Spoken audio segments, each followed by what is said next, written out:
that, they go into a map 3. Like, after all of this, they lose map 2, they go to map 3, and it's this super close game. It's 13-11 again, but this time they're able to pull it out. They get to playoffs. It was such an amazing performance by F5. They found their way in that last chance seed. I think they're going up against Burger Boys here in the opening round, but unfortunately that's not the match that is going to be on stream for everyone watching from home. Yep. That match more specifically is going to be Overloaded, the team that beat F5 to qualify to playoffs in the first place, versus Flyaway, which is a team that we really haven't seen since the very start of this tournament, at least on stream. Absolutely, yeah. They had a clean run throughout the group stage. That's not a team that we had to worry about too much here on stream. Yeah. Yesterday, again, they weren't in LCQ. And again, to close out this LCQ talking point, right? Not only did F5 qualify, but also Rain Above coming in as the lowest seeded team out of the groups. They were -5 on maps. They didn't win a they didn't win a single series. Nope, they won one map. -47 on rounds, tied with FIU for last place, but somehow going 2-0 in the LCQ to pick up their spot, their 12th seed or actually no, the 10th seed. Yes, they're the highest there. Yeah, no, going into it. That was a crazy game. They played up against Gnomes actually on Ascent in the best of 1. It was double overtime. They went 15-13. Nino pushing 30 kills. J-Roll was pushing 30 kills. These were performances from these players that was significantly more than what we saw on day 1. And so it was just enough to push them over the edge. They were able to make it into playoffs. And that's another one of those teams where it's like, wow, you know, you think about that storyline and where we had them coming into this tournament. I mean, that's amazing for them.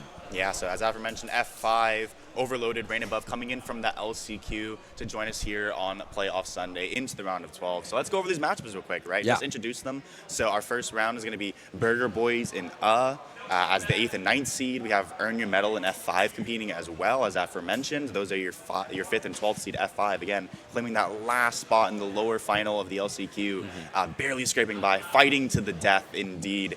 Yeah.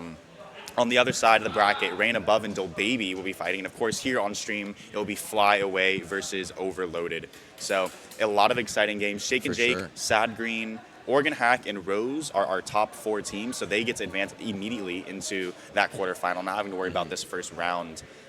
Really exciting games ahead of us. I want to know real quick, what game are you most excited for? The game I'm most excited for is the first game that Shake and Jake play, because there's a really good... I mean, first off, the Burger Boys game is going to be really cool because I know that some of those guys on those teams are friends. So that's going to be like just one of those fun matches where you can see, you know, you're going to see a lot of the disrespect, you know, the body shooting, the teabagging, right? It's what we're all here for. But I think that quarterfinals matchup, whoever wins between Burger Boys and going up against Shake and Jake is going to be a crazy matchup. Yeah. So I'm really, really excited for that quarterfinals. Of course. Well, the last thing I want to talk about is the teams we said goodbye to. Of course, it was the LCQ yesterday. We had to say goodbye to 5 of our 17 teams to get to the 12 we are now. FIU, unfortunately, departing in 0-2 fashion yesterday. We also said goodbye to Event Horizon, to the Villains, to the Gnomes. It was a tough day yesterday to say goodbye to some amazing teams. And of course, that leaves us with those incredible, the top 12. Yes. And we're only going to get more exciting as we go on. And we'll just have to wait and see. But of course, we're going to go ahead and start getting into our first matchup. That is, once again, going to be Fly Away and Overloaded indeed. So what we'll do is we'll go ahead and pass those to the commentators into the room. They're waiting for us. Guys, we'll talk to you soon.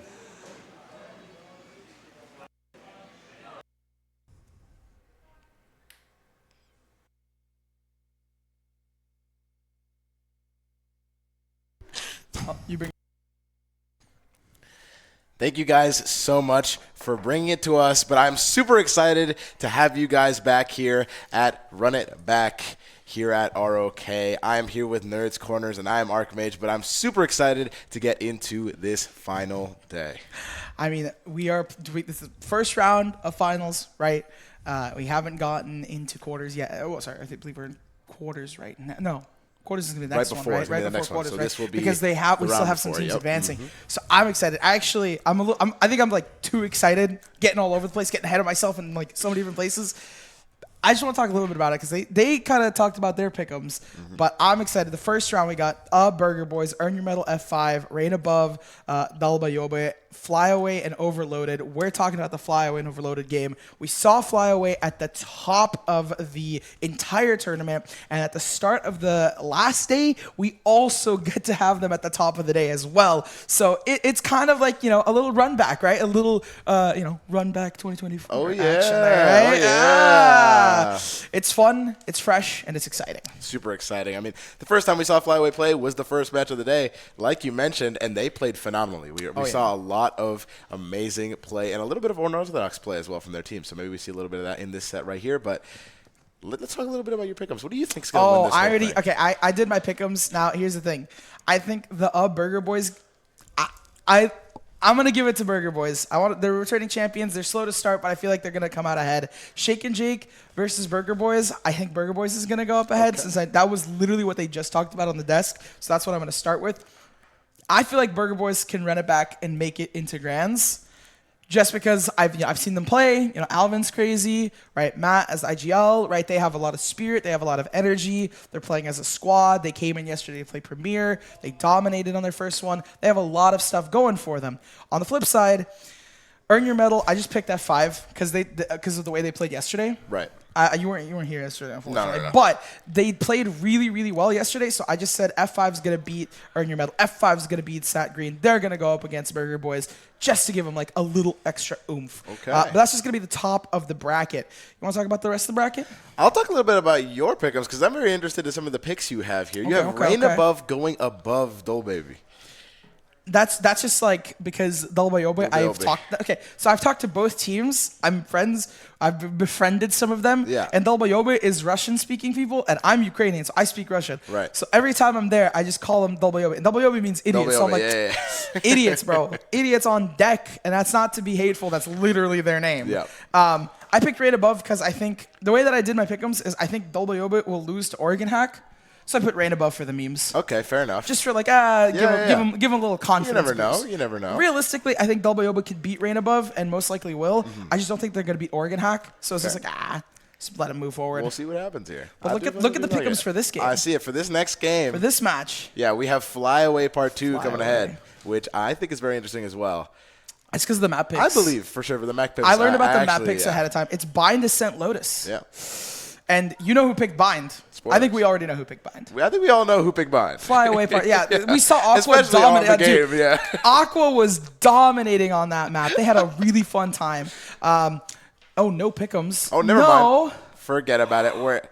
We have been disallowed, but it's okay because we are going to be going into the game here. So we don't even need to talk about predictions. We're going to see it live. We're going to see it live. We're going to be seeing it live right now in this very first match. Flyaway versus Overloaded. And I'm super excited to actually see Overloaded play finally before my very eyes. So. Okay, so this is the thing I was saying why I have Flyaway winning this matchup is because they have Bind, Ascent, and Bind they did really good on. Ascent is just an integral part of Valorant. They should know how to play it. And then on top of that, we have Fly on the decider picking Lotus. Realistically, though, I got some scoops, so once we hit Ascent, I have some fun things to say, but I'm going to keep that a secret. Okay. I'm going to keep that a secret. Overloaded does not play an Orthodox comp on Ascent. I'll just say that. Does not. Does not. Okay, all right. I mean, neither does Fly, but like... Very interesting. But if you want to find out the secrets, make sure you stay tuned for the map 2 because we have a first very interesting map 1 right here on Bind. Bind. We know how much... I know everyone who's been watching throughout this weekend knows how much you love Bind. And how much it's your favorite map in the whole game. There's no mid, and the rotates are so easy to read because the moment you rotate, it's just a TP, and it's like an absolute cluster of chaos on site. So unless you have really good util, it becomes really difficult, and I'm just going to ramble on. I can literally ramble and rant for an hour. Ooh, okay, so this is... Wow. This is actually something I talked to these teams. I literally asked... I didn't ask Fly because I already knew what Fly was going to run. Benzie on the controller, Sonder on the initiator, Dodo, triple duelist... They did this last time. Yeah. For Overloaded, I was like, fair, Clove, Creed, Raze.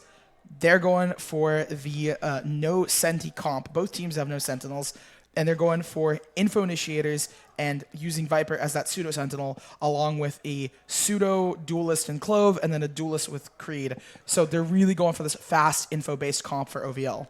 Very interesting. I love this team come from OVL actually because you can see both sides of the team pretty well balanced, right? You have the very aggressive Cloven Rays for the attack side, and just to get that space very early on, right? That speed, that momentum. And then you can also see the Viper and the KO really slowing things down on defense and really kind of locking sights down before people like Yoru and Rays can kind of make their moves, right? So I very much like this team pick from Overloaded. We'll see how it works against the Triple Duelist.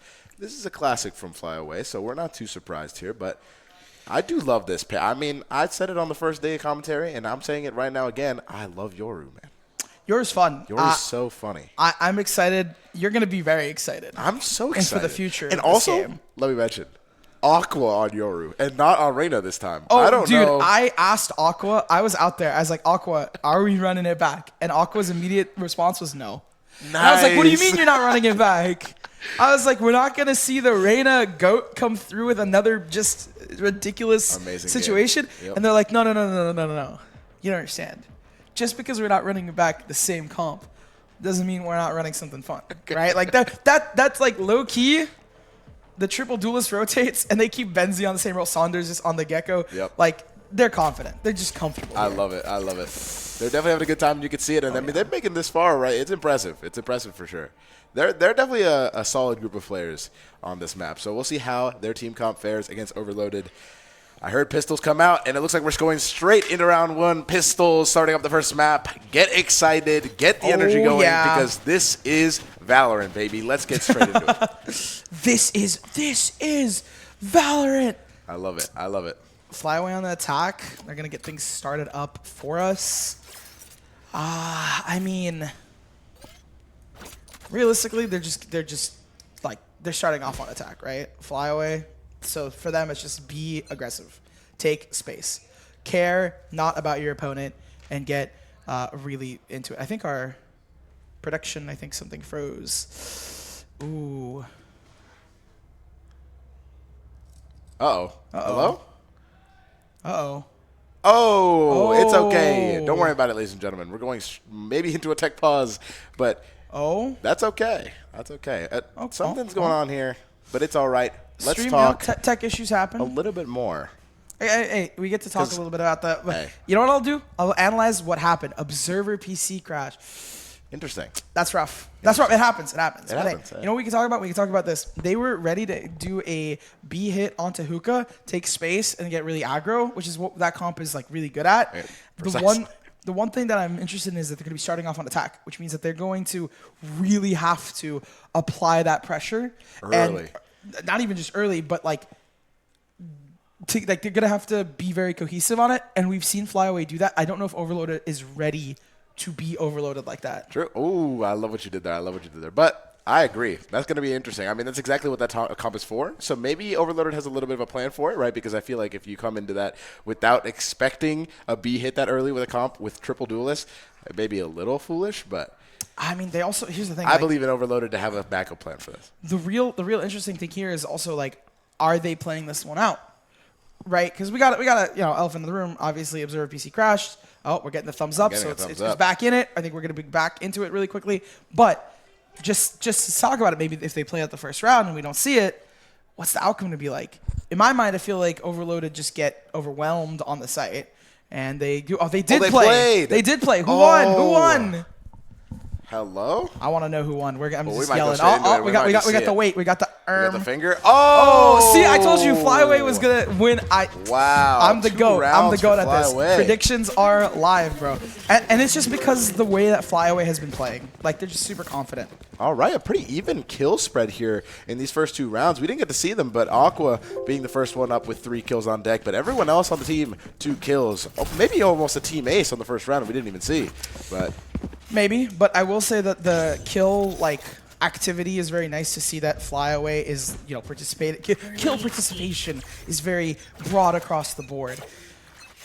Now this is going to be the round where things need to shift, especially for Overloaded. It's a map pick that Flyaway enjoys, and they like. Flash comes through, the stall's not there. Dodo not getting aggressive. They have the energy, they have the patience. Site take pretty imminent here as Vital is going to try to take the fights. Aqua goes down early. Still, it's winnable as they go up top. It's a 1-for-2, but Sonder gets the trade. They have the weapons, and look at this. FlyQuest, they have 2 rifles in hands, and they have the players. both the last two players are not the duelists. They have the utility to stall this out, to take these fights. Sonder taking one more. Soul gets another. Benzi's onto it. And I mean, I'm just saying it, right? The 3 duelists can go down. You still have Sonder and Benzi on the board. It's chill. It's chill. Sonder, a great hold there in the post plants. Fantastic shots being taken. But Indra almost making that a little bit nicer for the team. Great stuff. I love the way that FlyQuest instantly took initiative, used those stingers to the potential that they have, and got guns almost instantly in the beginning of that round. Very much swung the momentum of that bonus. But now 3-0 for Flyaway, man. What a great start. Yeah, they clearly have some confidence. And Sonder has their ultimate 5-1, going down only once on the half. Especially this early, just got to give you a really big boost of confidence. On the flip side, Overloaded might be feeling rough. All right, Fair takes the first one with the shot to the head. Aqua had a nice flash, but did not wait it out long enough. They're taking Hookah with the util, and now we'll see how they execute this. Spamming through the wall.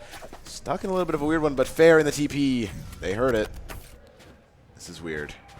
It's just a slow play, because Flyaway is aware of the fact that Overloaded has no weapons, and if they lose a weapon to them, it's rough. Fair going down from the back, not going to get found. Ryken seeing what they can work with. They do not pick up a Vandal, though. Like, that's the big thing, is Aqua's Vandal has not been recovered by Overloaded. Yeah, this is very interesting. Slow walk here. Jerwin's going to get found. And a Vandal in the hand. Nope, going to stick with the stinger. They can't, because right. Benzi was staying there. Also, I want to mention real quick, Sonder used Thrash to go around to A site, went into the TB to be able to recover the Thrash for this next execution, and now we have Ryken in elbow, the only one near B site. The rotation is coming in. There it is. It's going to get found. Ryken goes down. It's a 3v3. They do recover. Indra picking up a Vandal, but it doesn't matter. Vital's going to be the first to pick things up. It's a 1v2. Indra needing to get the clutch. If they don't want the 4-piece, they drop down. But Dodonut has the movement. They strafe to the right and hit you with the left. Fantastic reset there. Dodonut clutches at the round, and that's a 4-0 lead here for Flyaway. Really great start here. They're hitting their shots. They're playing the game. This is exactly what you want to see if you're Flyaway. 4-0, right? A dominant start on a map that they're dominating on. And that's actually a thing that I talked to a little bit of Overloaded, was like, hey, if it comes down to this, if it is a 0-1 at the start and you guys do drop bind, do you have the confidence and what it takes to win out on Ascent, win out in the Lotus matches as well? They seem confident. I want to see some of that confidence here. If they seem confident about the other two maps, I need them to have confidence on these two maps. All right, looking like tower control here. Creed gets one. Vital gets the trade, but Sonder with a double kill now opens up showers for Flyaway, and it's just Fair holding down the A site. Oh, man. How will he fare in this situation? Gets one.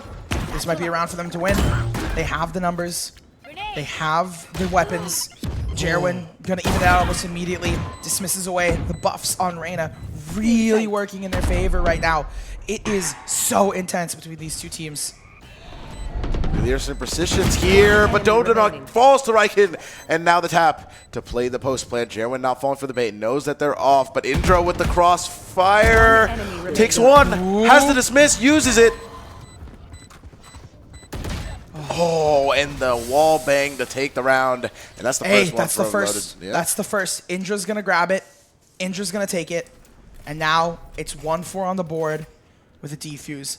But it's not over, and the reason I say big but, cannot lie, it's because there's so much in terms of the economy here for the flip side. Jerwin able to buy it not only for themselves, but also a lot of util. I think Aqua is also most likely buying here. Oh no, not the Aqua Bucky play here on attack. But on the flip side, Overloaded, they do not have as comfortable of a situation because it came down to the wire and it was a 1 versus none.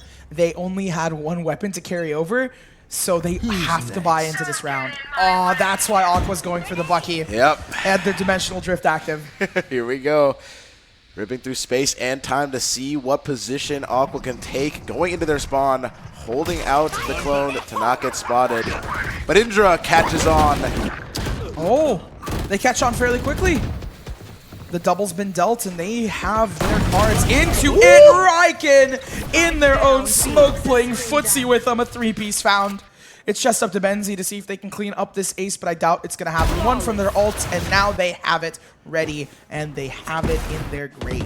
What a really interesting interaction that just happened in that round.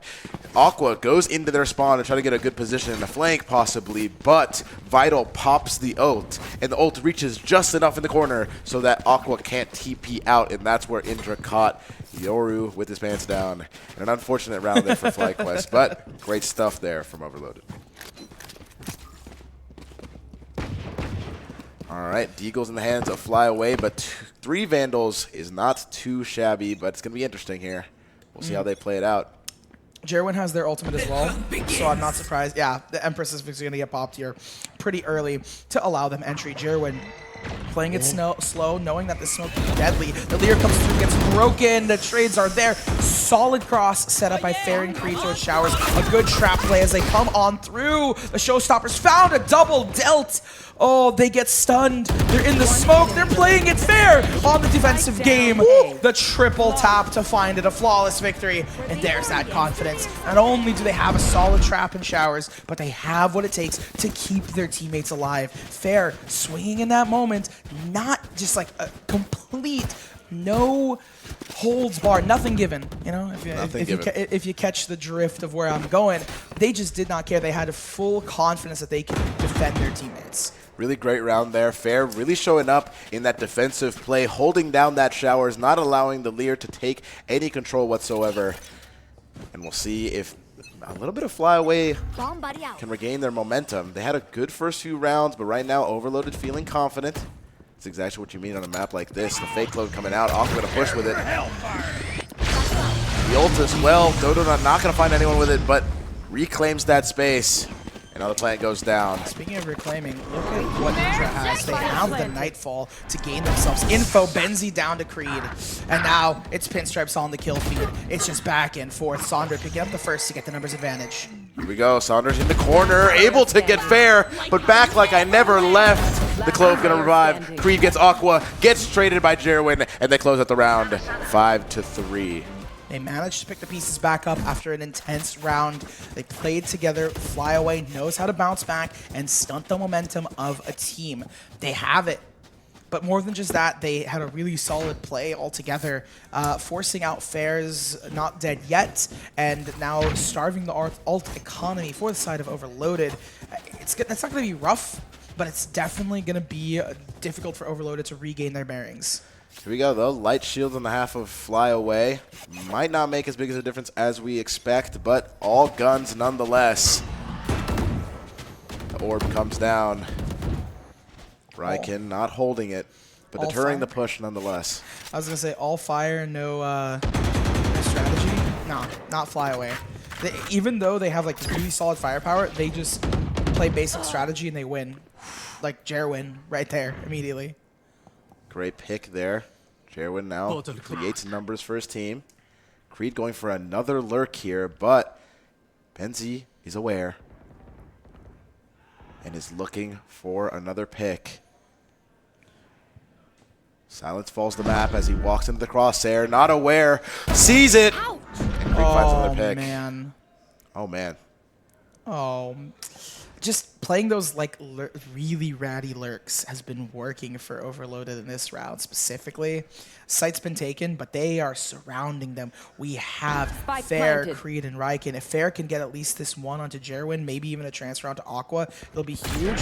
Oh, the double. Woo! Oh, what a smart play from Aqua with some of their utility. It's going to allow them space, and it doesn't destroy, but it really hurts Overloaded's retake of this site. Aqua on another, and this is the Aqua we were discussing earlier. Wanted to either go for the knife or just see what they can recover. Ryken on the one, on the two, but not the fourth. The fourth is not locked in.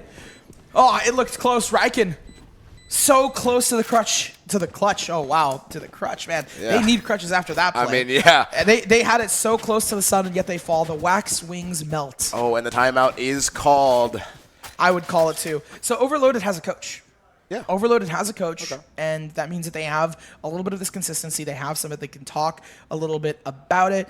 And I think this timeout is perfect to kind of discuss the fact that they're in the 3-6. They want to end it at least 6-6 on the half or worst case scenario, 8-4. That's the worst case. 9-3 would be difficult to come back from. So right now, the main goal for them is how can we deal with this sort of unorthodox pug play that Flyaway is bringing? How can we deal with the intensity that they have and just the raw individual prowess from each player? Like, take, for example, Aqua, how they played on their own, the flash with the Euro TP, right? Take, for example, you know, immediately how Aqua TP'd out. Take, for example, the mental aspect of just losing a 1v4 where you got it down to a 1v1 and you had it so close to the clutch, the 4K, and it just didn't work. All of these things. Definitely a lot being discussed here. The timeout is going to be ending soon. But I mean, man, Jerwin has been the trade king so far in these first few rounds. Every situation where a teammate falls, Jerwin always seems to be right at the shoulder ready to get that trade. Incredible play so far. What a guy. Right there. Right there, man. Right there. And that's exactly what you need out of your duelists. Because if you have 3 duelists and they're all playing together, huge. Bring them down. Oh no, Ryken. Yeah, gonna mess up the orb there. And you can't pick it up anymore on this patch. Who's That's next? Oh, you can't. They, I forgot. You forgot about that. I forgot about that change. Yeah, you can't. The dimensional drift. Oh my god. Okay, sorry. Aqua was just bullying a little bit there with dimensional drift, allowing for the Thrash to have more potency on the take. It catches one, immediately traded though. Ryken aware and waiting. Oh, Benzie's on the peak. Ryken's on the heat. They're looking to see how much they can get themselves locked in. Ryken seeing, looking, spotting like a snake in the grass. Fair is on the other edge of it. The flash comes through for them to push, and they're just gonna be Dodo nutted. Dodo managing to take these players out, popping the ultimate to showcase some dominance, to have some pressure, waiting for a timing to send this rocket flying. Oh, and they just are so calm about this. Dodo Nut down in the 1v1, but even still, they have some confidence. Oh, that noise made by Fairs could just keep him through. Dodo Nut sitting on that bomb, keeping it alive, and well, the jump up through, and that's a pedicure for you. What a round from Dodo Nut. The 4K dropped. And an incredible synergy there from Aqua and Sonder really opened up that site for them. The use of the dimensional drift and the Thrash really made for a good combo there, and I loved how well coordinated they were. They were able to get that first pick due to it, and Dodo Nut thankfully was able to get those trades right there in elbow, but what a great round. The 4K for a Dodo Nut there just goes hard. It was hard. Just, it's really funny, right? Because when we have these rounds, it's like insane rounds. It just goes silent. We're taking notes and we're mentally just like looking, preparing for what's going to happen. Because even we, you know, for everyone to break the fourth wall a little, we are like, we're still nerding out about the 4Ks. Yeah. Even if it is 7-3, it's like, wow, that was just masterful. Uh-oh, Indra might run into a whole team here. All 5 huddled up. Indra spots 1. Might not know about the rest, but gives their position away. And look how Fly immediately changes their kind of strategy here on top of that. They've been going really hard, kind of that burst comp as they've taken space and then they just pounce on it. But trying to kind of fake out, you know, misdirect them a little bit. We see Aqua making noise towards B and then immediately TPing off. Oh, they thought they had it. Oh, Dodo Nut just B-hops away, and that's the trade found for Sonder. Definitely a rough situation there if you're fair. There's a very big opportunity to get a few more there, but only able to get 1. Here comes the party, takes out Dodo Nut, and Vital gets a 2K as well, protecting that showers. Aqua gets 1. It's going to be a 1v3. And Spike is compromised. The players are all over the place. Okay, Aqua gets the shot before the flash comes out, and a TP is set up. TP's into the corner, trying to find Ryken. Able to get the headshot. It's a 1v1. Aqua is in the position to save this round for his teammates. Indra walking through U-Haul here. Might get spotted. Holding the angle, but Indra saves it for Overloaded, and what a round. Find the 4th. They really needed that to bring it back. And that slow play immediately into the rotate seemingly worked for the side of Flyaway until it just got, thankfully, I guess, countered by Overloaded. They had some really good individual outplays and down to the 1v1. It's funny, right? We haven't seen the 1v4 clutch yet, but Aqua, right? Having just as hard of a time as someone like Ryken had, right? So it's not like it's a issue for just one team. Both teams are having these sort of like, you know, really bursty, really solo outplay moments. Oh wow. Empress is dropped though. Vital gets 1 with the Outlaw. Interesting situation. Has to reload. Riken holding Hookah here, but no one's going to be found. The ult seems to be deterring them the most here. They don't want to push into no utility. Vitals just denies everything. And they're on a really broken buy right now. Aqua and Saunders just don't have much. Aqua's been farming, by the way, these ultimates. I think this is the third ult we've seen, and it's literally the first half. Not even the second half yet. Wow, so interesting. Use the ult to sort of bait there, but Riken gets one. Looking for another, not able to get the shot. The flick from Benzi. And now Fair going into elbow, taking the time, but Jerwin getting the plant off. Spike planted. This is interesting. Benzi's playing it slow here. Maybe a little too slow. Just waiting for any info here. Fair not going to get the timing. Oh. Found Creed. Doesn't know about him, though. And that's the thing. Yep. One enemy remaining. Oh, not dead yet. The ult is popped. Smoke is dropped, and now it's looking rough here. Not able to get the spray through. So fake Creed gets the one. Needs to pop up the second, but the defuse comes through for the 5-7. 4K for Benzi. And I kind of said this under my breath. I murmured it a little bit. I was like, maybe they're playing a little too slow, like a little too passive on the site. Because Flyaway has been doing really good just taking space, being aggro. And playing this passive sort of laid-back post-plant has not been something that I've seen them do that often and have it work really well. It's always that like double duelist, like we're staying on site, we're just going to fight it, thug it out moment. For sure. Here we go into the flip side, however. We're going to have Overload being the attackers, and the pistol round shall begin with a split here on the attacking side. Spike down towards B side, but we never know where it could end up. Seeming like a 3-stack, all duelist rushing in to take the space here on A. Just waiting, though. I like this from Flyaway because they're playing strong weak. They really know their comp is suited for a gamble stack towards a lane or a full-on retake because they're very execute heavy. Working out, though. Really not running anyone. Riken seems to have caught on. But Sonder finds the headshot. Donut almost gets it, but the final shot takes down Vital. That might be crucial, you know, as they say, this round here. Almost doesn't count, right? I mean, it's a pistol round, but still, you want to win this. If Flyaway get this, they're most likely going to get 8 and then potentially 9 on top of that. So the last 3 players of Overloaded, they don't need to find something, but they probably should. Jerwin picking up Creed is going to make it so much harder for them to lock this in. 2 players up, shots come through. What an interesting, like it almost hit him. Yeah, but look at where Aqua, look at where Benzi is. Sorry, not Aqua. I thought Aqua was in there because it was just like so far up. Yeah, right. It's like, that's got to be a Yoru play off instinct. Nope, just Benzi. It's Benzi just holding it down. And the first round is going to go to Flyaway with some really solid defense play there. I mean, like you said, they were really well coordinated with that initial push, and then they all rotated down to B, and a very well executed holding of the B site. Makes it so that Overload is now at a bigger deficit than they should have been. Oh, yeah. And it's potentially the 9th as well. It was a flawless victory, so they all have sidearms. And it's defensive side Flyaway on Bind, which means we're going to either see Buckies or we're going to see all... I unironically think this save, these like having, you know, Sheriffs, Outlaws, Stingers, having a light buy and then buying up fully on the next round, a good read. Yeah. Because Overloaded is going to buy Sheriffs, so it's going to be a pretty even round yet again. But Fly does have that advantage, the confidence, right? They win this, they get the 9th, and then they just completely dominate for the rest of the series. Ultorp here for Sonder, but a hookah push. And Aqua aware, able to get one through the wall, puts up the fake clone, gets the flash, and is switched to the ghost.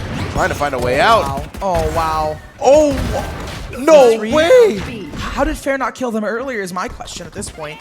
There's only 2 players alive for the side of OVR, and make that one. Saunders just there. And that's the thing, right? They have some of this confidence, so they know, okay, well, we could just win this. Like, we're just better. We got this. That was... We can use slightly worse off weapons and still win out. And look at their economy now. It's at 4K, 3K, 2K. Like, they can buy up here. They can fully bonus and lose this, buy up into next, hit double digits. It's 10-6. They're chilling. That's a 4-round deficit. They're vibing. They're feeling good, and I like the way that Fly Away has been playing. Honestly, extremely confident. That's what I love to see in these matches, especially with comps like these. You really need that confidence. You need that momentum for this to work, right? You need the execution to be there. Of course. Oh, what a lineup from Vital. It's giving great early info. Vital also picking the pieces of Jerwin apart. Love that there. Smoke's down. Boombot's going to clear a little bit of the lane here. It's the dog. Oh, pushing together. Sonder picking up one along with Benzie. That's the spike down. And look at this. They are playing with stingers and sheriffs, and they're winning on these close range engagements. That's gotta hurt the mental. It's their map choice. It's their comfort pick. They have it. The jump peak spots it. And now I feel like they just lock this in.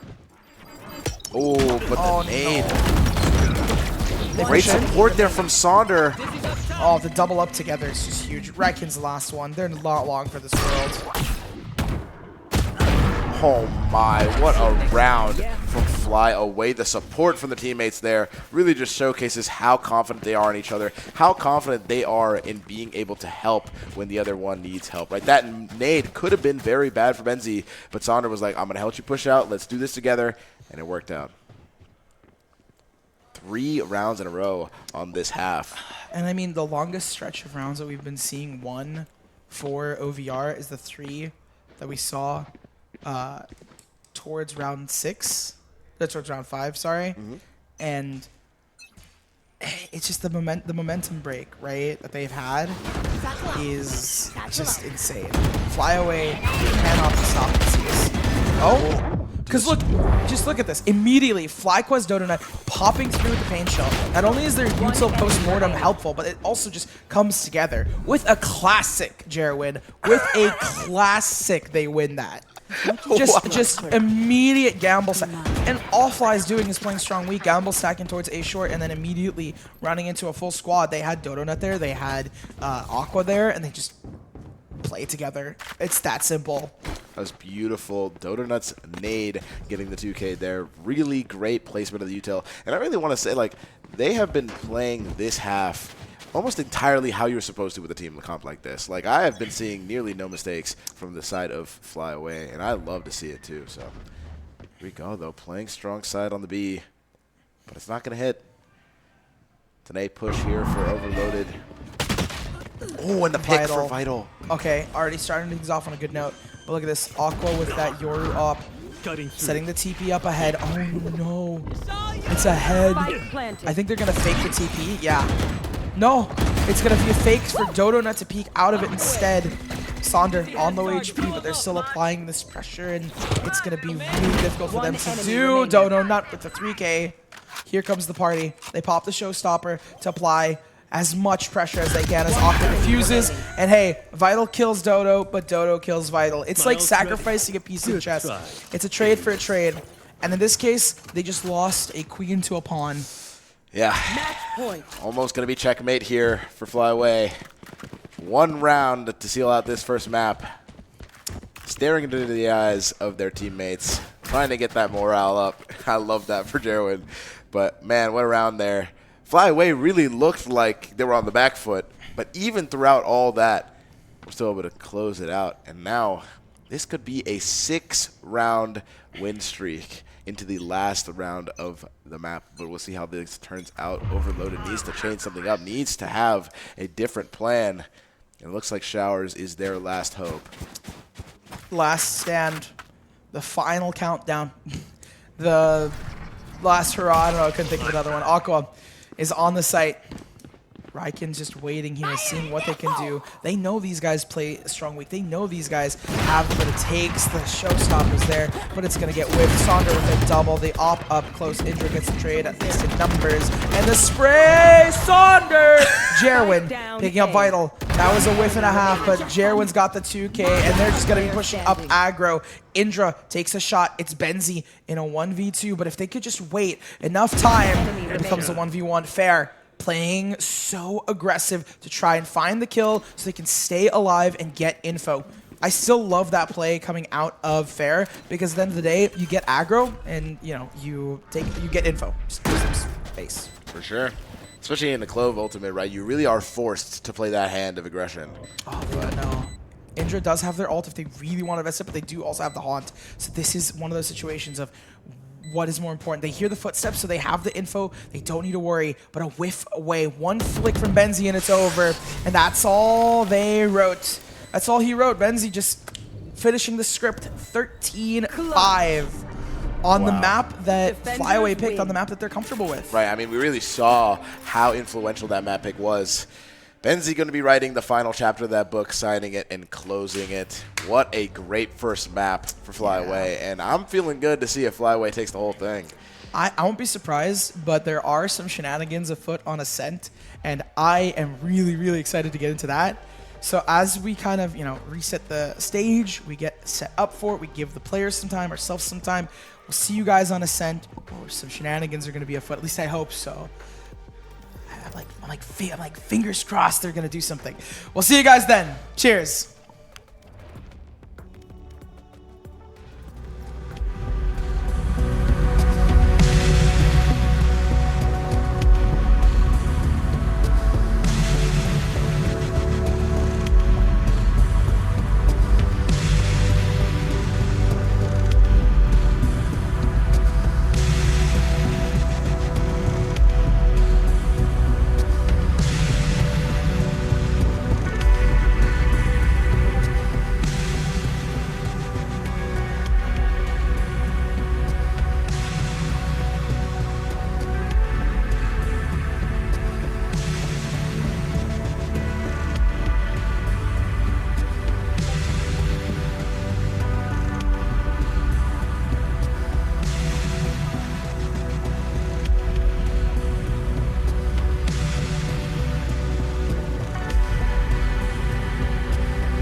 Hello, everyone. We are back, and we are here for Ascent. This is the map that I'm excited for because both of these teams don't play Orthodox comps. Both of these teams are going to have a fun time, and this is what I talked about. I talked about Overloaded. I talked to them. I said, hey, Flyaway, they did really good last time on the start of the stream. They're not the favorites to win, but they are definitely one of the teams that were in contention to win this best of 3 series. So, how do you guys feel if it does go 1-0? Do you think you got it locked in? They said yes. Lotus and Ascent, we got it locked in. And I'm excited to lock into this game. Oh my God, it's going to be interesting. All right. I mean, you've been teasing this little surprise here for Ascent since the beginning of this stream. They run 3 things that are unorthodox, and I hope they actually run it here. Okay. I'm very excited to see. You know me, I love that unorthodox gaming. But the way that this map works out, usually unorthodox is odd, but if both teams are working unorthodox, then maybe we have a game here that could be interesting. I want you to tell me one thing. Mm-hmm. Are both teams running Killjoy or no? I don't think so. So that's the thing. Normally, so that's the thing. Ascent, I hate Ascent. I have a big gripe with Ascent. The biggest gripe I have with Ascent is the fact that it's KO, KJ, Sova, Omen, Jet. KO, and now this is what we have. Okay. So instead of the KO, they run double info with the Fade. Instead of the KJ, they run Cypher. And instead of the Jet, they run Yoru, which I love. I think that's so much fun to watch. That is amazing. Those sides are flipped. That's Overloaded running that. Okay, interesting. So it's going to be Overloaded running the Yoru on Creed 2, which is going to be very interesting to see. And then standard for Flyaway. What a comp. I love Fade 2. This is going to be very interesting. I honestly think that Fade Yoru is one of the most underrated combos in the game. I absolutely love seeing these two work together. They work together super nicely, especially because of most of Fade's abilities have this weird feature where they kind of mess with the sound. And the main counterplay for Yoru is running away with the sound, right? Kind of figuring out those sound cues. But if you have Fade hitting you with the dog or hitting you with the ultimate, your sound is nearly cut out, and Yoru can really roam free with things like TP and stuff. There's also really another solid synergy of just having that double info. Right. Because Indra is a huge nerd IGL from what I was told. I walked up to them, I was like, okay, so what's your what you play Info Initiator, why? And the first response I got was, I'm a nerd. I'm literally nerds. So I immediately was like, oh, I'm gonna like this player. I'm gonna like watching this player play. Yeah, this is gonna be extremely interesting. They did not come out as hard on Bind, but it wasn't their map pick, and I don't think they were the most comfortable. Here, I think he's got it locked. All right. I'm excited to see it. Still a little bit mixed up on the names of the teams. Just to clarify, Flyaway Part 2 is going to be on the left side with Aqua, and then Overloaded is going to be on the right side with Creed and stuff like that. I thought we saw them change it, and then it no, got it was back. It was just spelling the name differently, but it was still on the same side, so unfortunately not going to be correcting the mistake. But it is okay, because I'm sure you guys know by now. You guys know what team Aqua's on. You know what team Creed's on, especially after that last map. I think it's pretty easy to see which team's on which. Especially when it comes down to it near the end, first of all, Flyaway, they have FlyQuest, Sonder, and Dodonet, so it's immediately okay, well, you know, obvious. You kind of know what they're going for there. But on top of that, just the fact that, the unorthodox comp is coming out from Overloaded. They have this kind of locked in. I talked to the coach a bit, and their immediate first thing that they said was, I think we have figured out how to play Ascent for us in Tier 3. We know how to lock it in. It might not be the Ascent comp that's the tried and true, the bread and butter, but it is one of the, if not the best comps for their specific roster to win out on Ascent. And I like that, right? I like that contextualization because you have it in the context of that team rather than in the context of specifically all of Valorant. Because if it's all of Valorant, this is perfect for everyone. It can't be perfect for everyone. But for them individually, comfort picks is what matters. Exactly. I agree, and I'm excited to see how they work it out because I feel like when you're running a comp like this, it requires a lot of practice, right? It requires a certain amount of finesse, a certain amount of chemistry between the teammates to make something like that work, right? And it seems like they're confident enough that they've put in the work, they've put in the time. Let's see if it comes out on top for them because that's going to be an amazing map too. As we're waiting to get into it, I do want to bring up also the Cypher. Cypher's fun. I like Cypher. Who's on Cypher for Overloaded here?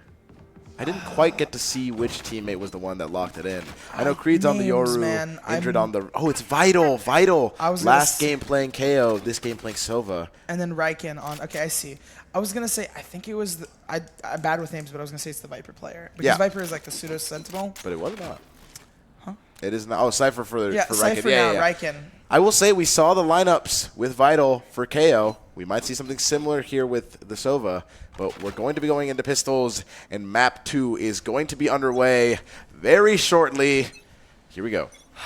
I really enjoy the unorthodox comp, so I hope that it's going to stick through. We see some pushes coming out onto this A choke, and out of B they flood Flyaway, getting super aggressive with the standard, and they're trying to break the standard through. Vital has the space, and they also have info. I think they still have their dart. Fair, popping things off. Look at them go. It's red then blue, but still only one player left for the side of Flyaway. Sonder seeing what they can work with, still finding the one, but not locking it in. And again, like, look at the confidence that is just coming out from Overloaded on a map that they are just, they know how to play this map. Yep. They have an unorthodox comp. They can know how to play off the Yoru immediately. The paranoia, the flashes, Indra popping in with the information, being that IGL, being that ROK for the team. It's just beautiful. You can really see how well they know how to play on this map, especially after that pistol. But the jumping right click from Creed was a crazy shot. Love to see that. They secure the round. And now, FlyQuest, for the first time, I'm pretty sure, losing a pistol. Yeah, I mean, they've won most of their pistols, and now it's going to be a bloodbath here. I mean, just going to show the dominance that Flyaway has, even though it is their pistol round into their eco into a bonus. They still manage to push back Overloaded and pick up a Spectre. They just gamble stack, they win the gamble, and then they just dominate with the trades. Here we go, though. Sonder, the only one on their team with the Spectre, is going to be pushing up here, finds first contact. Benzie finds one, gets traded, and Vital finds another. God. It's 1v1. They brought it down to a 1v1, and both players are on sheriffs. They're basically having a sheriff duel here. They're literally having a sheriff duel. They're tagging each other up. Ryken wins it out, but not before a lot of damage was dealt. Yeah, and that's a big hit on the economy for Overloaded as well. If on the save, Flyaway was able to get 4 kills. That is like 4 Guardians gone for Overloaded. And I'm surprised, obviously it wasn't exactly that, but it's still a pretty big hit here. And Sheriffs are going to have to be bought from Overloaded and full Vandals for Flyaway. So that was a really great round for Flyaway. It was a great, I was going to say, it's a great round for Flyaway. Because even though we do see Head Tap City population Overloaded, it's not going to be as easy as, you know, Vandal City population Flyaway. Very funny that the cam was able to catch Sonder going for the Odin little strat there with the wall, but Jerwin finds the first one over Creed. Fair stuck in the smoke there. Oh, they can't dash away. The timing was rough. Yeah, that was rough. That was rough. They could pick up a Vandal off this and make it a little bit more even. They got the 1-for-1. Yep. Ryken's going to be the one to go for it. Shocking wine to make sure that they don't get randomly shot through. The Phantom. My apologies, wrong weapon. But hey, still a rifle. A rifle nonetheless. Flyaway playing this extremely slow, especially for their playstyle. I love the way that they're playing this, right? They're playing this pretty standard, pretty clean. No fouls here. Most of them have their utility. From what I've seen, like a lot of them have good util right now for the side of Overloaded, so they have the confidence. The smoke comes through. It's going to give them a bit of pressure. Ryken has been spotted through the smoke, and there's Donut. Gets the 1-2, gets the 4. No, it's going to be Benzie to clean things up and do some damage control. On top of that, Donut is just been going nuts. Going nuts. Going insane. Donut finds the 3K, almost gets the 4 with some insane spray transfer, right? That was crazy. How you wanted to say that. Yeah, Donut a little bit. Nuts. That was very clever. I have to give you that one. But I loved that round there from Flyaway. Able to get a little bit back of the momentum. But we saw with that second round, it's no surprise, right? Oh, yeah. And it's currently just it's just comfort between these players. I think Flyaway, they needed to find their groove, and they can carry some momentum through. Overloaded already has comfort on this map. They know how to play this map Flyaway, right? It's just a pug roster. They're going to default when they need to default. They're going to gamble when they need a gamble stack. They're going to leave KJ towards this B site and play towards mid with Jet op if they have it, or just Jet and Jerwin holding it down on a long-range engagement. Something Classic stuff. Sorry to interrupt there, but something very interesting about this round is Aqua is holding a judge in his hands. That's something we haven't seen just yet. Oh, no. I know how comfortable Aqua is with a shotgun, and that's a duo that I love to see. So I'm excited to see how he plays it out. Immediately closes the door here. Aqua going into lane. One swarm grenade already gone. Sunder has to hold this down with only one left. No alarm bot, only the turret. The turret seems to have been shot down, so it's on cooldown. Spooky. Scary. Oh, I like how it's immediately destroyed. Yeah, the sound cue was very FNAF, right? Like jump scare. Oh, at this point, the take is going to come out. Sonder hiding towards logs, being ratty here, getting flashed, but not being too overly excited. Creed gets one. Sonder pays it off, gets the 1, 2, 3. Buckle my shoe and buckle under the pressure. Vital finds it. Immediately, we see Creed gaining info. Jerwin trying to spam to see what they can work with, but it gives Creed enough space to get onto the site. Now, Vital playing in that same spot. Jerwin has the read onto it. The bomb is down. The players need to retake out in the open. It's a 1-for-1 to contain this space. Oh, but looking in the wrong direction. Creed, gotta find the 3-piece. Try to get the read on the position there, but not able to get it. Overloaded secures the 4th round. All on the back of Creed's Dimensional Rift. Really great use of that ultimate, right? Gets that positioning, gets the information, and is able to catch Benzie off the beat there. So we love to see it. Setting up the trip for the flank. Pretty standard stuff. Doing a little beatboxing here. They're having some fun. Tying some shoes. Very necessary. Make sure not to trip during the round.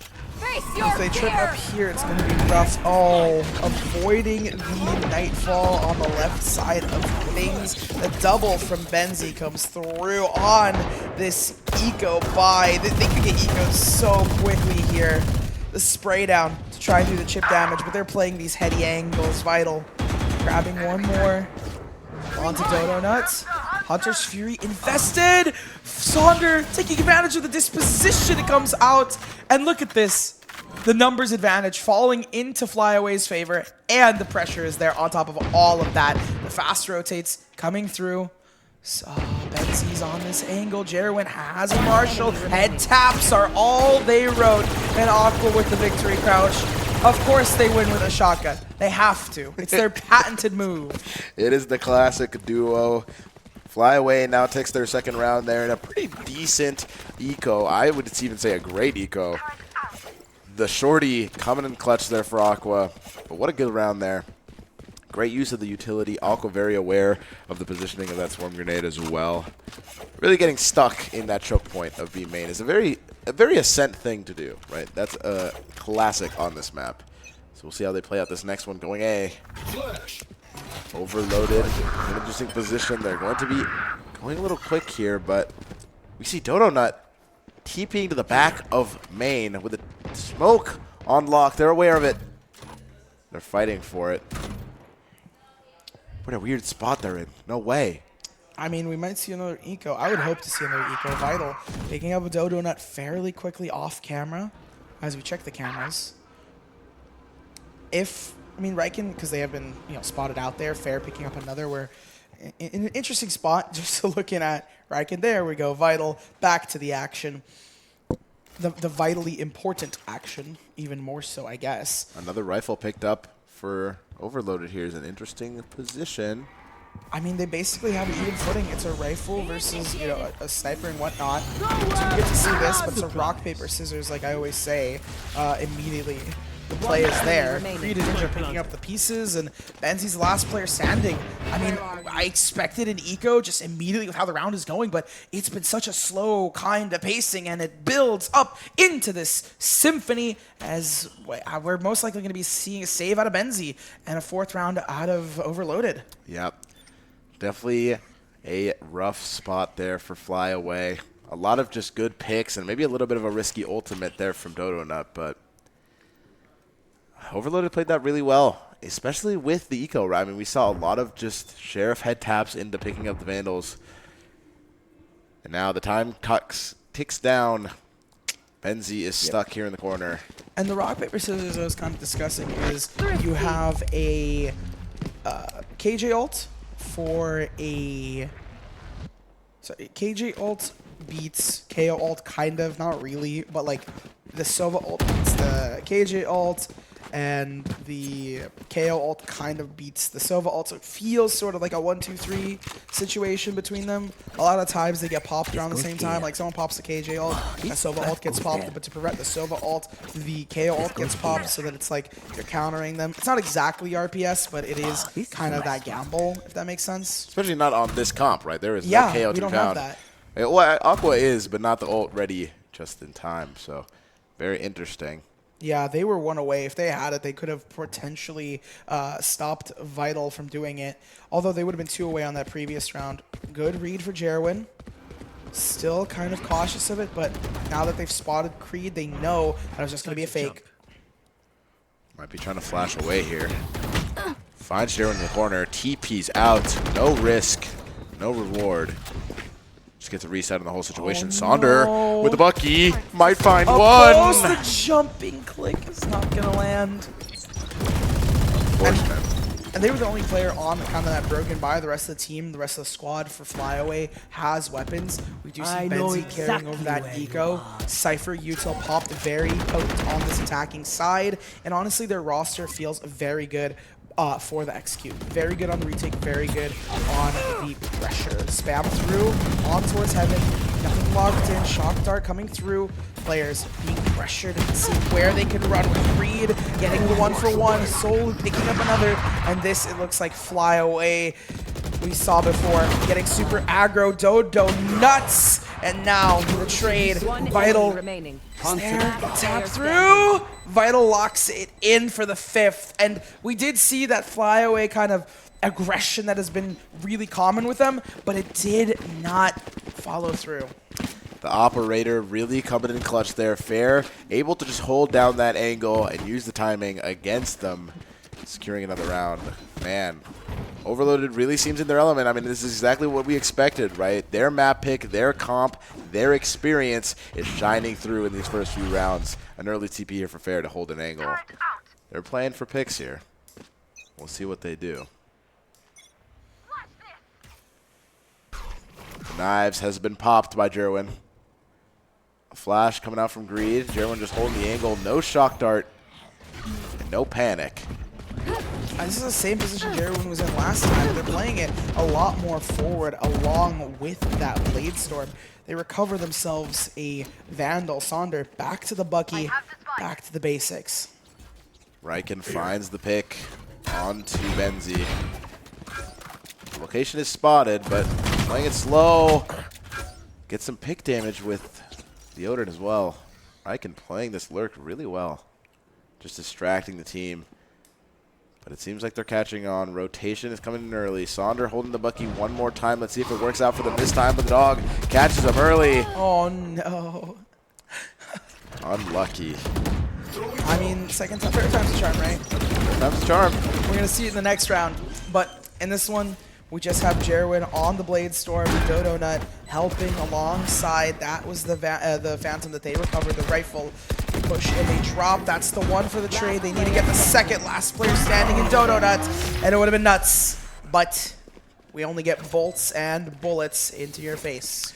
Just a really close round there for Fly Away, and these rounds are starting to stack up, right? This is starting to hurt. In the past, these rounds have been pretty close, but this time, the losses are starting to feel a little bit worse every time. And again, I mean, I told you we were in for a doozy. I did not want to tell you these secrets, but I'm going to tell you them again and again now that Overloaded has confidence on this map, and we could see it here. If Flyaway had the energy of the 513 on Bind, Overloaded has the energy of the 513 on Ascent. Let's see if that is how it turns out. The detection from Aqua is going to slow down the push just a little bit. Suppressed is a tough place to be, and Aqua just kind of playing it safe here, maybe looking to throw a flash. Pops one, but no fear from Fair, just playing it slow, and the execution might be now. Oh, they're trying to play, you know, stall, but Creed has that dimensional drift to give them info. Sonder grabbing the first flash through.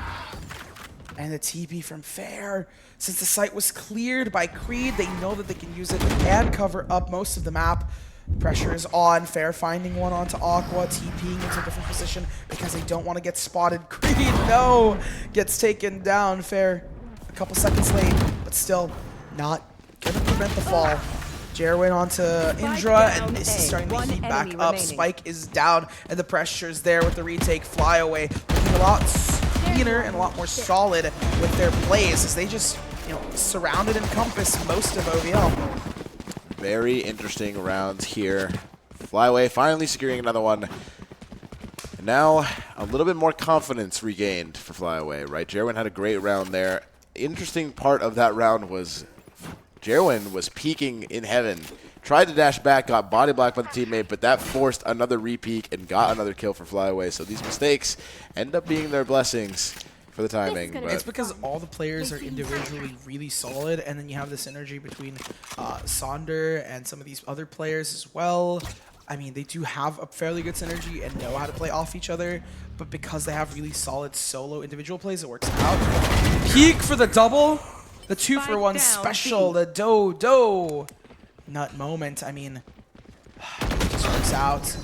Soul grabbing another. Benzie on the board. I mean, this was like Fly from Bind. Just really comfortable with their peaks. Really confident with their plays. Ryken's the last player here.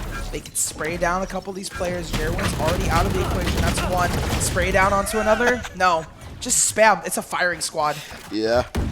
Firing squad indeed. Amazing shots so far from Flyaway. I have not seen them pick an angle without their crosshairs being already on their heads. And that's exactly the type of play you want to have, especially when you're dealing with a team as confident as Overloaded.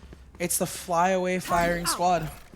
And I mean, at this point, Overloaded, they're looking to try to get to 8-4, 5-7 half. They don't want to fall behind, but even though it is, you know, it's interesting, right? They are on attack, and it seems like their comp is good for attack. I feel like because it's so info heavy, the retakes are going to be strong, and the early round info on defense will be strong. So I'm going to still give it to OVL. I think we're going to game 3. Okay.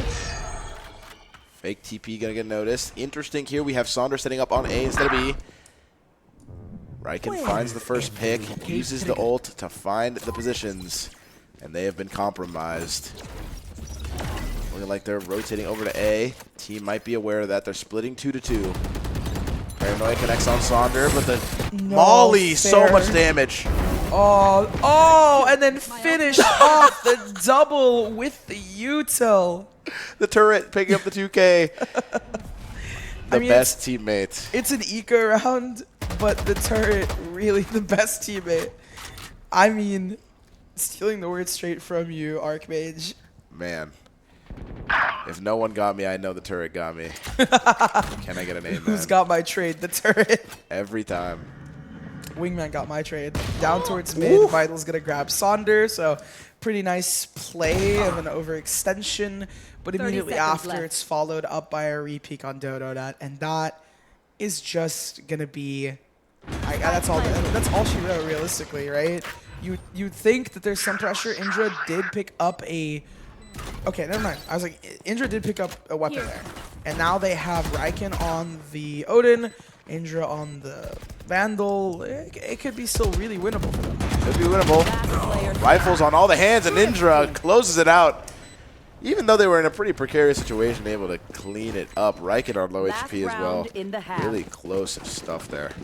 I was surprised that OVL won that. I thought, you know, Flyaway got really solid start, and that it's going to bring us into the last round. We have a glass cannon op. We have a buy for Sonder, who has a rifle coming into this.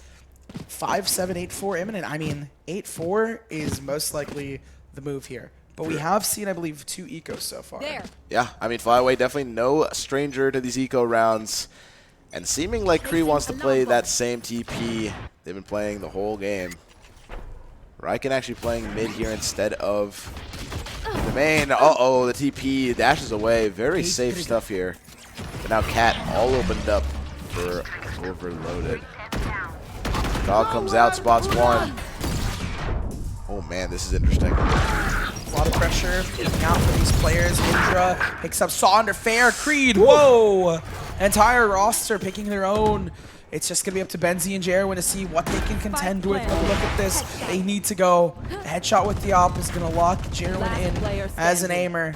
But Riken picking up one more and applying the pressure with the Odin is going to just basically seal the deal. It's a 1v4 with Benzie on the clock. No time, a lot of pressure, and it's going to be a push coming out from Benzie slowly off the side. And look at this high-low, gets the one, gets the two. They have the timing, setting things up, jumping around. It's Happy Feet, but hiding away. Catches one more onto Riken. The time is thin, but it is possible. Shock darts come through, low HP. It's just going to be a mind game between them. So much pressure, so much time, but at the end of it, it's not going to work out. They both died to the bomb. And just as unsatisfactory as that play could have been, the rhyme scheme doesn't finish. Yeah, no, unfortunate. I'm not going to lie. Benzie really started to show some signs of life there, but Vital playing that post plant nearly perfect with the time. Very good stuff from Overloaded. I mean, seeing the confidence, that was a really good first half. I'm just saying that would have been an insane thread the needle moment of a 4K into a defuse. Insanity. But insanity, it shall not be. Yep. We've already lost our minds a lot in this cast and on this weekend, so I'm happy to have some normalcy, at least for this round. The order feels good, but the Cypher set up here on to A. Looking like they're playing mid. Vital gets chunked for 50. Now they're running up Cat, playing aggressive. Has the arrow ready. Just canceling it all completely, and now Jerwin up in heaven, taking up that space immediately. Only 15 HP. Riken gets shot down. The setup is nullified. Jerwin continues that pressure, but Fair gets strayed. And if FlyQuest can do anything, they can definitely push in and take a lot of space. They know how to fight. Oh, interesting. I think Fair assumed that they had already killed Indra. Yeah, that was definitely the situation at hand. That is a classic Valorant moment. You feel like you got the headshot already. You're already trying to flick to the other person, and you did actually hit the initial headshot, and now you just look silly. But it is what it is. First round going to FlyQuest. It happens. It happens all the time. Trust me, it happens to me more than anyone else. Oh, Lord. Here we go, though. Save here for Overloaded. Love to be FlyQuest in this situation. My favorite thing is when I just realized when they crouch, I'm about to shoot them and then they pop down. Yep. It's like, oh no, well. Oh no. Wow, absolutely not a single soul on B here. They do not know that. They're gamble stacking because they're on an eco, so yep. They're going to try and push out. If they go towards A, good. If not, retake. I have the spike. Smoke goes out. Just playing it slow. The cam must have spotted him. Slow and steady wins the race. Clears the cam, and now they know. And as long as the pacing is going to be good, that's what matters. Look at how much YouTube's done. Aw, Jerwin takes the fight towards A just to keep them there for long enough for Sonder to get inserted into CT here. Because now they push out, it's screwed. The trigger to split one, not the two, needs to switch. Dodo Nut is there to help out.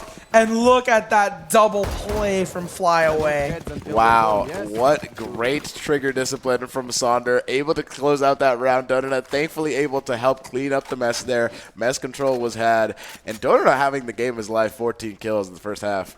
Really solid gameplay. I mean, we saw some amazing rounds from Dodo Nut, like the 3K in the beginning of the first half. And now, more is to be had from Dodo Nut, right? Some great decision-making in this half. Evening up the score nearly.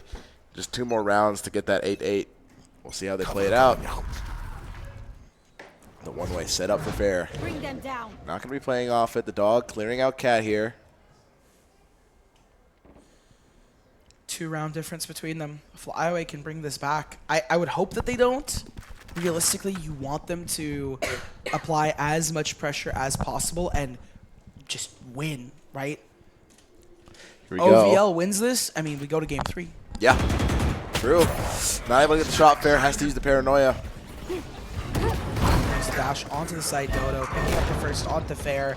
Immediate spam comes through. Dodo getting another. enemy remains. They're not Spike nuts. They down are A. dead. Instead, Woo! it's going to be Ryken, and it's just the entire roster found.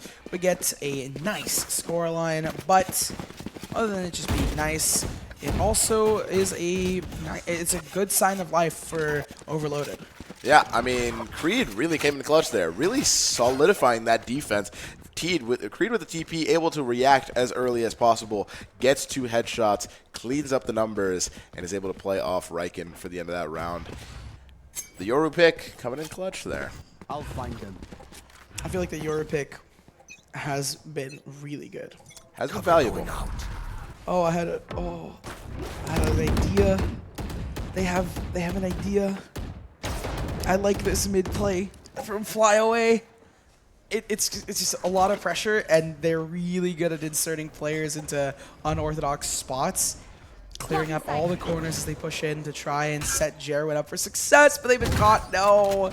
Jerwin being spotted here is going to be so rough because Jerwin has that Vandal. Light shields, they're playing on glass cannons. They don't have too much util. They're just trying to get supported as much as possible by the rest of the Flyaway roster. The dog comes out, spots Aqua. But they're holding it down. Cat looks like it's going to be the play. Jerwin's still stuck in market. The knife finds Indra. Flash comes out, looks like they're going to run for it. Not going to commit, just holding the angle. Look how many people are at A now.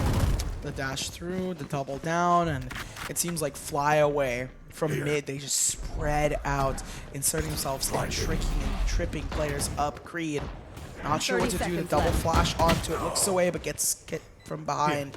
And now, 4 versus 3, the pressure's on. Creed evens the score as a retake needs to start from Overloaded. Jerwin falling back. They do have a little bit of room to work with. 60 HP is not much, though. I think it's a 1 tap to the body. Fair. Wow. Picking up Sonder. Whoa.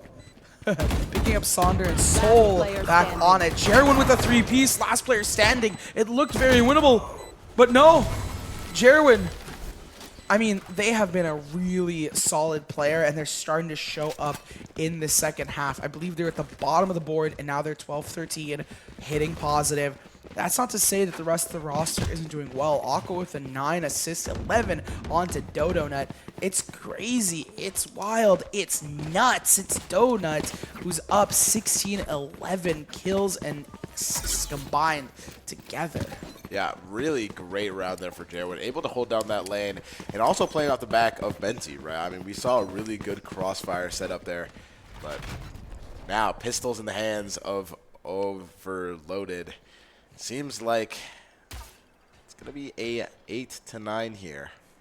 Unless we see a miracle happen here. I mean, Creed has to be the one to get the shots. Spread apart here. Flyaway is playing it safe. This would be the 3rd eco, I'm assuming. Yeah, it'd be like the 3rd eco that we've seen in this game. And I would love to see that come to fruition. But at the same time, I think these guys have felt each other out long enough that that's not going to happen as much. I agree. See how it plays out, though. Holding the smoke. Fair just waiting for some noise. Creed has the TP set up, playing in that off angle. We'll see when the lineup for the Haunt comes out. Waiting for any information here. The drone gets heard. Smoke goes out. Haunt gets throwed. Try to go for the C's. Not able to get anything. Bird is set up out of the smoke. The flash. Dash on the site. Jerwin with a 1-for-1. It's been stripes. Look at this. I mean, we expected a solid win, but it's not going to be as solid as we expected. 2 players down to 3 alive. 8-9 on the board. And this was where, I mean, this is the map that Overloaded has confidence on. But on the second half, it just seems to be really difficult as Flyaway is doing such a solid job on this attack side. Yep. I mean, I'm really surprised because I feel like Overloaded's comp really feels more suited towards defense, right, with the Cypher and the Fade, but it seems like Creed doesn't really have the opportunity to do as much as he was able to do in the attacking side, so we'll see how he adapts to that. The Blade Storm is popped. They're running straight in, ignoring all other things. Hawk comes out. Oh, that volley was so huge. Creed's just going to push straight through with a Dimensional Drift. Tethered down. Aqua just hiding away. They're ratting so much. Finds one, not the two, but still the space is made. There it is. Back out of the Dimensional Drift altogether, but look. Oh, I love this position out of DodoNut. They have the timing and the read. The moment they go into market, DodoNut wraps. Yeah, look at this. Wow. Immediately on top of that, catching one off guard, seeing if there's another, and the Hunter's Fury on top of it. DodoNut gets the second on board. Layers upon layers that get destroyed, peeled like onions apart and lost. Oh, even though DodoNut was there, and so was Benzi. Look at this. Wow. Fair and Ryken can wrap things up. There's no time. There's no time for them to defuse. They got the kills, but the time's not there. Fly away. Take it. Snatch it. Steal it away. Wow, what a round for Fly Away. I had a feeling that something with that plant being so early was going to play a part into that round. But DodoNut with the most insane intuition I've ever seen. The timing on that lurk was so impressive. The moment that Vital turned away to go into market, DodoNut played right into the hand. They were waiting for that KJ lockdown to go down. Yep. The moment that the KJ lockdown went down, both players decided to push into market because they re-cleared space. It's just surprising that we didn't see a counter read out of Vital in that moment to like, okay, well, we haven't heard noise from these players. They're most likely on site. Let's try and hold our back just in case, or like lurk out a little bit. Yep. All Vandals in the hands of Fly Away, but not all Vandals on the side of Overloaded. Ryken with the classic, and Indra with the Sheriff, but fair. Cover going out. Gonna throw out the smoke. Gonna be playing safe here. Dashes in. Aqua gets the first one. The Molly is big. Aqua with another onto Vital. Oh my god. With the way that Flyaway has been kind of yoinking these rounds out of the hands of these players, I wouldn't be surprised if we see another victory here. Aqua looking to find their third. Boom. Goes the Dynamite. Creed on the op. Spams through. 4-piece, not the ace. Creed going to deny it. And they're going to try and fry it. The TP away just to get spotted by Jerwin. Able to get the headshot right before the TP. Closes out the round. What do you say, Drone? A great round for Aqua, the 4K. No ace, shut down by Creed in the op, but a timeout. I think this is the I'm looking at this again. Second timeout This for... is the no. This is the first time that Overloaded has been down a round, I think. Like, I'm looking at it right now. Half ended 8-4. 2 in a row picked up. It was 6. Then they won. It was 9. Then it was now currently 3 in a row. Right, yeah. So the 4 in a row. First time to in this the map, right? 10. Yeah, because it was Right 9, here. then 10, and at the beginning it was 2, 1, 3, 1, 3, 2. Yeah. Yep, for It's sure. the first time this half that they have been down a Lost the round lead, yeah. on a map that they're confident on. That when discussing it with the team, when talking to them outside on LAN, they were just. I mean, they had the confidence, they had the timings, they had a lot of stuff that they really wanted to be like, yeah, we got this. It's probably like a mental thing. It's more than just a mental thing. It's just the really minor mistakes that they are making against a team that is just really comfortable on their own and together. Like that timing of like, okay, what's our pacing? I get we tried to kind of, juke them out our heads, but we won the battle, but we lost the war. Yep. Seeming like the war is going to be lost here for Overloaded. Guardians all around, but still has a few Vandals in hand. Light Shield as well is going to be difficult to deal with, but still winnable. Pretty even guns here, so. Oh, wow. Immediately, Aqua popping that ultimate to give them entry to get this 11th round on the board. I like the timeout timing as well because it's going to give them a lot into this next round. Spike goes down. The players are still up and at him. Vital, get the Hunter Fury on Benzi. Okay. The ult. Ryken picking up another, slowing things down here, and really preventing them from doing a lot of damage. Got the numbers too. This is looking good for Overloaded now. Whoa, through the smokes. Ryken gets another as well. Indra on the defuse. I mean, That timeout really helped them. Look at how coordinated they were with that retake, popping things early, getting picks, and the speed of which they did it too. Probably something to do with the coach just telling them, hey guys, y'all had a pretty solid retake that one round when we had rifles. What happened? Why did we stop going fast? Yeah, that was great stuff. I have a feeling that the coach definitely helped organize that. A really great retake there. I love the ultimate uses from Indra and Vital. Really all came off the back of Vital's Hunter's Fury there. Really great stuff. On the top of the leaderboard too, Vital really playing a crucial part of this game. I would even say a vital part of the game. Got you. No pun intended. Jerwin. Oh no. Jerwin with the op giving credence to the play and giving credence an early grave. Tough stuff here though. The dash set up. Not able to find anyone else, but Vital looking like they're going to run into Sonder. Gets the first pick, holding it down, but the paranoia shuts all momentum down for Overloaded and 2 on the flank. It's going to be rough to make this retake, but we'll see if they have what it takes. 10-10 on the board. It's pretty even for both teams, but Flyaway looking like they're going to run away with this right now, especially considering the fact that they have 4 players, they have a lot of pressure, they have so much that they can work with. I mean, the thing for me, the main thing for me is that just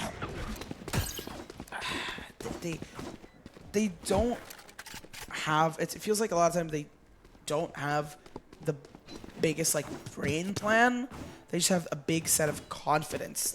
They have that feeling, that emotion to just be like, all right, we know that we are individually solid players and we trust each other fully. Because some of these players, right, Dodonut and Sonder, they've played together on FlyQuest, so they have that, synergy already built up.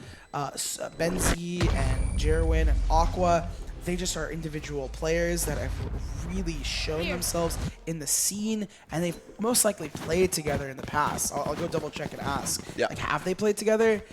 Because I feel like there's no way that they haven't. Right. There's no way that they haven't. They've probably been buddies for a long time, and so they just have confidence. Yeah. A lot of times it's just comfort in the peaks together. That chemistry, right? It's undeniable. You can see it in the way they play. You can see it in the team comp as well. Really the anchors of Flyaway here, and you love to see it, right? I mean, definitely is pushing the edge against Overloaded on their map. On attack, also, all they do is just they play time. They play very standard stuff. They have currently bomb going down mid, I believe on Benzie, and they're pushing Jet with an op, being aggro on this attacking side. Flight. They have the initiator with the duelist, clearing spaces and corners, allowing Jerwin to play their game. On the flip side, they are defaulting B and A, just poking, prodding for info before they hit. Very interesting here. Ferris trying to go for the dirt peak. Oh, the smoke immediately. Jerwin pushing up, gets paranoid. Dashes back. And now it's reset here. Donut finds Creed. They're fighting for it, but the TP away is tough here. Indra gets spotted with the recon dart. Jerwin finds the first pick on Indra. Is going to go for the re-peek. Might find Fair, but hit shot. Shuts it down. Fair's going to get taken down, and at this point, 4v4 guns, the time is drawn, 30 seconds on the clock. Flyaway needs to make a play if they want something, and it seems like the B hit is imminent. Paranoia going to come out, as well as this nice little quick trap set up, but it's immediately countered. Saunders there on the corner, Dodonut is top of it. It's going to be trades on trades, assist on assist. Ryken with the 3-piece. Oh, it works out so well to bring this 11th round to fruition, and honestly, I think we might be seeing overtime. I could not have asked for a better map 2. This has been going back to back. Such intensity in these last few rounds. And Ryken with some beautiful shots, might I add. Love to see it. This might go to overtime. It might. I would love that. It might. But it also Especially with a might comp be like this. just, honestly. With how it's been going and the pressure we've been seeing, I would hope that OVL could just win these next 2. We'll see. I have a little bit of confidence in I want them to Flyaway, get this, actually. it's a broken buy for them, and I just want Creed to get their ult orb here and then pop the judge and show Aqua that they're not the only player on this server who knows how to use a shotgun. Uh-oh. Jerwin? Your wish might come true. Creed's holding this corner, but the drone is going to find Creed. Oh, it's going to be shot. they get spotted, so now it doesn't matter. And the self-flash is definitely not going to help. The shock dart tags him as well. We just saw this on the previous round, literally with the same walk up into mid, and then immediate kind of rotate shift towards B site. I don't know if they're going for the exact same play or if they're going to try and get a pick first and then play off of it. I feel like it's a set play that they're calling, and then they're most likely going to just, you know, play around the pick that Jerwin should try to get. Low bullets here on the Vandal for Jerwin, but all you need is one to kill him. That's all reset. Pushing in with the flash. And Not able to find and they know since Creed hasn't peeked that they either have a shotgun or an eco of some kind. They don't want to take the long range fight. Heard the so judge. They're like, yeah, they're immediately like, okay, we're not going to do this. We're 30 just going to be seconds left. Paranoia gonna self-paranoia onto Enzi, but Vital gonna have to hold down this site with the Odin. Oh, it's going to be blowing up red. FlyQuest picking up the shots near the very end. Flyaway comfortable. Oh, again, it's just the bullying. Jerwin is trying to shoot. Still hits Indra. Because Jerwin can't see it. Creed with a jumping shot. Match point attained. And I mean, it was a broken buy. It makes sense, but it was so close. So close. It's so far. And just look at it. Boom, boom, boom, boom. 1, 2. It was actually 4, 1, 1, 1, 1. Insane. Insane few rounds here. This map is getting so much closer, and we see another sort of broken buy here. Full buy, but it might not be enough. Stingers in the hand of Fair, and Riken with the Spectre, as well as Indra with the Guardian. Only 2 rifles in the hands of Overloaded. Looking like this might be a 2-0. But it's going to be a very contended 2-0, especially for this second game. I doubt it, though. In my heart of hearts, I'm like, from what I've talked with the teams, I hope they have a last kind of oomph in them. They have the Cypher ult on Riken to give them really valuable information. If they can farm up either Vital's ultimate or give Creed a lot of cooks, not their ultimate, just give them some space to start killing these players, and I think it might work in their favor. But Jerwin, oh, not only do they have a judge for close range and just they have the Blade Storm shock darts to break the trips. Just the coordination is on point. On point here. The smoke comes out. Jerwin deterred from making a play here. Only one tripping remains. The lockdown is activated. The team is deterred from going for this flank. They're going to be playing retake the team, pushing into market. Yeah, it makes sense. They want to surround and ensnare as much as possible. There's that side take. 1 player detained. I think it might have been a trap to try and lure these players out because it's immediately going to be saved by Riken. Oh, Aqua. Wow. Finding 1 player lacking, catching them off guard. 4 players alive. We need to see a comeback starting here. Overloaded on their tournament life. Indra finding 1. Yeah. What? Within a flash, off screen, Sondra gets the 2-piece, Dodonut with the 1, and we saw only 1 out of the 4 kills that happened in a split second. I don't know if you can hear that snap on the air, but just, wow, I mean. Speechless. Speechless. That last ending was just fast, snappy, and with not a disregard, but just really just intense with the ending. FlyQuest came out from behind, and we saw like glimpses of that, especially near the very end where they had to like actually fight for it instead of just being like lazy and like laissez-faire, right? Like just relaxed, right? They had to be more intentional with their plays. And we saw it. I mean, blink and you miss it, and now Flyaway moves on to quarterfinals of this bracket to face off in the future. But before we get into that, we will be seeing Kat with the interview on a team member from Kat's Flyaway. Corner. Kat's Corner, you love it. You cannot miss it. We're going to see an interview real close. But what a series. What a series. I absolutely loved watching that. What a fantastic play. I love watching Flyaway. They cook so hard. But we're going to be going into a little bit break before we go into Kat's Corner. Thank you, guys. We'll be right back.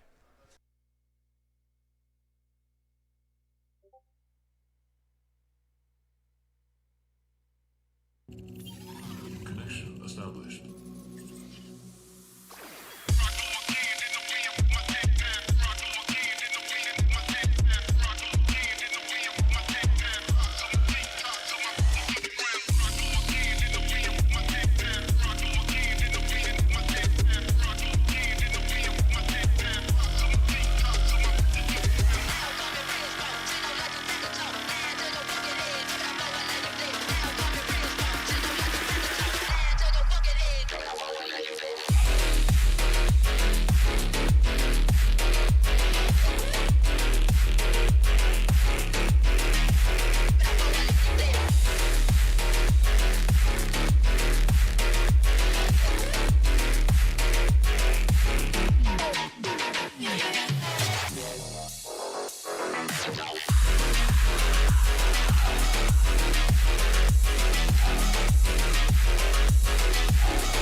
And welcome back to ROK's Run It Back event day 3. My name's Kat, and this is going to be Kat's Corner, where there's going to be post-match interviews and analyst work being done.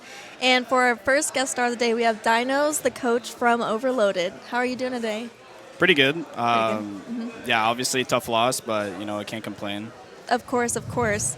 And real quick, you guys played an amazing series today against Flyaway. They're an insane team, so Yep. For sure. But getting into the questions here, though, was the comp on a set a pre-made? Yeah, I mean, Okay. Yeah, we've been working on that comp for quite a bit. Yeah. I would say, the Euro pick we've been practicing for a while. I would say almost 6 months. Yeah.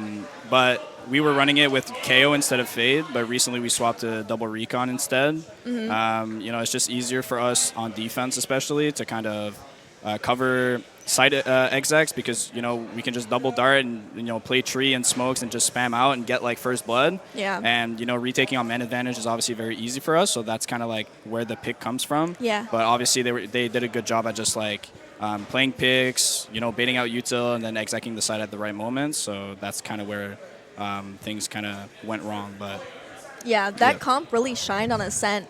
And I was just wondering, how are you guys able to stay so calm on the single elim? We kind of come from a tough first day. In groups, it just didn't go our way. We lost our 2 first matches that we easily could have won. But 4 out of 5 of my guys, it's their first LAN. They obviously got nervous. That kind of played a big role. So we just weren't playing like ourselves. It didn't go well. But our third group match, we played against the best team in our group, and we just beat them pretty hard. So that was kind of a confidence booster for us. So from that point on into day 2 and today, we were just feeling it, and we just were able to stay calm because we were playing confidently and calmly. So yeah. And so is this team, have you guys been together for a very long time? So this iteration of the roster has been together for about 2 months. Okay. I personally been with Indra and Fair for almost a year now, but we've been swapping players and stuff. Yeah. But yeah, no, this roster we've been together for 2 months. So That's insane. yeah. Yeah, that's really good for your first in-person event, right? Yeah, first That's LAN cool. for most of these guys, yeah. Oh, that's really, really good. And so I know that you're sitting right behind them when Yep. you're watching them. So when you were listening in, what was your favorite comm that you saw or heard? Honestly, I wasn't hearing much of what they were saying other than Yeah. the trash talking at the end. Yeah. I feel that kind of drove them to just perform better. Just Yeah. they were hearing the other team talking back as well, so there was a little bit of competition there. But it's just what I like to hear is just relax. Right when either we get first blood or we get we go through a pivotal moment in the round where we know we have advantage. Calming, freeze, or relax is probably the best thing that I can possibly hear as a coach because it just tells me that they understand that playing an advantage really forces them to make the play. To slow and the not tempo us. down. Exactly, Yeah. because they are forced. It's basically playing chess, right? You of play course. one turn and then it's their turn. They have to do something. Yeah. And if you freeze and just hold the right angles, Yeah. they'll just walk into your crosshair. Of course. Yeah. And so you personally, who do you have winning the entire tournament? I'm a big fan of Tim's team. They're stacked. They have Yeah. Lear, Jakey. know. They have Wildfire as well. They stacked roster. Yeah. But I'm also rooting for Rose because these guys have been on a heater. I've been kind of following their games. They played really well in groups. So, Yeah. I have one of these two for sure. Oh, good. Well, thank you so much for the interview. I really appreciate it. And we will be right back. Thank you.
pre-match stuff. There we go. I can hear it. I can hear myself. I can hear you. There we go. There we go. That's what I like to see. We're in it. We are just going to be getting into some pre- and post-match stats. Something I want to talk about, the Flyaway versus Overload game. It was fun, right? We didn't get to see Lotus. It was kind of sad. But we did get to see Bind and Ascent. 5-13 on Bind, and then a solid 13-11 on Ascent. Yeah, that was a doozy of a map. That Ascent was an especially good one because Overloaded were actually super confident going into it, and that was something that we discussed a lot during the broadcast. Yeah, I mean, Overloaded, I thought they had it in the second map. I really wanted to root for them. They felt confident. They looked confident. They had so much in terms of their, like, mental going into it that they just, it was so unfortunate to go see them out here on the stage and be like, all right, you know, it was a rough game. How you feeling? The immediate response is just like, bad. Like, you're out of the tournament, especially in a series that, you know, you could have done better. You could have potentially gotten it to at least overtime bare minimum. Unfortunately, that just didn't work. It was not part of the cards. Definitely was not part of the cards, and that's mainly thanks to a really good coordination by Flyaway Part 2. I mean, the duo of people like Dodo, who are playing absolutely amazing that game, Benzi, who is really putting the team on the back in terms of support, and that recon with the Sova, right? We saw Sova and then KO, two amazing intel characters, and really playing his part. Benzi impressed me. Honestly, Benzi is just always really solid to just flex around and work with the rest of the team. I do want to give props, though, to Dodo Nut. Bro, Dodo absolutely massacred most of the players on the screen. They had so many multi-kills in that game. They just popped off through that entire round. On Bind, I think one thing I want to touch up on Bind is, like, not only did, you know, Dodo get 4K around, you know, on the second half when they got the defuse and they got a clutch for it, but they also had a couple of other moments where on Bind they really played as a nice team with really good synergies. The entries were really solid. Those really small points to touch up on really does give me kind of some confidence into the future. I don't think I picked them for the next round. I don't think that I picked Flyaway to win next. But, you know, I still have some confidence that that game is going to be very hot between them. I believe it's Oregon Hack versus Flyaway, if I'm not mistaken. What is it? Incorrect. It is going to be Flyaway versus Rose. Oh, yeah. I gave it to Rose. That is going to be a good one. I also gave it to Rose in my picks, but that's going to be a great series to watch. So you guys have to make sure you stay tuned for that one if you are cheering for Flyaway. But if not, we have some amazing matches coming up with some even more amazing talent on the casting couch. Yes. But just to wrap up thoughts, wrap a little bit of thoughts on this series overall. I mean, the Bind pick was obviously going to go for Flyaway. They're very confident on that store. We saw the triple duelist come out. We saw a lot of confident play, a lot of coordination when it comes to the execution, right? We saw very much synergistic util usage with the Thrash, with the Yoru, Dimensional Rift. We saw a lot of sick combos. That also happened in the match with Ascent, right? I mean, we saw some really good usage of Yoru in both games, which, you know me. You love Yoru. Love me a Yoru. That character is awesome. Speaking of Ascent, to touch up on it, the synergies felt a little bit different because the way that specifically Overloaded played, they had a really good time of just being able to counter a lot of the plays that were being called by Aqua in that game. They had a really good shot of just, like, changing the narrative, and they got it to 11-12 and then eventually falling 13-11. I mean, that being said, we can talk about this for hours. Oh, yeah. I want to know your pickups, right? We have a little bit of time to fill here, so let's talk about it. Okay, sure, why not? okay. Like, I'm curious, who do you think is going to win this? All right, no one bully me because I'm new to this, but this is my first pick'ems for any Valorant event ever, so hear me out, all right? So the big ones that I have here is I have Rose winning the whole thing. I'll just spoil it. I'm not going to lie, now. I also had Rose winning. No way. I wanted to see, I kind of, you know, it's hard because who do you have in the finals? I have Shake and Jake in the finals. I had Burger Boys in the finals. Yeah, Burger Boys? Yeah. I have actually taking it over Burger Boys. Really? So I believe. That's my big one. That's my big one for sure. That's a real I believe in stretch. That team is crazy. That team is crazy. Hey, we'll see. Burger Boys are the returning champs. I know. Hey, they got Alvin, they got Matt. So you gotta believe. You gotta Logan believe. as You gotta well. believe. Like, dude, Tokyo. Us absolutely playing crack right now, and I believe. Hey, that's my big one, but it doesn't happen. It is what it is. I think Saul and Jake still might take it over Burger Boys as well in that, but we'll see. That one's gonna be a good match if we see Burger Boys versus Saul and Jake, or Shake and Jake. is going to be fantastic. I have F5 going over Earn Your Medal, and then I have Sad G taking it over F5, and then, you know, Shake and Jake also taking it over Sad G, but I have Dolb beating Region above. Yeah. And then I have Dolb losing to Oregon Hack obviously taking it. Fighting Rose, Rose taking it and making it all the way to Grands. Ah, I see. Taking the whole thing. I mean, that's how it is. I have Rose and Burger Boy in the finals, and I have Rose winning. Fair. So I think that's where we kind of differentiate. That's fair. But speaking of Shake and Jake, we're actually going to find out, you know, who's going to win out of the Shake and Jake and the Burger Boys combo, because the next game is on stream. It's going to be Burger Boys versus Shake and Jake. Wait, it's going to be Burger Boys versus Shake and Jake? Or I believe so. Versus No, wait, let me see. Is that match already done? No, the match is already over. Whoa, Burger no Boys, is way. over.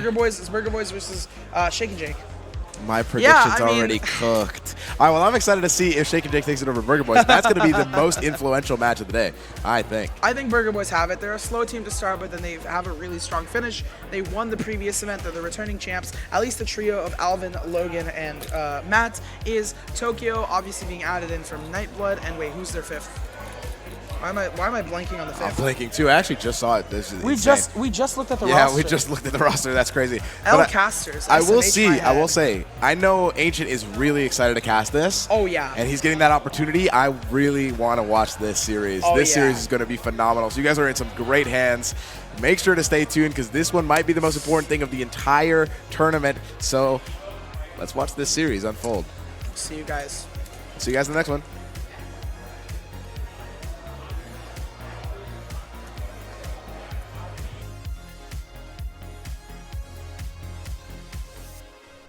Just like that, We're over. back.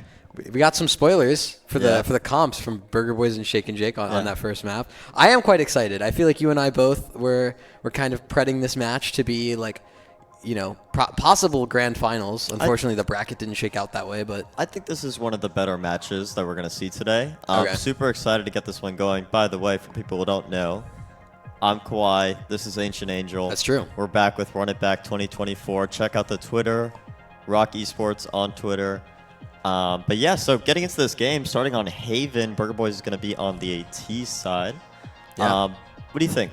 Tell me something. I mean, Haven, attack-sided map. Burger Boys Okay. looking really solid. Tokyo's been on an absolute heater today. Yeah. He's been locked in. For those sniffing who the screen. don't know, Mhm. he went 25-8 on his last match on Haven, and this was against this was last last series, literally yeah. just like earlier today. So I mean, they're looking pretty solid today. I think they're back. The group stage, you know, just a group stage, right? Doesn't really matter, but you know, I think we're going to see something really good here. Yeah, I mean, in all fairness as well, the Burger Boys, like they're a notorious like group stage chokers. Like they are the playoff team. Like they don't do anything in group stage. They're kind of bed. Like you go sleep. It's Burger Boys. Like, you know, they get beat by Rain Above. Like lose a map to J-Roll. Right. Yeah, nothing wrong with that. Lose a map to J-Roll. You know, almost get grouped at Heatwave 2024 in May. That always happens. Yeah, it's normal. It's normal for Burger Boys, but then they just like come alive in playoffs. Like everyone's locked in. The comms are good. The flow state is there.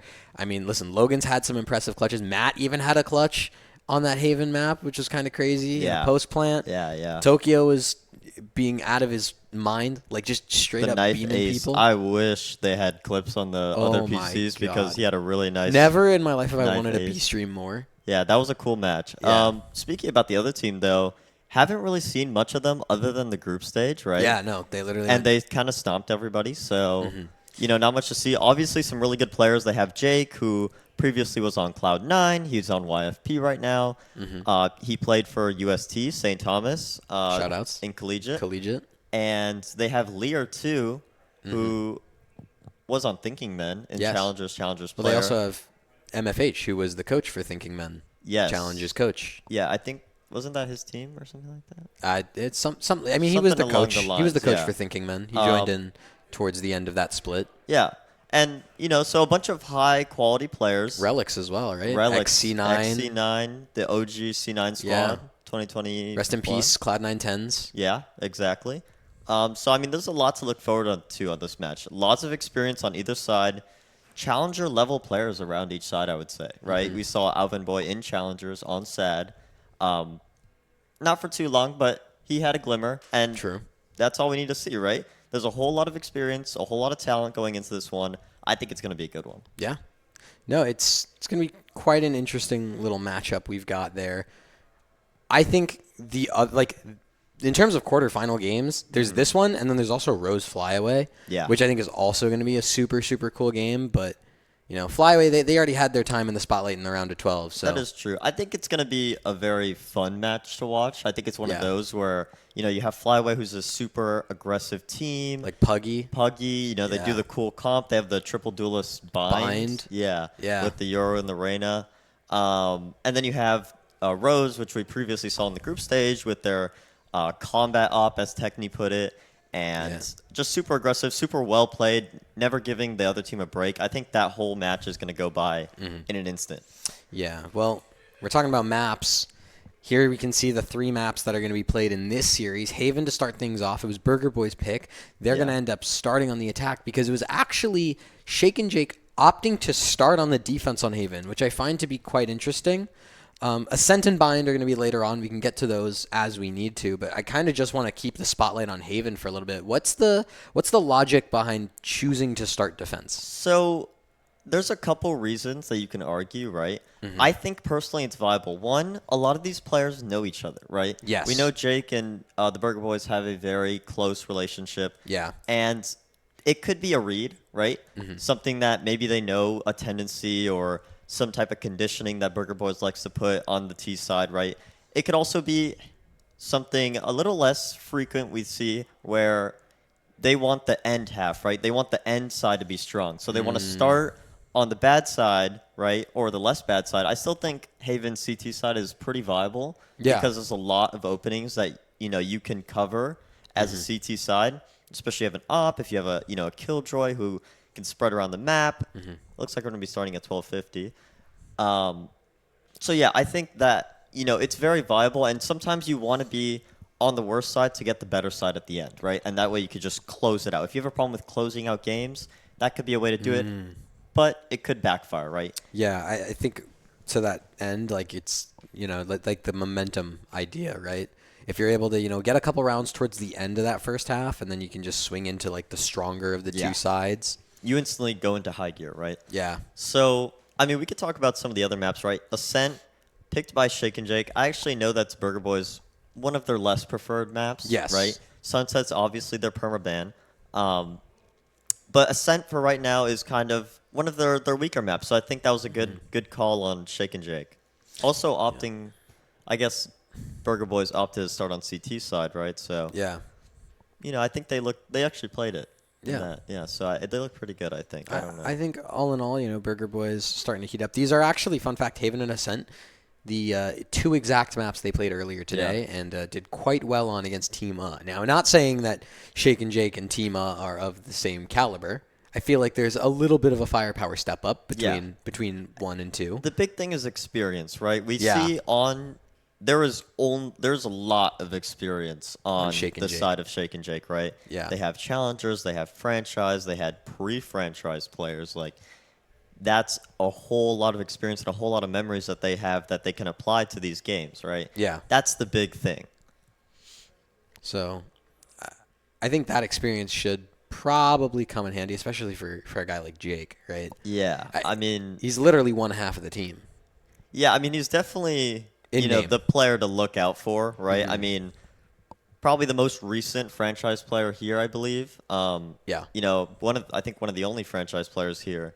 The only? Okay. In terms of people that have competed in VCT I think post 2023, I think it's just Jake. Yeah. And he's a great controller player. He was a great controller player for C9. Yeah. By the way, production, the top part, it's not Flyaway Part 2 and Overloaded, it's Burger Boys and Shake and Jake. Don't want the viewers getting confused. Yeah, it's because I'm back here. The fairies followed me in. Yeah, exactly. So those darn fairies from last night. They put it there. Yeah. Anyway, though, there's a whole lot of experience. Obviously, Relics, right? He's been in the scene since the start. Been in the scene since before the game came out. Exactly. So, he was playing Project, what do they call it? Project V? Or was it Project A? Project A. Project A. Yeah, it was Project Ares. Yeah. He was a Valorant.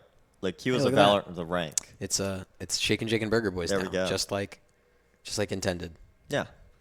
So I think this is going to be a great match. I think this is probably a map 3, we have to see how it goes.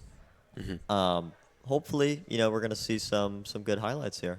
I would hope so. I think the big thing for me is if we get to bind, what that looks like, because for the most part, Burger Boys, right, we talk about the fact that they have like kind of a rotating duelist slot, and it'll go to either Alvin or Tokyo depending on who's actually like what duelist is necessary for the comp, right? So if it's like a Raze comp or a Neon comp, you give it over to Alvin because you just want him to be a cracked out mechanics player. But if it's Jet, you leave it to Tokyo because, I mean, listen, Tokyo's Jet is... Yeah. He's on that. Yeah. He's got that. I mean, they have 2 great Jet players, right? Yeah. They have Tokyo and they have Logan. But Logan's also a great Sova. So yeah. the roles might collide there and, it works out for them. It looks like we're coming into the agent select screen. 2 mirror comps. Seems like, just a regular default comp. Yep. I do want to highlight, and someone that we don't really talk about, Katsumi. Yes. She's been doing great so far this tournament, I think. I think the level of play from Kat has been really good. It was something that I actually got a little bit worried about when kind of looking at this new Burger Boy squad and some of their losses, was the fact that, when you bring in Kat and Tokyo, it kind of pushes Matt off of his preferred roles, because Matt is normally, he likes to be a bit more of a passive player, likes to play either the Sentinel or the Smokes. He's no stranger to playing characters like Breach, like some of those more supportive initiators, but when I think of Matt, like I think of lurking, like just straight up. So, the fact that he's now forced essentially into these initiator roles like 100% of the time, it kind of raised a little bit of a question mark, but it does genuinely seem like Katsumi is able to just pick up right where Matt left off. It's obviously a little different. I feel like the, level of agency that Katsumi brings might not be the same as Matt, but the consistency from Katsumi, especially at this event, has definitely been there. I think Katsumi has been especially good in the clutch. Yes. Like when they need someone to get a kill to win a round, she will get that kill like 10 times out of 10. I think that's something we've seen already. Late round impact. Yeah. And it really plays a role. Like she's a little bit of a quiet player, but the kills that she gets, they're all full of impact. They're all 100% impact. Game defining kills. Yeah. So, I mean, another star player, we can start talking about some of the players here. Wildfire. And you may not know much about him, but he's a collegiate player. Yeah. Yeah. And I'm excited to see, because I actually haven't watched much of him. I've heard about him, but I haven't. The streets talk and whatever the Discord DMs come in for the day are, but I haven't seen much of it. But I've heard he's really good, so I'm curious to see what he'll do on this Breach. Breach is a very hard character to play. I always find that Breaches, they're either dropping 40 or they're dropping 4. Okay. They're either on, like, you know what I mean? Like, it does genuinely feel like with this character, like, you have to be a very specialized type of personality and play style. I mean, many people don't practice Breach, right? Yeah, because that's the big thing. I think it's because his utility is so deceptively easy. Yeah. It's like, oh, well, all I have to do is look at my minimap and stun. But it's like, okay, you can do that for your teammate. That's fine. But what about when it's just you? What about when you're alone and you're isolated and you need to use your utility for yourself to try and win a fight? I would even argue that doing it for your teammate is hard enough, right? Like, I would say the hard part about Breach is the timing. And making sure you and your duelist and whoever else is running out is on the exact same page, right? If they are not on the exact same page, you're going to flash them, you're going to stun them, you're not going to stun anybody, you're not going to flash anybody, right? And that's why it's very common that you see the IGLs actually go over towards that Breach, because you're the guy that's kind of doing all the macro coordinating. So it's one of the reasons why I actually don't mind Matt being on the Breach that much. Yeah. Because, you can't really lurk as Breach. Like, if you do, that's kind of troll. But, if you're the IGL and you're coordinating everything and I'm saying, hey, I'm going to stun here, you guys need to go peek, like, Tokyo's not going to tell you no. Yeah.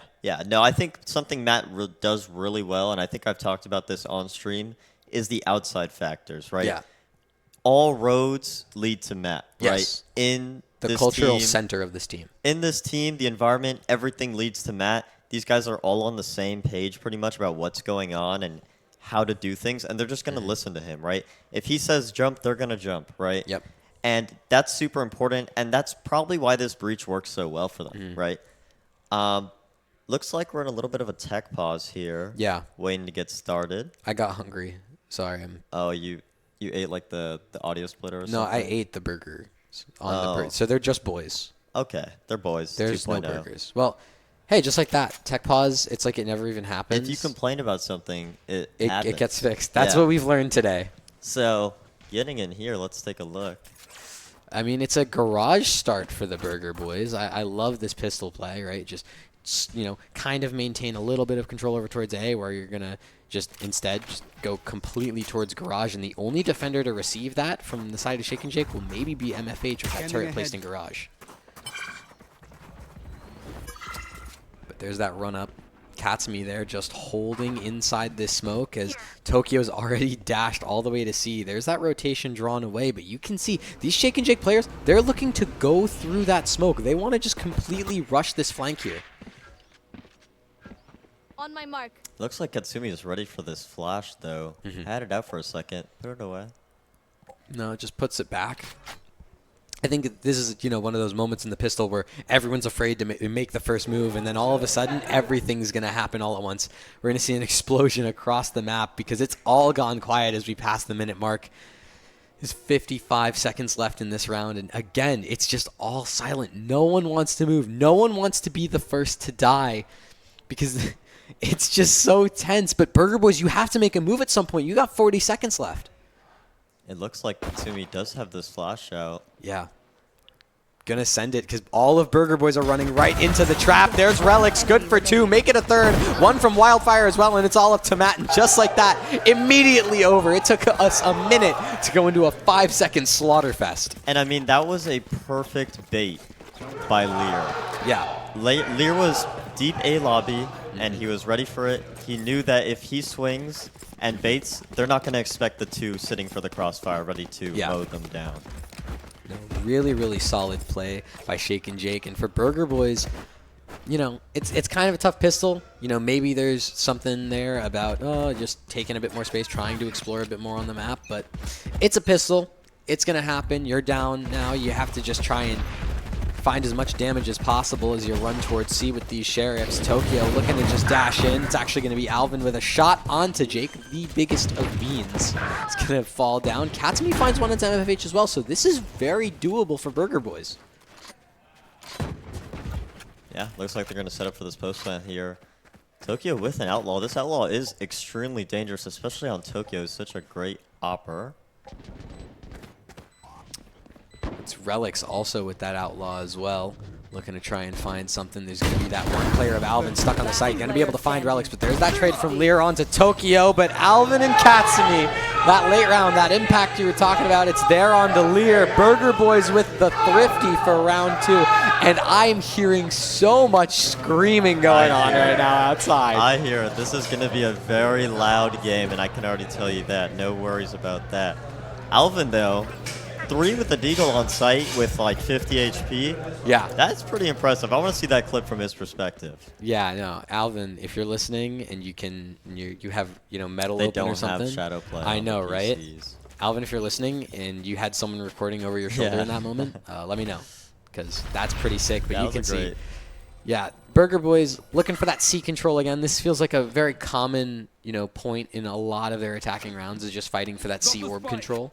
Yeah. I mean, farming these ults are very important, right? Especially on attack. Yeah, and especially against teams like this where you just need any edge to get over them. Yeah. Even right now, it doesn't feel like... I mean, yes, there's weapons, and that's like something, right? But there's shooters on the side of Shake and Jake, right? Like, we've seen Jake pop off. We've seen Relics drop 30 even in this tournament. Yeah. Like, earlier in this tournament in the group stage, he was dropping absolutely just insane numbers. So, this is a... By a long shot, not closed at all. Lear going to get taken out by Tokyo over towards that B site as Logan finds Big Bean. So just like that, Jake's down out of this round. It's all up to the rest of the players to shake in this 3v5. Any kills would be quite complimentary. And Wildfire stuck with a classic. You think he gets this? You think Tokyo checks? Yeah, he's definitely checking. Or just gets the flick. Just aim labs. That's pretty much checking it, right? Yeah, basically. Whoever gets the kill, they checked it, or they didn't check it. You know, like if Tokyo flicks that, but you know it doesn't kill, it's not a check. See, that's a check right there from Relix. Yeah, Relix is gonna get one. That's good. Good economic damage, especially here where they converted that eco. Any economic damage is gonna help because they're gonna be so inflated, right? It's a great round for Burger Boys. Only dropping one. They're going to be able to bring over another weapon. Matt's going to pick up a Spectre. Alvin's going to go on to the Vandal now. So basically, the three big players that we were talking about in terms of mechanics on Burger Boys, which was Tokyo, Alvin, and then Katsumi in those late rounds, they've got all those Vandals. So this round, this looks very, very doable for Burger Boys. Yeah. Yeah.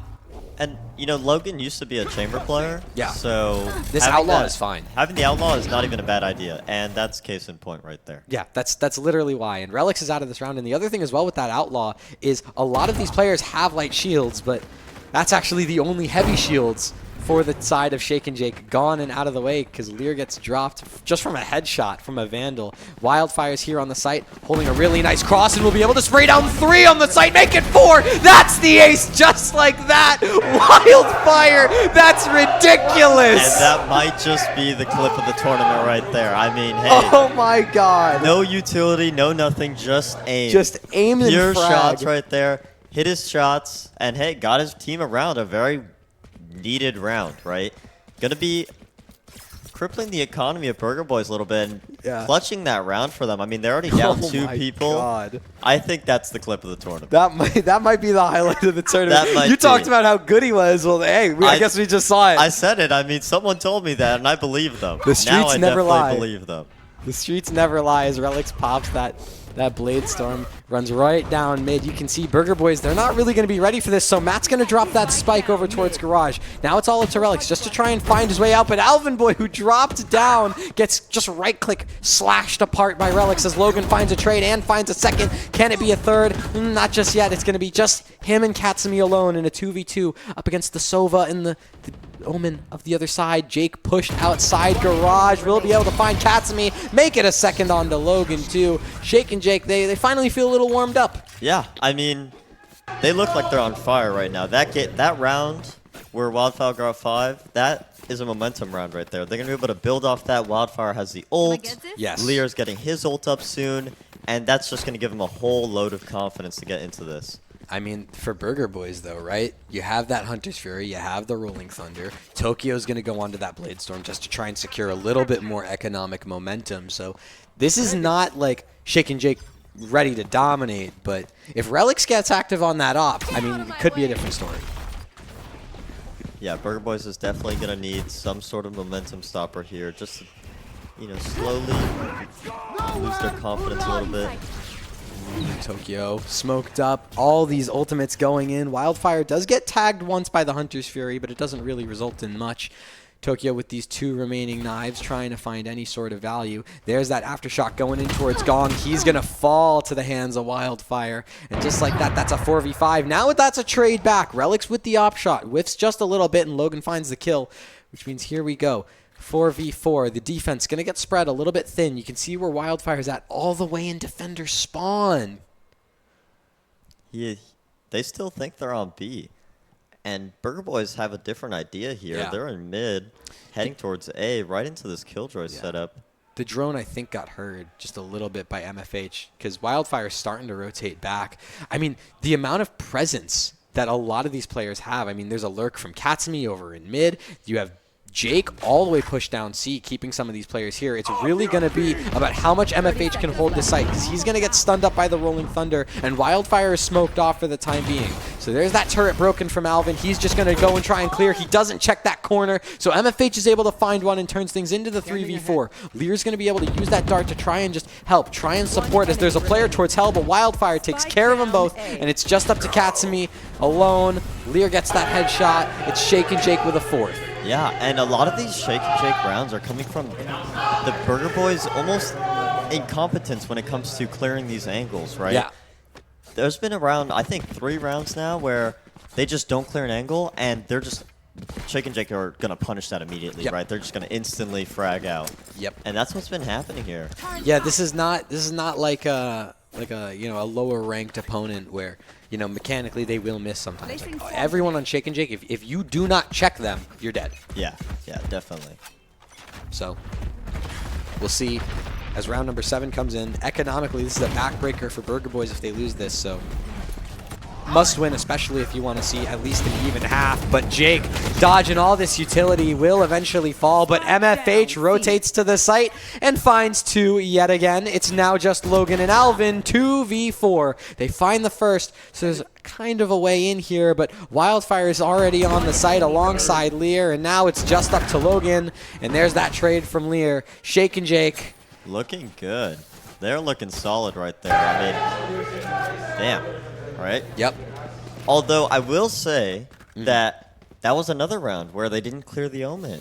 Yeah. And he was able to get that kill. Obviously a little confusing because the TP happened, but you hear that, right? Yeah. So you would expect a team like Burger Boys to be able to adapt to that, right? And change things. So we need to see how they're willing to adapt, when they're willing to take that time out and say, hey, what is going on? I mean, listen, I'll say this. It's been a very, very loud, game so far. Loud. So there is a chance that they just didn't hear it. That's a good point. Yeah, that's the thing about LAN. This isn't no online where, you can hear everything that's going on. There's going to be some distractions, and there's going to be Tokyo taking out 2 over towards Long.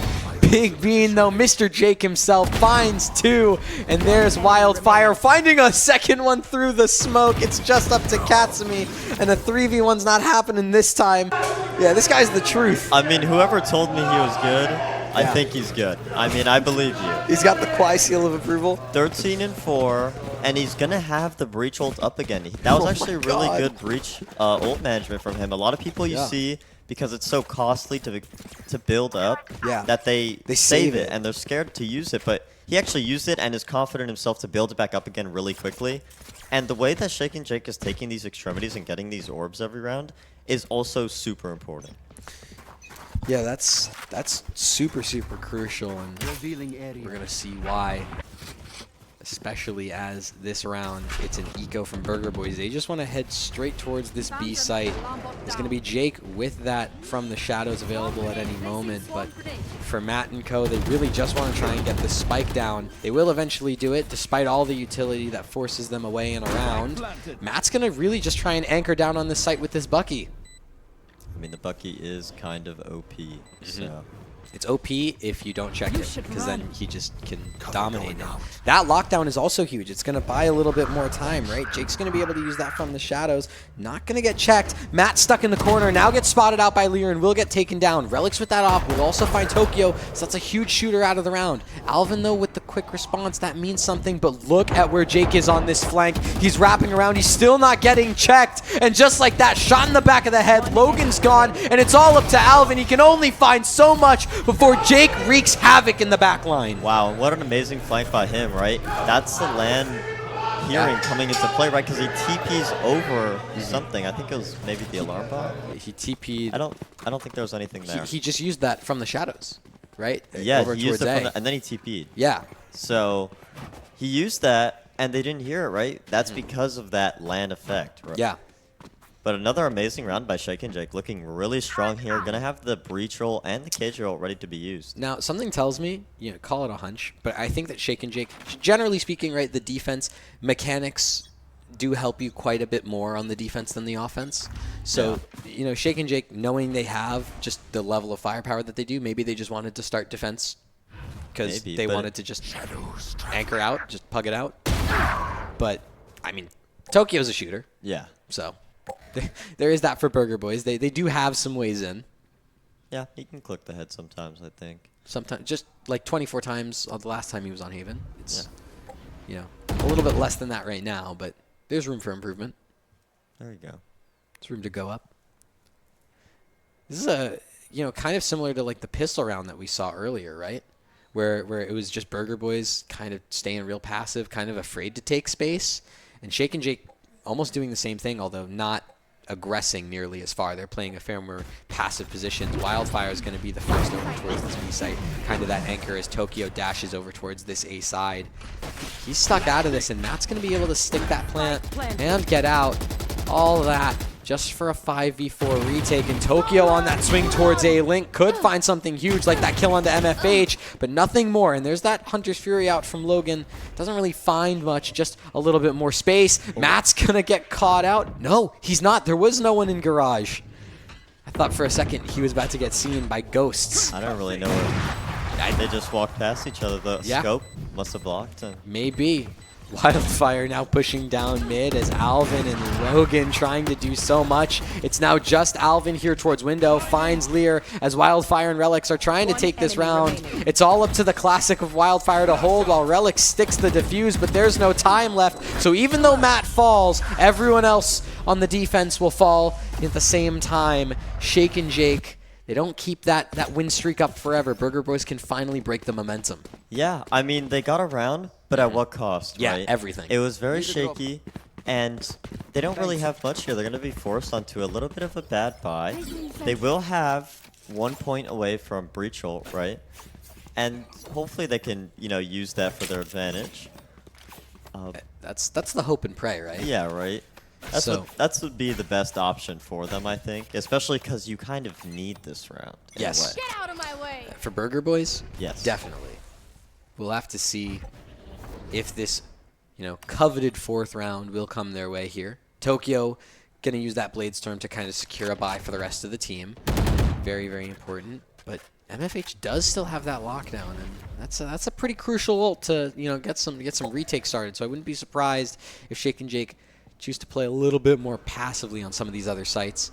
Yeah, and Logan actually used his ult last round. Yeah. So now there's no counter for it. Yeah. Mr. Funever knows that no matter what happens, that KJ ult is going to last. Yeah. No, MFH, he's got that IQ on lock.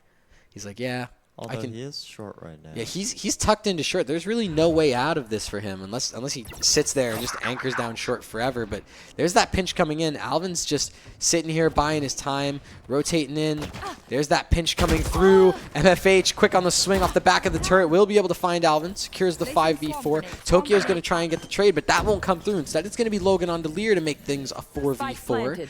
And just like that, Spike gets planted over towards A, and I think this is the Burger Boys realizing they need to dig MFH out of this position. Matt on the swing, going to get dropped by the Killjoy. With 30 HP remaining, eventually Logan will take him out. And now this retake really starting to go in. Jake going to get taken down by Tokyo, and he finds another onto Wildfire as well. It's all onto Relics with that off. Running around. We're having a good old time. 360 doesn't work. There's that quick scope. But the time, yeah, Relics realizes this is a save that's necessary. Yeah, 3 HP. Not too much going for him right now. He's going to have to save that up and be relegated to C main, holding that. Looks like they will go hunt for him. This is an amazing play. They kind of, no, they're going to save. But this op would be nice to get down, right? I mean, he has no money for another one. And probably this is the last round and a half, so it actually would be a little crucial for that. Yeah, no, this is a good save.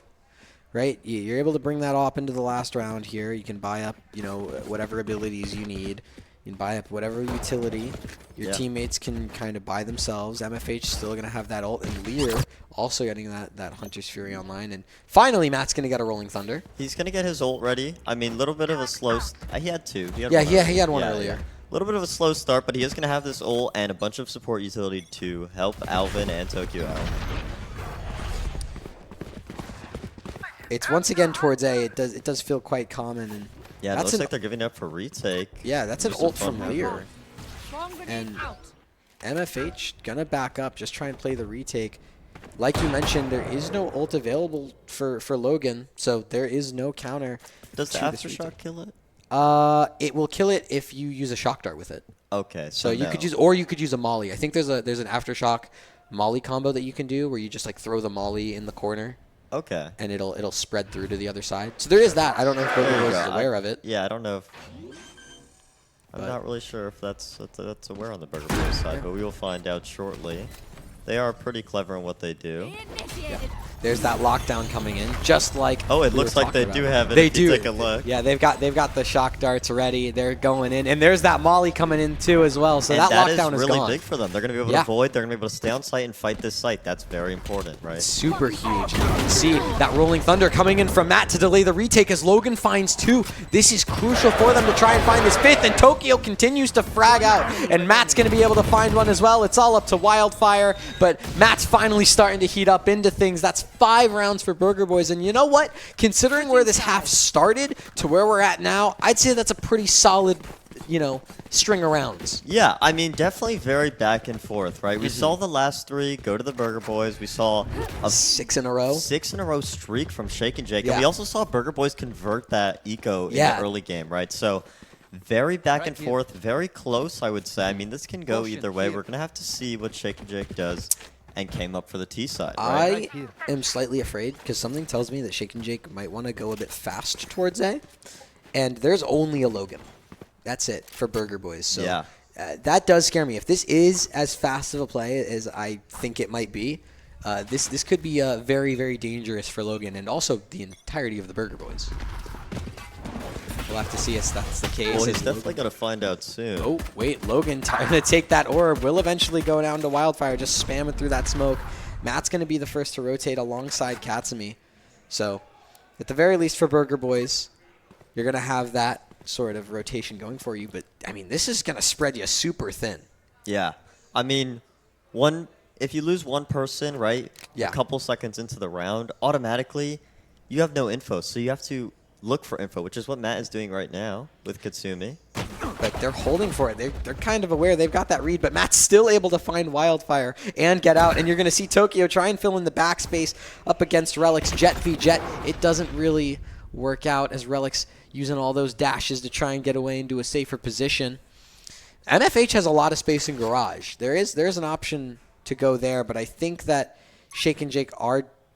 Alvin looks aware of the Garage presence, right? He did break the turret, so they're going to know that they're somewhere around here. Alvin doesn't know exactly where it looks like. It looks like he's kind of set on C. Yeah.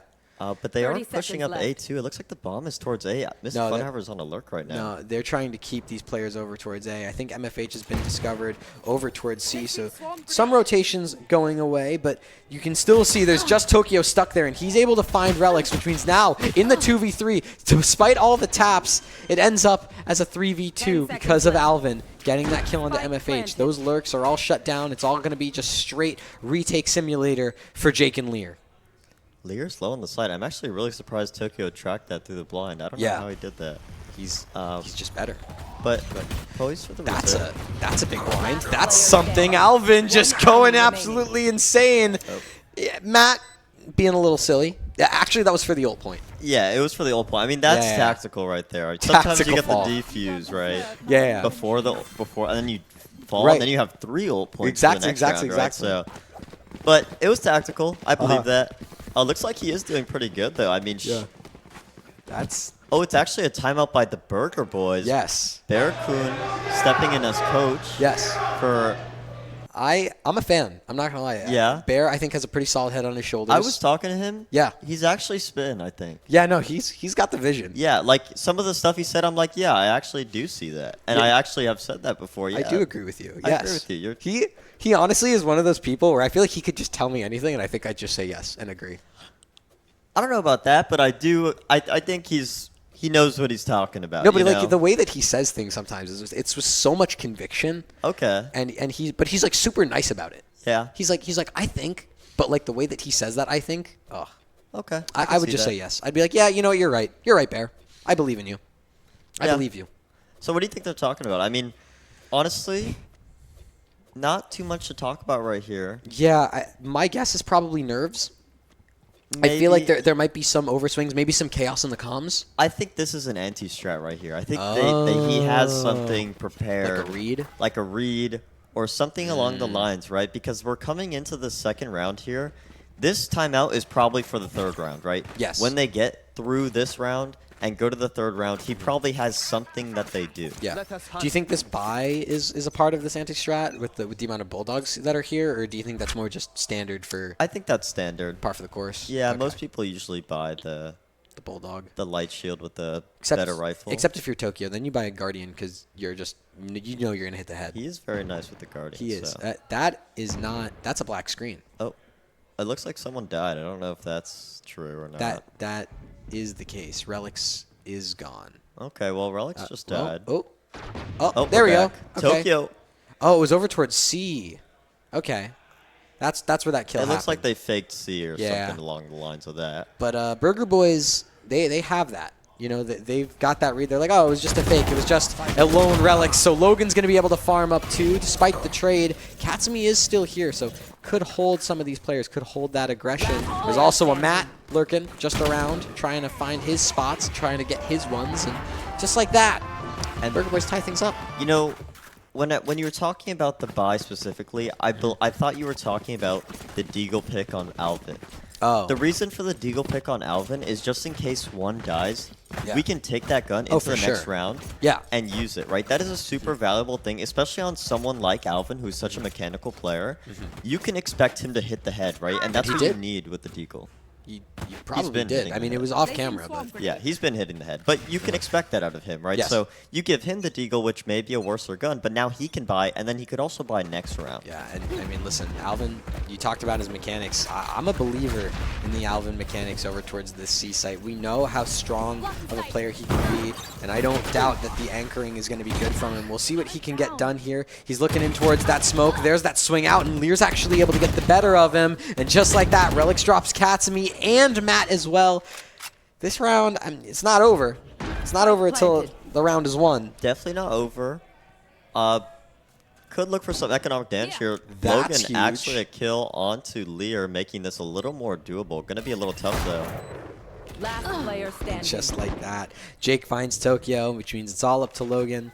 You can see that wrap coming in just like that. Jake has that read, has those jumps. Boink, boink, dink. A little too late on the gun pull out there. Yeah. Well, Burger Boys have a buy here. This is a great round to get momentum from, right? You have Logan's ult in one, and that could be used to win this round, right? But you also have Lear's ult, right? Yeah. So both are a very equal level playing field right now. So how they're going to adjust to each other is going to be interesting. It looks like they're looking to fight mid here, though. Oh, yeah. Tokyo looks like he wants to get active on the map. It would make sense to. Again, the fear is with the amount of players over here towards A, and just Logan on the other side for Burger Boys. You know, that concern does come in. There's that Hunter's Fury coming in from Lear. It's a jump around for all of these players on Burger Boys as Tokyo's going to start really committing to this flank. There's going to be a turret to catch him off. Actually, might be aware, doesn't want to go for it. Instead, it's just going to be this A-site take. They want to see if they can find that Killjoy beforehand, so that way Tokyo's fate can really be sold, but I think they're calling it off. They just want to do just a standard 5-on-5 retake. Yeah, well, they do pull, by breaking the turret, they pull some players, and someone has to watch that, right? Even for a little bit. So for this little second here, they're going to have some room to work with that one less player. Oh, Tokyo's dashing into the site, but Wildfire is able to find Katsumi, and Jake actually able to find two, but Logan, Matt, MFH, Wildfire all trading out. It was just a chaotic mess, a jumble going on the site. Yeah, and once that 5v5 retake hit, Shake and Jake looked extremely comfortable, right? We see Wildfire, by the way, 21-9. He is dropping a bomb right now. He's having a game. This is a tactical nuke from Wildfire. Yeah, and he's, you know, the good thing about your breach doing really good, which is kind of rare, right? You want to see more supportive breaches, but when they're fragging out, they're going to have their ult very fast, right? Especially if you give them bomb, if you give them ult orbs, right? You could charge up that ult and have an impactful ult every few rounds. I think we're seeing some pings go on for Shake and Jake, so that could potentially mean a really cool execute, maybe just some pathing going on for Relics as he's dashed onto the site already. 15 seconds into this round, Shake and Jake already have this site, and they're going to be able to plant before a minute 19. Spike at a planted. minute 19. Yeah, Logan still has his ult, though. Still usable, still savable this round. Another 5v5 retake out of them, but they are on the eco. Yeah, knowing Burger Boy's propensity to not use ults in ecos, Yeah. Oh, I'm proven wrong immediately. There's that Hunter's Fury going out towards C long as Tokyo can dash onto the site. It's Alvin to get that kill onto Relics as the remaining players for Shake and Jake are just trying to hold towards C long. The spam was good once, but I don't know if it's going to be good again because Matt's just going to be able to stick that defuse, and Wildfire and MFH aren't able to stop him from doing so. Just like that, under the noses of Shake and Jake, Burger Boys can find the 8th. And the rest of Burger Boys did a great job there at stalling, right? They move purposely away from the smoke so that these players have to aim away from the smoke. Therefore, it's farther away, right? Yes. And stuff like that is what helps this team go forward, right? The small things. Yeah. Speaking about the ult economy really quick, though, Alvin's going to have his ult up while Mr. Funhaver is still very far away, right? So there's going to be no real counter here while Lear and Mr. Funhaver build that ult up. Yeah. That's crucial. I do really enjoy that Logan used his ult there. I think that was the reason they won that round, just for the space taking alone. Yeah. But speaking of space taking, back to this C site, because it really does feel like Shake and Jake can just take the space whenever they feel like it. Burger Boys always willing to just give it up and play the retake. Yeah, they definitely look very comfortable in the retake. Wildfire has his ult out though, gonna be ready to commit this whenever. Yeah, just looking to send it as Tokyo's already dashed into the site. Alvin's able to find MFH though, and Tokyo not stunned up means that he can find Wildfire, which means it's a 3v3 thanks to Relics. And you can see now Alvin committing that lockdown, trying to find all that value. Jake not checked though, means that it's going to be that numbers advantage all in the favors of the Burger Boys. Shake and Jake trying to run back in. Matt and Logan on the shots, good for it. And there's that jiggle. Works out in Matt's favor. Actually, he's able to snipe away. And do they get it though? It's very yes. Close. Yep. Nice. 9-all. Well, and they saved the breach ult. Yeah. Or I think he charged that back. They get the breach ult. They get the breach ult from this round. So poised for a little bit of a comeback here, a small one, but one nonetheless. Yeah, I like how we were talking about, like, you know, a few rounds ago, Matt was like kind of slow. He was like 3 and he's woken up this kills. half. Yeah, no, this is a new Matt. It was like halfway through the first half, like towards the end of the first half, I think. Yeah. He like just started stepping up, and then all of a sudden he's like doing really well. I saw him taking a pregame nap. He was still like a little groggy. He was maybe. a little sleepy. Yeah. He said he wanted to power nap before this game, and I think now he's finally woken up. You know. Yeah, he's ready. I think maybe. Tokyo though been solid this entire game. Let's see what he does in this fight here. Relics dashed all the way down sewers. Could be a nice little jet-on-jet action as B-Site's going to have some shots traded about. Left. I think this has been a really interesting round so far from Shake and Jake, solely just because this is the first time I think they've really tried to insert a player deep A. Yeah, I think it's the first time we've seen them insert somebody, like specifically. Yeah. But what I appreciate is that they started off this half slowing down, right? And then when that stopped working for one round, they instantly went and did just sped up. aggressive things until it started working. And Learson's going to be able to go into the site here. Yeah, Lear gets that pick onto Katsumi, and that's huge because that's going to open up this site. But that ult from Matt is huge, and that's going to activate Tokyo as well over towards A to find Relics, meaning it's now a 3v4. Shake and Jake need to work from the man disadvantaged position, and Wildfire is going to be able to do that onto Logan.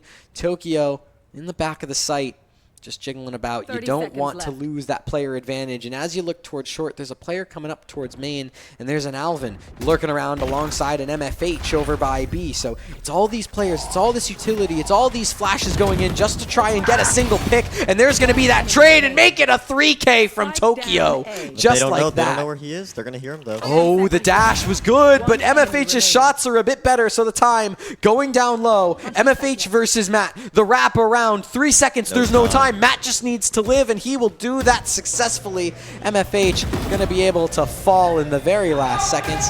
It's some great frags from Matt, and I heard that scream from Matt. I think he's a little happy about that one. I mean, you know, in that clutch scenario, just not getting the bomb. You know, you can't get the bomb down there. You have to fight him, right?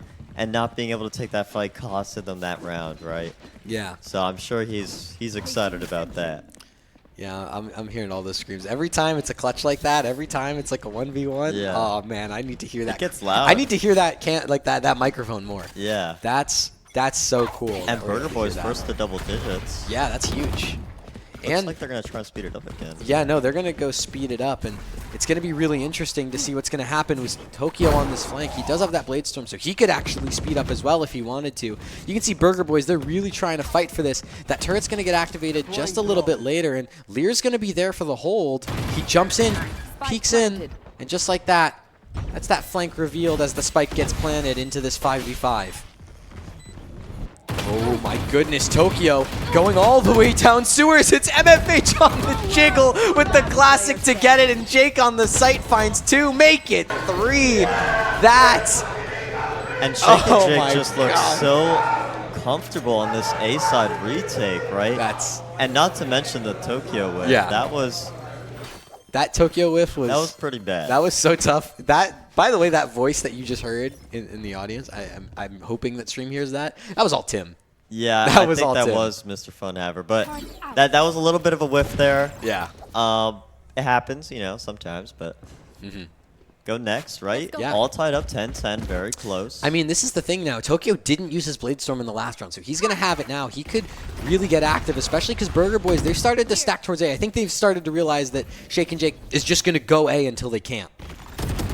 Just like that, Tokyo is able to find that first frag. A dash from Relics not available. He popped it a little bit earlier. Instead, it's just going to be kills as Katsumi finds one as well. But there's that trade from Relics. Turns it into a 3-on-3. That Marshall from Matt going to go a little bit wide. It's going to be Tokyo with that Vandal to be able to find a kill. But now it's just up to Alvin in that 1v2. He has a Sheriff, but, I mean, both of these players, they're shooters on the other side, and they've got Vandals.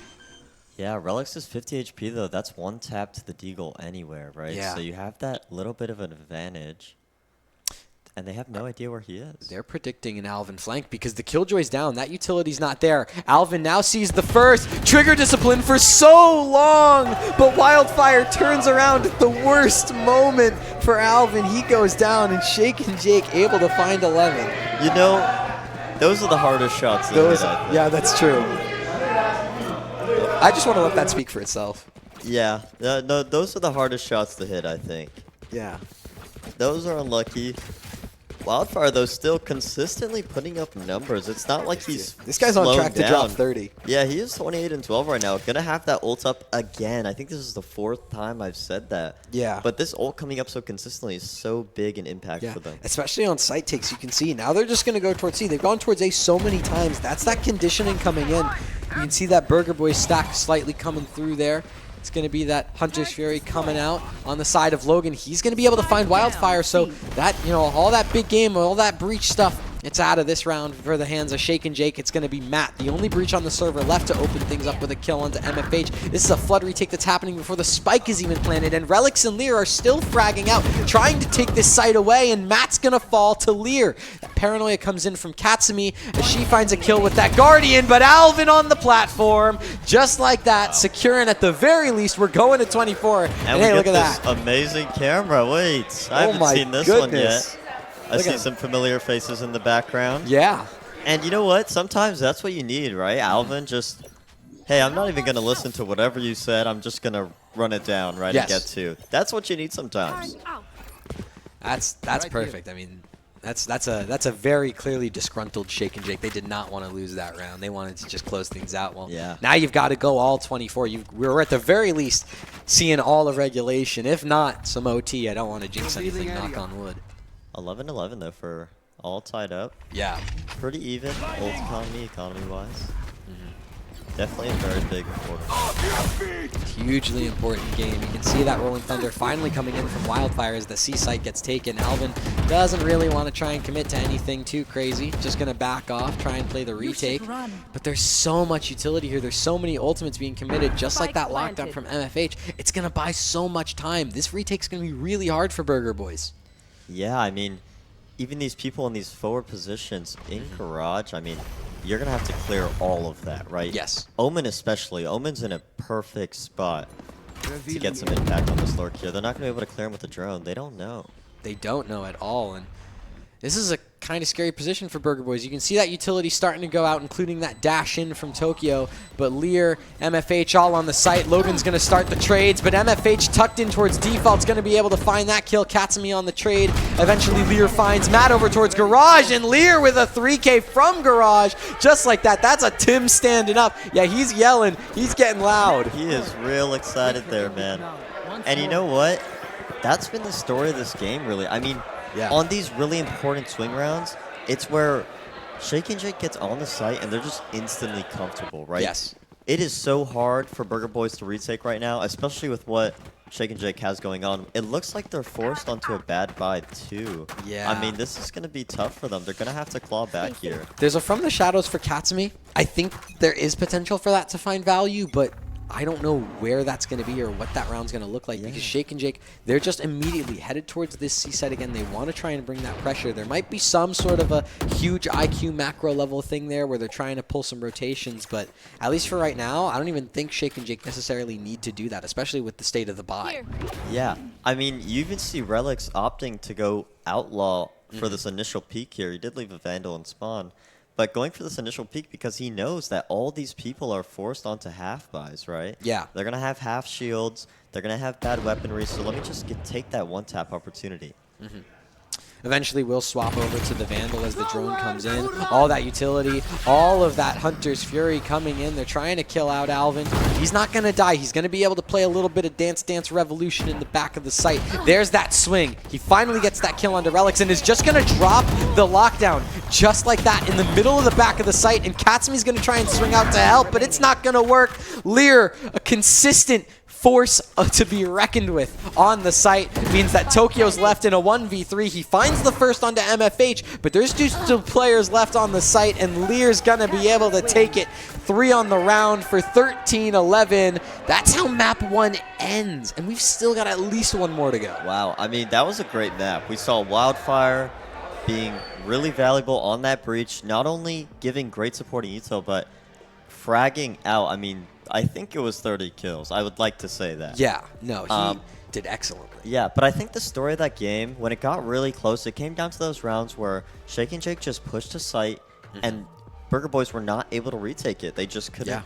They couldn't do it. It was too strong a lot of the times, especially towards that A bomb site. We saw a lot of retakes there that Shake and Jake just looked comfortable on. Yes, no, they looked super comfortable, and it looked, especially in a lot of those positions where no kills were given over, it was a full 5v5. You know, again, we talked about the aimers, and I think part of the reason that Shake and Jake opted to start defense is because they know how good their mechanics are. They trusted in their holds, and I think that when, you know, that bomb gets planted, you're attacking, but now you're defending the spike from being diffused, and so you're just relying on, again, those holds, those mechanics, you know, that kind of micro play that I think that Shake and Jake and a lot of these players on Shake and Jake excel at. Yeah, I mean, they look comfortable. That was the end of it, you know. And good on Wildfire to build up that breach ult so often, right? I think he had like 4 or 5 of them. There was a lot of breach ults going on there.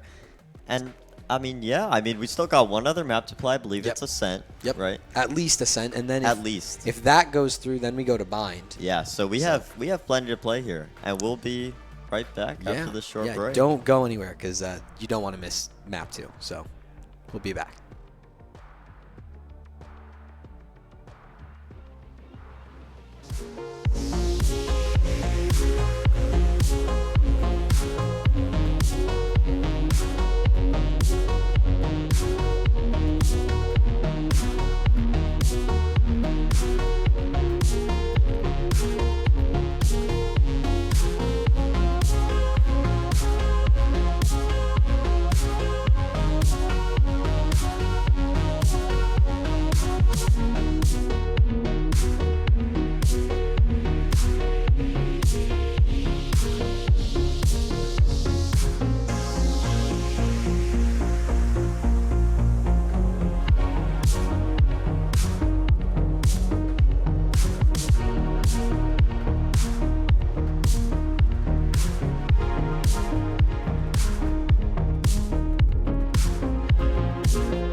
Welcome back. Just like that. Yep. We're back. I hope you guys enjoyed some LAN cam that was going on. We saw a little That's dog. new. Saw That's nice and cool. Whiskey. Yeah. Whiskey the dog. Whiskey the dog. Yep. We saw some other games going on. We saw the back of the Shake and Jake players, their little report screens. MFH Yes. getting nice and up, getting some good energy out. Oh, yeah. To the crowd. No, this is really cool. Yeah. So next we have Ascent, which is actually Shake and Jake's map pick. Yes. Right. Burger Boys probably weren't expecting to lose on that map, and now they have Ascent, which is a tough one for them, I believe. Yeah. Not only is it a tough one for them, I feel like it's not their strongest in their pool. Right? Yeah. I feel like they've had a couple moments where, plays like the individual playmaking has left a little bit to be desired.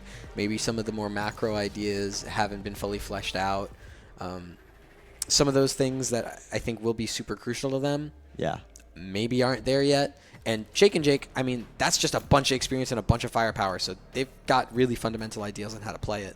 The thing is, though, that you have to remember is that Tokyo is now on Jet. This wasn't the same comp as it was yesterday or the day before. We have Matt on Deadlock and Alvin on Cypher now. Oh. Yeah, so it's different now, right? That's true. And they changed it up, and we don't really know what's going to happen. All we know for perspective is that 13-3 on Haven to and 13-7 to Ascent on right? So there isn't much to base it off of, but that's the basis we have, right? They played a little bit more dominantly shaky on Haven? Yeah, they played definitely more dominantly on Haven than they did on Ascent, right? But we just don't know what's going to happen with this new role change, right? Yeah. I am a fan, though, of the Matt Deadlock. I think that, if anyone's got the brain for the utility, I feel like he's definitely one of those players that should have it. It also, I think, in some ways frees him up a bit more to get a little bit more creative in how he chooses to play. I think that the KO for him was a little bit, interesting. I feel like that's, the wrong word to use, but it felt a little bit more strange as to how he chooses to play. He generally tries to be a bit more of a team player, and not to say that that's impossible with KO. It's actually fairly nice when it works, but you got a lot of practice in, and you often times find that those really good supportive KOs are almost KO specialists. Yeah. I mean, we know in VCT cracks, right? Yes. The KO only legend, by the way. Yeah, he is. I've never seen him play. I think he played Sage. He played Sage once on Icebox. Yes, but other than that, strictly KO, and I think now they play KO too still on They Icebox. play KO right? on Icebox now. Yeah, so only KO. I mean, talk about specialist. I mean, he may just be the most specialized person in KO, is. right? He's like that. There's him and then the one TikTok KO with the flashes. Who is that? On ranked. I don't know his name, but he's Radiant ranked KO lineup person. Yeah. I mean, he exists, I'm sure. Yeah. There's a Radiant for everything. Yeah, also the more important role change, I think, is Tokyo onto the Jet and Alvin off of the Jet, right? Yes. That's super important because it kind of lets Alvin be comfortable, right? We know Alvin is a great race player, great Neon player. And we talked about in the pregame where now he's switching to these Sentinel roles, which he did play on SAD, right? Yeah. And he played it previously on Burger Boys 1, right? So now we see him a little more comfortable, a little more able to communicate with his team, right? He's going to have more time to communicate with his team. And Tokyo, who is a Jet player at heart, right? Yeah. He ops, right? He does the shooting on the entries, right? He does that greatly. And now we get to see how that plays, right? So we really don't have too much of an idea of what we're looking at here coming into this. Well, the one thing that I will say is, and I will actually give this as a bright spot for Burger Boys, is I personally think that Alvin Cypher is better than his Jet. And I think that has to do with the fact that, generally with Cypher, you're playing a bit more on the site around your kill trip setups with those cages, right? Or at least that's a more common way that Cypher is typically played, right? There are some players, like we talked about yesterday on Gnome's Scriv. He did a really good job at playing off the site, playing for the information with his utility. But we've seen a lot of Cyphers, even at this event, that do play on the site, that play with those kill trip setups, that play with their cages. And I think that that's something that Alvin does really well when he plays Cypher, and he finds a lot of value and impact doing so. So I actually think it might be a bit of a help for Burger Boys, especially on the defense, where on Haven, you know, they struggled to find that impact. They struggled to find really competent, you know, and comprehensive anchorings on sites, and really being able to hold executes. I think, you know, putting Alvin Boy on the Cypher might help. Considering that Shake and Jake's, I think, biggest play was the fact that they were able to get on site and just look super comfortable on the site. Yes. And it looks like our tech pause has resumed. Sorry about the wait. But they were able to look so comfortable on those anti-retakes, right? Those holds, those site holds. And that was so crucial to them winning that first map, right? So in a scenario like that where now they have 2 Sentinels, 2 people on each site holding down either site, right? They're going to be a lot more comfortable and maybe get more impact on those site holds, right? And actually not have to play for so much retake. Things are getting loud outside, and things are about to get loud in the server as we go into a pistol round where Burger Boys are going to be fighting for their tournament life on this map. It all starts here, and it all starts over towards mid as there's a bunch of mid aggression. Tokyo with that Sheriff, the first to flash out. It's actually Wildfire alongside Lear to find kills for Shake and Jake. It's a 3v5 as Logan dodges all these different shock darts, gets all these flashes up in his face, and MFH and Lear will be able to take him out. Alvin's only able to find one, and now it's all up to Matt. 13 HP is the difference between him and a lost round. There's so much to do here in the 1v3. He's up towards heaven. He's rotating around. Lear's going to get that plant. And there's that swing out from Matt. Gets pinged up. Oh, and I see a big bean on the flank. Jake gets that kill on to Matt. And just like that, pistol round. Tim, oh, sit down. Wow, he's ready for that. Yeah. He's been waiting for that all day, I think. You think that was a sit down, or was that a waving goodbye? No, that was definitely a sit down, or maybe like a slammed, you know? Something like that. That was definitely a sit down, though, because he was, you know. Yeah. Looks like Burger Boy is going to buy all Deagles here. I mean, definitely a decent play, right? But you do have to watch out for that Outlaw, which we know Relics prefers sometimes, right? We see him with it right now. He has it, and this is kind of that position that you want to pick up the Outlaw in, right? Where there's no armor on the other side. You're kind of just using an op. Maybe there could be some light shields that you're contending with, but that's not the case, obviously, for us omnipotent folk that can see everything that's happening on the server. So for the point of Burger Boys, you know, they do have these Sheriffs. They are going to try and just muscle their way out of it, but things feel kind of good.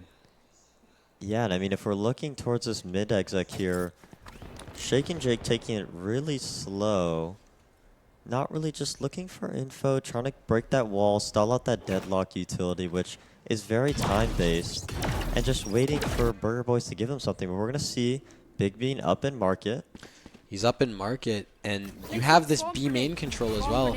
It's going to be that kind of B split that's headed towards as Relics finds Alvin over towards mid. That Cat player gone, and Matt's going to have to try and anchor the site alongside Katsumi as that market door gets broken, and as these, you know, all of this, the shots get taken, and Katsumi finds that headshot onto MFH to start out this anchor. These controller, the Sentinel all here. Well, that Sentinel's gone, and Matt down and out of this round. Tokyo's over towards the defender spawn. All of these players, for the most part, contained, but look at this. It's a fake. It all comes down to Tokyo as that bomb starts to rotate over towards A. There's 10 seconds left as Logan continues to fight onto Lear. He's going to eventually lose that fight, and now it's a 1v4 for Tokyo up towards heaven.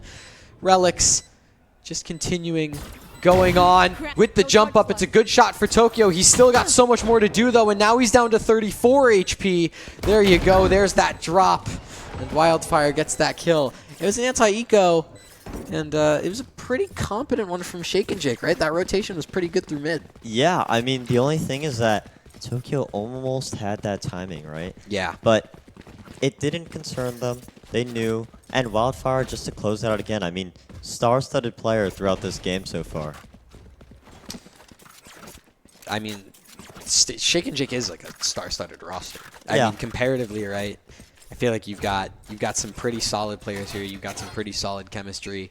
They were definitely a pretty high-seeded team coming into things. So I wouldn't be surprised if that continues. But here in round 3, Burger Boys, getting a little bit of a buy up. Obviously, Matt and Tokyo aren't on those perfect rifles, but they've been looking pretty all right. In general, for Shake and Jake, you have a couple players towards B main just trying to fight over that orb control. You have a couple players towards mid, and you've just got Wildfire just anchoring out towards that A main area. Tokyo. That shot with Relics, that could be deadly. But you can see, there it is. That flick from Tokyo is good for one, and he's trying to get another onto Jake. It won't be the case, though. That's a beautiful trades, and now that mid control is all into Shake and Jake's hands as they go into the 4v4. Looks like they're going to slow down the pace here again.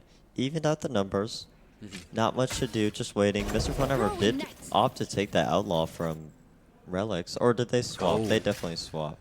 Big Beam with a kill. That's onto Matt over towards CT. That's huge because that's going to open up this site. It's going to be all onto Logan over in the backside of B to really try and hold on to this, but Lear's going to be able to get that kill. And just like that, it's a 2v4. Jake's just going to try and spray, try and get a little cheeky pre-fire in the smoke here over in CT. Katsumi might be the first to peek in off the fade.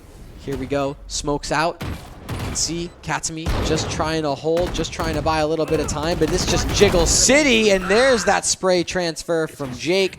The biggest of beans, the biggest of kills. A 4K on the round, actually. Yeah. To get it for Shake and Jake. Yeah, and I think we've seen a lot of impact from Big Bean. He's been one of the more quiet players on the team, but really when you need him, like he's there. Like he's always on the lurk. He's always the one being proactive around the map, right? He's the one sneaking into those holes and finding those gaps like he did in CT to Matt. That really opened up the site for them and enabled them. It was a great job. Now, honestly, like Shake and Jake have just been looking really, really solid. It's not like they're just, 5 players that are pugging it out and just aim diffed everyone because they had a weak group. Like these guys are just playing solid, fundamental Valorant. Yeah, I mean, they're taking their time. They're slowing down, right? They're looking for info, taking control of places, and sending the team through a loop. That is like something to talk about, though. Like Jake just being able to swing in and get Katsumi. Like there is absolutely mechanics that do play into this, right? This is an FPS game. You do got to go and hit some heads. You do got to go and tap away like that. Tokyo trading out Jake in that 4v4. This isn't a perfect position for Burger Boys, but at least there's a way back into this round now. Yeah. It's just a pause for just a quick second. I think they're trying to let Wildfire walk up towards this A main position here. Trying to buy a little bit of time. Relics now sneaking in with that Outlaw. Ooh, a little bit wide, a little bit crazy. Wildfire is able to take out Tokyo off the back of the flash, and now Alvin has to try and walk away. And this lurk from MFH, this could be deadly. Yeah, I mean, he's just going to walk up here, and they will notice him. It's something for MFH. But, Lear and Alvin going to trade shots. It ends with Alvin dropped, and now it's just Logan. Outlaw in hand. We'll get that first. Could there be a second? Unknown. Just a couple of guns being shot about here and there. There's that swing in from Relics. Team Ace. It's a kill participation across the board. Yeah, I like how Logan made sure his opponent was dead, just in case. Well, right? you have to. I mean, listen, MFH is... I mean, this guy's like a zombie. He's doing whatever. Maybe he comes back alive. I'm not too sure. Yeah. But it looks like a timeout from the Burger Boys squad. Coach Bearcoon getting in there. What is he saying? Do you want me to do my best Bear impression? Sure. I think that... I'm just going right in. I think that... Shake and Jake guys, they're doing a lot right now. They're really kind of over pressuring you in mid, and you're not paying that much attention. You're playing really passive, and so a lot of these times you're getting caught off on these rotates, and because you're rotating so late, you feel like you have to rush, and you're getting caught off on a lot of these lurks. And I feel like you need to make more presence on the map. It doesn't necessarily need to be in mid, but you should probably try and look either for some extremity control or try and fight for mid, so you can kind of have a little bit of space to buy yourself a little bit of time in these rotates. Okay. I mean, you kind of sounded like yourself there. I saw like a little bit of Bear accent, like a little bit. I haven't listened to Bear's voice enough to like. Me neither. Yeah. But I think that was accurate. I mean, definitely looking for some space, right? Shake and Jake's just not letting them breathe right now. I think the big thing is that these holes that they're finding with Jake and Mr. Funhaver even, they could just sneak up, and that gives so much pressure to this Burger Boys squad. They just have to always look behind their back, right? Yeah, no, it really does just feel very claustrophobic on the defense. And now you can see Tokyo with that off, gonna try and fight for some mid control, try and brawl out, but you can see that smoke. It's gonna force him off that angle, and that's mid control more or less gained for the side of Shake and Jake, just off the rip, off of one smoke. Yeah, I mean, you see them here just still with the slow pace. We saw them do this last game and then randomly peek into the fast-paced play. But it looks like Matt will be going to look for this duel. He's going to opt now, too. Yeah, I think it's, you know, super, super chill. Again, there's not really a lot of pressure on Shake and Jake. They don't feel like they need to make a move yet, so they're willing to kind of just default, bleed out some utility, and let Burger Boys kind of sit in the struggle when there's a huge, you know, utility dump execute going on in these next 10 seconds. Yeah, and it looks like they're going to group up towards B here, leaving Omen on the flank. I mean, again, with the holes, there are just a bunch of holes that Jake can find, and Jake is doing a great job at finding them.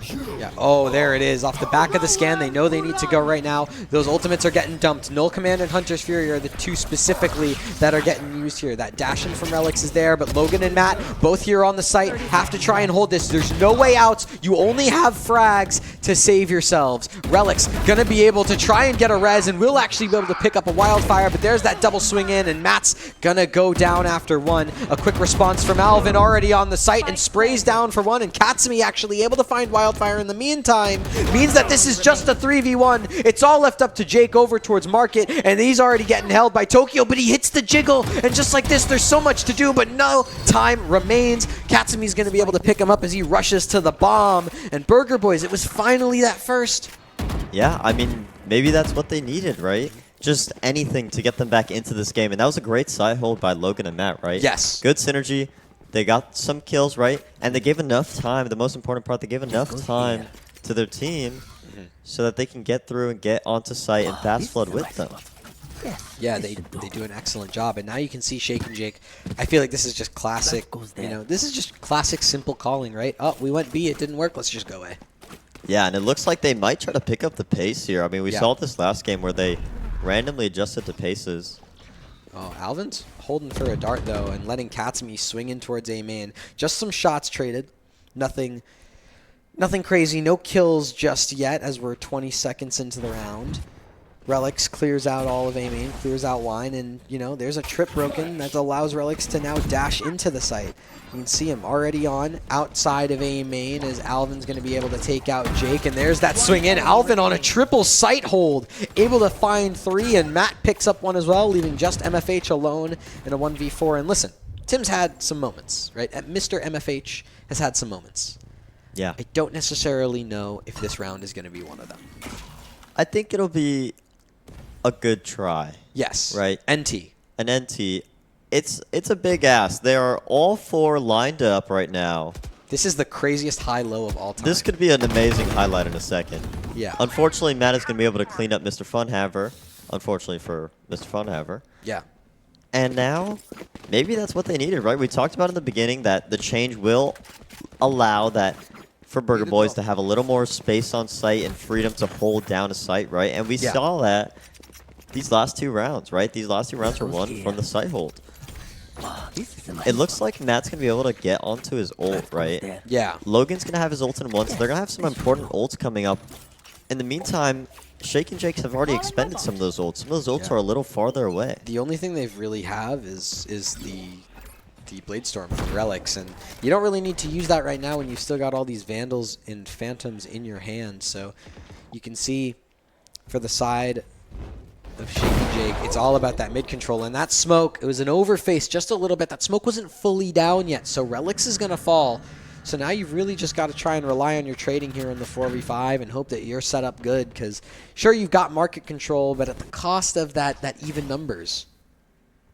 Yeah, and it looks like they're going to slow it down now. They have very forward positions, and it doesn't look like they actually are super aware of where exactly they are. Tokyo definitely has an idea, but look at this cross in mid. They're just going to be able to hold this for as long as they want, and take B site with that, not having to worry about having market wide open, right? Yeah, and that's a great ability, use from Cat, just be able to rotate over towards B. That Annihilation also finds one over towards mid. I believe that's Wildfire out of this round. Jake trying to sneak his way onto the site, also going to get taken out by Matt on the crossfire, and just like that, Logan and Matt again on this site hold towards B, as Shake and Jake, they got closed in upon here, and that's a third in a row for Burger Boys. Yeah, and that's the most important part, right? We saw almost one of the big causes they lost that Haven map was because of the retakes and how comfortable Shake and Jake felt holding down that site when Burger Boys was flooding in, right? With this double Senti comp, we're going to see their win con being that they can get on the site, stay on the site, and live on the site, right? Get those kills, get that utility from their teammates, and get the important frags that they need. Yeah. The other thing that I think also helps to their betterment here on the side of Burger Boys is the map, right? It's a different map. There's no longer 3 sites, so you don't have to worry about, keeping someone over towards B, keeping someone over towards the A side. You no longer have to play as risky in terms of how you're moving on the defense. But I think that overall, especially when you're adding in now 2 Sentinels on top of that, you're able to, you can keep Matt towards mid, and now Matt can keep deep market control, as well as Alvin playing on the A site and preventing, a rush out on the A site and preventing like some random crazy mid-round call. You have a lot more options in how you want to play and how you want to hold and how you want to control your rotations on the defense, and that is starting to help Burger Boys here as they've found a bit more comfort here. Yeah, I mean, hopefully for them, they can kind of come back and start inching their way towards this lead. CT side of Ascent tends to be more leaning in that favor, right? So it's going to be important for them to string around some rounds together and maybe take a lead, right? Yeah. We have Tokyo on this op, though, which is interesting, right? He is an opper, usually, on other teams that he's been on. And now we see him opping again. Maybe he's back in the zone. He's comfortable again, right? He kind of knows this place. He's been playing it for so long. He probably knows every position to op on. And it looks like we're going to come out of our technical pause here. Yippee! We're back into the action. And something that I would like to see at some point in this half is Tokyo get a little bit more mobile on this op. And I don't necessarily mean that in the mid-rounds, because his rotations in the mid-round have been phenomenal, right? He's getting a pick somewhere and then immediately move into a different angle. But I think in the pre-round, right, you don't really want to get predictable as to where you are. And so far, he's been strictly towards this bottom mid, so that smoke is perfect every single time from Jake to counter. Yeah, I'm going to have to agree. It looks like Shake and Jake here, starting slow as per usual, looking to waste this deadlock wall. That's a lot, right? Yeah. That's a very important wall, right? And when it goes down, they don't have it anymore. And Matt wasting it every round, right? Or not wasting it, but using it every round in this B main spot, they're just allowed to just wait and sit here, right? Yeah. And now because they're all just waiting and sitting, you can see Shake and Jake looking to try and, just pop, execute just all 5 players out towards main. And that's actually going to get caught out there by that Molly, so he's going to have to fall all the way back towards Boathouse as Relics with the Blade Storm is already onto the site. Logan's kind of brought out of it, and he's just out towards CT, so Matt's isolated, but they're actually going to go swinging into Logan. It's a nice double spray down to start things out, but Lear peeking in. Matt's going to be able to pop out at just the right moment, and it's all up to Wildfire, but Katsumi's got that done and dusted. You can see there's no trash talk, there's no loudness. It's all business just on the side of Burger Boys. Focused, locked in. And we could see that it's paying off, right? The first 4 rounds went to Shake and Jake, and now Burger Boys have slowly clawed it back. 4 rounds in a row for the Burger Boys, forcing another swing round here for them, right? Not so much pressure to win this round or lose this round, but on Shake and Jake's side, if they lose this round, they're on another eco, right? They were just on eco last round. They did get Logan to expend the ult, but at what cost, right? They can't lose this round. They're going to need this for the momentum. It's an interesting moment for the side of Burger Boys. That ult was just gathered up by Lear, so that's going to be really, really important coming into this round. They do also have that that Killjoy lockdown from MFH that they're going to just pop down right there on A. It's going to try and draw some rotations as this A split does seem to be where Shake and Jake want to end things. Tree control already, for the most part, gathered. It was really given away by Burger Boys. So that retake going to start soon. There's that Hunter's Fury coming out from Lear just to try and find any sort of tags, and they're going to be able to find one onto Alvin as well as MFH killing Katsumi. So now for Jake, trying to get active towards Tree in the 3v5. Forces Burger Boys into a really awkward position here. Tokyo swaps out to the Vandal, just again trying to find anything, but these Shake and Jake players, they're not peeking in. They don't even want to give an opportunity to anyone to try and get a kill, and Tokyo's only going to be able to go 1 for 1. Matt's just going to fall to another nice check from Wildfire, and that's a save on the op from Tokyo. Looks like they might try to hunt this down here. You see them running around trying frantically to find this op. I mean, good on Shake and Jake. You know, the experience really comes and shows when it comes down to these situations, right? And maybe this is why they look so comfortable, right? Because they just don't peek. They know what's going on, and Mr. Funhaver certainly is having a great time. Yeah, he's disappointed. Oh, maybe he's disappointed. That was a very disappointing look that he was giving. He's disappointed. He looked a little upset. From Burger Boys. But what I was saying before Mr. Funhaver showed up on the screen was that these players, in the amount of experience that they have so much discipline to not swing, right, to hold those crosses on sight, and that's proven to be deadly for Burger Boys. Well, and it's the thing that we were talking about that made them so successful in Haven, is it feels like once they get the bomb down, that round is theirs. It's very difficult for Burger Boys to retake, and it actually felt like something that Burger Boys was almost a specialist at the last time they were here, was being able to just be so confident in their retakes. It feels like Shake and Jake, they kind of intuitively know the counter to that, and there's Tokyo now finally getting active over towards that B side of the map, gets that pick onto MFH, and that kind of forces Shake and Jake's hand here a little bit, because their only control they have is towards the A side of the map. And immediately. Definitely exposes their B side. They're going to notice that they catch one.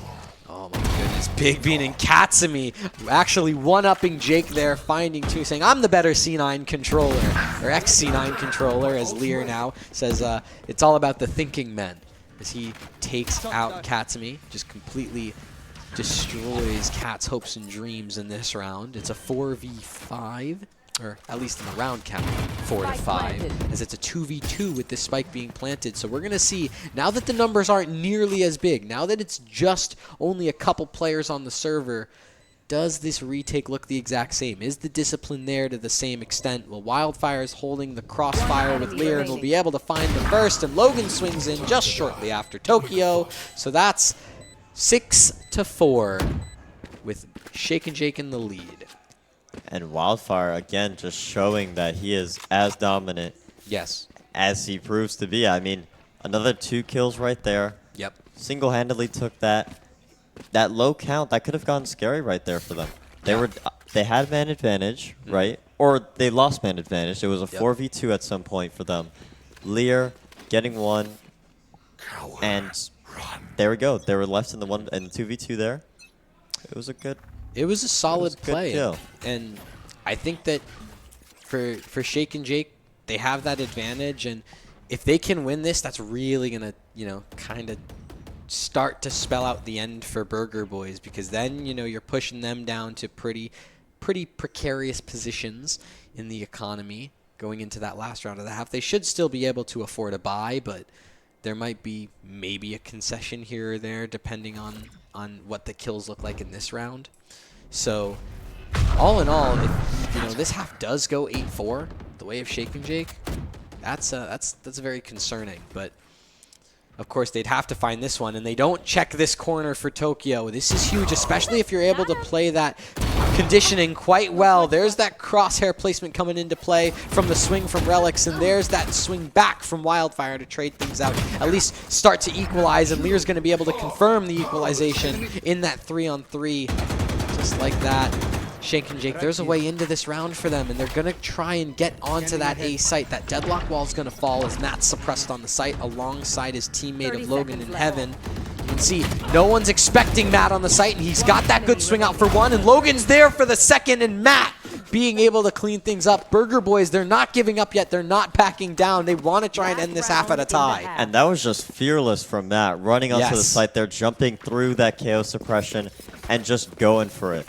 Let me just get on site and try to do something. And that's what this team really needs right now, right? They need those star plays. They need that momentum. They need to climb back into this one, right? You were talking about how Matt is the cultural center of this team and the emotional center of this team, right? And I think that's something that Burger Boys struggled with a lot on Haven, was they would oftentimes, right, and it's what we saw with those retakes, is they would oftentimes just simply play not to lose. And they wouldn't play like they have the star power that they do. We talked about how good Logan is, how good Alvin is, and these really talented mechanical players, but all of a sudden when they're going up against these other guys that can start to match that, it almost just feels like they're a little bit shy and they're a little bit scared to make a mistake, right? How we saw passively they were just afraid to overstep at a single moment. So it has to be those hero plays to bail them out, and Shake and Jake, they're aware of that, so they just want to 5-man slam this A site. They're going in, they're sending in all this utility, all this suppression just to get Relics onto the site, but that deadlock utility is there, and it's going to try and lock them out. Katsumi's actually going to fall via a spam,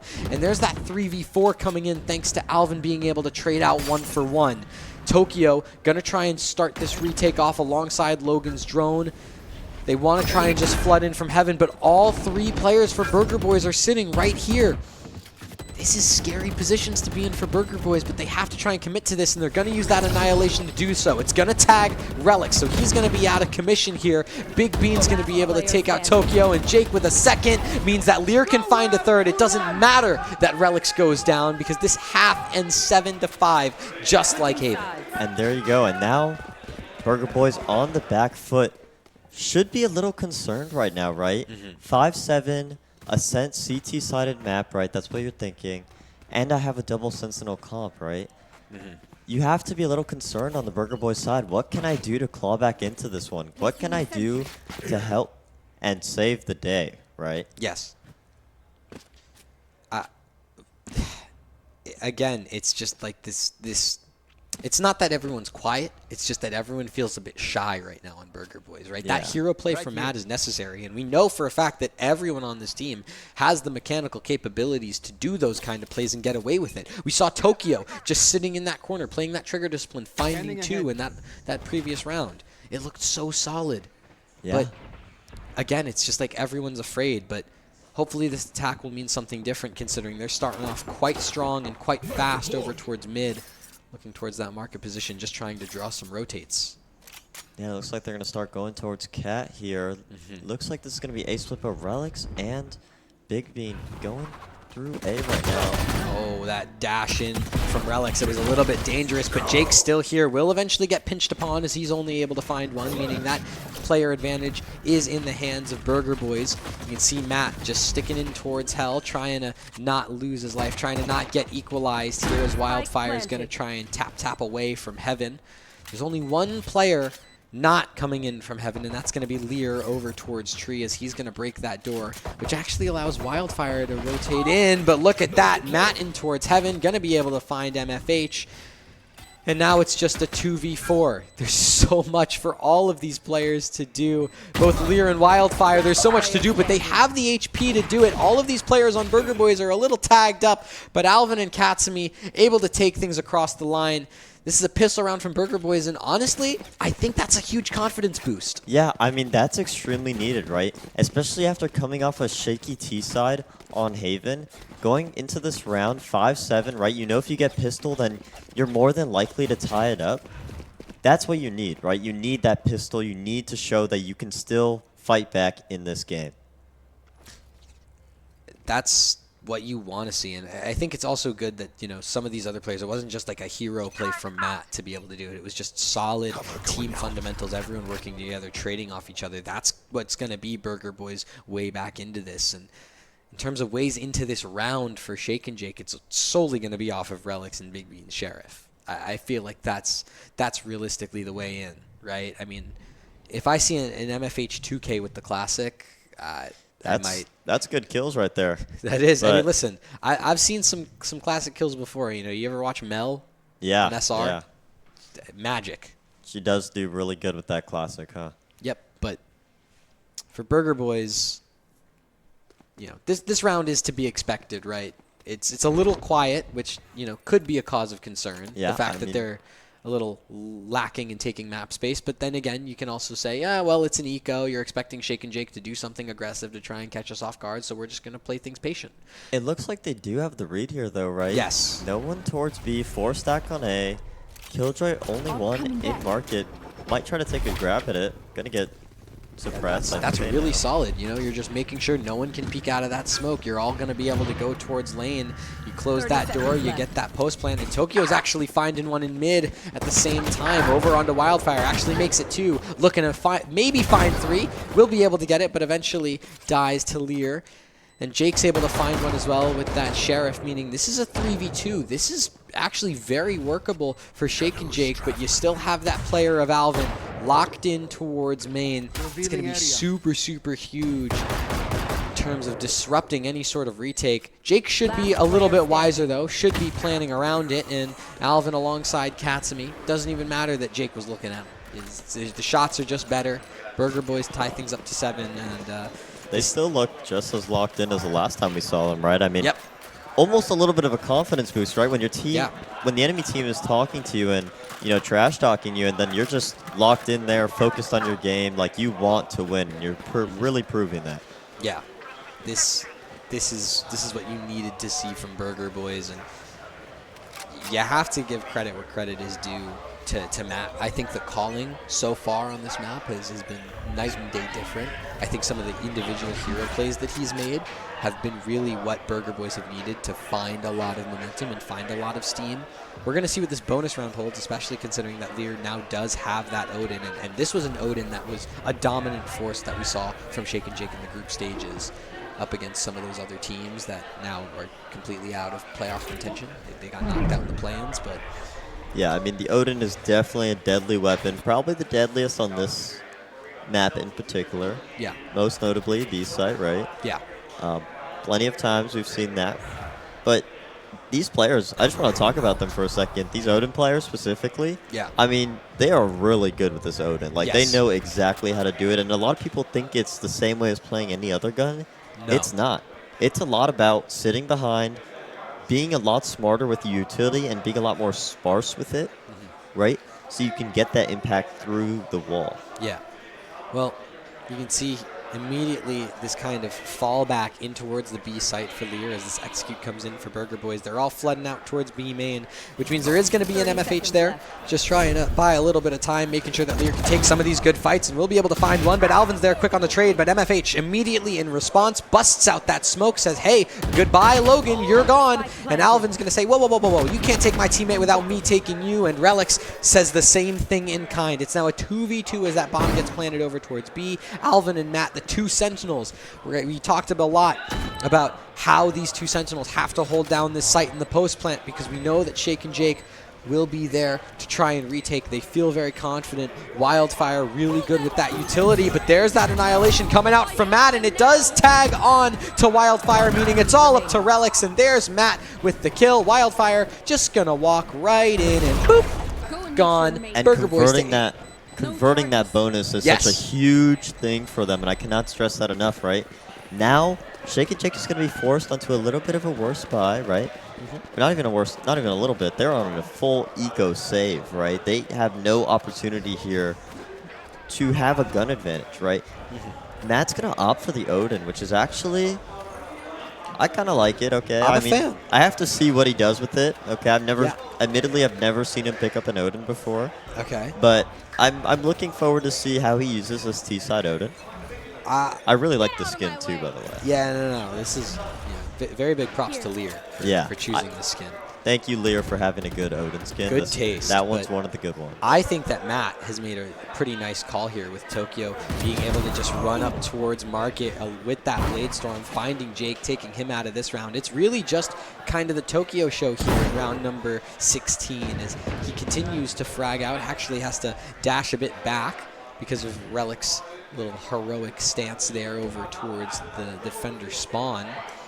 But, I mean, listen, you spent the first 40 seconds, and you got to pick. You got to some way into this. But I am afraid as they rotate over towards this B side of the map that there's something very scary looming in the background. Hopefully, for the Burger Boys, he can only get one because it's pretty hard not to get multiple. Okay. Yeah, and And there's that trade. That was the best case scenario, I think. For I Burger think so. Boys. That was the best case scenario. And Alvin was able to use the neural theft too, so that's really huge. They're actually able to find their way into the site here for completely free. I mean, obviously they're going to use a little bit of utility to make sure Shake and Jake can't just immediately run onto the site, but there's that plant from Matt coming through. It's going to be a 4v3, and in this post plant, there's no ults available, but there is a little bit of low HP, so that's going to be something to look out for, but Logan's going to start to overface a little bit.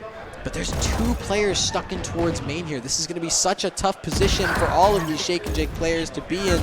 They've at least tagged up Alvin with a drone dart, but there's nothing much more than that. It has to be these headshots, but there's the adjustment from Katsumi, meaning it's just Lear in a 1v2. And time is still ticked down quite a bit. And just like this, over towards Market. Lear has to do so much in so little time. I think the time at that point he was just playing for exits, so Katsumi's able to get that. It's 9-7. This is a very competent string of rounds from Burger Boys here, but finally Shake and Jake will get up to a buy, and we're finally going to see that Relics op. Yeah, I mean, I think we talked about it before the game started, but that Relics op, I mean, you said it was super mobile. Yes. You said that he was really good on it and that he looked comfortable. And I'm looking forward to seeing that. And also how Burger Boys can counter it. They really haven't had too much issues with the op, especially on Haven. We saw that that wasn't the biggest impact in the game, right? It was actually a little bit of a middling thing, but instead Jake having to be the real big boss here. 4 kills immediately off the rip, looking for the ace. Katsumi low, he's jumping around, he wants it, and Wildfire steals it? No way. Oh, that's BM, bro. That's BM. And what a way to crush the momentum, right? I mean, you know, you get these 4 rounds in a row, right? You're feeling good, and then Big Bean walks. Yeah. Just 5 walk into straight and just all ba, ba, ba, ba, right? Yeah. I mean, and he called a timeout. He must have been, I think Bear couldn't call a timeout. Yes, that's a Bear timeout. Another Burger Boys timeout here. Shout out to Bearkin, by the way, for stepping in for their coach. Yeah. Yeah. I mean, that's cool. But he's probably doing it for the momentum, right? Yeah. I mean, you know, you just won 4 rounds in a row, trying to reassure them that, hey, look, you guys you're still in it. You still have a round, right? And you're looking, you know, you're looking good. It was just unlucky that Jake was sitting there, and you had to run into him that early. Right, yeah. It's also the fact that I think there was a read there from Shake and Jake. They were like, yeah, it's probably going to be B. Jake, just go do this, and we're going to support you. And he does it perfectly. There was also a fair few players over towards that side of the map. I think it was basically 4 if you include Relics' op in mid. That was really, really solid from Shake and Jake. Just a solid pre-plan and good execution from Jake. So I do agree with you. I think this is a momentum-based timeout. This is Bear just saying, no, you guys got this. Just, you know, plan something out. There might be a little bit of a read there, and there might be Bear saying, yeah, you could probably get away with doing this or this, but I think it was mostly for the momentum, right?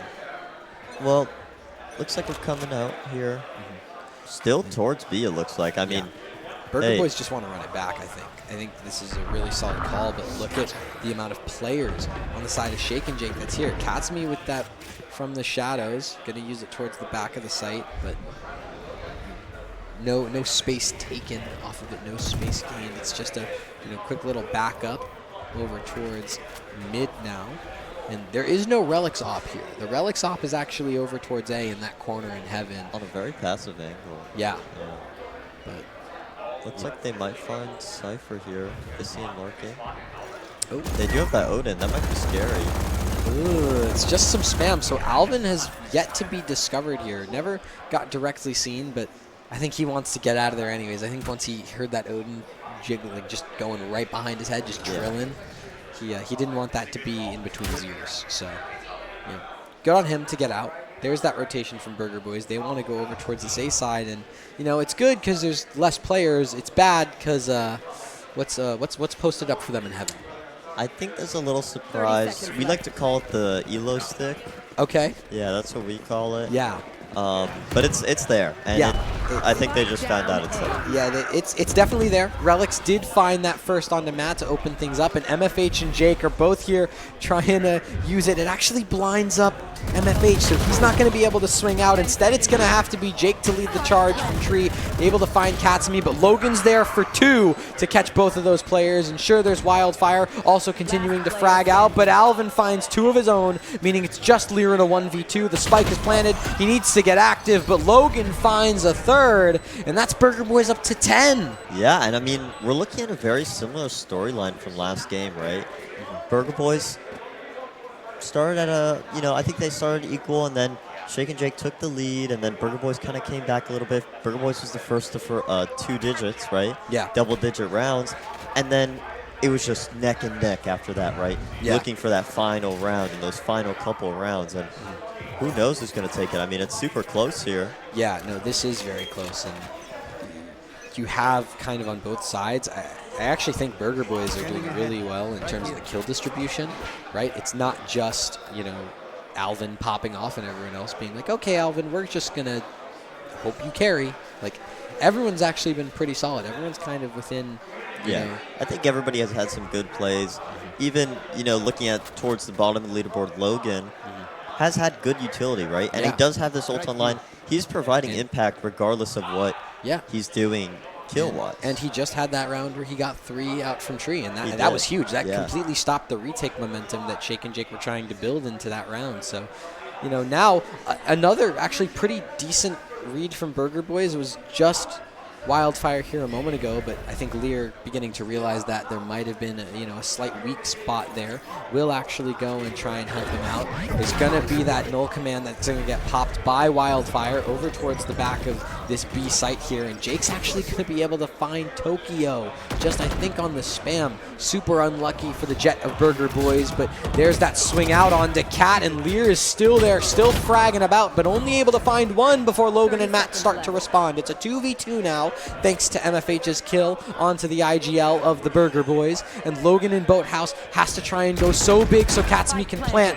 There you go. That spike is down, and now both guns are up, but Relics is not checked for, so Katsumi's gone and out of it. It's now just Logan in that 1v2, clutching, has to. In the back of the site, you find MFH through the barrel, and now it's up to Relics, but Relics can take it home. Shake and Jake can find a 9th, and that is a huge momentum stopper. That was a huge round from Relics right there. That right there could have been game defining, right? Yes. They had the 2v2 on site. They take it slow, right? They wait for the bomb to go down. And when that bomb planter is singled out, that's when they strike, right? That's when they get the kill onto Katsumi. Logan with 1, but 1 is not enough in that scenario. You need 2, right? And that was a huge round for Shake and Jake. Maybe this will bring them back into it. You have to hope, if you're a Shake and Jake enjoyer, that you're able to build off of the back of that round. You see MFH just ready with the judge again. This time he's going to go over towards that A side. It's, again, just another default out from Burger Boys. They want to try and obtain some sort of control. They want to try and obtain some sort of info about what's going on in the middle of the map to try and look and see where these rotations are. Because I think Burger Boys is starting to realize that they might need to start sniffing out some of these stacks. Yeah, I mean, definitely working a little more around the map, right? We know that Shake and Jake has been doing a pretty good job at finding where they are and reading them into the late round, right, for those hits, and they're able to fast foot off that, and that's kind of been a struggle for Burger Boys to try and figure that out and counter it, right? So they're taking a different approach, right? Yes. Taking it slower, looking for info. This might be bad. No, this could be very bad because for Burger Boys. He's just been sitting here the whole time, and there's that swing from Matt, and also Relics with the Blade Storm and the Hunter's Fury out from Lear, which is able to find Alvin. There's so much being used here. Sure, MFH gets taken by an annihilation, but there's still 3 other players on Shake and Jake to find, and they're all on this A site. There's 30 seconds left, so there's no time to rotate. You have to go into this. Matt's going to go down to the fragment grenade, and Wildfire Wildfire is going to be able to get traded out by Katsumi. So it's another 2v2, but Jake finds Katsumi, and now it's all up to Logan again in a 1v2, again against Jake and Lear. There's so much that needed to be found, and Jake doesn't even give the chance for the 1v1.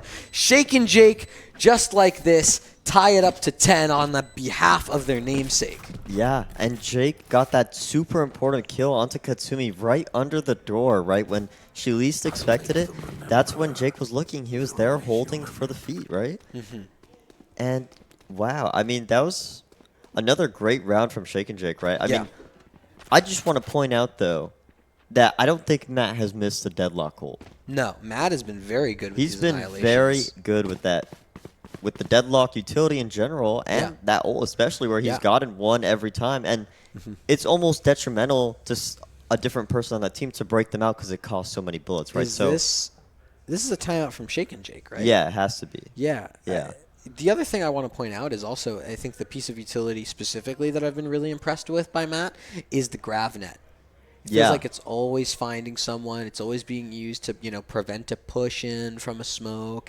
It generally does find quite a bit of value. So I think that's quite interesting to see. And, I'm almost trying to figure out what this timeout is for from Shake and Jake. I think it's just a breather. Yeah. Right? Like just a couple seconds. They've just had 2 really close rounds, right? Where it's just like down to the wire, like tournament, right? Because if they go, then they force a map 3 if they let Burger Boys win that, right? Yeah. So it's just a momentum, like, let's chill out for a second. Let's, we're going to have a heart attack if we keep on having rounds like this. Yeah.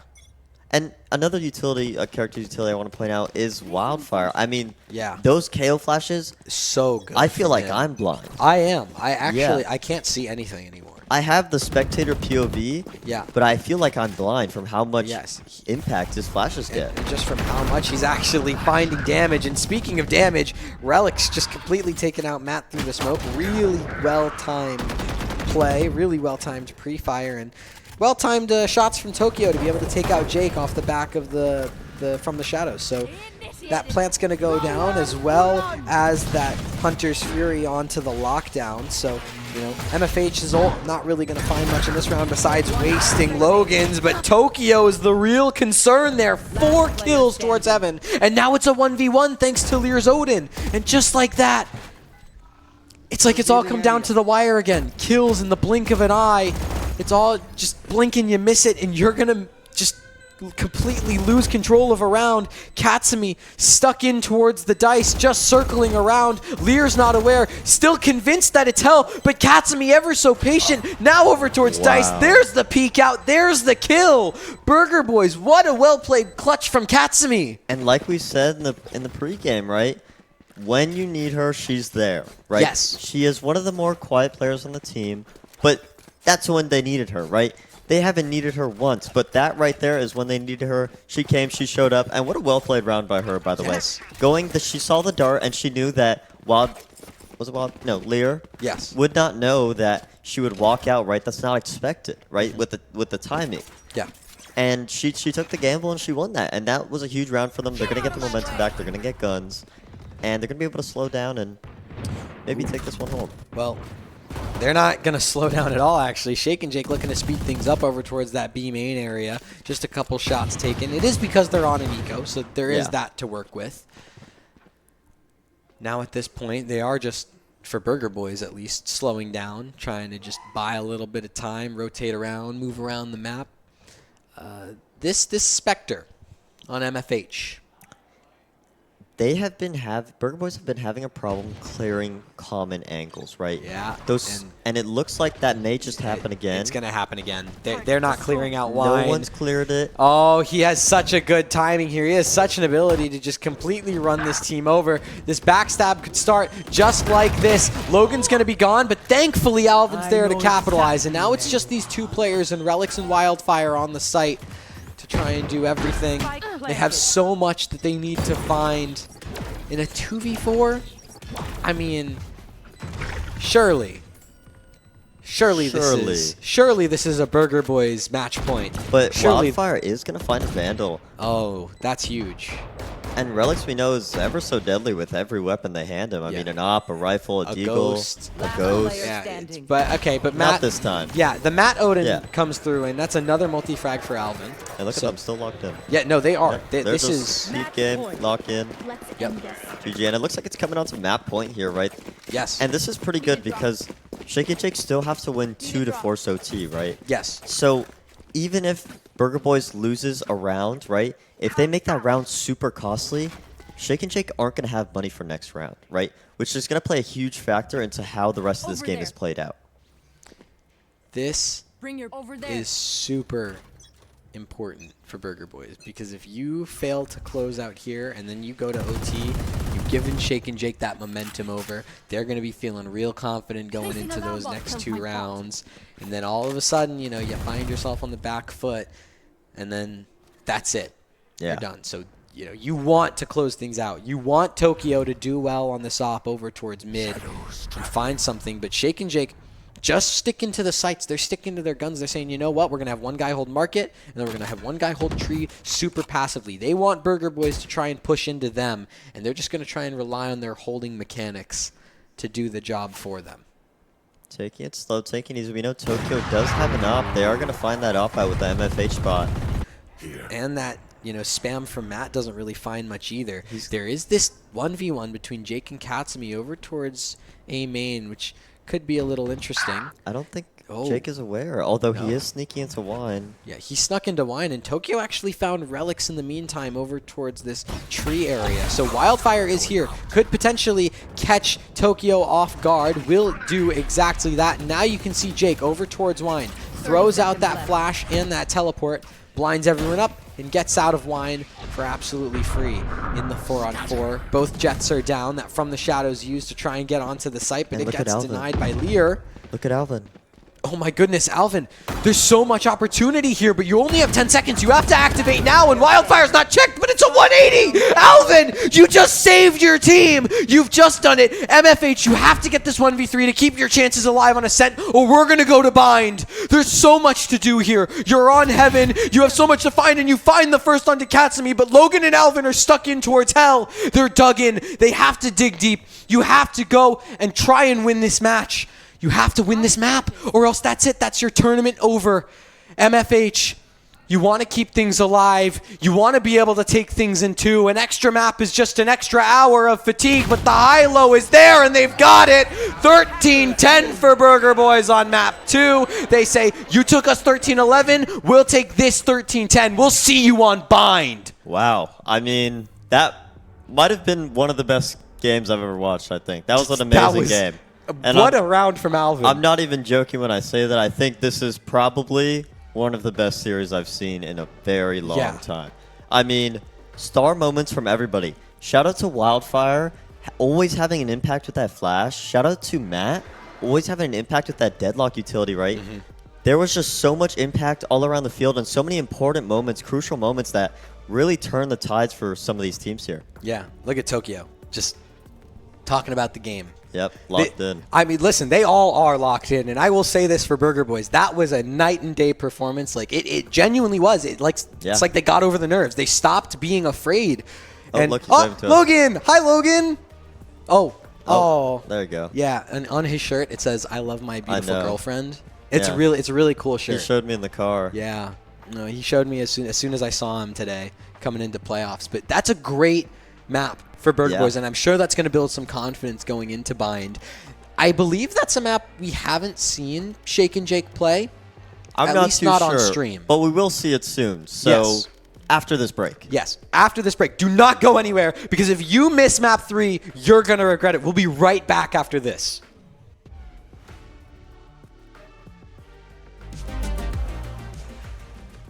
Welcome back to Run It Back 2024. I am Ancient Angel. Here with me is Kwai. And we are in the quarterfinals. But this feels like a grand final, doesn't it? I mean, this is crazy. This game right here is super close. It's super intense.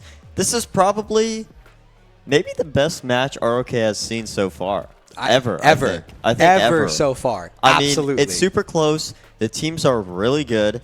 And I mean, yeah. I mean, that's all I got. That's my takeaway right there. Expert analysis. No, for real. Like it's so close. It's clutchy. It's back and forth. We're seeing 3Ks, 4Ks. We saw that on earlier. It felt like hours ago, but it was just a couple maps ago. Wildfire on that A side of Haven with that ridiculous ace. You had the clutches these clutches, and then the clutch denies. You had so many intricate rounds that were just so layered. And now we're coming into map 3. We're coming into bind. And this is where I think there's a lot of question marks. Because I don't believe we've seen Jake's team play, Jake and Shake. I don't think we've seen them play bind. We did see Burger Boys, who is notoriously pretty comfortable on this map in general, as history speaking. But we saw them earlier in the group stage. And they got 13 forward. By Rose. By Rose. Another team that I believe was just eliminated, just for people who know. They were eliminated by Flyaway, Yeah. So a little bit of an upset there, I think. I think that just ruined like half of Staff's pick'ems, like half of Talon's pick'ems. I think so too. Because I'm pretty sure like a lot of people had Rose winning, which you and I didn't. I think a lot of people had Rose winning it all. Yeah, that's what I'm saying. Okay, like they had Rose winning like the entire thing. You and I didn't. Yeah, no. You know, we'll keep our pick'ems close to our chest. Yeah, I mean, we weren't supposed to leak them. But they already did. Kawhi VGC on Twitter if you want to see mine. Exactly. I don't know. But yeah, I mean, this game was super cool. That game was probably fun to watch, right? That Rose. Yes. That one was probably fun. But going a little more on the comps here, it looks like Burger Boys are hitting a tac switch here. Yeah. Tactical switch on the comp. They're running the double inish. They're running Deadlock. I don't think they ran that last time. No, they did not. They ran the double controller They last ran time. the Viper last time. The regular, more towards what Shake and Jake ran. Shake and Jake are running. Minus the Deadlock. They added a Cypher. Or it was a Cypher? I'm not 100% sure. I'm pretty sure it was a Cypher, though. It's been such a long weekend. Yeah, right? That was Friday. That game was on Friday. Yeah. And it's like we've seen so many I think I've since then. watched like a week's worth of Valorant in this past couple days. It's been so many maps. You know, on Friday we had 23 best of threes played in the arena. Yeah, and guess what? Everything went super smooth in my opinion. Yeah, no, I mean there's been a couple issues, but like that's also like people being like my mouse unplugged. I think for LAN, like as far as LANs go, I think everything was pretty working well. Yeah, no, it's been really smooth. Yeah. It's not like we're seeing like 6-hour delays, like everything's been pretty on time. Yeah. Well, getting onto the match here. Yeah. We have Mr. Funhaver on this Deadlock. I mean, I'm curious to see what he could do. Yeah. Big Bean, obviously on his comfortable role, right? That smokes. Lear, he's a duels player, right? Lear? Yeah. No, I think you're thinking of Clear. What is Lear? Lear is generally a more supportive player. Okay. Who sits more to like the initiators. So this, like for him, this actually I think is a bit more of a comfort position for him. Okay. You're kind of playing a bit more passive. Yeah. You're playing the Viper. We've seen a lot of Sova players move over to the Viper on some maps, so I think this is totally fine. And it's actually been over towards this A site, over towards Showers, where Matt actually finds the opening pick of the round, all the way out on this A site. Relix is only able to trade out 1-for-1, and it's all on to Jake here, just trying to do as much as possible. Can't do a thing to Matt's Gecko, apparently.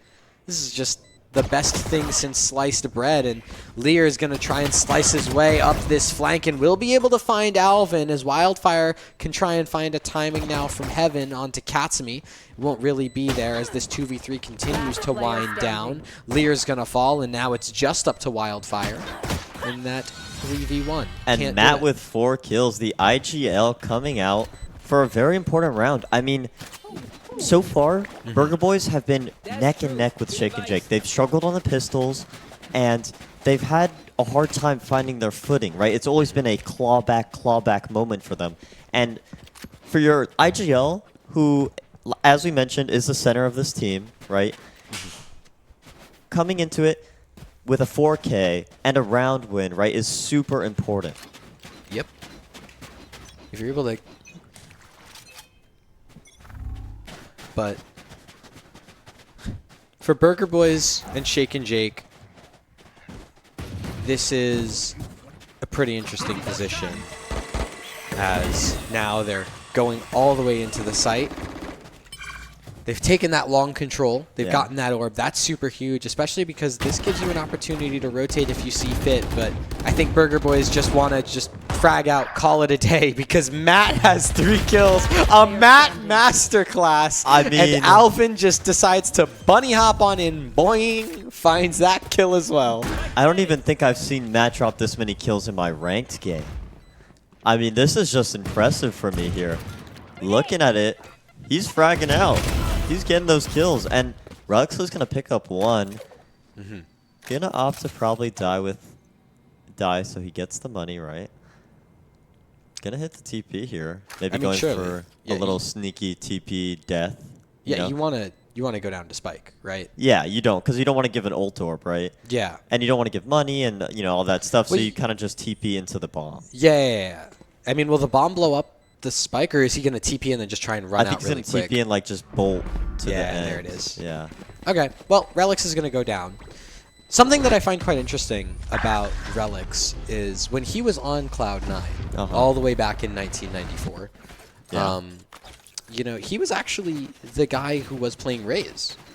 Yeah. And he was doing it quite well because he was playing with 10s, and so they were just like, we're just going to give 10s the op and play Jet.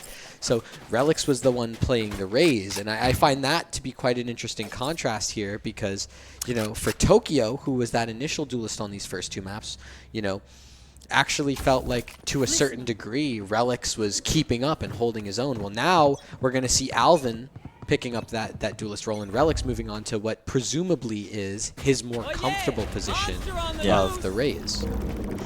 Yeah, I mean, I believe he also played Smokes, right? Like at some point, yes. So I mean, it's interesting to see him back, especially on this star character, and looks like Big Bean's going to open up for them. Yeah, no, great pick by Jake, able to completely take care of Alvin, trying to double satchel into the site. But look at this rotation from Shake and Jake. Because Burger Boys actually paused off the back of that, there were some rotates away. I think Shake and Jake were trying to wonder if this was a fake or not, but it was a real commit. That wingman is going to be able to plant the bomb, and that flash is going to be able to go in and detain Wildfire. So, while there isn't necessarily going to be a kill off the back of it, that is a fair bit of elbow control gained that now Shake and Jake are going to have to try and re-clear. But they have the player advantage here. That is a 5v4 in their favor. And there's so much in terms of weaponry that's been bought up here. Shake and Jake have to go for this, right? You don't want to lose this round. You don't want to be forced down to an eco, but Logan, Matt, and Cat don't care. Just like that, Wildfire, there's only so much you can get, and 2 kills is basically all we can really ask of you. And what Matt again, 10-0. I've never seen Matt like this. I mean, he is on one. You know what it is? What? He came into this event, and he had such a bad headache because he's been getting some terrible sleep this entire weekend, just like a personal thing. And he goes, I took an ibuprofen. It finally kicked in. His head is clear. It's kicked in. He has gigabrain IQ now. He took his nap. Yes, that's true. He took his nap. He had his ibuprofen. He's an old man, so he needs that stuff, But now everything has finally hit. The gears are starting to turn, and it looks like a bonus round is big. Yes. That is a big round to win, right? It's huge. And you're on the attack, too, on what people consider a very defensive-sided map. Yeah. So this is really, really big. The only thing that you have to make sure of is that you don't get ecoed here, right? Because we know how good these players are in these moments. So you don't want to be in a position where you end up getting, shot in the head twice by Wildfire, and then all of a sudden you're in a 3v5, and now you can't convert. So... Well, it looks like Mr. Funhaver is going to have a shot at it here with this Marshall, as all 4 contact down short. Yeah. I mean, you only have that, that Sentinel player in Tokyo over towards Showers, and it is going to get spotted out by the Trailblazers. So this A site, it's basically all but confirmed that they're going here, especially with all this utility. MFH going to be the first to take contact over towards Showers, and will get dropped by Tokyo as these 2 low HP players contact out U-Haul. They're not going to be able to find a thing because Matt and Alvin continue to frag above. Jake is going to fall, and now it's just up to Wildfire. I think any shot here would be great, but he's not going to find a single one. Matt with another. Is that 13 or is that 12? That's 12 That's for Matt, 12, right? I think. I think he's 12-0 right now. Oh my goodness. And he's going to have, listen to this, Yeah. round 2, he pops his ult. Oh my This God. round, he is 1 away from ult orb. I mean, what a performance by the IGL. I mean, when you talk about leading a team, Yeah. there's no better way to lead a team Than from the front. Than from the front, right? Yeah. I mean, if you're the one shooting, then you're the one shooting, right? Yeah. But on the contrary, we have Relics picking up the op now for the first Yes. time this match. I mean, he was good with it. He was getting For his sure. picks last match, right? Or last map. And we also know him for getting a lot of picks throughout this weekend. So let's see what he can do with this. Hopefully turn around for Shake and Jake, guys. But God. Katsumi. Cats me on to Lear, just immediately opening up the round. That's a great first blood to find because now you've got that player advantage and all that hookah control. I mean, you still technically have it because Burger Boys haven't taken it, Yeah. but That's something you have to clear with utility, though, right? Yeah. You don't know where they are. Yeah. So it's going to be costly just to have it. And that's a jump peak of all time from that- MFH. He looks like me out there, I think. He's moving different, just like Wildfire, who swings in to try and find Matt. That's the first That's death his first death. for Matt. But he has ult. He does. Now he has that ult available for round number 6. And with the amount of money that's left in the bank, I think for Relics and Jake, the call is to just save, Yeah. keep things going into the next round. I mean, Relics hasn't even had a chance to use this op. No. And speaking of ops, the last time we saw Burger Boys on this map, one of the big pivotal reasons why they lost was because of that Timotino op, right? Yeah. And it was that combat op just up in their face, super aggressive, like no scoping, right? Just an amazing op all around.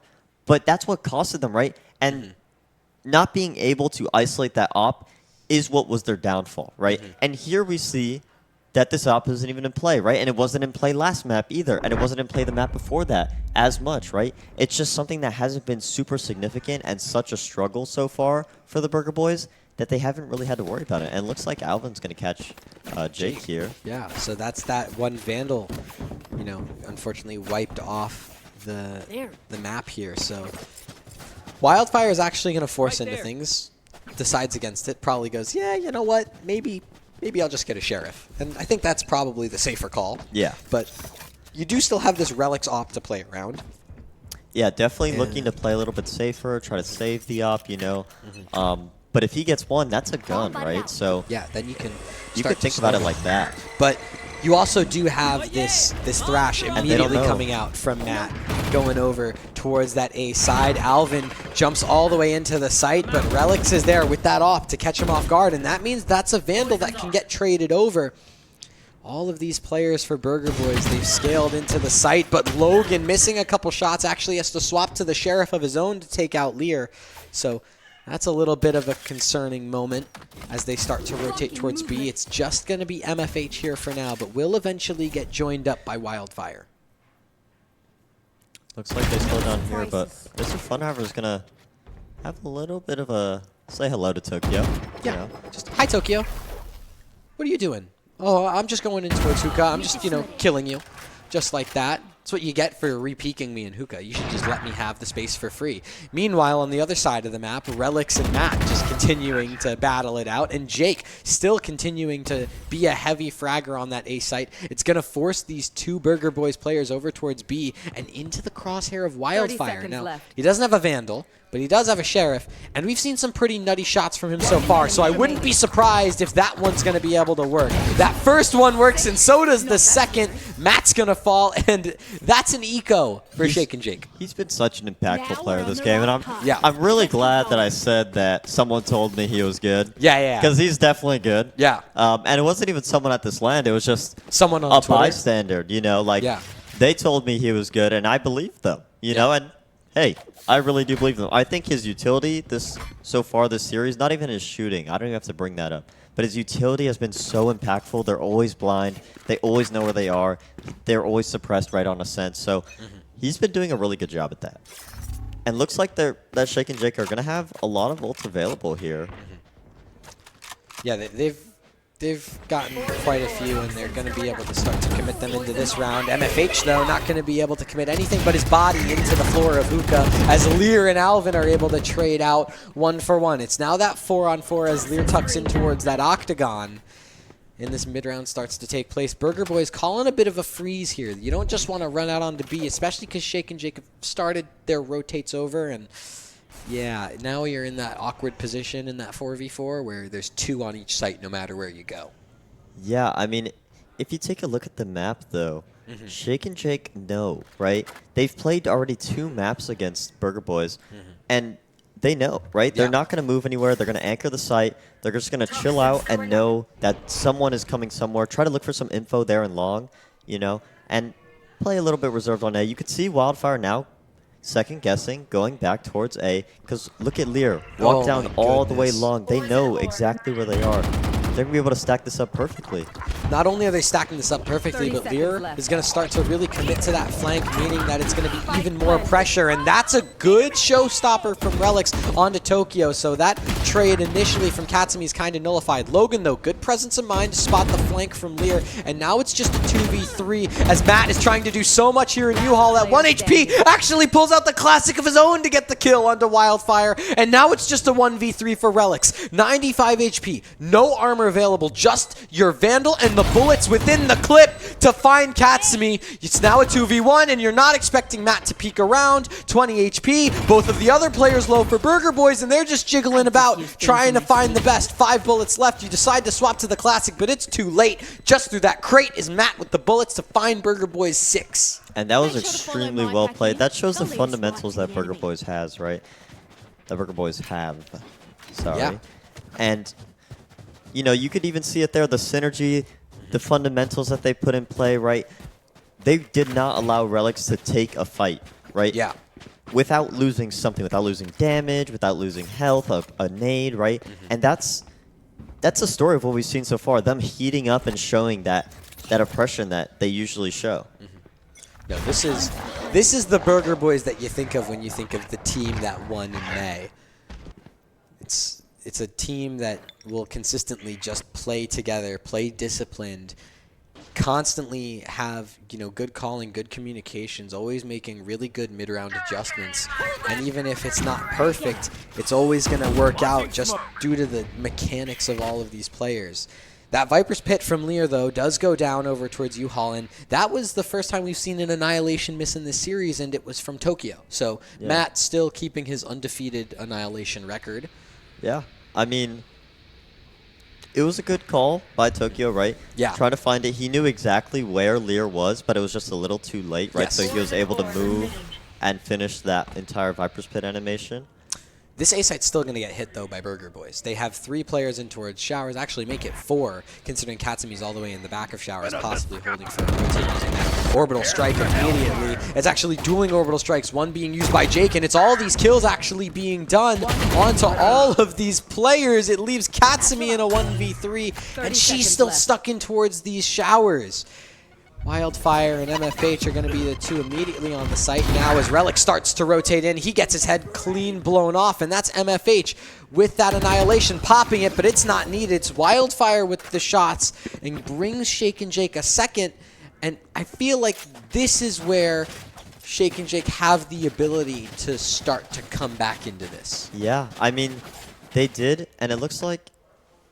That's a timeout from Shake and Jake. From Lear, yeah. Yeah. And it looks like that's a good call, right? They want to slow it down. They just had a good round. They want to reevaluate what they have and what their options are. That was a really expensive round for them. Obviously, they needed it, but they still had to use the Viper ult. They had to use the Deadlock ult, which ended up getting no impact, right? Or maybe it did, but hindsight, right? And from there, right, they're going to be put on the back foot a little bit. Now they have no ults to work with. They're kind of at base, right? They're like... mentally, they'll be like, can we win? Can we win this round? Right? We used our ults there. That's kind of why we won that, right? Or, you know, maybe not. Maybe that experience will show and prevail, right? They'll be like, yeah, we can win this, you know.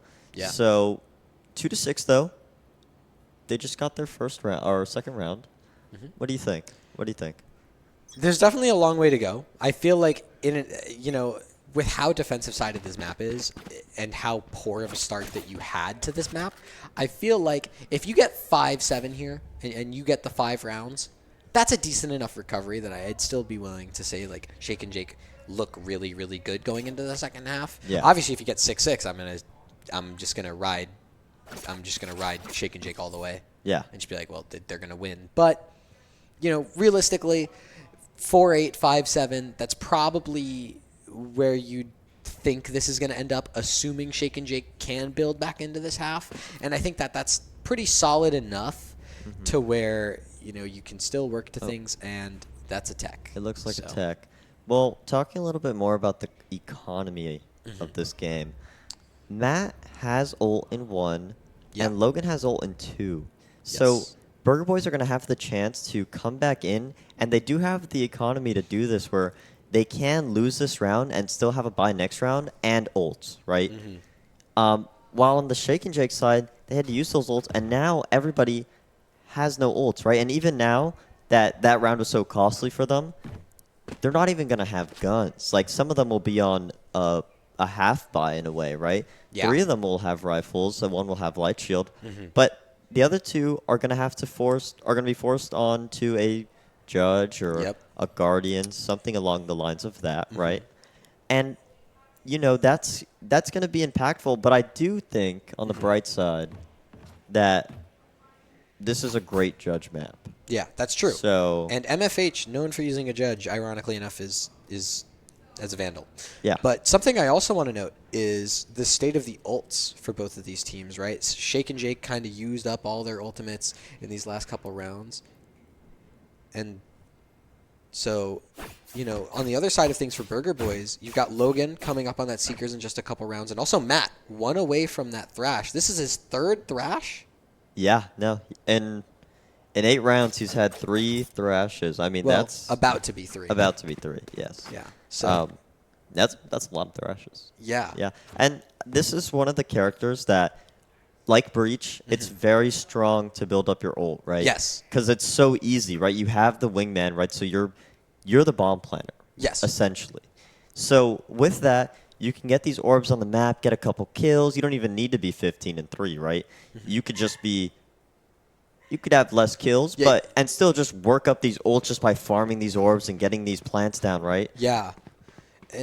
But the fact that he has been doing so well in terms of the kills means that he's getting this ult even faster, right? And this isn't just like, oh, well, it's like a Blade Storm. It's like a Showstopper. It's like a Run It Back. This is like a Thrash. If that thing finds you, you might as well just be dead. You're going to have to hope and pray that a teammate can bail you out. Yeah. And chances are, if they can bail you out, they also got detained by the Thrash. So, this is a super good ult to have, especially because, when you think about the limitations of the comp that Burger Boys have, oftentimes it does come down to like the precise info, like what you would get out of a Sova or a Fade, where you can find the exact positioning of a player. Well, when you have a Thrash, it kind of acts as like a second drone, like a Trailblazer that you can use to just send into a site to, check some of those corners that you might not initially think about. And that's been a problem that Burger Boys had over on Ascent. Well, now you just got another tool that you can use to check all those corners. Yeah, exactly.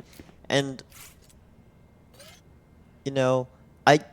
speaking on the players a little bit, Jake has had super impactful roles throughout this series. Yes. And it looks like he's starting to cool down a bit. And, we did just glaze Matt a little bit, but he's also been cooling down a little bit. So I'm curious to see how this goes into the late game, right? Matt's been doing great, but it looks like he's starting to cool down a little bit. He's not getting these 2Ks, these 3Ks every round, but he's slowly cooling down and getting off that streak. So seeing how Burger Boys adjust to that, seeing how they set up Alvin, how they set up Tokyo, even Logan, how they can adjust in that way will be the tide to tell in this game. The thing that I think about that is, you think about where Matt peaked in this series, you have to mention the fact that on Ascent, that's when he started to step up. That's when we saw that moment from Matt where he was like, I'm just going to go do something, like I'm just going to go jump down onto the A site and lock in and get that round. And I think that was when he started really heating up into the series. And so then I think he peaked, in that momentum swing kind of at the start of this map. And so, you're probably going to start seeing him cool down a little bit because, that's when he was like in that exact flow state where we were calling, and it was like a 12-0, like perfect flow state from Matt. Yeah. So it's, it's a question on what is Burger Boys going to do when Matt does cool down. who is going to be the one to step up to the plate. Who's next up on the up and up? And honestly, I think Katsumi's not a bad shout here. She's been looking really good. She's been having her moments, and I actually think that Brim is one of her, more consistent characters that we've seen from her. So, keeping her on that comfort role and now just leaving her on bind. Looks like we're back from the tech pause, though. Yeah. That's always well nice. Into round 9. It's some more A presence for Burger Boys. Katsumi over towards this A short position, whereas for Logan and Alvin, it was all about the showers. And that re-aggression from Shake and Jake is there. They're going to re-clear that out as Burger Boys start to rotate away. Matt did finally get that Thrash online, so that could potentially be used as this B site now seems to be the target. Both of these deadlocks just trading utility over towards Hookah. Going to be eventually joined up by Alvin. And you can see it does just seem to be that they're just going to try and run it down and just explode out of Hookah off the back of this Thrash. It's going to be the first thing in. There's that sonic sensor. It's going to get deployed, and it's actually going to be that Thrash sent as well. It detains up Lear, and MFH is going to be able to trade out 1-for-1. But that Wingman's running onto the site, but it's going to eventually get dealt with by Relics and MFH. But Jake is there, and so is Logan to trade out, and Logan ends up getting a 3rd kill as well onto Wildfire, who rotated in at the very last moment. Well, talking about people who would need to step up to the plate, it seems like the team just did step up to the plate. Everybody there did a great job. They went out with Matt's ult, right? Looked for those kills. Katsumi got some amazing kills, right, on the CT guy who swung out. And, I mean, that was amazing from them, right? And Logan at the end just to clutch it up. That was incredible. Logan's locked in. Yeah. He's ready. 8-2. This guy has the least deaths in the server by 1.5 miles. And I think that just shows just how consistent he's been at just setting up his team to go frag. Like how Alvin just double satchels all the way out towards U-Haul here, going around truck, looking to try and find MFH, but Tokyo and Katsumi are able to find it instead out towards Showers. An interesting Showers play results in Wildfire falling down as well, and now it's just up to Lear all alone, 1v5. Any Sheriff shots in the clip, Lear? What do you think? Well, there's one. That's something to work with. Matt's going to be dropped. You can hopefully try and recover that. You dodge that flash. Things start to look good, but now you're slowed down. I think the time is going to really start to grate against you here, and you're just trying to look for exits. That's a 2nd one onto Katsumi. So at the very least, you're getting some shots in. Alvin now trying to be the next up to the plate, and it's just more shots from Lear. This guy's Sheriff is just unbeatable this round. And hey, you know what? Consolation prize, buddy. For those 3 kills, you get 1 Phantom. I mean, hey, 3 kills, that's good economic damage. And not only that, when you're looking for, when there's such a drastic lead and you need something, anything will help, right? So maybe that momentum, maybe that did give some momentum. Maybe it's like, oh, these guys are bad. Let's go kill them, And on the side of Shake and Jake, that could have been the start of something, right? We don't know. Yeah. But we're going to find out soon. Relics has an op again. Last time he was able to get at least 1, and that was when he was getting swarmed by ults. There's not nearly as many on the board for Burger Boys this time, so he could get a little more involved, but he's over towards A, and Burger Boys kind of having a nice little instinct here, just going, you know what, maybe we'll go towards B, and maybe Wildfire will have to fall off from that jump peak, because that's kind of a crazy position to be in. Katsumi looking to just try and throw up smokes, but Lear through his own finds 2. Well, that's one way to do it. And maybe Lear's the one to step up to the plate. For Shake and Jake? It's possible. For the server. Just for everyone. Just for everyone. For the sake of games. He's the savior that we were looking for.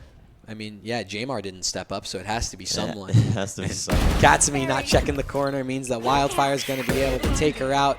And now Logan and Tokyo going to get double swing upon is Logan. And Tokyo, so much to do. If you can find the Relics op, I'd say that's... Yeah, they won't be able to afford it next round. That's the thing. And honestly, Burger Boys has so much money that any amount of kills that they can get helps. Well, or winning the round also helps. Winning the round would also help, especially considering Tokyo has been, not the brightest star on this map so far. Legged out, and that's just a shot from the Classic to finish the job from Relics. So No Relics op taken away. He's going to carry it Last into the next round round, before the the last switch. round of this half. But Burger Boys, all in all, finding 8 rounds in this half so far, has potential for a 9th, and they still have the Orbital Strike and now the Annihilation from Tokyo. Yeah, I mean, they're going to have a lot of options here. They also have a bunch of ults coming up right around the corner, right? Matt with 2, Alvin with 2, and Logan's is a little far. But these are things that are very doable in this round and can swing the round. Relics also has an ult, right? And so does Lear. That's in 1. And, you know, this could be a very Chaotic interesting round. This can Yeah. get very chaotic very fast if someone starts stringing together some kills and a bomb plant. Yeah, looking at you, Matt. Yeah. We'll see as that Annihilation is going to be the first thing used. Relics also going to throw out that nade just to try and delay. An Orbital Strike also available at any moment. Going to use it towards the back of the site. A bunch of chaos being done, but no kills found off the back of it. Instead, it's just going to be some space and some rotations from Sake and Jake as they try and find their way and fight their way to hold this site. Relic still with that op over towards U-Haul, but it's Burger Boys just tucking in. They've gotten that ult orb. I think that was Logan that collected that one. So all in all, things have gone kind of silent. And those initial gambits, those initial usages of those ults haven't really done anything. But because of that hold, because of that pause and that freeze on the time, Wildfire actually rotated away. So that's one less player you have to worry about. But there's still that Relic shot onto Matt. But Alvin in the back line whiffs tragically. And it's Jake to find those kills instead. Logan's going to be able to find Relics. And now it's that 2v4.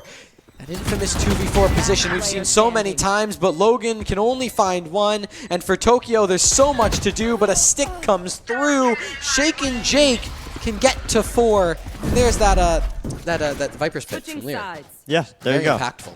Very, very chaotic round, I think. Yeah. I mean, at the start, the ults did come out. They were more for spacing, right? Trying to get out onto the site. Yeah. But overall, I mean, I think that's a pretty good half from Shake and Jake, all things considered, Yes. right? They started 0-5. They were able to claw back, get the last 2 rounds, and now a pistol only separates them 2 rounds? 2 rounds. So Assuming they convert. Assuming they convert, right? Which, to be honest with you, Burger Boys have looked very scary on the ecos. We haven't Yeah. even talked about that, but their Yeah. eco play has been pretty scary thus far. Yeah, no, they're kind of living the life of the Tier 3 North American team where you just have such good mechanics. You're scary no matter what because someone has something that will one-shot headshot you. And you can see from Burger Boys, they did this little gambit where they decided to just head on outside of hookah. They tried to push there. And, you know, they do know that there's at least one person over towards long. So they have smoked that off for the time being. I think that's all of the smokes for Katsumi gone. Maybe she still has one more left in the tank. But Shake and Jake playing this default really passively, trying to see if there's any sort of A aggression from Burger Boys, but that's not really going to come their way. We saw a lot of this Shake and Jake kind of slow, letting Burger Boys come into you, right? Burger Boys not really feeding into it too much, but it looks like they're going to TP and take onto the site. No, they've completely gone over towards A, and that's Alvin to start things off, getting that kill onto Lear. There's a second one onto Bean, and a third onto Relics as well. Wildfire's there for the trade, but at this point, it's all up to MFH, and it's not going to pan out. Burger Boys take that pistol, and they're one step closer to sending Shake and Jake out of this tournament. And that's a Logan and Alvin ace. Yes. Together. There's a duo ace. I think that's the second time this has happened in this series. Yeah, I mean, you know, these players have been playing together for a while, so Yeah. that synergy does come around eventually, right? And that was such a good read by them. They almost anticipated it. Alvin was ready to fight that ankle, right? And that was really well played. And, you know, now Shake and Jake is a little confused. They're like, oh, what did we do wrong? I don't think we have the answer right now. Speaking of answers, I think that this is one of those moments where answers need to start to get found for Shake and Jake because definitely. you're now on the back foot. You're on an eco. Presumably, you're going to give Burger Boys the double digits here, and that's going to put you in a really rough spot. Because remember, this is map 3 in a single elim bracket. This is your tournament life, and when you just keep throwing bodies at the problem and Burger Boys just keep farming up, you're not really going to be able to find anything. Alvin just completely sweeps up alongside Tokyo, doing some pretty good jobs there. It is a trade out from Logan. Yeah. So, you know, at least that's one gun dropped, but you really have to win this round, and I think win it cleanly to still stand a chance at staying alive here. I would say that if this is one of the rare situations where you kind of need that second round, right? Like you kind of really want to stress that second round in a way. Yeah. Because there's so little time left that you really don't have rounds to give up, right? And it's either send it or get sent home. Yes. At the end of the day. That's true. 50% of all Valorant players lose. 58%? 50. Oh, 50. No. I was going to say that made no sense. 50. Yeah, exactly 58% of all Valorant players lose. But you can see that Jake will actually be able to call out Matt on that sort of showers aggression. I think Burger Boy is maybe getting a little too crazy on some of the space taking here. And I think that's going to pull a rotation over to A. And that kill from Lear onto Alvin is also going to help a lot. It's going to leave Katsumi alone on the site. So when these smokes come down, she's kind of stuck between a rock and a hard place. Katsumi, though, going to swing out, going to get taken out by MFH. And now for Tokyo and Logan, you know, this round, not fully lost, but at this point, you're just relying on any damage you can do to weaken the fourth. Yeah. I mean, the thing about this is that it's going to be pretty hard to buy for Shake and Jake if one dies. Yeah. But to get a flawless here, this is a great way to get started back into this game. Say, hey, you're not done just yet. And, you know, in the pre-round, I said this is kind of what Shake and Jake needed, right? They needed, you know, a flawless round or a near flawless round as MFH gets dinked up by Logan. Yeah. You know, you need a near flawless just to kind of remain alive and keep yourself stable economically. So you get this fifth round. That's huge. That's super important because now you're able to start building some economic dominance. And Burger Boys here, you know, this has to be the round that they win, or else, you know, that big lead that they had coming in to this round is going to start to slip away from them. Yeah. I mean, plenty can happen here. This is not over yet, right? So who knows if Burger Boys is maybe feeling a little too confident, or we don't know. But there's a lot to figure out still left in this series. Burger Boys, Shake and Jake. Map number 3, round number 16. The first time on this half that both teams have full rifles, and it starts with Lear just swinging into Alvin. Just going out swinging at the very least.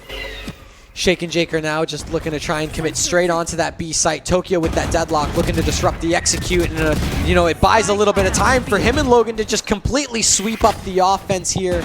Lear and Wildfire have to do so much in the 2v4, including retrieving the spike. As he runs out, Tokyo dodges the flash and gets the kill. It's now all up to Lear.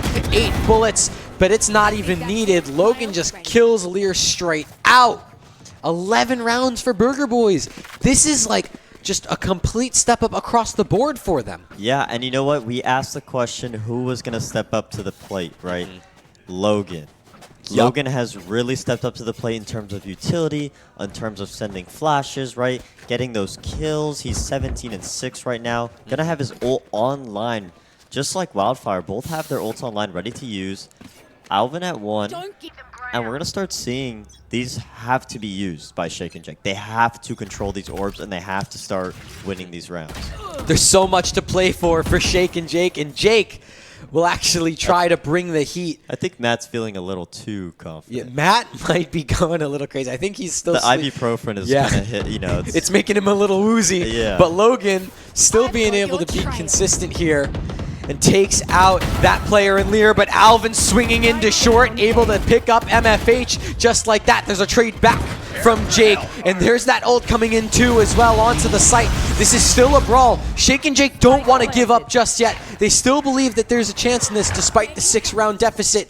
Katsumi can swing out of the smoke here, can do so much, but gets blocked off by that molly, but will eventually be able to take out Relics. Jake spotted out here. There's going to be that double swing coming in, but there's still Wildfire able to do a lot, but Tokyo able to close things out in this round.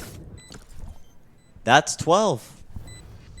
And you know what? They're going to be on match point now. Yes, this is... And Tokyo's going to have ult, This is series point for Burger Boys. This is to send Shake and Jake home, right? I mean, they started off so dominantly, right? The first map, it was close, but it was Burger Boys inching, crawling to make those comebacks, and it just fell short, right? Yes. And even in the last map, it felt like a lot of the time Shake and Jake was in control, but now it's just so dominant out of Burger Boys. 12-5, gonna have the Razor online and Deadlock online to try and finish this off. And you know what? Shake and Jake is forced to be on bad weaponry, right? They're not gonna have all that shield. They're probably not going to have some utility, right? And they're forced to make those adjustments. They're forced to do this for their lives in this tournament. They're forced to try and take the fight. They're forced to try and get aggressive now. They're being a little bit scrappy over towards that showers area. They're just completely running down this A site. But Katsumi's going to be here, but it will immediately fall to Lear. There's that showstopper coming out from Alvin, though, and it hits onto MFH. And there's an annihilation from Tokyo that hits as well onto Relics. And now, just like that, as Lear's gone, it's all up to Jake, and now it's all up to Wildfire. How much can you find? The answer is nothing but a bullet to the back of the head. Burger Boys, despite the closeness on map 1, despite the fact they were able to take it on map 2, map 3 was clean. It was clinical from them. They come back with a new comp, and they find themselves in the semis. Yeah, right? I mean, starting off on the back foot, right? For Burger Boys, and then coming back and just inching slowly strolling more and more until this right here. 13-5, 288 ACS for Logan, 18-7, 9 assists, by the way. I mean, he was getting those blinds and getting them good, right? Yeah. And not only that, I also want to point out Matt. Yes. Matt is lower on the leaderboard ACS-wise, but impact-wise, that first lead, that first initial lead that they just were always able to almost succumb to on the Shake and Jake side, right? Yes. Every time, and that's what gave them the true breakaway in the 6-0. And the other thing as well that I want to mention is just how often it was someone on Burger Boys, not one specific player, but someone on Burger Boys getting that first blood. Yeah. Everyone on this team contributed to that, and combined they had, what is that, like quick math. 9, 10, 7, 9, 8, 9. Yeah, 9 first bloods combined on the other side of things. I mean, there was 9 first bloods, both teams, but I mean, on the other side, it was kind of just Lear or bust for Shake and Jake, right? Yeah. 4 first bloods from that guy. Like, he was really trying to do his best to keep the team in it, but I mean, you have to give credit where credit is due to Matt and Logan. I think the two standout names from this map. I mean, they definitely, they were the ones that pushed it to the end. And they were the ones that their foot crossed the finish line there for the Burger Boys. And you know what? Now we have an interview. Yeah, probably with a Burger Boy. Yeah, one of them. One of the 5. One of the Burger Boys, I would assume. And we'll be back after this break. Yeah, don't miss it, because I'm interested in that. Yeah.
guys, and welcome back to the Run It Back post interviews. My name is Kat, for those of you just tuning in, and here I have with me is Matt from Burger Boys and Jake from Shake and Jake.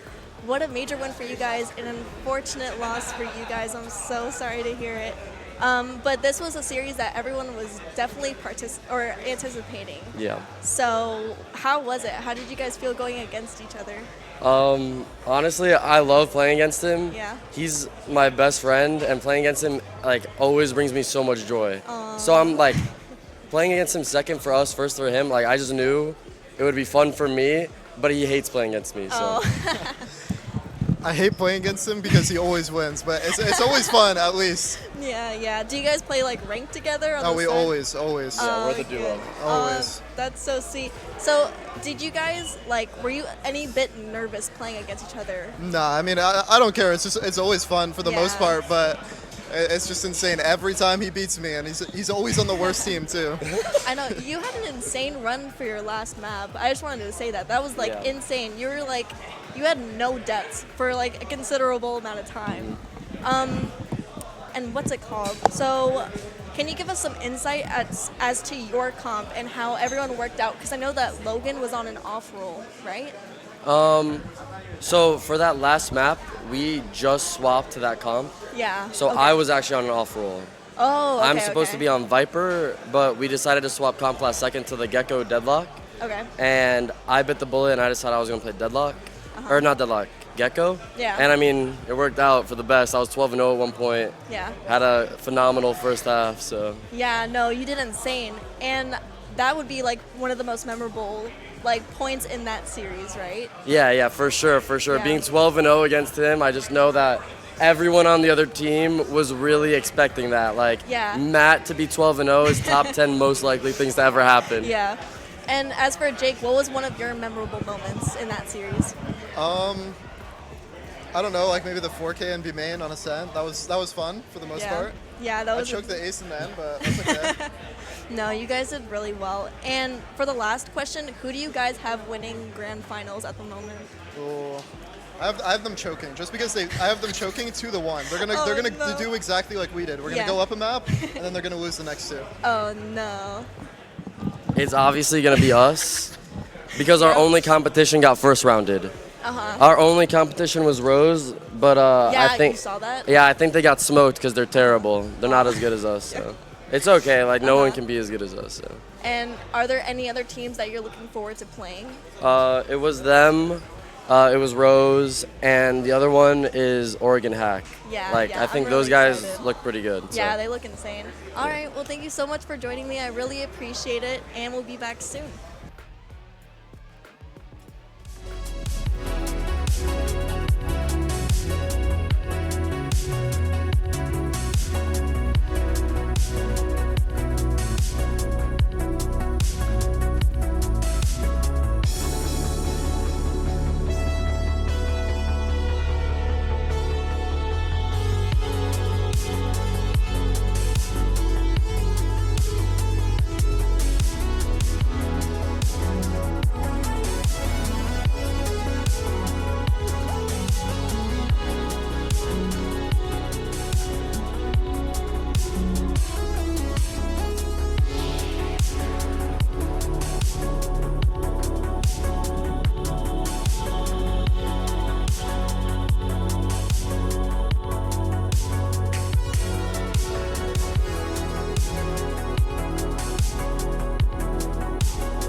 And we're back with a little post-game analysis. I'm Kawhi, this is Ancient Angel. And, let's get a little more deep dive into the match we just watched. I feel like I just played a BO3. I mean, I'm tired. That was intense. To be honest with you, that was a great match. I think, like we said, I think that was the best ROK match in the history ever of ROK. In the history books. Yeah. I mean, plenty more to come. There's still, that was the quarterfinals. Yes. Yeah, so I mean, there's plenty to go through. But, let's get on and talk a little more about this game, right? So I want to go over the play styles first because those were a lot distinct than the other things we've seen so far throughout this stage, right? Flyaway, Rose are very aggressive teams, very get in your face, let's make some moves. And then even Oregon Hack too, also very aggressive, very, duelist-based, star-studded, we're just going to run in and out-aim you. But these two teams, we saw something a lot different, right? We saw a very slow amount of play, lots of freezes, lots of let's waste their utility before we go, right? Yep. Almost a more tactical approach to the game as opposed to like the mechanical base of the game, right? So yeah, I mean, what are your thoughts on that? Like, how do you think they... I think coming into this, you and I both had, like, just purely in power rankings, you and I both had Shake and Jake and Burger Boys as 2 of the top 4. Yeah. So this, in our minds, was definitely a possibility for grand finals. Yeah. And it happened in top 8. So we both came into this kind of expecting a absolute power bomb from both sides, and I think that's what we got, right? It was that slow tactical play because you did have quite a few brains on both sides. You have Matt and Logan on the side of Burger Boys being that primary brain trust fund in the server, and then on the other side you had that kind of thinking men combo of Lear and MFH. So overall, tactically speaking, both teams were very, very sound. Also considering the fact that every other player has had a wealth of experience, some higher tier than others, but still, it's not like anyone was, new to the server in that respect. So everyone had a really good overall kind of understanding of experience. The positioning was really, really nice. The overall level of play, super, super up there. So not only did you have this really deep tactical kind of sense to the entire series, but you also had those shooters, right? Because you have some of these cracked out aimers like Wildfire, like Jake, like Alvin, like Tokyo in moments, and Logan, and Matt surprisingly just shows up in bind and goes 12-0 in like the first 5 rounds. Yeah. I mean, it seemed like for a long time in the first 2 maps, it was Burger Boys that were trying to climb back, right? We saw big leads starting to form from the side of Shake and Jake, and then as time went on, it was close, but it was like this close, Shake and Jake always coming at the top, and then Burger Boys slowly inching up, and then as we saw into the last map, and even at the end of the Ascent game, right? We saw Burger Boys slowly start to show more and more and more of what they usually do, right? And I think that's something that comes with LAN, right? Maybe jitters. We have a few young players on the team, right? Like Alvin. He's a new player, great player, but needs to slowly build into that LAN environment, right? I just want to go over some of the players and their utility. Wildfire. I said it at the beginning of the game that someone told me that he was going to be a really good player, and he was. I mean, he showed out. I don't know how many kills exactly he had or what his stats were, but everyone was flashed when he was in the lobby, right? Everybody was suppressed, stunned, some sort of utility, and then also shooting-wise. I mean, I'm pretty sure he dropped 30 on the first map. So genuinely, I think there's a world where if he just played Breach that entire series, like, they win. Not even that, though, because the KO was KO was really nice. The flashes on Ascent, the KO was really good. Yeah, and even the Sky wasn't bad. It was just that Burger Boys had that beginning where Matt went like 15-0. He was like 12-0. That was nice. And when your IGL is doing that, right, the person who, as we talked about in the cast, is the the centerpiece of Burger Boys, right? When they're doing that, that's gonna fire your team up. That's gonna show them that everybody is dominant. I mean, Matt obviously had that one standout game at the end. Logan, another one too.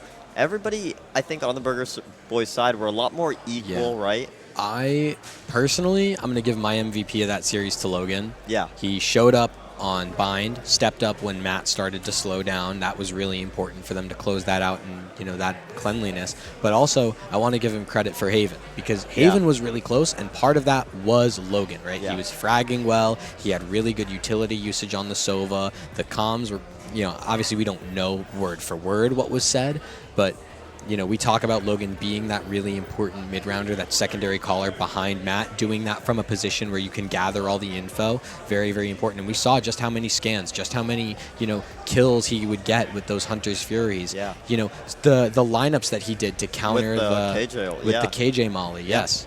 I mean, you know, all that is super important, but I think all those players like really showed out. Like even Alvin at times, who had quiet series, won them that game on Ascent. Yes. Like, you know, maybe that slept on, but that lurk that he had, and then those 3 that he got through walking through that door smoke. That was the game. That was the game. Yes. You don't know how that was going to turn out if he stayed in A main or if he maybe went back to A main, right? Yes. But yeah, I mean, even then, you know, on the Shake and Jake side, it wasn't sleep. You know, there was no one person either, right? No. We saw Jake. Jake had probably the most impactful lurks of all the series. Yeah. I think. I mean, he was, you know, a lot of those rounds contributed to him getting those lurks, getting in spots, and just not being cleared, and then getting 4 or 3, right? And we even saw Wildfire, who we already mentioned, but we saw maybe the best clip of all time in ROK, you know. Yeah. That was, he sat there and got 5 with it, you know, just straight. I mean, there is the fact that, you know, not to be a hater, but I was talking to some of the players on Burger Boys, and they were like, you know, we kind of did just peek him one by one really fast and just run through a smoke. So there is that. Thankfully, Burger Boys, I should say, thankfully for them, they closed it out, right? It took 2-1. He had to go all the way to map 3, but they got it. And so they're in the semis. And alongside the other 2 teams in the semis that are about to play their game, which is Oregon Hack, a.k.a. EBK, and Flyaway, who beat Rose. So that's going to be a really interesting game upcoming. We're going to have to throw it to the casters. Yeah, we're going to have to throw it to the casters. Get ready, stay tuned, and watch that. Oh, I caught it. Welcome. I love when they throw things at us. We're going to be heading straight into Bind. It seems like the players were getting eager into it. A rematch between these 2 teams, Oregon Hack and Flyaway, meeting up in Group B. It was a group of 5 teams. So that group was a little special. It had extra round in it. So this is a rematch. I don't think it's necessarily a bad rematch. I was trying to find actually what the round different, like who won, how was it played while we were in between this. Unfortunately, couldn't find it. So I'll pass to you. I'm Nerds with Archangel. Archangel, bro. It was Ancient Angel and Archangel. Either way, it is Archangel on the mic. We're excited to be back. We're going straight into Bind on Game 1. We love seeing Bind Game 1. It's been a pretty consistent map pick for the first game. But man, welcome back.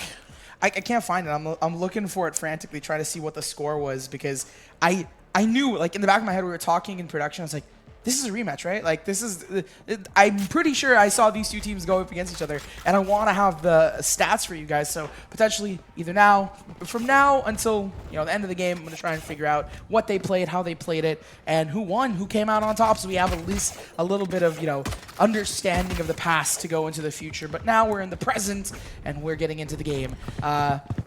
Ooh, these are not the teams, but it is okay. All good. We'll figure it out. We got Flyaway on the right, and we got Oregon Hack on the left. Here we go. I think this might be my first game commentating Oregon Hack.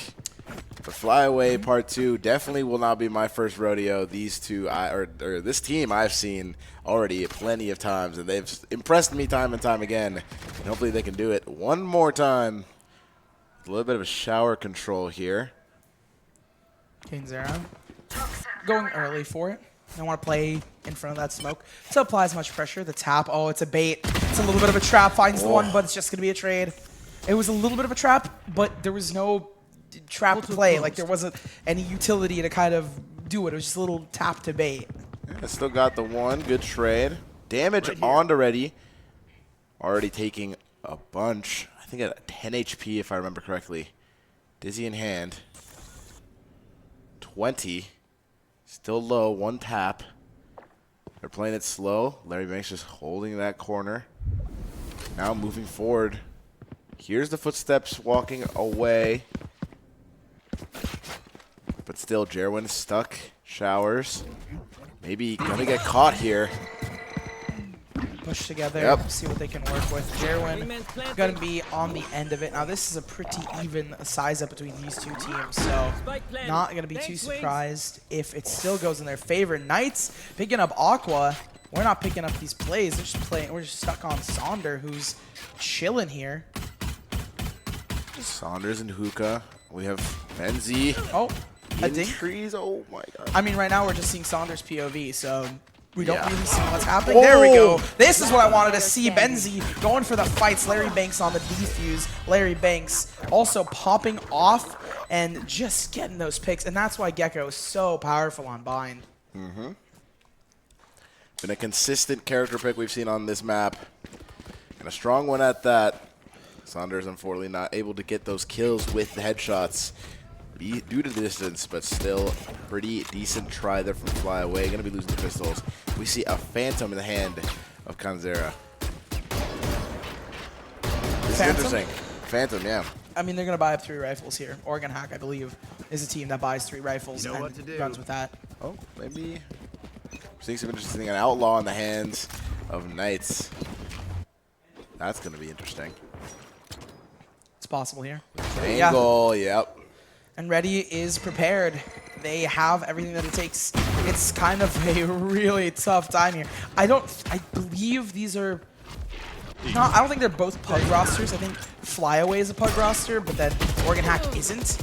Kanzera picking up one on Sonder. I mean, this is kind of what we expect, but the dominance is just insane. Jerwin grabbing a pick on one, seeing if they can get some more. It would be huge if they at least got a double here to take some of those weapons out of these players' hands. There's a little tap up, a little top off, but unfortunately, it's going to be 4 players carrying over weaponry and really serious weaponry nonetheless into the next round. Great round there from Oregon Hack. Spam through the box is going to take the round, and I'm still surprised how consistently they have been playing this, because I feel like in the defense, sometimes it can be difficult because you get overwhelmed, and especially with a team like Flyaway, they have really good coordination, right? They definitely have the ability to take a site really well, but this time we haven't seen any of that, right? We haven't been able to see a lot of that team play just yet, but this time, pushing up long, using the utility, trying to clear as much as possible. Oh, the tap onto the Yoro clone gives away the info, and Aqua has it. And speaking of burn, Dodo picking up one onto Knights. I like how both teams are running double duelists here. All of a sudden, Larry Banks pops off on the site. FlyQuest seeing what they can work with. Sonder on top of it. Aqua's there to take down Larry Banks. It's just going to be these last 3. It works for a 1-for-1. And Ion, I doubt they push this.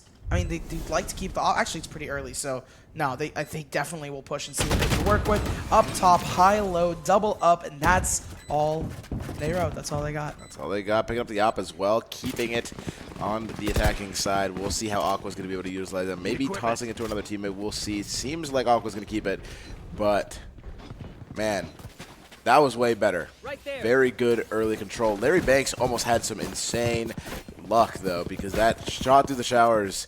Man, really crazy stuff. I mean, the headshot through the smoke, definitely not something you see every day, and you love to see it, but not enough to stop the push. Shot in good showers. trades. That is not showers, but shot right. Oh, speaking of shots somewhere with another S name, Shorts. Shots surrendered. I don't know, can't finish Automatopoeia, but these guys need to finish something more. A good double from Kanzera, who avoided the Raze utility, the boom bot. Not spotting any of these players, and Sonder creeping up from the back line, seeing if they can get a double of their own as they double up together with Aqua, slowly but surely. Oh, looks away, but here's the jump up. TP. Oh, wow, it went through the teleporter, unfortunately. I doubt that was the plan. Ion still finding Sonder fully blind, just barely in the nick of time. Gets him the 3rd round. What? And by the way, this was Flyaway's one of their, like, top maps. So that's just to give you perspective on how Oregon Hack is playing in comparison to Flyaway. This is extremely impressive. What a great play from Ions there. That was so shocking to see.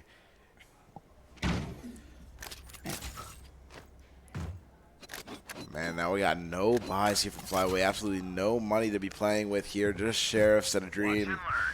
We've seen Flyaway do it before, but this is one of those situations where, man, that starts taking a little bit of mental tick, right? That's definitely a little bit of damage. Nice, just going to TP away, and the Pixel not going to be able to find it. Trying to get it there. Head taps to the wall, but Reddy's still alive. Tanks the bullet. Ooh, King's off screen, and so is Knights. I mean, they've taken the fights all together. It's working for them. Stinger in close range. Should have won, but Jerwin is going to get the win in the last moment. Gets the second.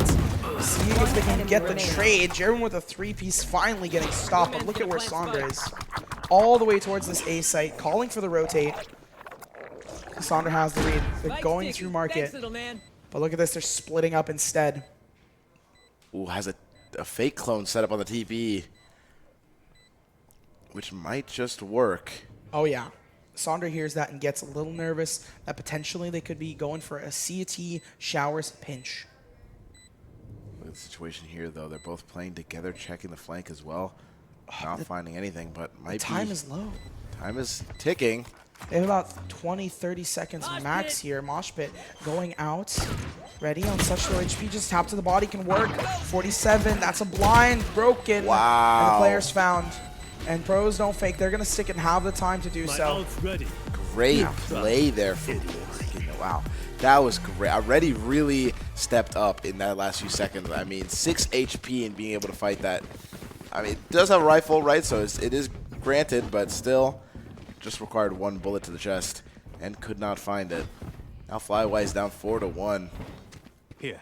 Very interesting to see a team like Flyaway, who in the past we've seen pretty dominant during their series, but in this one, we see them on the back foot, right? We see them in a position where they're not nearly as confident as they have been in the past, right? They don't have that momentum to play with.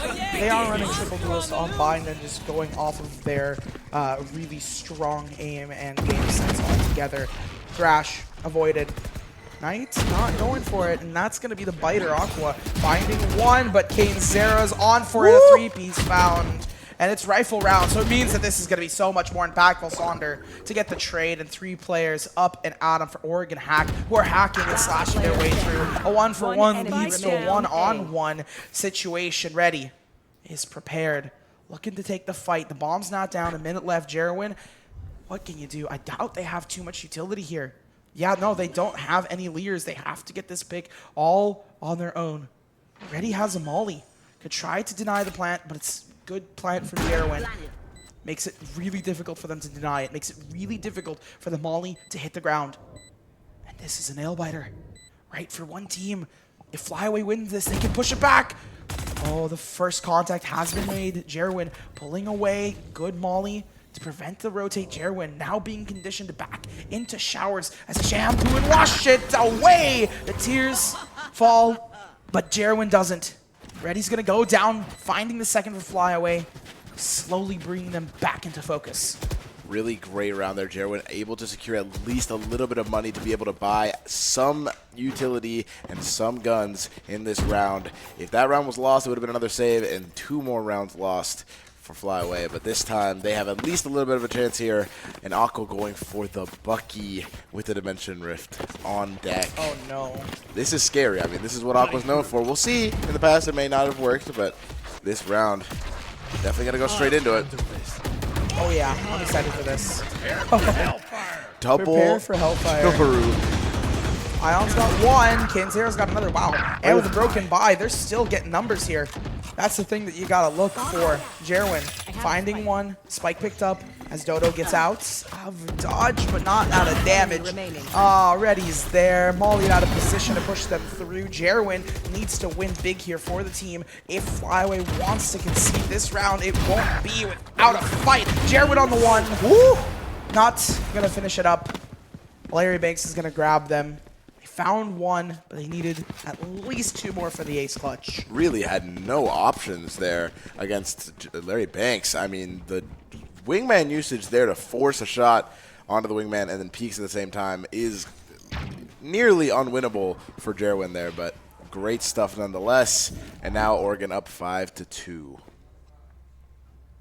Right there. We got a little lineup here. Jerwin's going to go for a buy here as well. Not the riskiest thing, but it's going to be rough for them if they lose. Oh, wow. Really fast plays. Knights going to take down Jerwin. Spam through. Aqua gets one, but it's just going to be rough. They go for a buy on Jerwin. Showstopper does land onto Benzie, so the damage has been dealt, but as you can see, it's Aqua in the 1v4. Yeah. And they have a frenzy. Honestly, you get the plant down, you play for time, you try and mess with players.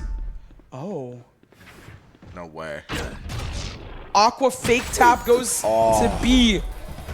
That was a really risky play. If that worked, I would have lost my mind. I would have lost my mind. The problem is Knight spotted it. Right. Yeah, they saw the TP. Knight had seen the TP on the ground and was just sitting there and waiting for it. That's the play. And that's good stuff. Continues the lead forward.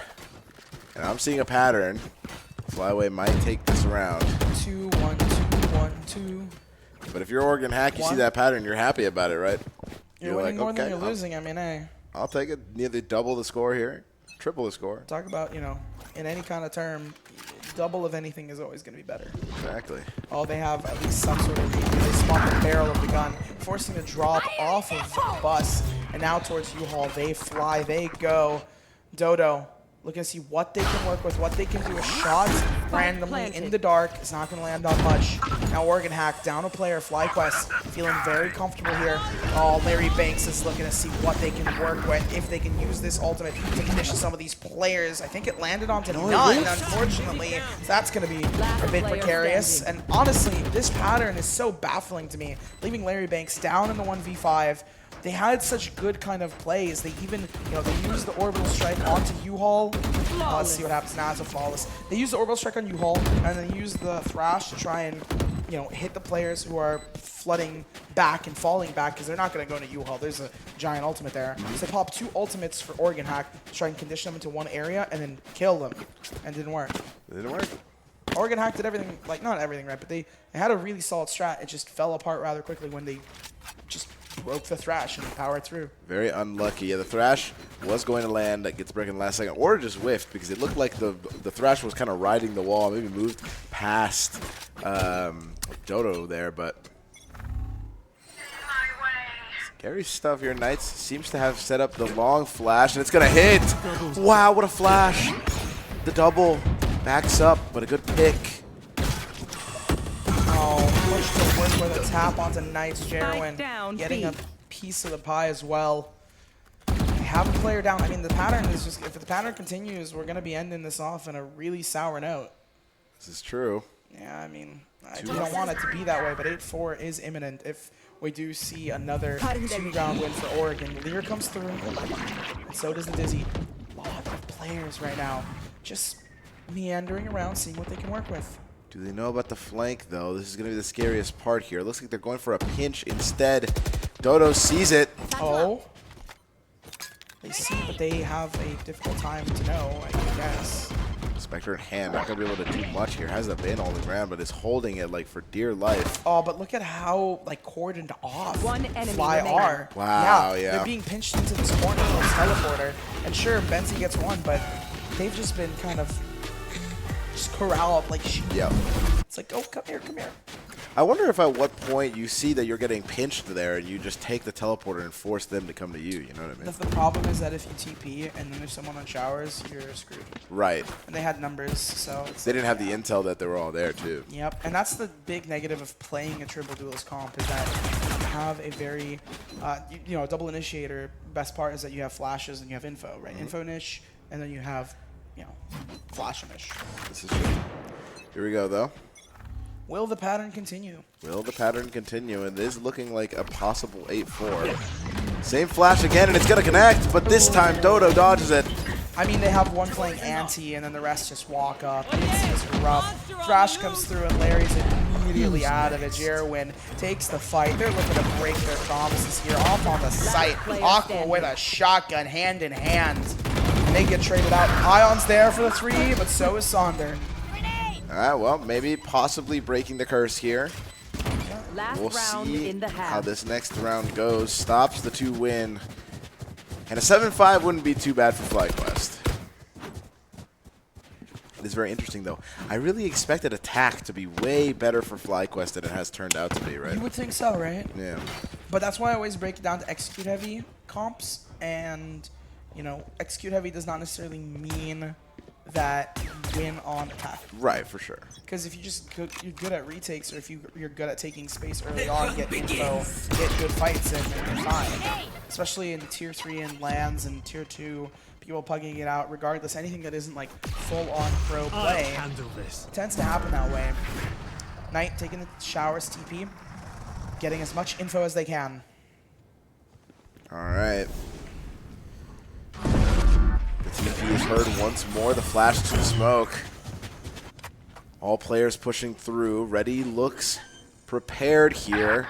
Plant goes down. Is waiting for the last second, but the trade. Spike down B. Not terrible here. Aqua gets Knights. Last player standing. It's just pinstripes here. Larry Banks is the last one alive, seeing what they can work with. Soul's going to get the plant, and that's 7-5. A double. You know, we were thinking 8-4, but they brought it back up. Fly away. Fly away, taking it away. And honestly, 2-1, 2-1, 2-1, 2. Right. So technically it is kind of like a similar pattern, but the people who ended up with 2 is Fly away. Finally maybe figured out a little bit of the rhythm there at the end, but too bad they won't be able to continue that rhythm. Now they are forced to play the defense here. We'll see how they adapt, because that's exactly the kind of thing that you need to do, especially not knowing how Oregon wants to play this attack side. It seems like they're going to take their time, and it seems like they're going to play it slow. So let's see if Flyway is prepared for a play style like this, because I know they really love to take that space early, but I see 3 players in the spawn, and I'm quite confused. They expect Flyway to get aggro, so they're playing it slow. Aqua just playing it patiently instead. All they did, the damage is coming through though. I think Aqua did tag him up, but just a triple out there. Ah, look, the trade's coming forth, but since the first one was spotted, it's going to be locked in right now. 2 players on the site. Knight with a double, but it's going to be traded out by Dodo. And at this point, so 1v1, ready with the reticle. It's going to clock you in 8th found for the side of Oregon Hack. Nicely done. Ready clutches it up for the team. And now pistols won again by Oregon. It'll be the 2nd pistol of the series so far. And that'll be influential. I mean, those rounds really add up, right? You win that pistol round, it's almost guaranteed for a 2nd round. We'll see how this goes, but it's tough, man. I mean, now you're going to be possibly 9-5, right? The mouse cursor is getting to me. Oh. I'm not going to lie, I didn't even notice. Now you can't That's notice funny. it. I mean, it's going to be the anti-eco. I like the buy from Oregon Hack. They're going through the traditional stuff. They're not buying up light shields and stingers because they're expecting potentially, they don't know, but they can definitely assume that Flyaway might go for something cheeky. And speaking of cheeky, Dodo makes Dodo's on players. Panzera immediately retaliating, not allowing Dodo to keep that Spectre. Spectres to the taps of these players. Whoa, head tap. And a gun picked up. Oh, wasn't able to pull out the shorty in time. And great timing there from Ion. Takes the 2 and seals the round again. 9-5. Definitely is not terrible, but it does hurt, right? It's going to hurt every time. It stings. Feels bad. Guns in the hands of Flyaway. So definitely not a story finished just yet. We've seen Flyaway make a bunch of rounds in the makeups, right? I mean, this is exactly what you need. You need to get that extra credit when it's due. And Spectres in the hands of Oregon is going to make it a little bit more difficult to contest with these rifles, but they've done it before. They might do it again. Aqua again with the flash, but this time it's not going to be read into. Oh, I mean, it's a very common flash as well, so I'm surprised they didn't have someone playing anti. I assumed that they would do that. But look at this. Flyaway having it finally go in their favor. Immediately lost, though. The pressure is on. Kingzera taking down Sonder. He's going to call for the rotate. I like this rotate from Oregon Hack, especially considering that they have just noticed there's a decent amount of players, a chunk of them, towards this B site. Snowdonut's already there. Through the wall, finding one, getting taken, win the trades. At this point, it could be anyone's game. Light shields for some, and none for Ready. Taps come through, and Jerwin finds the 6th.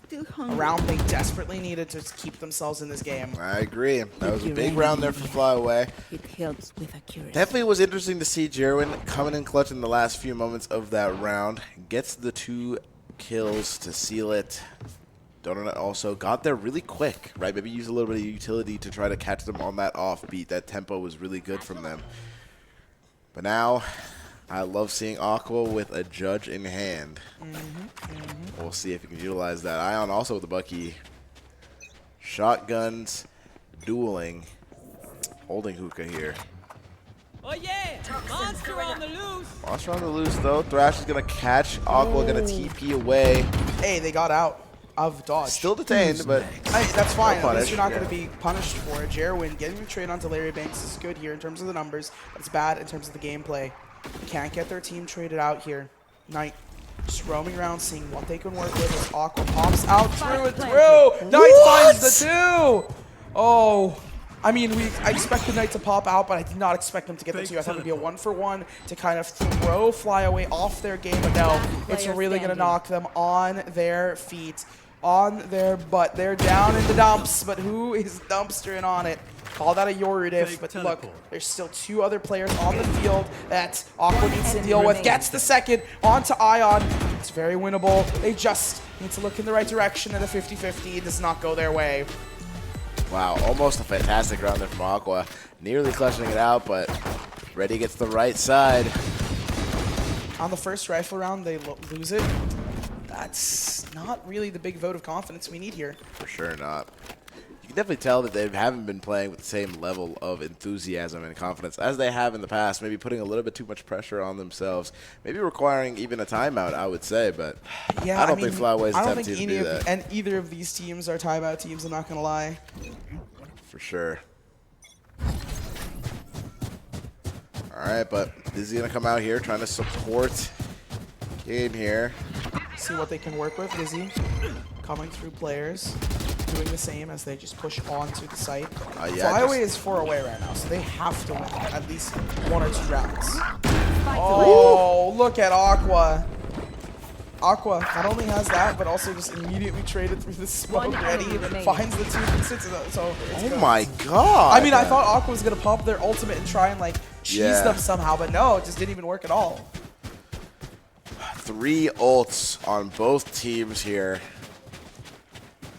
Gonna be interesting. 11-6 is not a great number for Flyaway, but Oregon Hack really showing the prowess on this map, right? On the bind, is it looking clean for Oregon? We'll see how it turns out. Oregon Hack's a really strong team. A really strong team. We're seeing it right now. All right. Getting started, a short push coming out of Oregon Hack. They have the classic wall and a one-way set up to counter it to try to slow them down as much as possible. Looking at the micro play, there's that ultimate moment. Shots doubled up. 12 is imminent here as 2 players are left standing. What absolute dissection of the defense there. Gonna be pushing up. Finds the flash. And the 360 with the shorty. Knight. With the disrespect, just a little bit. Even a little. At this point, it's 12-6. A 6-round difference. If it's 13-6, I won't be surprised if we see even more BM, even more memery. The mental for Flyaway is probably down here. This is the map that they've been winning the majority of the tournament. I love the bleed sticker just to kind of go off the path and back onto the path. Just the way that Flyaway has had comfort in the chaos of all of this. That is out of the picture. Because Flyaway is currently down. You can see some cracks in how they're playing. Aqua, for example, they picked up their gun and they immediately couldn't find anyone. Larry Banks finding Jerwin. Oh! Catching Sonder mid-ultimate. The trade is there for Dodonut, and so is the trade for these other last two players. Out in the corner, Aqua with a double on the Bucky. This is winnable. Picks up an upgrade for the judge, but the long-range engagements do not work when you have a shotgun in hand. That was a tough first map for Flyaway. And honestly, it feels really demoralizing if you're them, right? I mean, that has been one of the maps, like we mentioned time and time again, one of the maps I've felt more comfortable in throughout this entire series and this entire event. And to be dissected like that and to just completely destroyed, yeah. Now, something that we didn't get to see because we kind of rushed into it a little bit was the map selection, right? So I'm going to call for that just to kind of check it out. I know we had Bind. I know the casters talked a little, the analysts, sorry, and the casters, both of them, lovely, Kawhi, and Ancient. They talked a little bit about the game. They were going to get into it, but we got to jump into it. So production, please. I want to see the maps. I know Bind, obviously, was most likely picked by Flyaway. And now they lost it, they're going to be going on to Oregon Hack's choice. Oh, no. No. Okay. Okay. So this is interesting. They should be comfortable here on Haven, so we still might be able to see the 3 sites. It's just it really feels like a pug route, like pug versus pug. And Oregon Hack, I feel, is less puggy. They've played a little bit longer together. They feel a little bit stronger. And it's interesting that they lost on Bind, and now they're going to be headed to Haven, a map that Flyaway picked, but is also very much like pug teams know how to play. I almost could have put money on the fact that Flyaway was the one that picked Bind. But yeah, I'm actually quite surprised. Like, if you put odds on it, it's probably just right? You probably would put it on to them, but no. Haven is going to be the map that we go to next. Flyaway Part 2 selecting the map. And man, I'm excited. That map 2 is going to be interesting. I can see Oregon Hack taking this 2-0, but smell it. I would love to see a map 3. I would love it. So I think we're going to head into a small break here. But we'll be right back with map 2, so make sure you stay tuned. See you in a bit.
Hello, everybody. Oh my goodness, this mic is really loud. The gain is really up. Anyway, I have lost already, as is expected, but however, I have now been blessed with the opportunity to talk more shit, and that's by ranking the remaining teams. So we're going to start with the first team that I just lost to. This pen doesn't work. That's awesome. Give me another pen. Where's a pen? I need a pen. Anybody have a whiteboard pen? Where is it? Tech issues. I feel like that guy, the Sham Woohoo, that guy, you know? All right, first team. We got the team that I just lost to that are absolute garbage at this game. We got Burger Bums. Okay, they're about to play Sad Green, I think they're called, or Freaky Furries. That's more like it. So we'll go ahead and put Sad. That's not how you spell sad, but you know what? That'll work out. So we got Sad Green here playing Burger Bums. Now, if you think about it, right, this team has Mochilla, but this team has Logan. This team has Matt. This team, they don't really have anybody that can't shoot back. So naturally, since this team doesn't have anybody that can shoot back, they're going to lose. So Burger Bums are going to go into the grand finals. Now, what's really interesting is we have a team here that is so terrible at playing the real Valorant that all they do is run around and kill people. And that's Organ Hack. Now, we'll put Organ Hack over here, right? We'll just put OH because I don't know how to spell organ properly. I don't know why, but it's not something I'm capable of doing. So we have Organ Hack, and they're playing somebody. What the hell are they playing? Who the hell are they playing? It's got Fly. Okay, so they're playing Flyaway. Now, the greatest thing about Flyaway is they also suck at the game, and they're running triple duelist. Now, it works, but the problem is they're running against Organ Hack, who are just quite frankly better at being bad at the game. So Organ Hack versus Burger Bums in the grand final. Now, if you watch my tournaments, which you probably don't, but if you did, you would have known that this match has already happened, which means Organ Hack is going to win the whole event. Stop trying to play the games. Don't play scrims. Just run around with triple duels and have fun with your friends. Thank you.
Welcome back, ladies and gentlemen, to Map 2 of Oregon Hack versus Fly Away Part 2. Ironically, Map 2 for Fly Away Part 2. We love to see it. I mean, Map 1 was an absolute destruction by Oregon Hack. Dude. We can say it straight up as it is. Destruction? That's the word you're using? Annihilation. I was going to say, like, there's like so many words, so many layers to this and how it works. I don't know if we cut out there. 13-6 on the board on Bind. We're going to Haven, and I finally got the stats. I had to run over there. It was 13-11 Haven, 13-8 Bind, with Oregon Hack winning during group stages, which means that not only did they win, they were in 13-6 on Bind now, and in the past they won 13-8. Haven demoralized Flyaway. I think Oregon Hack might just 2-0. Like, all the stats say that. The stats are one thing. Yep. Reality is another. We'll see exactly how it is. Maybe Flyaway Part 2 feels this rush of second wind and has a better chance of going into this next one with some nice Valorant gameplay.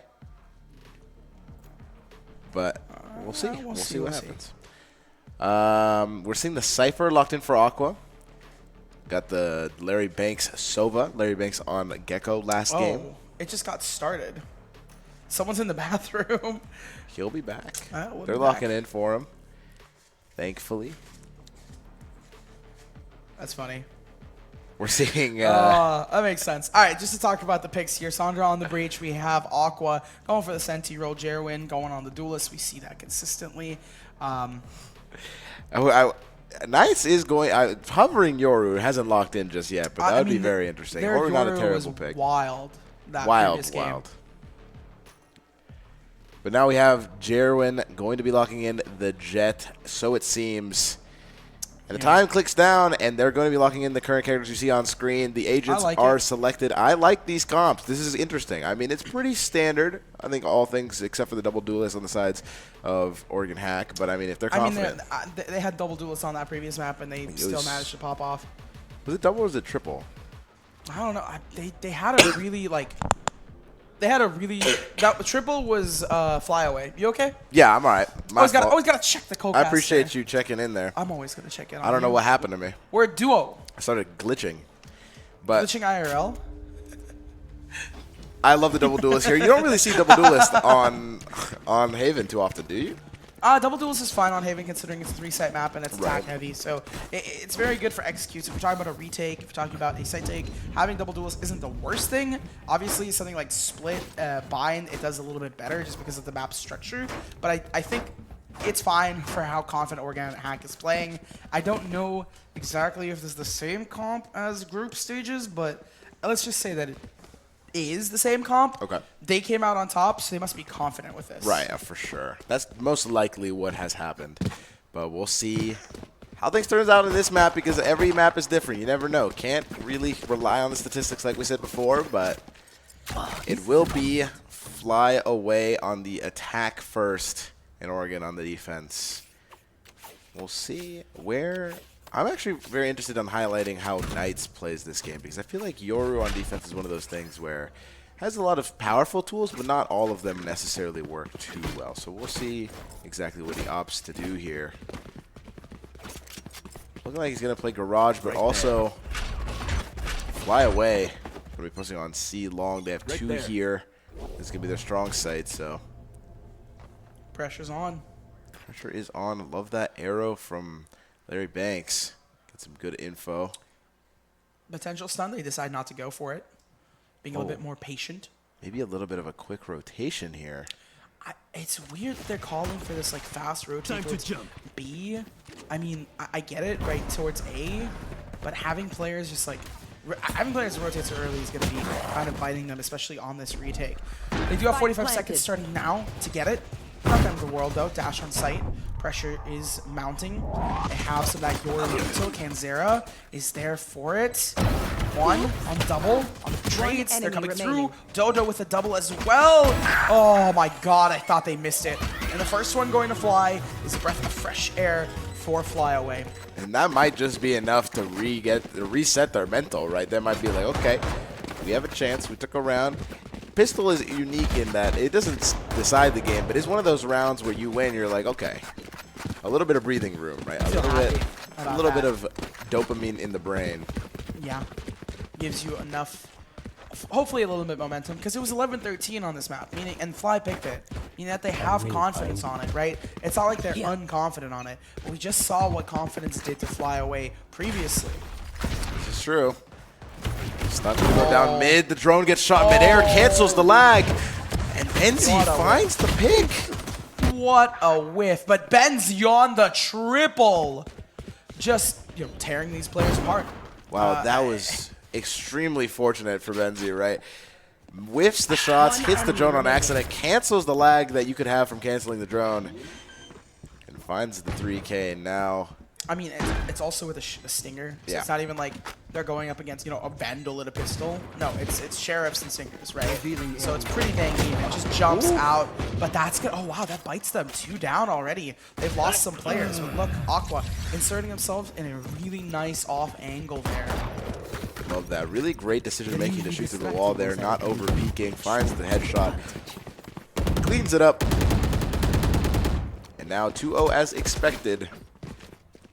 Guns for Oregon seems to be the case, but a bunch of light shields might be difficult, especially for Jerwin. Jerwin holding an elbow on his hands. We'll see how influential that will be. 3 people on the team, 4 people now on the team of Oregon can get one shot by this outlaw, so if they are not careful, that might really put a dent in their plans. Oh, and they're all grouped up as well. Kinzera just slowly pushing up into this. Gets the 1, not the 2. Jerwin with the counter. It works out well for them. They're not going to give this up just yet. The triple found, sending out the util. Knights knows that there's going to be a bit of a fight here to get that spike down. Needs to dodge away, and Banks is there to lock it in. Very well played from Oregon, and finally gets their first round in this map. And it's round 3, to be expected, like we said, but gotta give praise where praise is due. That was well played, really taking control of that mid super early on. The space was theirs, they utilized that to the max, and they all grouped up, right? I mean, that was easy pickings for them. It almost makes me want like an orbital strike of some kind. When Breach was played on this map eons ago. All right, but Stun forces the TP out. Good kind of trades. Larry with a double as well. Really solid start. Another double to start this off towards mid. It's going to get countered out rather quickly by both times. Knight again with the 2-piece. Dodo locks it in, but so does Knight. Reddy was there in the back just in case. Plan B was not necessary, though. Knights seals the deal, keeps 2 guns, and now the economy is looking real nice for Oregon here in this 5th round. 2-2. Both teams winning just by shooting each other in the head. In the immortal words of Brennan, this is an FPS game. You will get shot. You will get shot. You will. And it's a rifle round. There's going to be a lot of shooting going on here. We have Benzie with their ultimate. Close. I think Aqua is the closest next. That's 6. Same with Reddy. Knight also has theirs. Canzera picking up 1 for 2. Gets the double. Woo! Dashes away, has the smoke. Wow, Ion with a 3K. Great play there. Just had the angles, surprising them from all areas. And I feel like mid really has been contested well by Oregon. Every time that Fly Away has tried to contest that space, they're there before they could even think about it and are already destroying. Yeah, and Fly Away now on this broken buy. They have Aqua with their ultimate. Same with Dodo Nut. So they could potentially work something through here. They could for sure. They could for sure. We'll see what they do. They're going mid again. Cover going out. I don't think they're expecting it this time. I mean, yeah, they're pinching them mid. They're straight up pinching them through mid. Wow. Benzie has, just playing further back to try to play passive here to catch this pinch off guard. It's going to work as Benzie finds the first, Dodo with the second. Oh, man, this over-aggression is really working in favor of Fly Away. I know exactly where you are, and I'm going to lock you in. Knights goes down, and look at this. 2-3 rifles in the hands of Fly Away players. All they had to do was let Oregon Hack kind of walk into the den of the beast themselves. But still, really good play from Fly Away. Really expected that that round did not look like it was going to go for Flyaway. And right now, a 3v1 for Larry Banks. Dodona is low, same with Aqua. But it looks like Ben's playing super far off site, going to be playing for the Hunter's Fury. I think Larry is just trying to see what they can work with. Because some of these players on Flyaway are low HP. So just hit them, you know, spam them through a wall, play really cheekily, shoot, for example, a shock dart, and you got it. Unfortunately, the game of numbers does play through, and Aqua reigns true here as we see the pouring rain of the Kuronami. Really great, I'd even say huge round for Flyaway, right? The reversal in economy was insane. That was like an ultra thrifty. I don't even know how much credits they saved with those 3 Vandals, right? They all had Sheriffs in hand.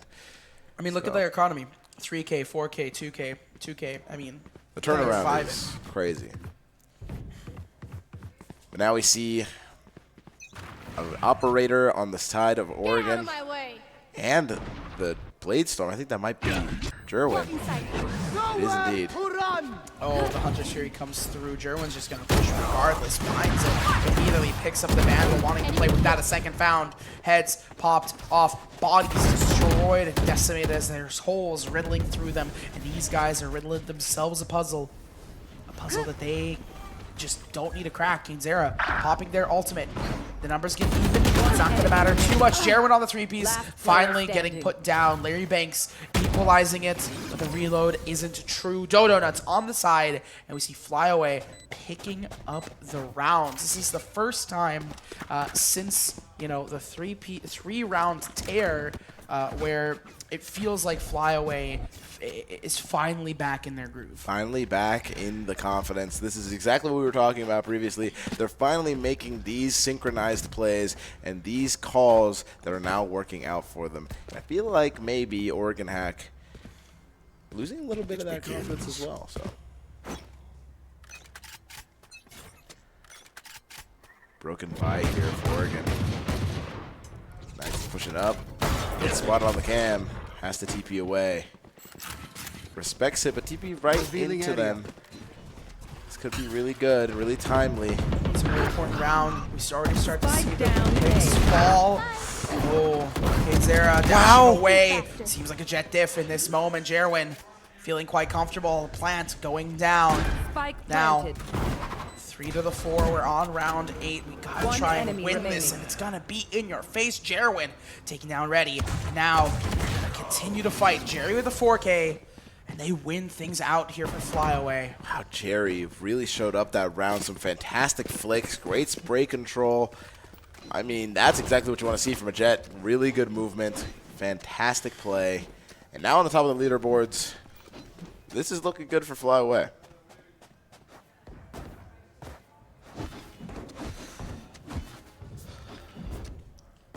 I mean, looking at this, I don't know, Zera's got a judge. Oh, okay, yeah, they're going to be going for that. I was like, they had a judge, so it was a little bit rough.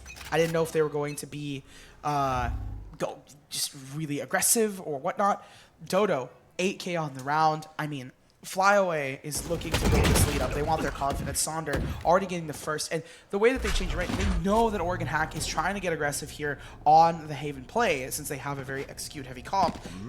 They're just dealing with that by being super passive here. And even though Saunders 4 HP, that's fine, right? They're just another body that can get a trade or be baited out. Oh, but that's a pick there. It's free. Now equalizes the numbers. 4v4. Oregon is holding down these sites with their dear lives. Running into Ion here. Might be dangerous, but the flash is set up. They don't know. They haven't checked. Ion needs to be cleared. They're not going to push it. They're still waiting to get some more picks, shots, give away their position, but they're not going to land. Wow, so incredibly lucky exactly there. Where you are. Another drone. They're looking for information, not able to find anything. TPing to A, and it's a fake. They are going back. I like this. It's a fake to see. It's going to give us some more, but the rotate's already out. Still, it's going to allow Flyaway to get inserted on the site. Ready denies the plant. That's Sova down. Info initiator out of position. Kinzera taking down Sonder. The spike needs to go down. Players can't do it. They set up already. Aqua finding one. There's a trade. Larry finishing them off, and that is going to be a very solid play. The fake was, I mean, it was sold. They did start to rotate. I feel like it was just Oregon Hack just had the read and started rotating as soon as they had a whiff, a suspicion of it. And that call that they made allowed them to win. Yep, Ready definitely got to the site right on the right time. It seemed like they were ready for it. But now 4-5. This is tough. 1 round difference between them. We see Ready already have their ultimate up and Ready. It says that it's Ready over there. Yeah, right. Now like it says Ready and then Ready on top of that as well. But look at the ult and the regular economy for Flyaway. Oh, Larry with the 3K gets that bomb down towards A. Oh, Kinzera, judge in hand. It seems like it's going to be locked and clocked for them. A really solid victory. And honestly, Kinzera had a judge. So flawless for the Vandals. They get to keep all 4 of those. And nearly a flawless round. Kinzera sacrificing himself for the greater good. And Larry banks that 3K, man. Wow. So crazy. I mean, 5-5. It wasn't 11-13 scoreline. So realistically, we kind of expected this. I also like it 2-3-3-2. Immediately returning in kind. These two teams seeming to love their patterns, but it's fun for me to see the patterns come through. But this op close towards short. I like the ramp up in your suspicion there. I felt it in my veins. Ion gets a free one. No, it's gonna be answered in turn. Ion gets the 3 on the side of Oregon Hack. These guys are here to shoot. They're gonna not only break the pattern, but also break the bank of Flyaway. This is a huge round for Oregon. This is going to allow for a near 3-round victory. But we'll see what happens here. Oh, finds him. Looked away, flicked, assuming that they were gonna be able to be pinched. And no, not only do they keep the op, but they keep some more momentum going in their favor. This is gonna be, I believe, 3 in a row that they've won, 2 in a row. Gotta find out. Why did I doubt myself? Of course it was 3 in a row. Yep. Guns are being able to be bought here. I'm quite surprised they were able to buy for this round, but this is going to be the last round in the half. An operator in the hands. Force it up. Kinzera. I'm breach ult, right? Yeah. Blitzkrieg, breach ult. As long as Cypher's not on the site, you probably get it for free. And as soon as they start pushing up, I think it'll be no. This is where they're going to use this ultimate coming through. Ion taking Jerwin off the rip. And Knight grabbing Aqua as well. The pressure is on Ion. Finally falling to Dodonut, who's been in the corner, who TP'd onto the site. Has the updraft. The space is there. Paranoid to push on through. Dodo hides in the corner. Gets taken down by Kinzera. They're looking for the 7th. Kinzera gets it one more. Gets stunned out of the air. Lost out of position. Sonder, close and personal, wins things out. Pops the ult just to assume it. Long range engagements. Switches to the sidearm. Classic in hand. Needs to go for this right click, but it doesn't work. Oh, a Shorty V Classic. A great first half for Oregon, 7-5. Definitely not the scoreline you want for either side, but you'll take it if you're Oregon. That's 2 rounds up and a 4-round win streak. May continue in this pistol if we see things go their way. But now we have Flyaway on defense. Why did that? Because I'm reading the thing, right? Yeah, that's the FlyQuest. That's a nasty trick they play on us there. But Flyaway. Flyaway on the defense this time. At this point on the defensive line, they are down 2 rounds.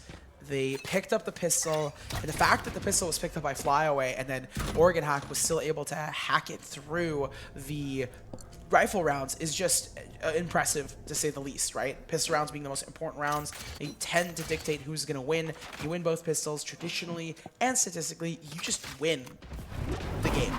Correct. Oh, what an aggressive play from Kinzera. Gonna get punished, but Knight gets the trade. Now the site is theirs. How is Flyaway gonna play this retake? It's gonna be difficult, but not impossible. 4v4. Spike planted. Spike goes down, and this is one of the harder sites to retake, but Flyaway have the numbers, and they have some of the really crucial utility pieces that they need. Sonder sends out the aftershock towards Graffiti, clears the wrong corner. Ion with a really nice catch. Knights as well. They push together. Dodo take down Knights. Still, it's not going to be over. Woo! The right click is there, and so is Ready. 8th found as they've stacked themselves up here. What a great shot there from Ions. This jumping right click gets me every time, but now rifles in the hands of Oregon and Sheriffs in the hands of the others. I mean, this is going to be nearly a 9-5, and we saw this actually in the first map, if I'm not mistaken. On Bind, we saw 9-5 in the first half. Yeah, I believe so. So look at that. 9-5. I mean, realistically, you win the pistol, you should win the next one, and that's generally just how it is, right? You win the pistol, you win the next one. The dart is broken. The fake is thrown. Fake teleport. Cutting through. Fall for it, though. Knows. Knight with such good Yoru play there. They're getting the plant down super early, and Flyaway is not available to do anything about it. So far away and so little guns. This round is looking rough. Yeah, it tends to be this way. That's just how it is 9 times out of 10 when a team plays on an anti-eco. They go back to the day. Homies just running. Ion 2K just running at them, being a bait just to see what they have. Look, I mean, they still keep 4 guns, an outlaw and 3 rifles. I mean, at the end of the day, if Ion goes down, it's fine. They don't really need Ion anymore in this round. Knight's going to grab one more on Jerwin. At this point, they're like more or less farming for ult orbs. Cruel Aqua falls down to Larry Banks, and now Saunders stuck to be blown away by the spike. And 9-5 for Oregon. To smithereens. To smithereens. Kane's there at the top of the board, 14-11-4. You see the rest of the roster hitting double digits, almost there. And the kill participation from Flyaway has not been as evenly distributed, right? We do see some wins, but it's not the same vibe. I think we're going to be going to a tech pause, perhaps. Yep. 13. It is for sure a tech pause. Yeah, I mean, the moment you see kind of the thing glitch out, it's like, you're probably going to a tech pause. The observer PC is just resetting something. It's like, we're going to turn the timer off. But talking about it, right, 4-round difference here. It should be the round that Flyaway wins because just by the standards of VALORANT. But even then, I'm not so certain. It's been 6 in a row that they've won, taking into consideration the previous half. Yeah. The previous half, and this is looking like really like talking about patterns, right? I mean, the patterns that we've been seeing throughout this thing. Now 9-5, the same score line that we had in the first 2 rounds of Bind. Looking like it is going to be repeated here on Haven, but if Flyaway has anything to say about it, it has to be now. It has to be soon. Otherwise, it's going to be over. Yeah. And I mean, I know Flyaway, I talked to them a little bit. They're here more for fun. They're here more to pug it out. But they're gonna try and win. Right. It's not like they're here just for, oh, haha, we're having, no, they're gonna try and win. So I doubt that this is going to go unnoticed. I doubt it's gonna go unchecked. Flyaway has really seasoned veterans on their roster, and it's just a matter of how they can combine together. For sure. For sure. I will say something interesting here is, again, the Outlaws in the hands of Kanazara. And I'm seeing a lot of light shields. Really playing into the hand. You have no choice, right? But this Outlaw is going to get a lot of value. We've seen it in the other rounds as well for Oregon. And even for Flyaway, it happened that one round with Jerwin holding the Outlaw. So could be a repeat of exactly that situation if they're not careful.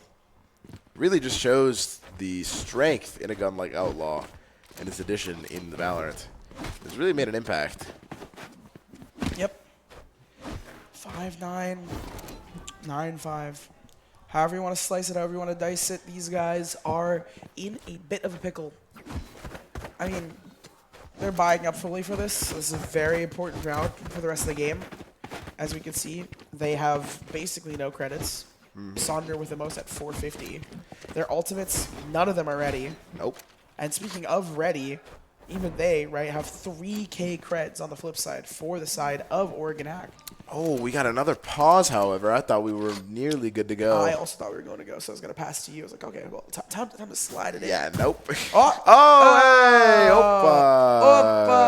Opa. Here we go. These guys are getting started, and we're getting interested. Early paranoia there from Ion. Not going to hit a single soul. Oh, my. wow. Jerwin and Aqua get 2. That timeout really helped them. They were like, you know what? We need to reset our crosshairs. We need to like check all our boxes, and now we're gonna immediately start dominating. Yeah, it made them cold. Wow. Insane. Spike down mid, and Flyaway is starting to heat things up and take away what is rightfully theirs. Sonder getting the last on Canzera, ready, see what they can work with, but it's just gonna be a 6-9, a 9-6 here. Wait, this is actually the exact same game that we're watching. I am almost certain that on Bind it was 9-6 as well. If I remember correctly. Yes, it was. Yeah, it was a 7-5 half, and then it was 9-6. Yeah, it was 9-6. Wow. 7-5 half, 9-6. This would be crazy if they had the 1, exact 2, same 3, scoreline. 4 in a row to get it to 13.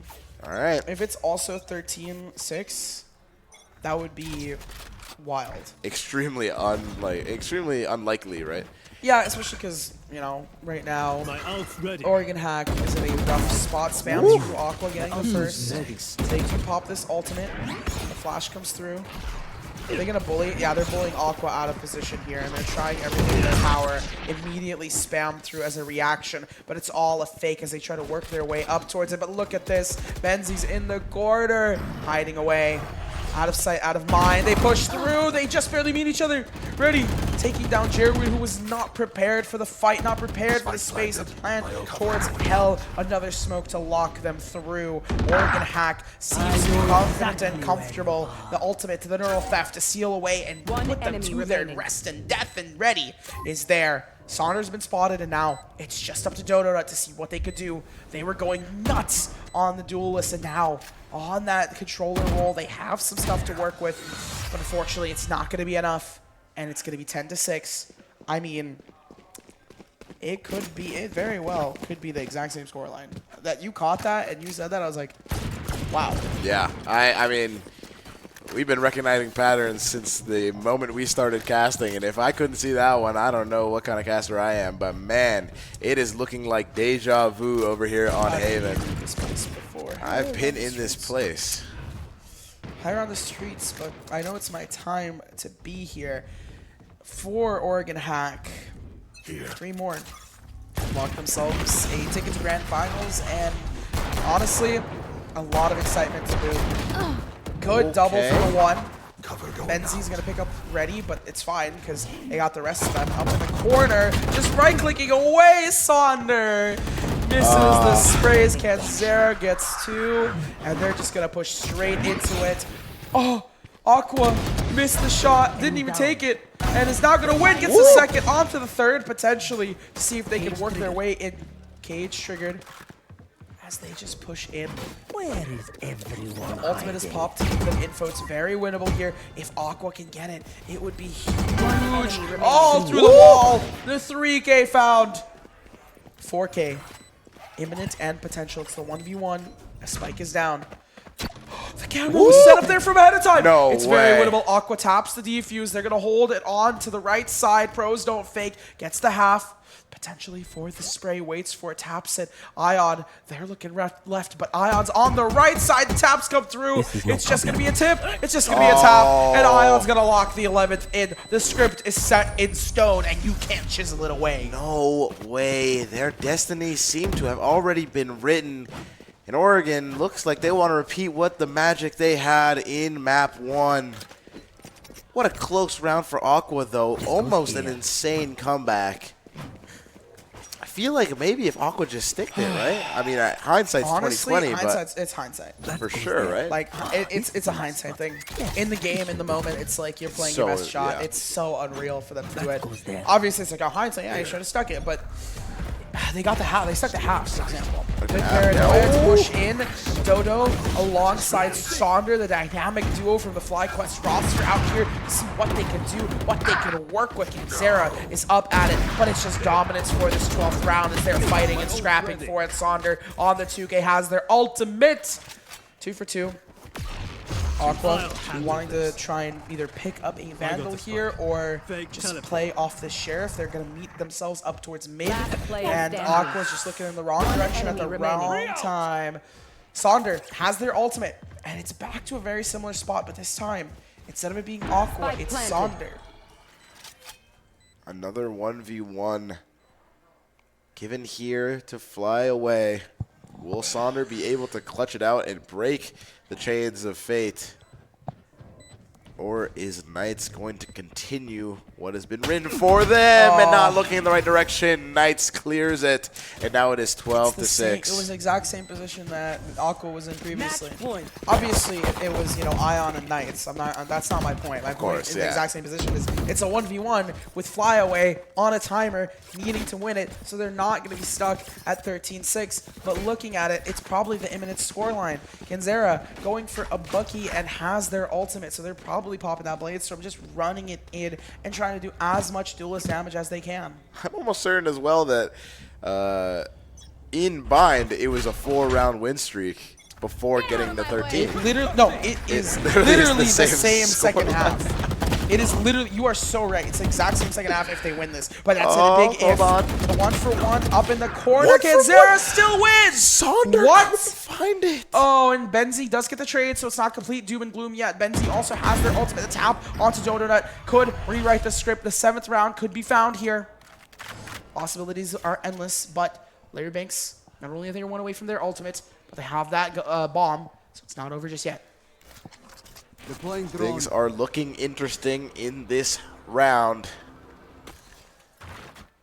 Round 19 is the one that Fly needs to get if they want to stay in this tournament, if they want to stay in this bracket and have another chance at life. They have to win this. They're going in. They're playing it out. Oh, Larry's got the 1. On to Benzi. It's a 1v2. Oh, sorry, so yeah, basically 1v2 on the site. Larry's going to plant, and the regroup needs to happen. Okay, now it's a 2v2 with a potential pinch here. Spike goes down. Dodo looking what they can work with. Dodo can have the timing onto Larry. They get it. The tap comes through. It's possible to change the script, rewrite the story. Aqua's on the line. The shots are missed. They're locked in.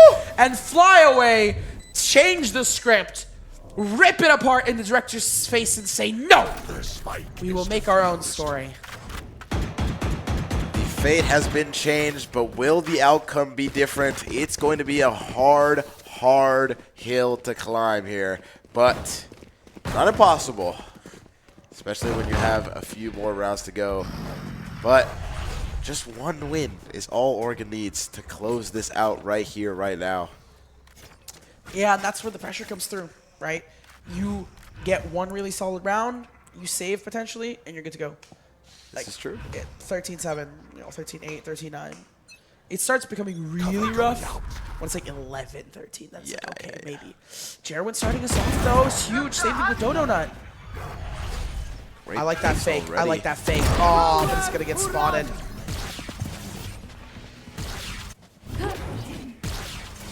Dodges the Hunter's Fury with the updraft, and now knives out.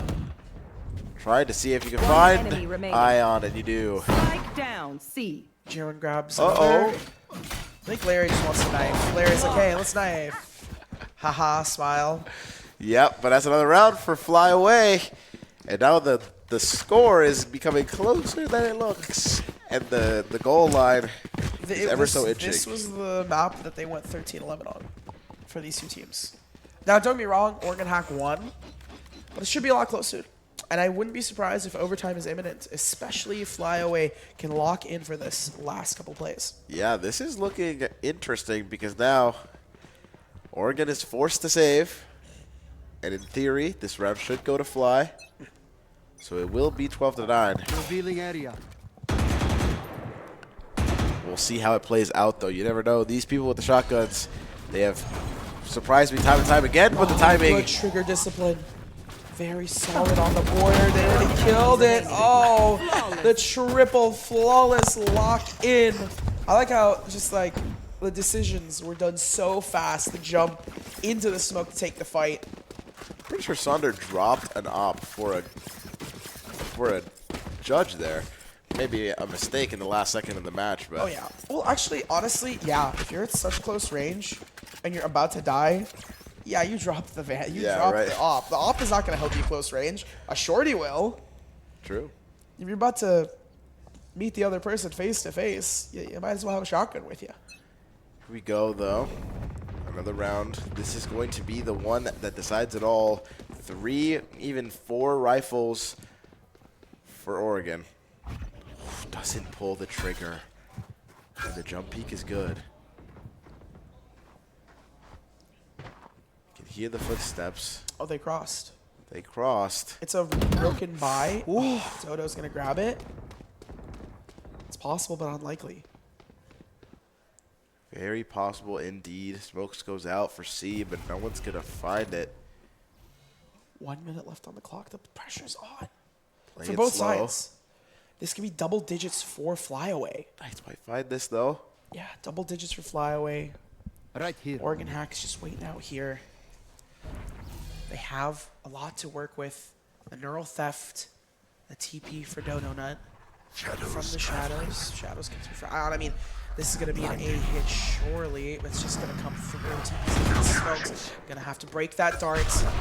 Diverting the attention. Oh, it's like they're trying to kind of play them through here. Close range engagement. Ion finally picking up one on Dodo. They bite back. A 2v3 scenario as they push in for this retake. Larry alongside Ion, who already has not cleared Heaven, but they started off Heaven, dropped down. Really worked out. Good job for Benson here as well. Ah, they push through. Ion's here, but they don't. They already are aware. Oof. And unfortunately, the bullets just don't land. They double up, and they get the 10th round here. 12 for 10 as Flyaway got double digits and is now 2 away from taking us into overtime. This would be an insane comeback. We saw a 12-6 lead, and they brought it back to 12-10. That's just the way that VALORANT works, but guns are still being purchased, and the game is not over just yet. All Oregon needs is one more round. You said it before, it stays true till now. Flyaway needs 2 rounds to make it into overtime. And that could be a tall order, especially if you're fighting against a team like Oregon. But Oregon Hack has just been buying up. They've had broken buy after broken buy. It's been 4 in a row and a defuse here as well. So, I mean, I don't know. I feel like it still can go either way. Oh, and the double shotgun versus shotgun. Come on through. I hear the production laughing. Like, that is insane how that happened. I'm laughing even as well. As they take the site. And as I say it, right, they just need one good round. Shock Dart to take down Game Zero. It's a team in their own. Aqua with their double. Aqua with the triple. Dixie down to 1v1 ready. Gets that bomb down. They have a sniper. They're going to slowly peek it. And they're going to lock it in. It just takes one to lock it through 13-10. And again, it's the same thing. Like, they won 2-0 Oregon Hack in groups, and now they won it out here. Like, realistically, the story repeats itself, unfortunately. But at least they put up a fight. They got it back. They brought it back. They've just won about 4 rounds in a row after being at 12. It's really stressful. But at the end, it's going to be 13-10. What a series. Fantastic job from Oregon Hack. Really showcasing the strength of that team moving forward, beating Flyaway, who got the upset on Rose. And now, I'm pretty sure that's moving on to, what, is it semis or winners finals? We just did semis. It's going to be grands. It's going to be grands? It's going to be grands. Oh. Pause. We're going to have a show match before grand finals, I believe. We just got a thumbs up from production, so yes, I'm happy that I got the right information.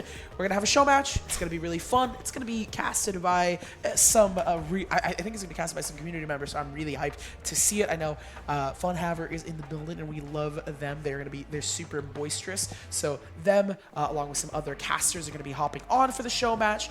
Some people are going to be playing in it. I know MTB, one of my homies, is playing it, so I'm rooting for MTB's team, just a little smidge there. But with that, I think we're going to be throwing it to a break, and when we come back, we'll have a show match, and then afterwards, grand. So stay tuned and follow along for more.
All right, welcome back to ROK's Run It Back 2024 VALORANT event.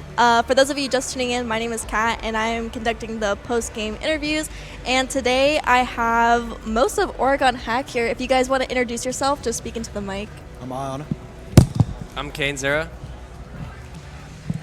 I'm ready. So, to the naked eye and checking your VLR, this is a relatively new team, right? Kind of. Kind of, yeah.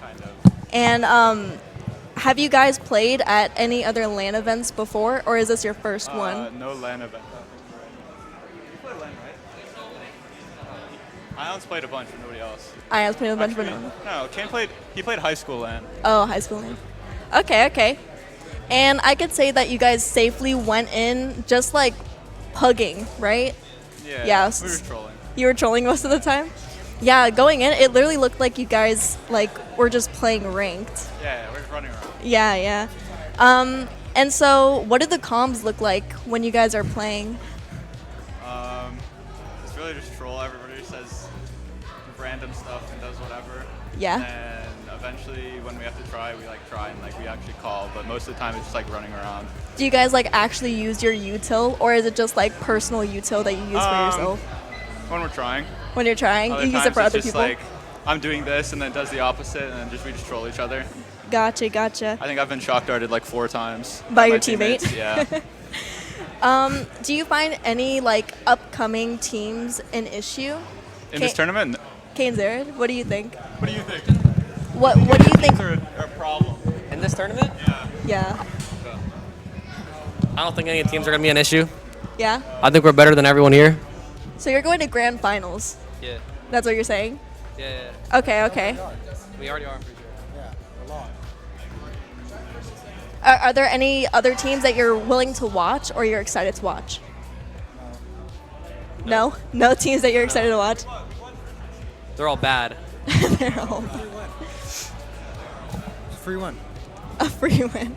Are there any last comms that you want to give out before you guys leave? What do you say? Any last comms before you guys leave the interview? No? All right, well, thank you guys so much for joining us. I really appreciate you guys being here doing the interview. You're all good.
All right, everybody, welcome back. Hope you enjoyed that interview. We're here for some post-game analysis for Oregon Hack versus oh, no, sorry. Nope. Flyaway. Flyaway. Yep, I'm Kawhi. This is Nerds Corner. So let's get right into it. I mean, two very different teams from the last stream we saw, right?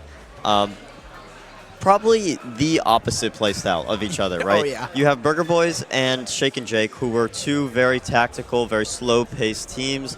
And then on the other side of the bracket, you had Oregon Hack and Flyaway, who are probably the two most aggressive teams in this tournament, I would say, easily. Maybe Rose, top 3 maybe. But they were just running it down, very, very aggressive, fast-paced, you know, util in your face and then guns in your face type of deal. So tell me a little bit more on the playstyles and how they matched up against each other. Honestly, it just felt like people running, like you said, it's just people running at each other. And at the end of the day, Oregon Hack it felt like when they were running at each other, they just either, I don't know if it was more confidence or whether it's just the fact that they had played for a little bit longer. It felt like the util and the actual, swinging was done just better. Simply put, it's whoever swung better, and in the end of the day, Oregon Hack just had that from the beginning. And so for both halves and for both games, they managed to win out. I think the difference maker was obviously Haven, but where, Flyaway managed to pick up some more rounds. But even then, it's like up to debate as to why. Yeah. I mean, with a playstyle like that, it either really works and it'll work for a little bit of time. There'll be a period where it's just like perfect and you'll always get those shots and you'll always get those wins and those BO3s and stuff, or it's just going to completely fall flat and then you're going to end up being stuck in a situation where you're just mindlessly running it down and then you commit too much. But it seemed to work out pretty well. Oregon Hack, obviously they could shoot. They have some of probably the best ranked players right now on the team, so that's cool, right? Can you remind me which maps we saw again? I know we saw Haven. Bind and Haven. And Haven. And the thing about Bind is that it is, when on stream specifically, I don't know about the rest of the tournament, but on stream, Flyaway was dominating on Bind. But Bind ended 13-6. Okay. Yeah. I mean, with a comp like their comp, right? Because they still run the triple duelist. Oh, yeah. Yeah, so the triple duelist comp, I mean, there's a lot less utility to work with, right? And the issue with that is that if you don't have all that utility, sometimes you're going to need it against a team like Oregon Hack where they're also running you down, right?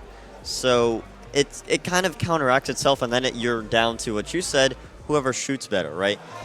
Oregon Hack today, able to shoot better. On the other side of the on the other side of the show, we have Sad Green versus Burger Boys right now. Last time I checked, that was 7-2 in Burger Boys' favor, map 1, so 0-0.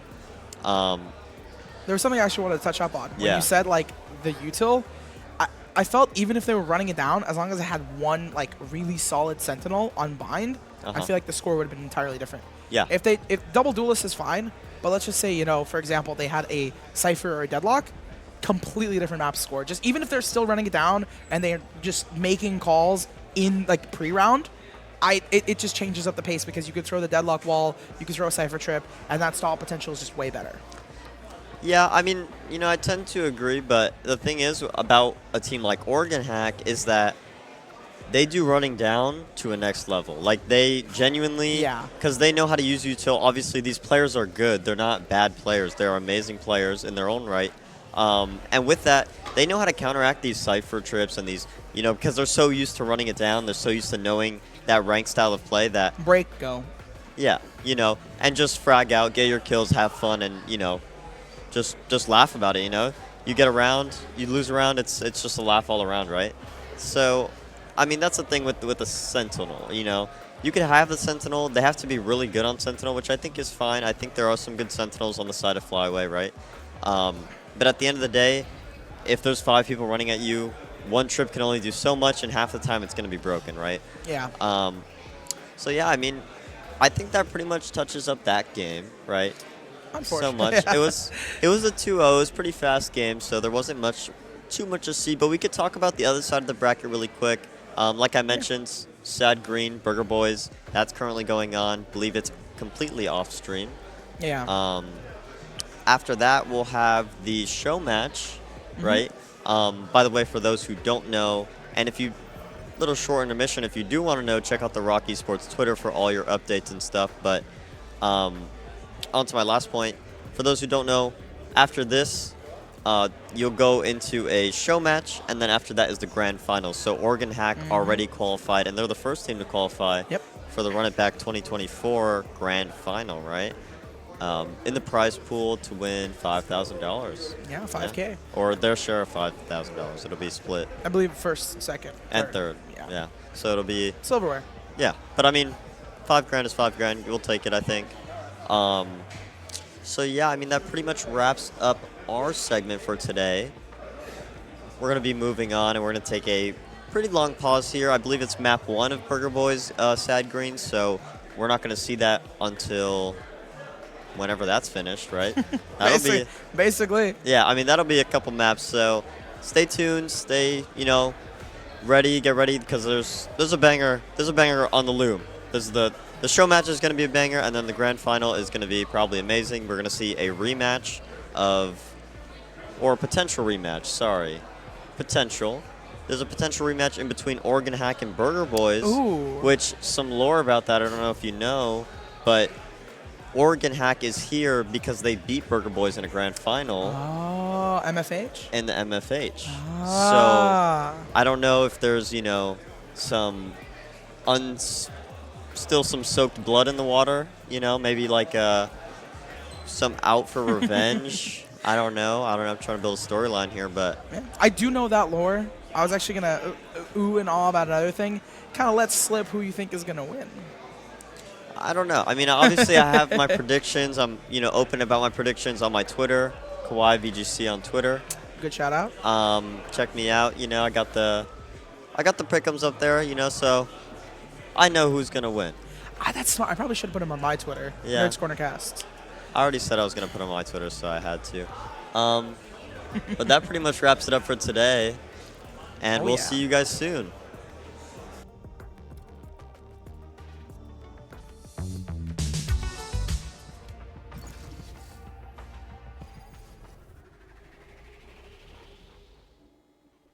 Welcome back, everyone, to Run It Back 2024. My name is Ancient Angel, not Rebo. I don't know what's going on with that. Oh.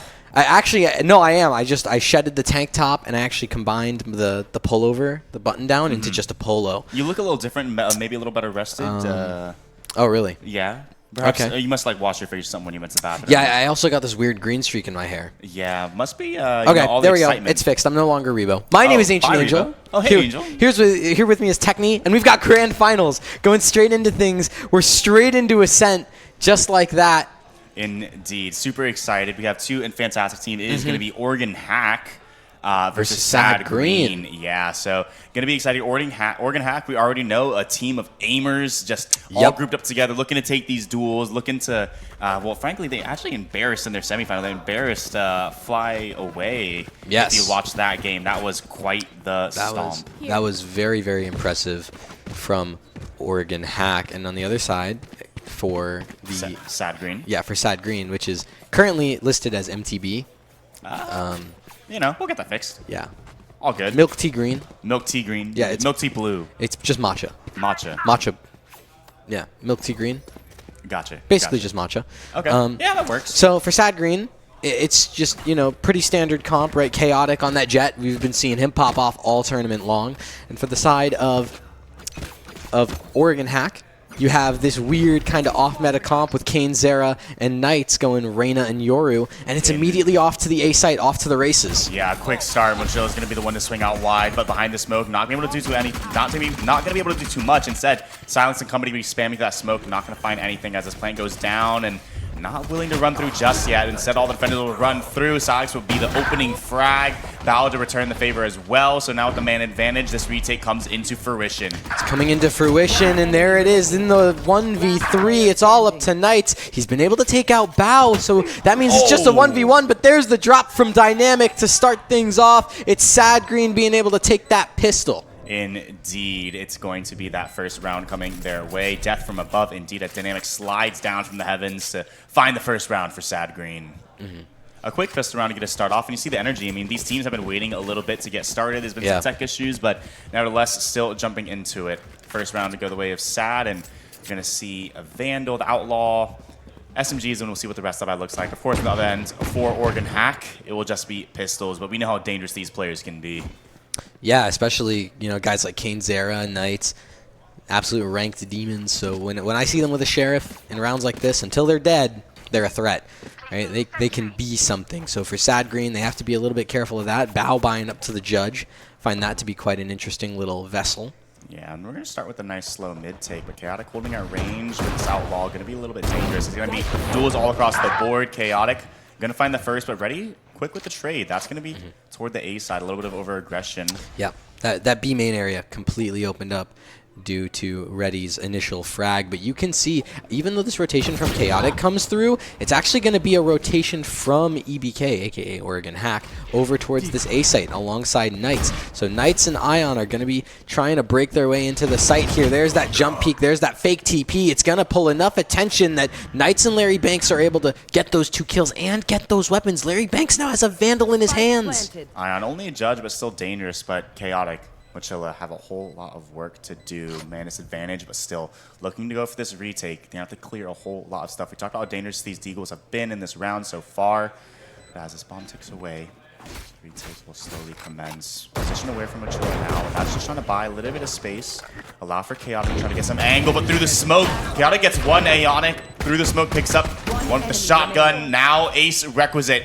Ion left alone in the 1 versus 1, jumping around, gets away from range, dives back through the smoke as well, and just buying time off this bomb. There is no more. Ace be damned. HP as well. The round goes away of Oregon Hack. We talked about how dangerous those Sheriffs can be, and well, they really prove their worth.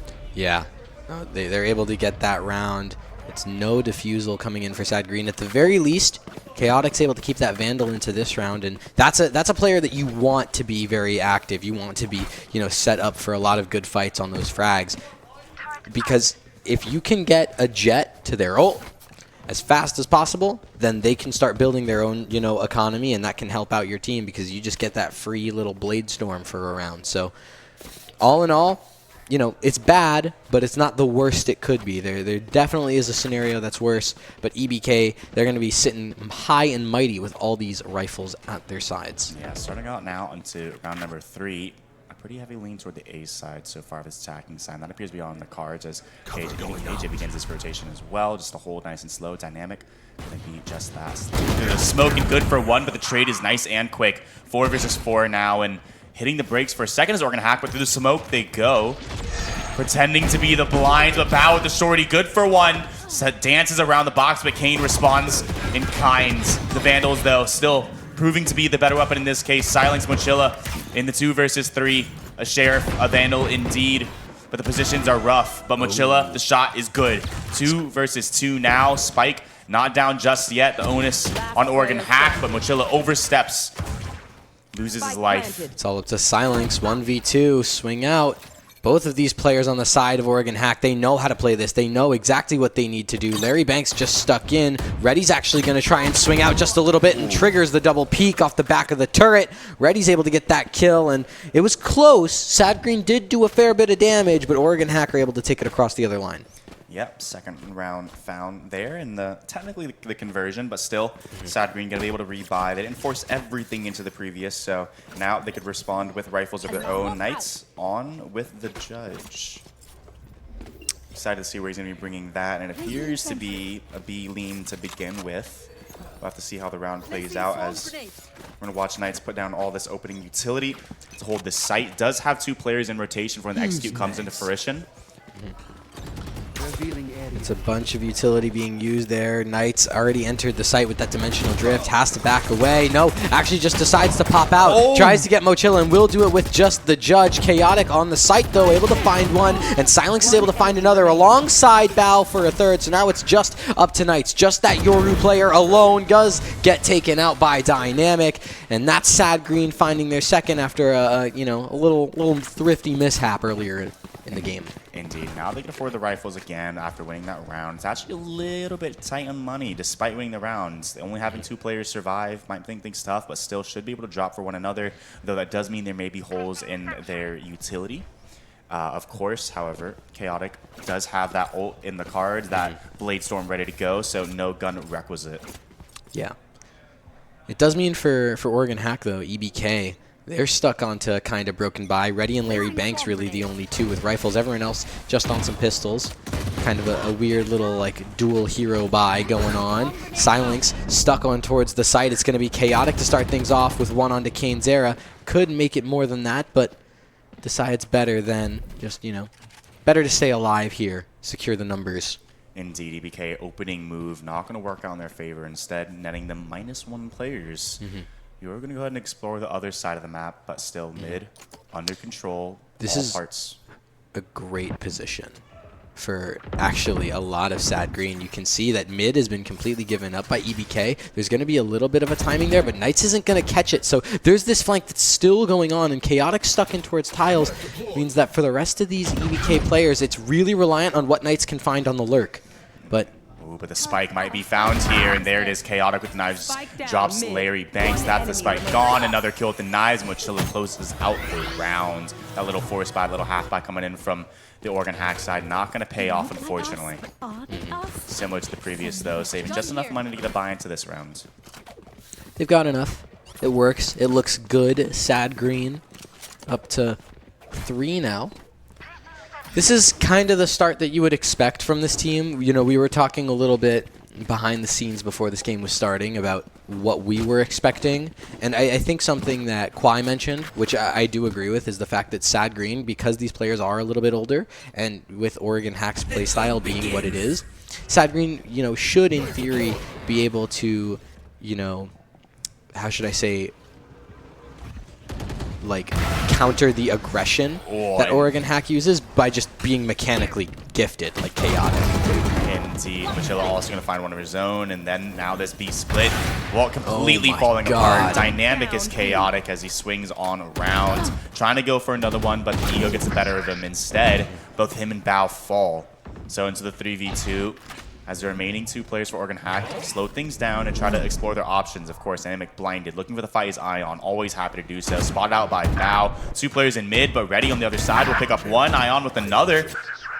That's actually the finish on the KO, but Silence with a great push towards main, and the readjustment simply not going to be good enough. Now into the 1v1, Omen versus Omen. The teleport into site is going to clear things down and allow for the spike to be planted. Meanwhile, Ion not going to have to take the time to rotate around, and with the spike going down, well, things aren't going to be easy. No, it's that 1v1, Dynamic versus Ion, Omen v Omen. There's a From the Shadows available for Dynamic. Something tells me that's not going to get used here.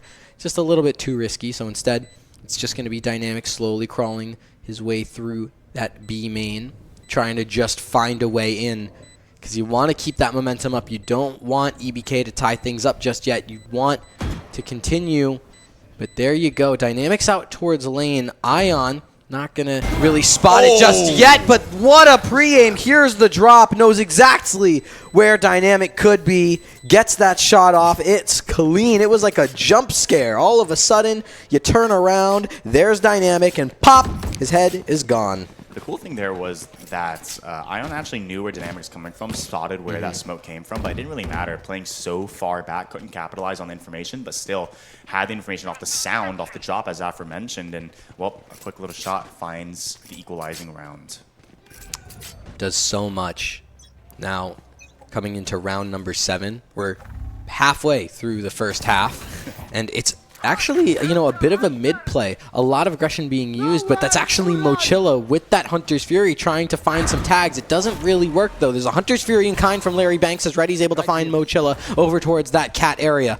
This A site, it's under attack, and it's up to Dynamic to anchor it. He finds the first, but he has to find a bit more as a bunch of utilities going to come his way. Bao and Chaotic will be there to try and support, and what a shot from Chaotic through the smoke. That's how you get it done, son. And now in the 4v3, it's all up to Kane Zera to try and claw the numbers back. We'll be able to find Dynamic, and because Chaotic is oh so low, you don't want to lose that player just yet. Dueling lockdowns coming in.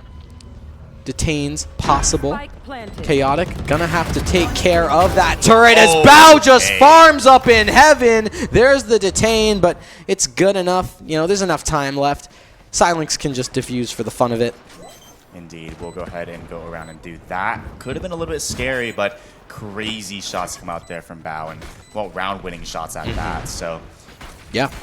There's also that shot from Chaotic, that little nice, pop through the smoke. Yeah, and so far, it looks like Oregon Hack's hyper-aggressive style, taking some pretty interesting duels, not really working out so far. Sad Green, as Zach mentioned, just being able to punish that experience with equally good aim, just knowing how to set themselves up. It does feel like for the first time in this tournament, Oregon Hack has been playing up against people who mechanically have the same skill as them, but also have the experience to understand how to counter them, right? We talk about Mochila specifically being a very, very experienced player, playing this game for a long time. Chaotic just being a mechanically gifted genius. Sure, Knights and Kane's are going to be able to trade back, but this is a 3v4, and the weapons aren't totally there. Knights is suppressed up, so unfortunately not going to be able to use any abilities for the next couple seconds. As that smoke fades, he'll regain his abilities, but he doesn't need them to just go and pop Mochila's head straight off. And now it's a 2v3, and now, because Bao's gone, it's all up to Silence, and that's a jumping classic from Ion to get the job done. What a ridiculous round for EBK. Yeah, that's about what you'd expect coming out from Oregon Hack. When in doubt, make things a little more chaotic, and it works out in their favor. Not able to respond that time or Sad Green, despite getting opening pick from, Chaotic with that operator. This time now Ion has an operator of his own on the Omen.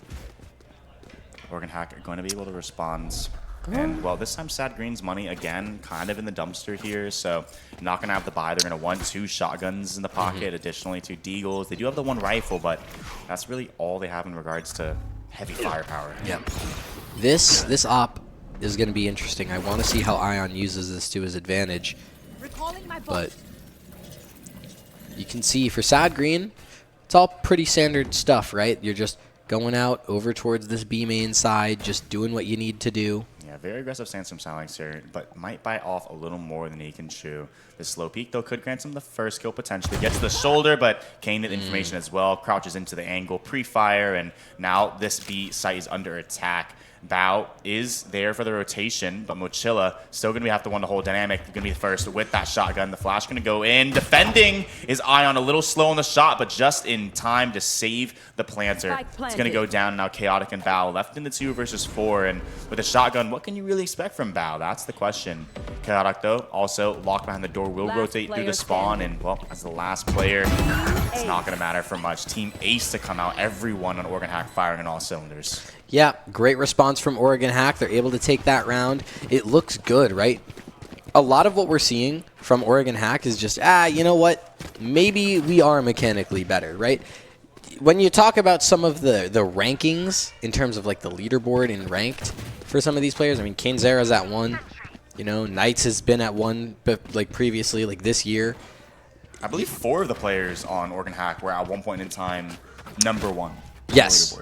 At some point, they were #1 on the ranked leaderboard. So, just kind of like a little super team here in Tier 3. But for Sad Green, you just have to kind of hope that experience will trump all. But on a Puggy-style map like Ascent, where, everyone knows how to play it, and you have Kainzera fragging well, and you have Knights on his Yoru specialty, which is still just strange enough that it might catch someone off guard regardless of the amount of experience. I mean, you've got a decent enough recipe for success there.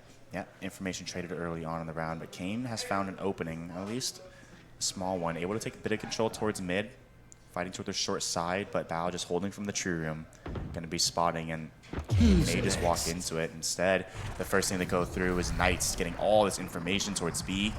Spots nothing, but I may have eluded the actual KJ. Yeah, they didn't spot the KJ, so the rest of the team runs in.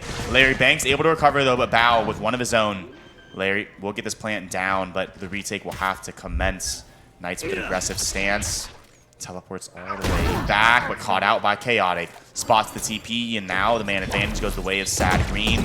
Retake commences, op shot misses, and now things get very hairy for the side of Oregon Hack. And of course, as I say that, it's going to be Mochila left alone in the 1v1. Shotgun in hand, may not be ready for this as Mochila. Ion backs up, but that only favors the rifle even more. Headshot is clean, but even going to go for the res as well. Yeah. to keep things going, and now the defuse secures a 5th round. We're going back and forth. Yeah, no, that's really, really nice from Mochilla. That experience shining through in the clutch. Calm, cool, collected. Kind of has a read on Ion. It's really nice. And, of course, that res is going to come through, preserve some of that economy, as Bao is going to be able to pick up the op. Probably hand that over to Chaotic if I had to guess. Yep, just like that.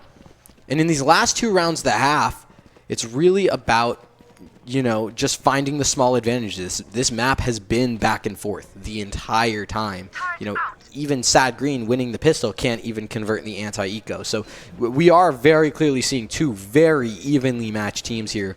It's really just about, you know, almost in some ways who crumbles first, because, you know, both of these teams have had quite long days. This is their 3rd series on the day. Yeah, this is in a keystone round, however. Both teams pretty low on money.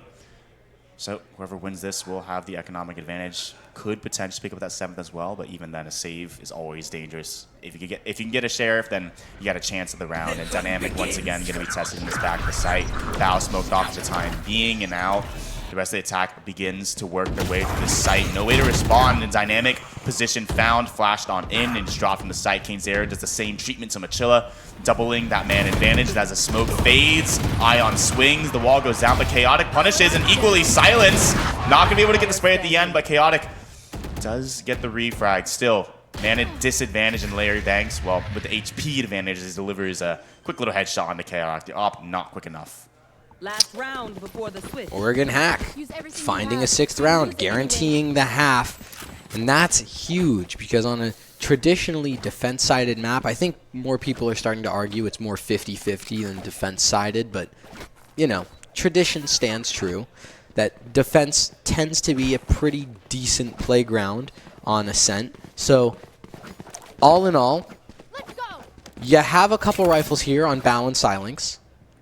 You have the From the Shadows from Dynamic in case things get a little crazy, but it's an A-rush straight out. Both Bao and Dynamic are going to be tested here, and you can see Dynamic not going to catch the timing, so now it's a 3v5 in this retake for Sad Green. Yeah, Mochilla able to get the ult orb, though, and that's going to secure his ult. But still, 2 players coming on the flank, and Larry Banks in such a power position here. Should be able to get it both. Finds the first. Oh, actually isn't aware of the second, and Chaotic shoots him from behind. Ult used to no avail, and Chaotic, well, completely knocked out of the round. Mochilla left to pick up the pieces in the 1 versus 4. So he slowly works his way up. Yeah. I was about to say a save would be, you know, pretty decent here, but there's no point in saving. Indeed. So you just go and try it. Kainzera's going to take you out over towards A main, and that's where we're going to hack up to 7. That is honestly somewhat expected. I think with the double duelist comp, they've shown to be pretty solid. Again, I think Knights had a couple plays there that just caught people off guard and just ripped holes in the Sad Green defense. For the side of Kainzera, it was more just about, you know, can you keep up with these Sad Green players? And I think he was able to do that as well. Reddy and Larry Banks having some beautiful moments in those late rounds and those clutches, as well as Ion, who was able to get that clutch onto Dynamic for the side of Oregon Hack. So overall, pretty solid half. I think we've all learned our lessons about underestimating Oregon Hack, despite all of their trolling tendencies. So we'll have to see if they're able to keep that up in the 2nd half. Yeah, and it starts off with the pistol. A little bit of early presence here for Sad Green. Some turret damage exchange back and forth. Kainzera not going to spot the player toward mid, so backs on out. With a bit of mid control, they're going to start rotating all the way around. Up the short already, but the real duel, that's happening toward the tree room. Smoke goes deep, and Jet wants to go through it, potentially, but still. Bao opens up the round onto Kainzera. A good start for EBK, continuing the momentum off the previous. The flash going to push the Omen off the angle, but Ion's still going to hold nonetheless. In fact, actually going to push up, but the question is, clears out this close left, a good dink, but instead the Ghost does one better onto Ion. Doubles that man advantage, and now the pressure begins towards A. 4 players behind Larry Banks now with a lot of pressure to deal with. Tries to get 1, but even despite the lineup, it's ready from the back to find Silence. Suppressed, tagged on out, mollied, and chased on down. 62 HP and surrounded on all sides. Sure, you get the first, but can you get 4 or 3 more? I have my doubts, especially with this flank from Chaotic. It's possible, but I mean, Chaotic is just too clean. Now he's starting to heat up into things. You know, it's a good 3K out from him into this pistol to try and get Sad Green's momentum back. However, they did win a pistol in the last half. and they didn't convert. So I think this round still needs to be watched quite closely, especially because EBK, they're going to have Buckies, they're going to have sheriffs, like they're still going to have guns that are going to make you lose your life very, very quickly. Chaotic does pick up the only automatic rifle on the sad green side, but there's well silence deserved. with the Bulldog. Well, okay. Well, I'm talking about like full buy weapon. Yeah, right? like one-shot headshot. Exactly. But Okay. Chaotic, no one better to do it, leading the way toward this B main side as Ready holds from behind. But again, Chaotic 19-9 right now, really lighting up the scoreboard. And well, with only one player on this B side, I reckon that the site will be lost. Ready will have to hit some heroic shots in order to make this round possible. And the first, not going to be there. Instead, the aforementioned Vandal will be the one to open up the round. That was an insane flick by Chaotic. Oh my god, and he's actually gone all the way towards the defender spawn, just trying to tap away, and does it. What a 3K from Chaotic, and finds a 4th too. Oh my goodness, Chaotic. That's how you clean up those ecos. Indeed, the Vandal paying its value back in dividends. 23-9, doubling anyone on his team. Bao 11-9 behind. That is a pretty incredible stat line. On the other side of the scoreboard, however, Ready with 14 only. Everyone else actually going negative on the side of Organ Hack right now. That's not something you often see. The kill distribution looking awfully strange now as we go into round number 15. EBK with a buy of their own this time around. Sad Green bringing in the weapons from the previous and looking to do some damage. That's the ideal world. Do a little bit of damage on your bonus, and then in round 4 you should have a more easy time of things. But you're going to have to take the theory aside and try and put it into practice. Silence trying to just control this B side of the map, prevent EBK from finding any sort of info by taking any aggressive push. But it's Kane's era holding this angle, and Silence, I think, recognizes that there could be danger, but I don't know if he's ready for this hold from Kane. Yeah, the real battle. Ooh, happens toward the tree room. Chaotic caught off by the guard. Doe tries to dive in to punish, but Larry Banks swings to the smoke instead, and now Ion through the smoke's going to do a bit of damage, and, well, Dynamic going to try to waltz through. Not going to be any luck. Instead, leaves Bao and Mochila alone in the 2v5. Just the Marshall, the Vandal, waiting for these teams to make a mistake, but if Ions doesn't get this kill where there's already a huge flank from Knights as well. Bao with the spray picks up first, and ooh, Mochila picks up another, but still, the 3K from Larry Banks makes things difficult. Bao swings out, continues to isolate, and responds with 3 of his own, but still that flank, as aforementioned, comes around and secures the round.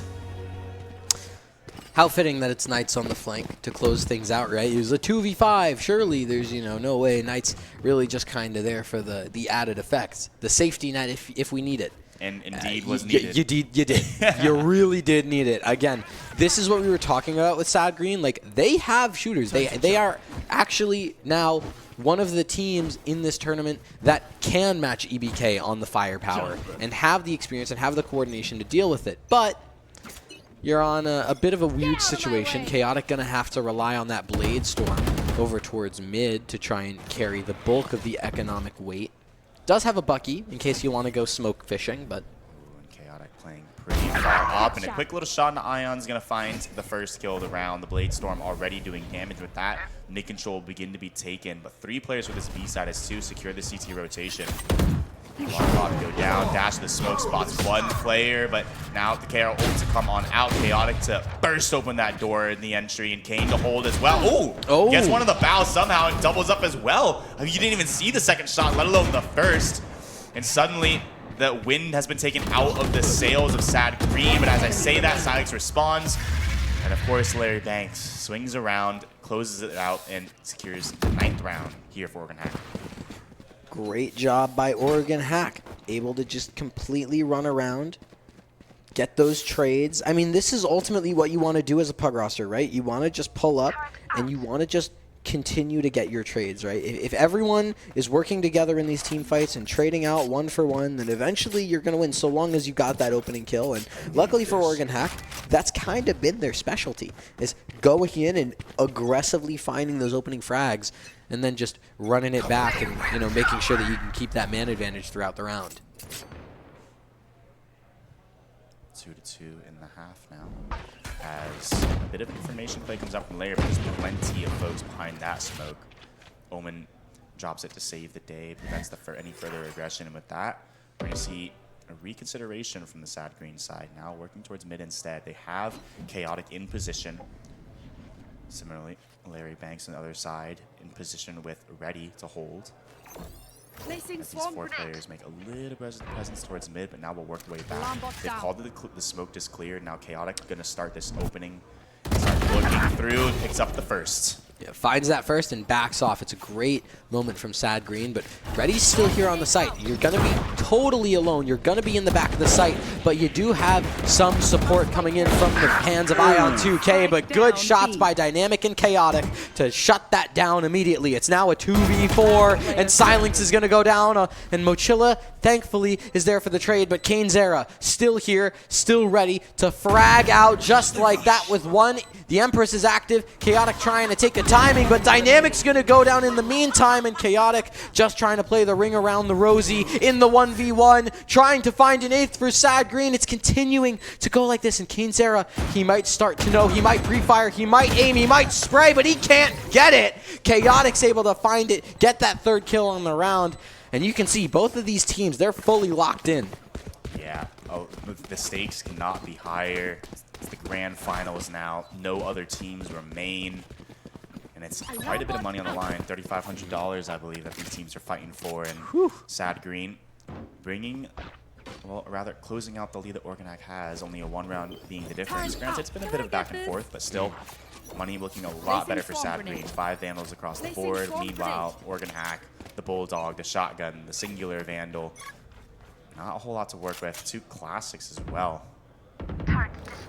Just looking to potentially buy some time for the real guns to rotate in, and the shot there actually does a little bit of damage there, and now, unfortunately, not doing too much, but now pulls out the ult. Doesn't quite see anything in the first shot, nor the second, and unfortunately the ult goes to a waste, but look at this quick little flank coming around. Still, Kane Zera getting distracted by the turret, gonna miss his opportunity, and with 2 people in the site now, this gets very, very difficult. Flooding in right now are Sad Green, looking to jump on through, careful about it as well, but simply these guns are not enough. Twitch, Knight's able to find 1 with the shotgun, but the Classic has to be pulled out of range, and instead Dynamic with 3 kills, gonna close it out and equalize. It's a great round, again, from Sad Green. They're able to just run around, try and get those frags. They do a pretty excellent job overall. And again, you know, we talked about the trading from Oregon Hack. The trading from Sad Green was just as good. And you also have to give credit where credit is due to some of those shots. I mean, listen, if you're able to deal with Knights on the Bucky, because Knights is a certified shotgun fiend, you know, you can shut that down, which they've been pretty good at doing on the side of Sad Green. You know, that's absolutely one of your ways in. We'll look at the way in this time. Chaotic with the all on hands. Rivals across the board for both teams as we enter round number 19. In a similar position we've seen before.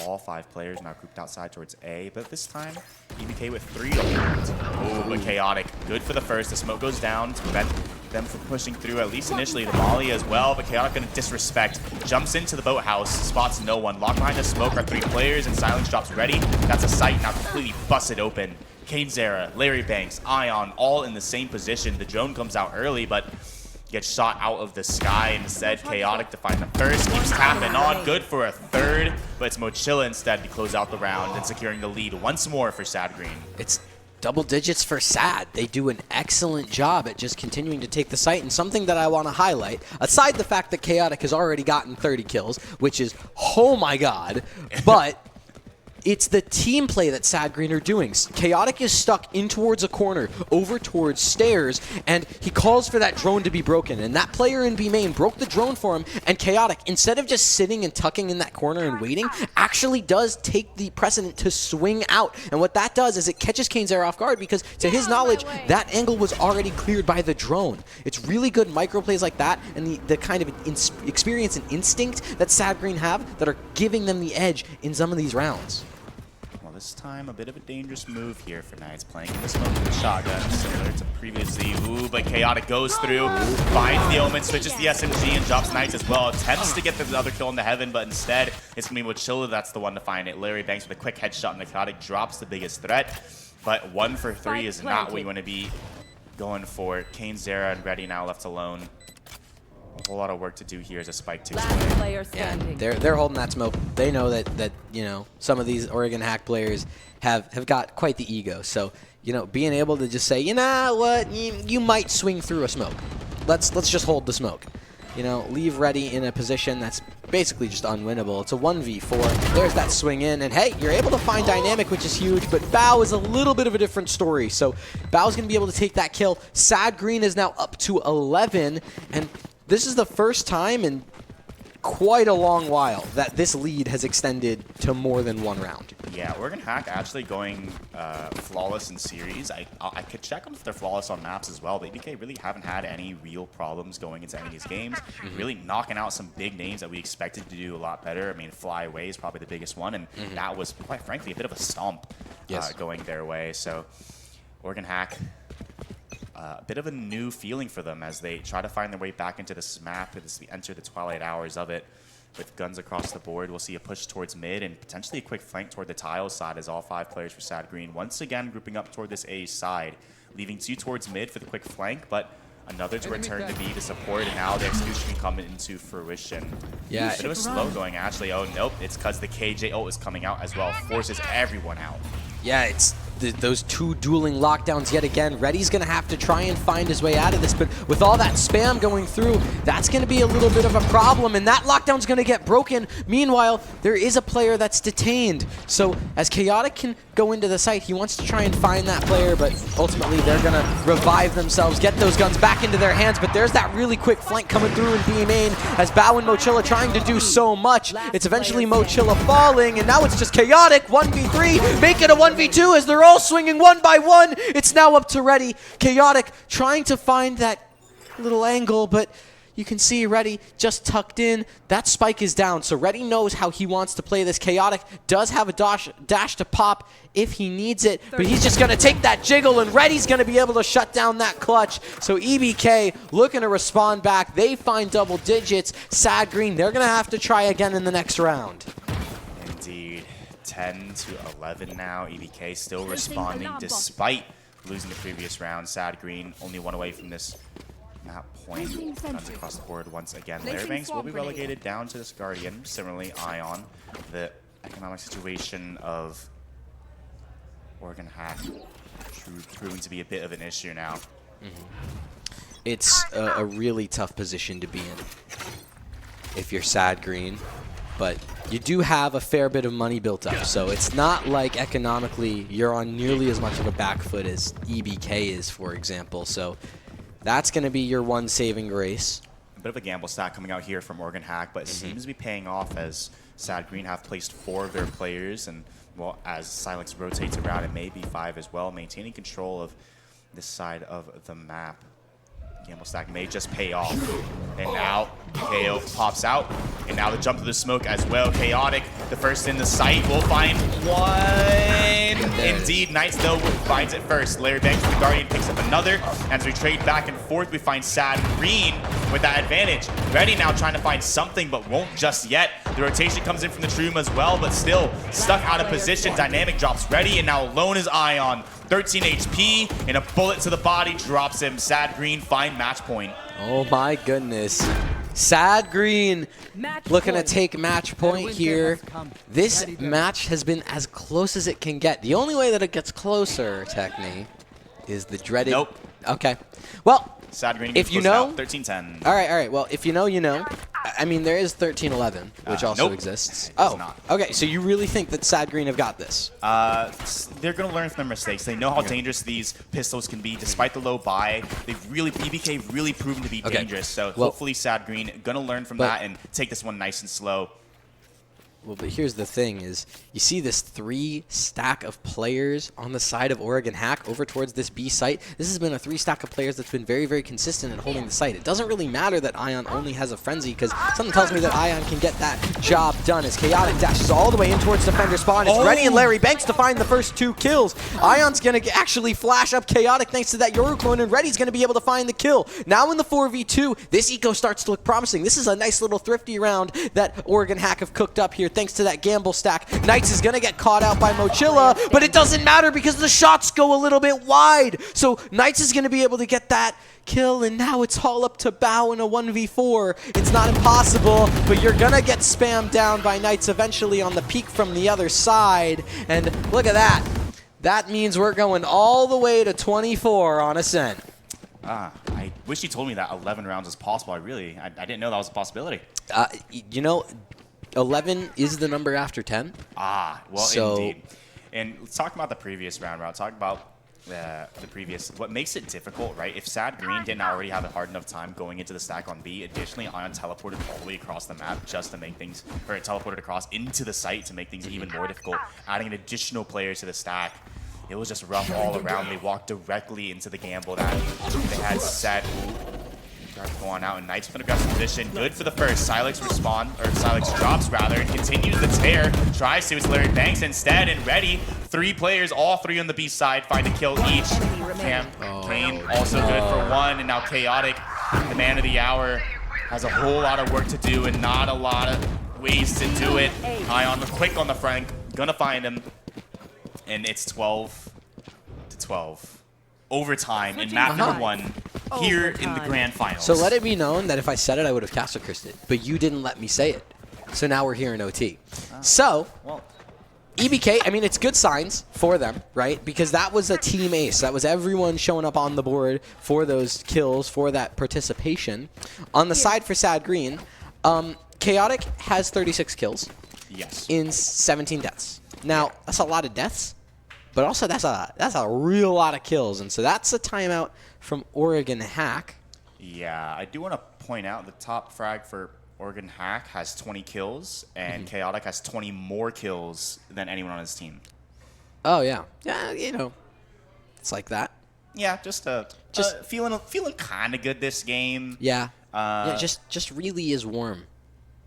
Well, we're in Miami, so it makes sense. Warming up all the time, indeed. No, I mean, he's been on one all day. Like he's just that good.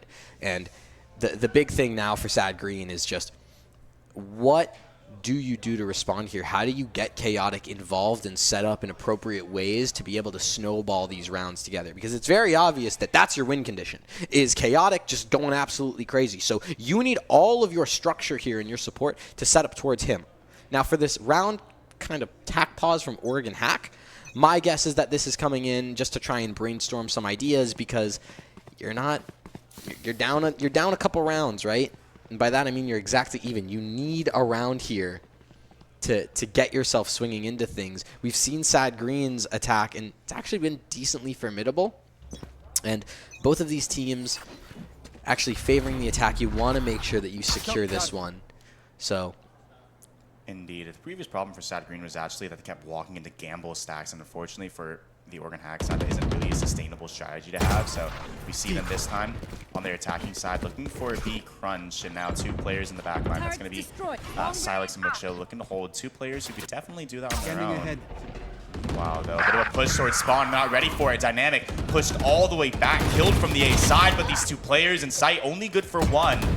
At least, yeah, only good for 1. Mochilla picks it up, and now Bao left alone in the 1 versus 3. Knights and Ion execute the remaining players as the spike goes down. An opportunity to walk through the smoke, but Knights triples up and finds a 13th round for Oregon Hack. The ult pop just for the additional disrespect from the side of Oregon Hack.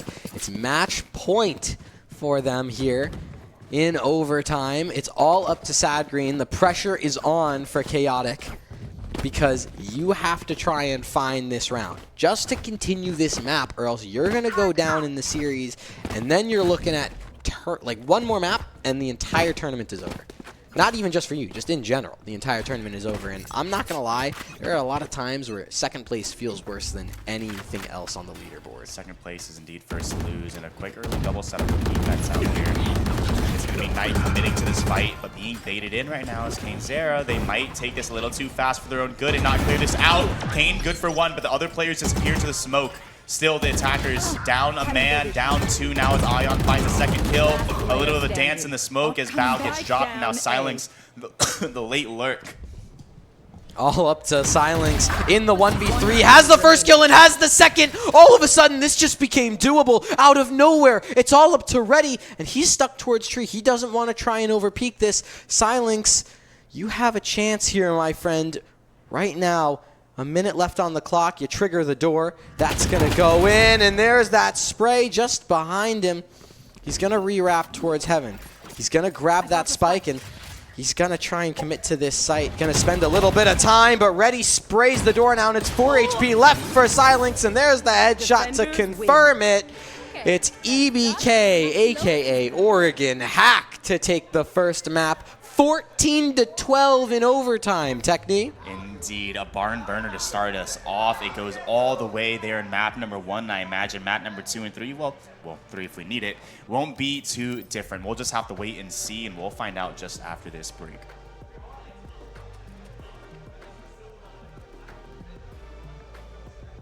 Of course, though, in the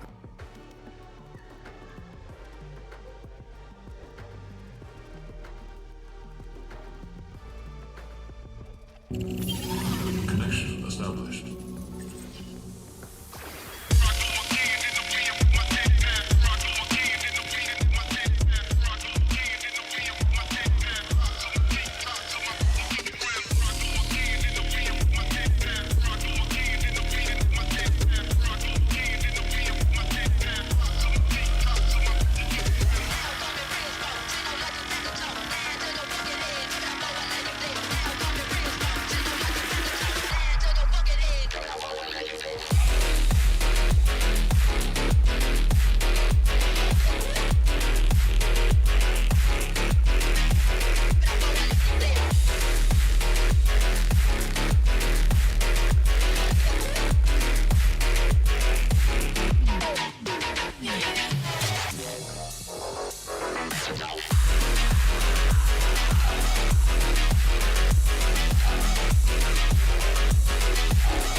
17 teams entered this facility on Friday. And today on Sunday, only 2 remain. And only 1 can be crowned the champion. And this potentially could be the last map here in Run It Back 2024. My name's Techni. To the left of me is Ancient.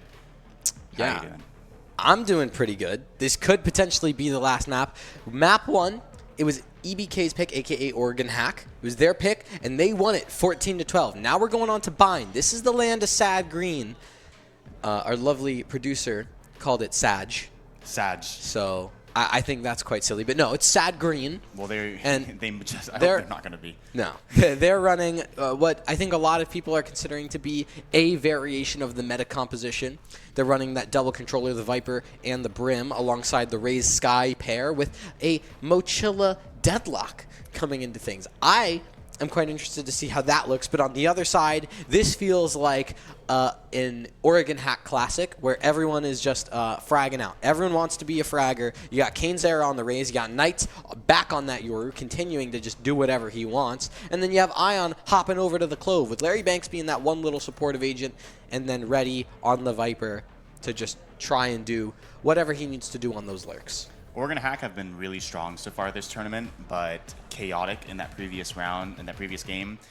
That was truly masterclass. I believe 37 kills, 15 more than anyone else on the server, and that was just the beginning of it. To say chaotic was putting on a clinic was an understatement. No, he was that was a masterclass from him, and it was just barely not enough to pull it across the line for his team. So and if that wasn't enough of hope for Sad Green to say they have a word into this, that was actually the first time Oregon Hack went into overtime. Sad Green was the first team to make a game as close against Oregon Hack as, well, anyone. Yeah, and it almost felt like Oregon Hack kind of locked in. You know, we saw a lot of moments from them across this tournament because they've been on stream a fair bit. We've seen a lot of games from them where, you know, maybe someone's jumping around trying to do a 360.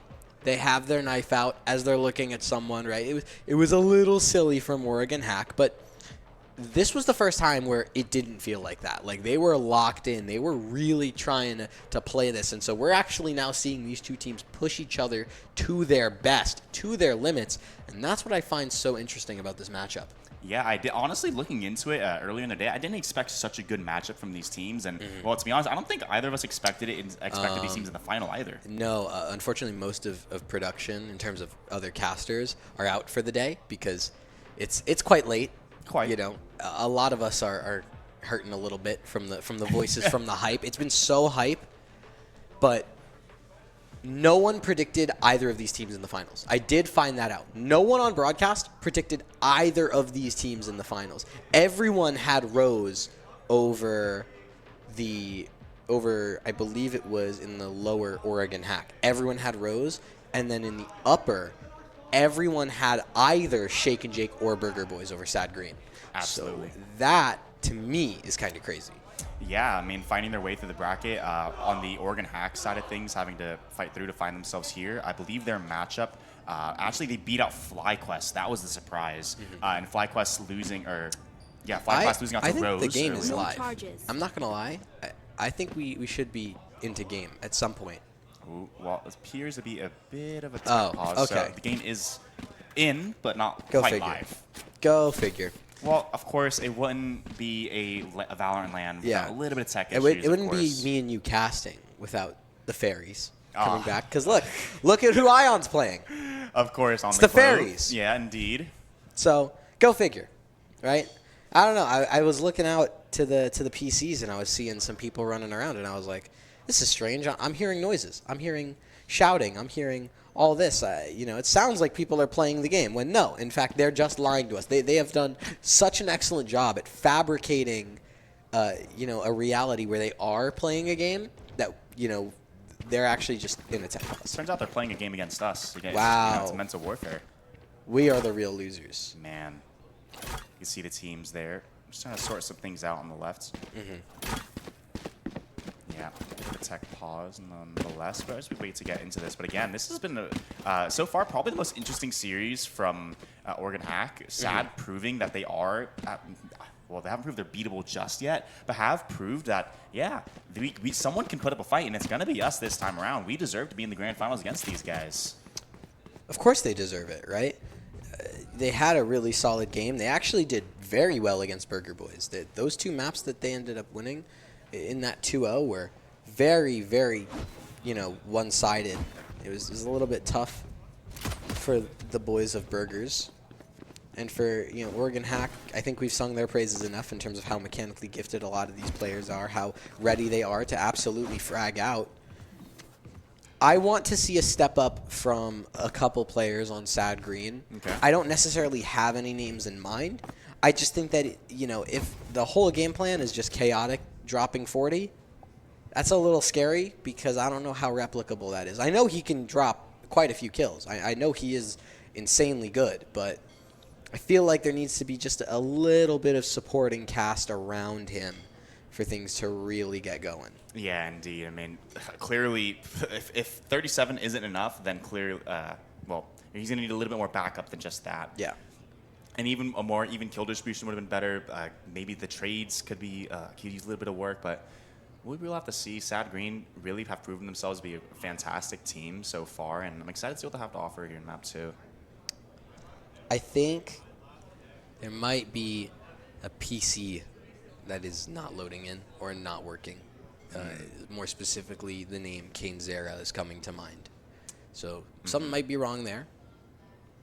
What gives you that inclination? Well, it was the fact that he wasn't moving, and then all of a sudden he now just did a 180. So he might be back. Yes, he is. There we go. Something tells me in the next couple of seconds that timer is going to start ticking down.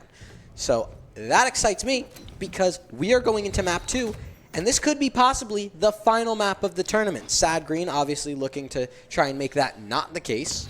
They want to take this to map 3, but for Oregon Hack, I think they want what some people would call an early night. Yeah, I actually believe the previous map was the pick of Oregon Hack. So Sad Green going into their own map pick now have a much better opportunity and proven that they could really push Oregon Hack to the limits even on their own map pick. So should have something to say about it. And while we're kind of waiting here, let's kind of talk about a little bit of the previous matchups, right? I mean, in general, now that the tournament's kind of coming to a close, what are your thoughts? I think overall, the level of play is significantly better than what we saw in that first LAN. And that's not any shade to the teams that we saw there, but, the level of competition and the caliber of players that found their way here was really nice. Now, that being said, enough about the other players, because I'm only caring about these 10 players in the lobby. Will we see players like Silence, Bow, Dynamic step up to meet their teammate in Chaotic to help Sad Green take this into a map 3? Will Oregon Hack be able to continue their chaotic momentum into this game? It doesn't matter. We'll have to wait and see. God. Well, we could try that again in a second. I was liking that. I like where know, it was going. I had such a good build-up going, and then these fairies. Fairies! I'm just saying, so far, every time that you and I have commentated a game with Clove, there's been kind of long tech issues. I blame Clove. I love Clove. I love playing Clove. They're quite a fun agent. But right now, Clove's playing you, playing us.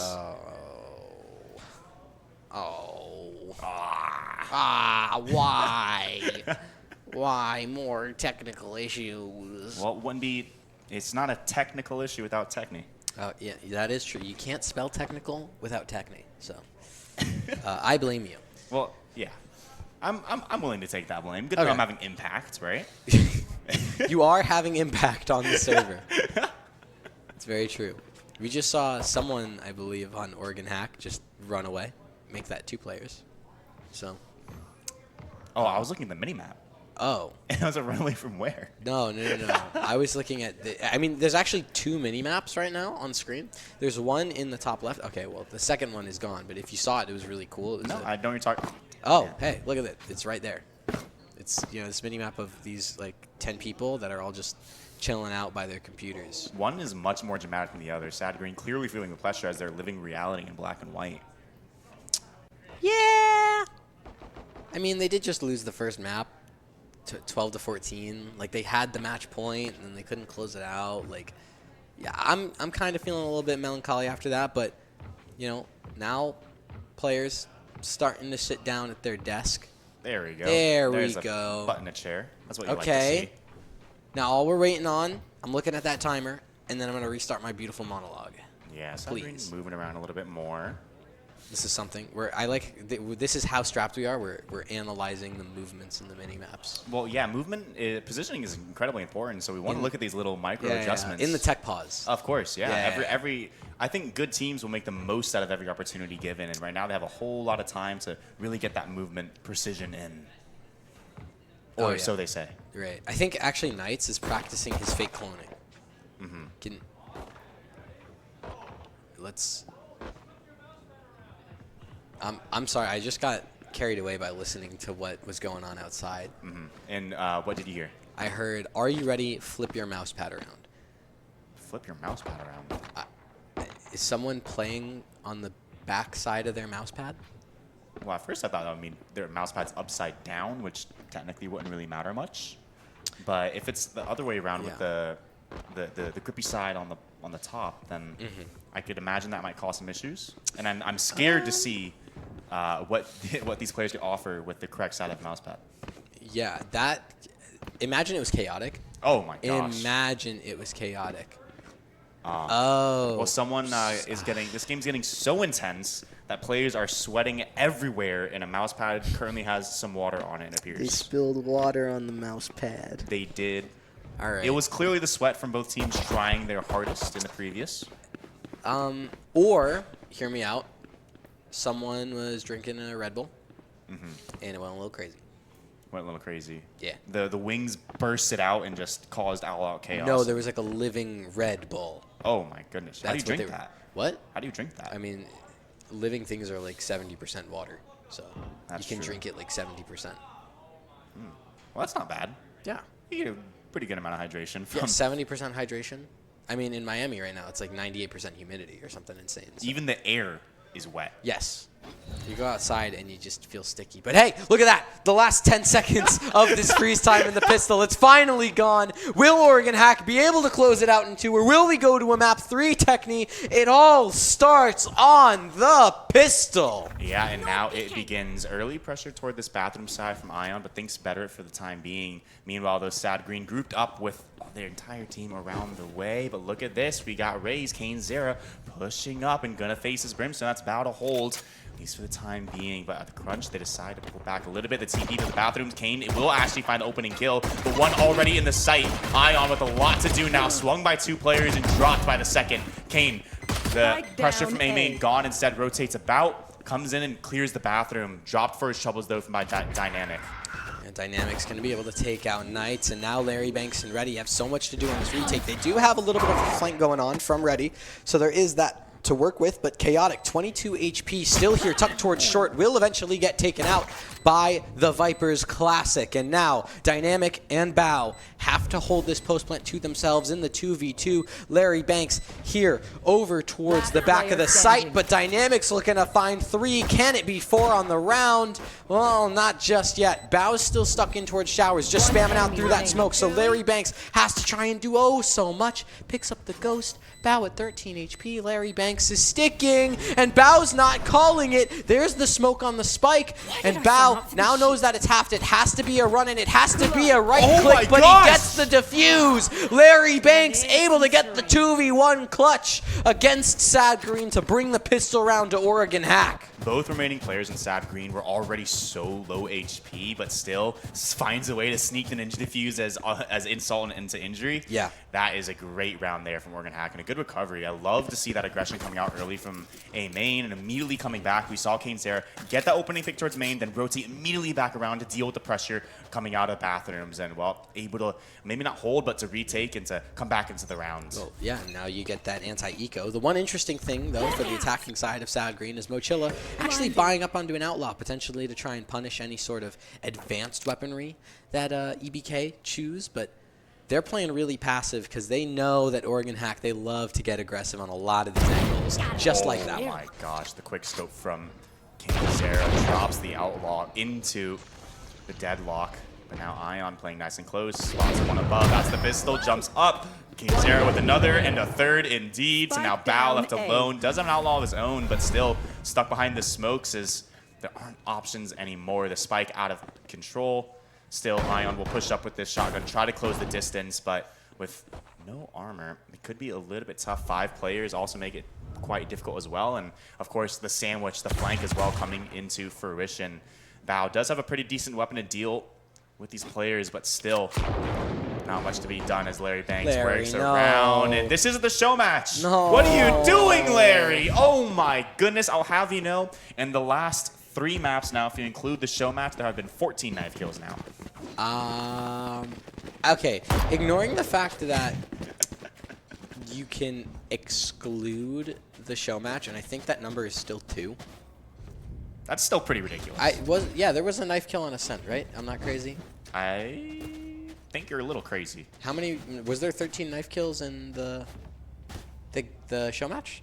Right here. What number did I say? You said 3 maps, 14 knife kills. Yeah, there were 13 knife kills. Oh wow. On the show match. That's.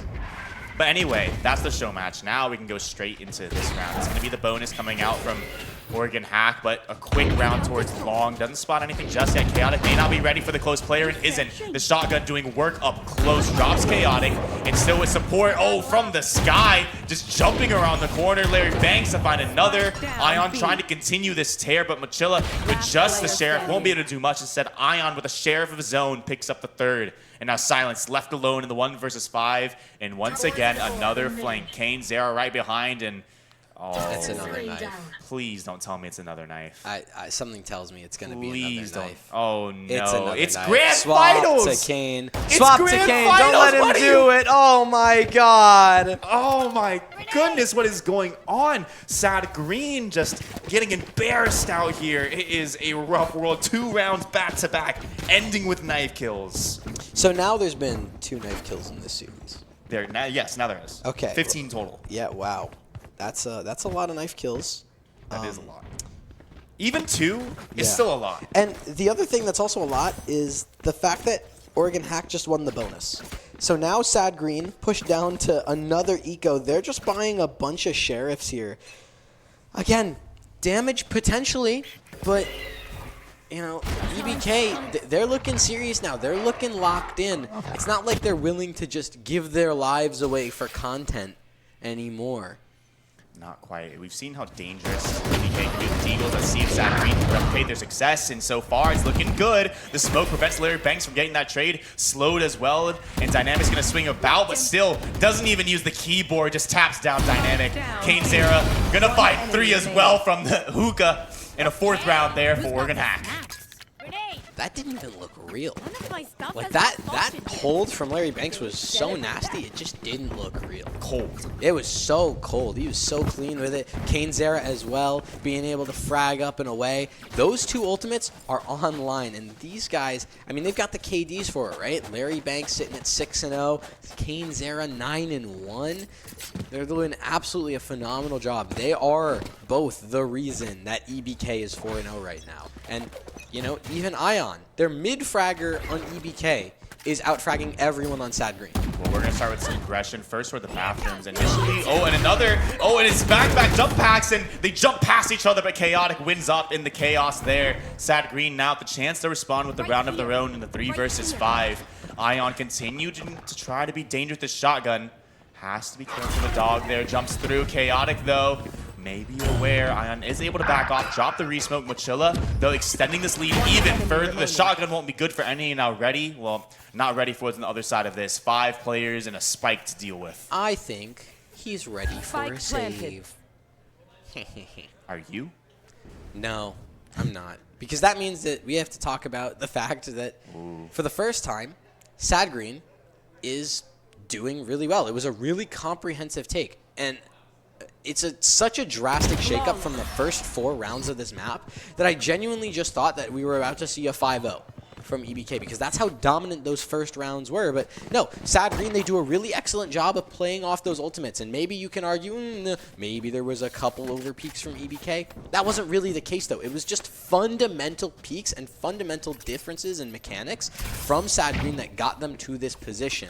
You know, you saw that fighting towards Showers. That goes their way. You know, Kainzera kind of rushes to try and get the trade. It doesn't work out thanks to the, you know, moving into the space from Chaotic. Ion fails to get that pick with the judge. There were just so many duels in that round that Sad Green were able to just pull off, and now they're sitting pretty. They got that first round. They've broken the donut wide open. Additionally, Kainzera did miss the ult, but we'll see. He's given another opportunity this time, and it's Chaotic instead. And now it raised ult of their own. The Chaotic shoots it out, drops Kainzera once again, but Knights from the U-Haul able to get one, but Chaotic continuing the chaos. 3 kills to his name as he pushes into the CT spawn, holds this Hall for the time being. Gonna be a little bit more measured about his approach, but it's Larry Banks instead who dropped Chaotic. Gets rid of Chaotic. Now it's a 2v3. Larry Banks and Ready now having to do this retake. Mochilla, though, does have utility on the spike to stun up some of these players. And Silence and Bay, I mean, this is a really, really solid post-plant. You know, you have all of this post-plant utility available at any moment. And Mochilla's going to be able to take out Larry Banks just like that. These remaining 2 players in short can get things done as well. So Sad Green now starting to string together 2 rounds here. Those were both really competent rounds. It wasn't just like a random ace or a hero play to get them those. And I really like the little things there. Mochilla going for the jump peek around the corner, but then peeking low instead. You saw the crosshair of Larry Banks aiming high, not ready for the swing out. And, well, it's the little things like that that are adding up. Sad Green showing how comprehensive they can be, and even the small decisions being made into rounds. It's really great. And now you're coming into round number 7. Sad Green still continuing their momentum. They have now a little bit of an economic buffer built up, but for EBK, aka Oregon Hack, they are on, you know, a bit of dire straits, right? You have a couple players buying down to below 1K. You have Ready kind of hovering at around that mark, and for Sad Green, they're going to take this opportunity to slow things down. They've been going really fast these last couple of rounds, so they want to take a moment, try and default out, try and see what the adjustments have been from EBK, but that walkout from Chaotic, yeah, that's going to get punished real quick. Yeah, that's tough too. That's been one of your key players in the previous round, or the previous map. And with that, Sad Green have to go for a different approach. That was their first poke in prod, so now instead they're going to regroup, hit toward the U-Haul. Ooh, but the aggression toward Long may have just spotted the spike. Meanwhile, however, Kainzera toward the U-Haul. Yeah, over towards Long. Knights is going to be able to take care of Mo. And there's still more to come. Knights is able to find yet another. And now Dynamic and Silence. The only 2 players remaining as Kainzera finds Silence. It's all up to Dynamic. There has been a 1v5 at this tournament, at least. This will not add to the tally. So there's that as EBK find their way to 5th. 5-2 indeed. Able to recover from the verge of economic collapse there. Could have been pretty difficult, but Chaotic. We saw how dangerous his opping was in the previous, and looks like he's going to give it another try this time around. This time on the raise. He's going to be bringing it toward this A side along with the rest of Sad Green. The attempt is toward A this round, and as it takes away 3 players for Oregon will be on this A side, but just the Yori to begin with. Knight to hold from this main side, a double push toward the bathroom. Ready to hold from the U-Haul, or rather from Hookah, but won't see anything for it as Knight dances around the smoke. That's a really nice push out of Showers as Kainzera finds the opener onto Silence. That means that Knights is in a really tough position over towards short, but they're going to peek into this. Peeking and indeed and forced into the fight indeed. Had to stay up there, didn't have a lot of room to move around. It's the off from Chaotic, as aforementioned, doing so much damage. But Ionic looking to fill the space, doing a whole lot of damage to the Auber, but not enough yet to get the kill. Yeah. Sad Green.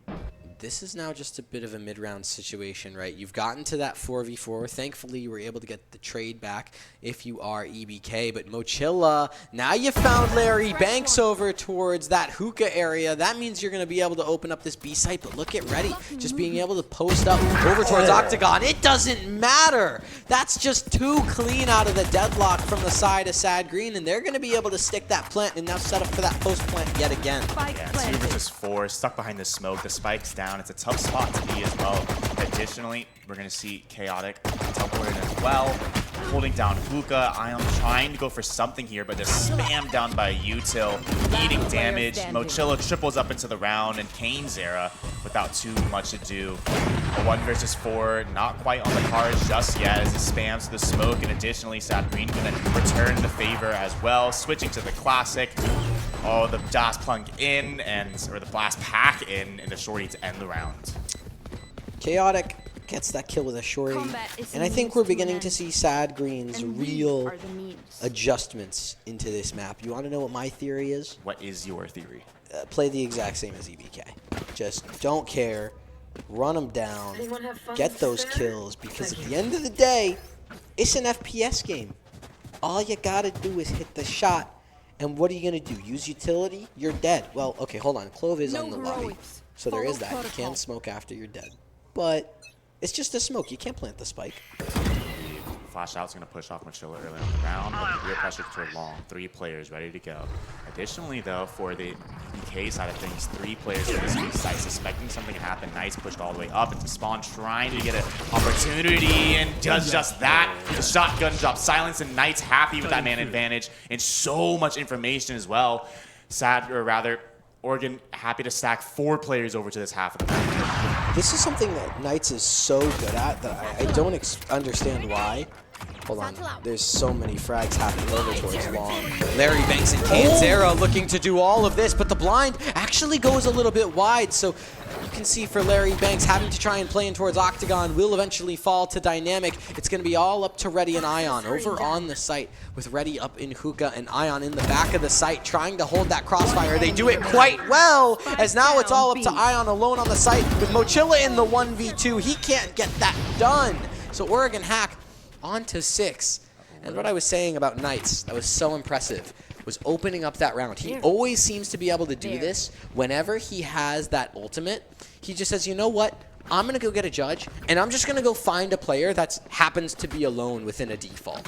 And he's just going to go decide to pick that player off. I don't understand how he does it with such accuracy, but you saw in that round, the reason that Silence died was literally just because Knights was like, I'm going to use my ult.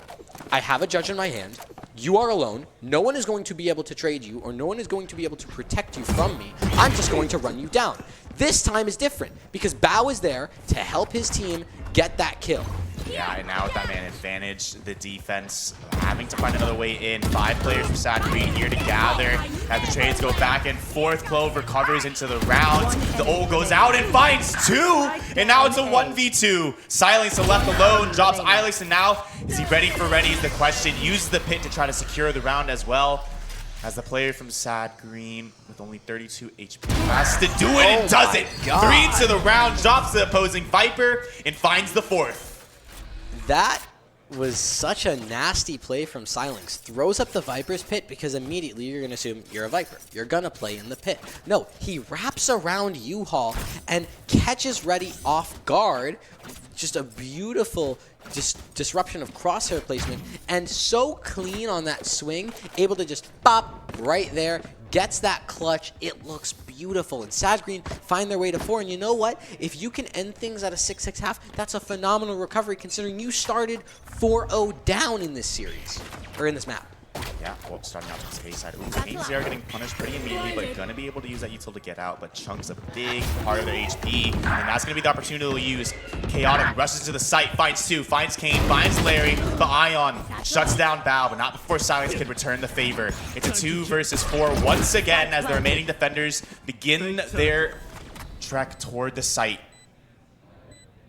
Knights and Reddy looking to have to try and do this 2v3 retake. So tough, especially because, again, Silence is alive alongside Mochila, meaning there's so much post-plant utility here to slow down this retake. Knights falls, and now it's all up to Reddy. It's a 1v3 clutch technique. Well, potentially, Reddy has it all to do here, has the opportunity to do so. In the smoke now, taps, and that's going to force the hand of all the players. Well, not all out KS has dropped just yet, but Reddy able to find the first, but Silence jumping in the smoke as well, secures the round for Sad. You get that round.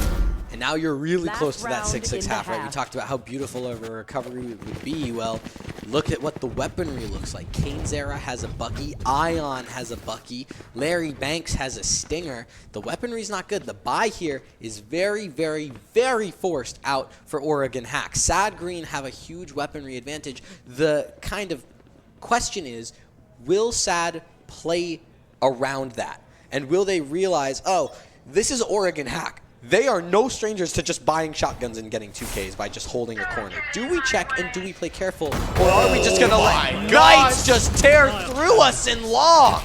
Continuing their aggression as well. The Viper Pit just to shut down additional long pressure. KaneZera on the quick flank as well, doing some damage, but Dynamic able to get one in return, and Bao equalizes into the 3 versus 3. So despite how desperate things may be, Larry Banks playing Call of Duty with the run and gun. Suddenly we're fighting in spawn.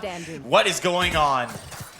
What's going on is Reddy's in a 1v2 clutch, and that smoke is going to get put down by Bao just to try and retrieve the spike and play with his teammate of Silence over towards A. I think Reddy hears that, knows that they're running over towards this A site, so he's going to be he understands. This is going to be a 1v2, post-plant on A. You're going to have to try and retake. You've got about 45 seconds starting now to do it. The question is, how do you isolate these two players? Well, with both of them being so low, the opportunity is golden. A chance for Reddy to find his way back into this one. Silence and Bao setting up into these post-plants for the time being. One wrapping all the way around from heaven. That's Silence. That's going to be a post-plant position that he might not be ready for. Indeed, though, Bao just going to hold toward the U-Haul. But Reddy slipping through the net so far as time ticks away. Time is your enemy here.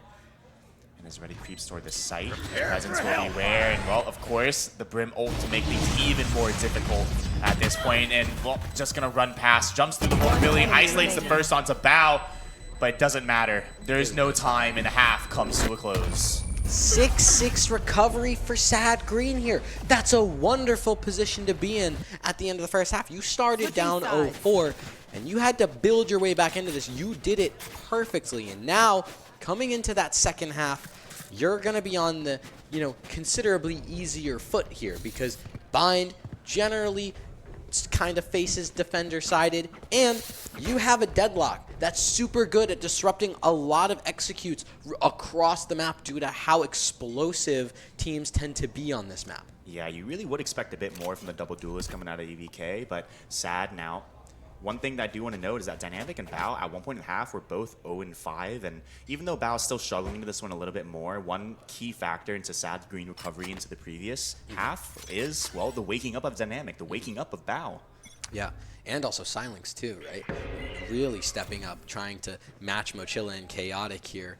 You can see in this pistol, it's all about that B aggression for Sad Green. They want to make sure that this side of the map completely open and free to start a flank. But that means that Bao is pushed way off this A site, and EBK are going to be able to get this plant for free.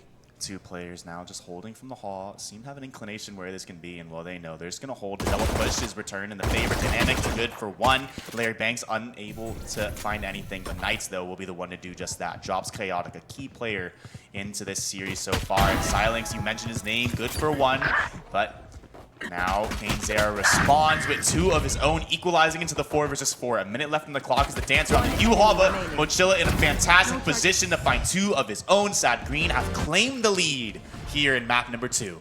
For the first time ever in map number 2, Sad Green have found themselves on the front foot.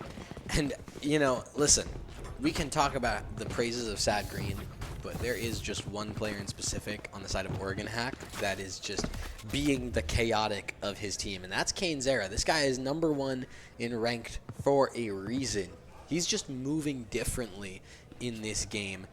Unfortunately, though, he's down to a bit of an eco. I'm not going to count him out of it because he does have a Sheriff, and if anyone can hit some crazy shots, it's probably him. Right here. But he's got a lot to try and do to bail his team out of this round to prevent Sad from reaching 8, to tie things up 7-7. It's going to be this A-pop onto the site. Now to hold, drops the molly to buy some space. Additionally, Viper Smoke as well is going to slow things down as they start to claim the U-Haul side instead. Aware of this presence, so Bao's going to drop that molly, but holding all the way around. 4 players for Sad Green here to defend. Might be a bit more than Oregon Hack could shoot, but of course, we've seen how dangerous these Sheriffs can be, and if they get the opportunity, they will sing.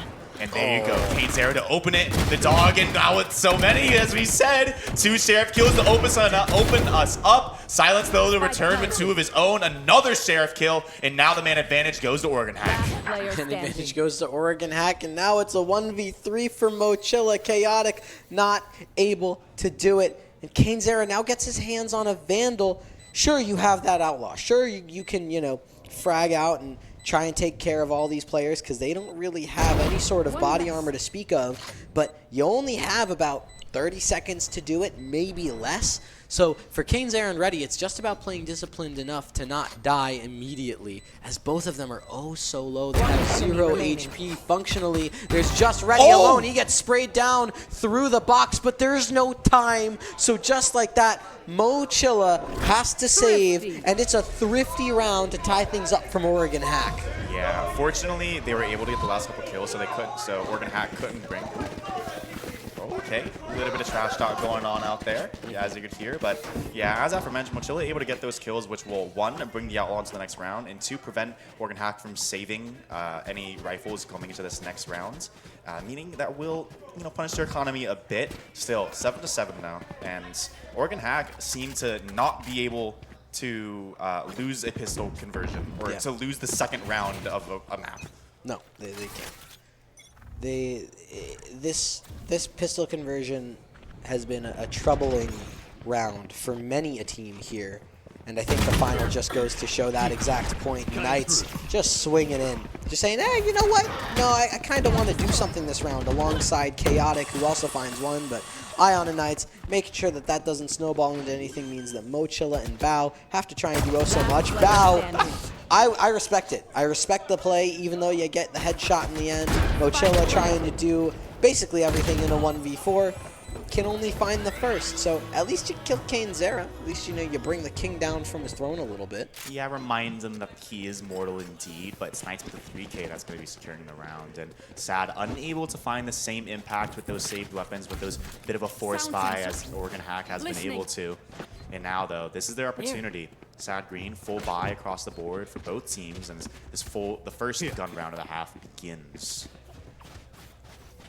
Question is, what is Oregon Hack gonna do with this side? And it appears to be 5 players towards long. Yeah, at first I saw caneZera with the judge, and I was like, towards long is an insane idea, but instead just opts for that Vandal instead. I think that makes a little bit more sense. It's probably the safer choice of the 2 weapons, but you can see it's just a straight up site rush as caneZera double satchels in, finds Dynamic. It's all on the silence here on the site, but can't find a thing. That Annihilation's gonna come out, but it's not gonna hit anyone.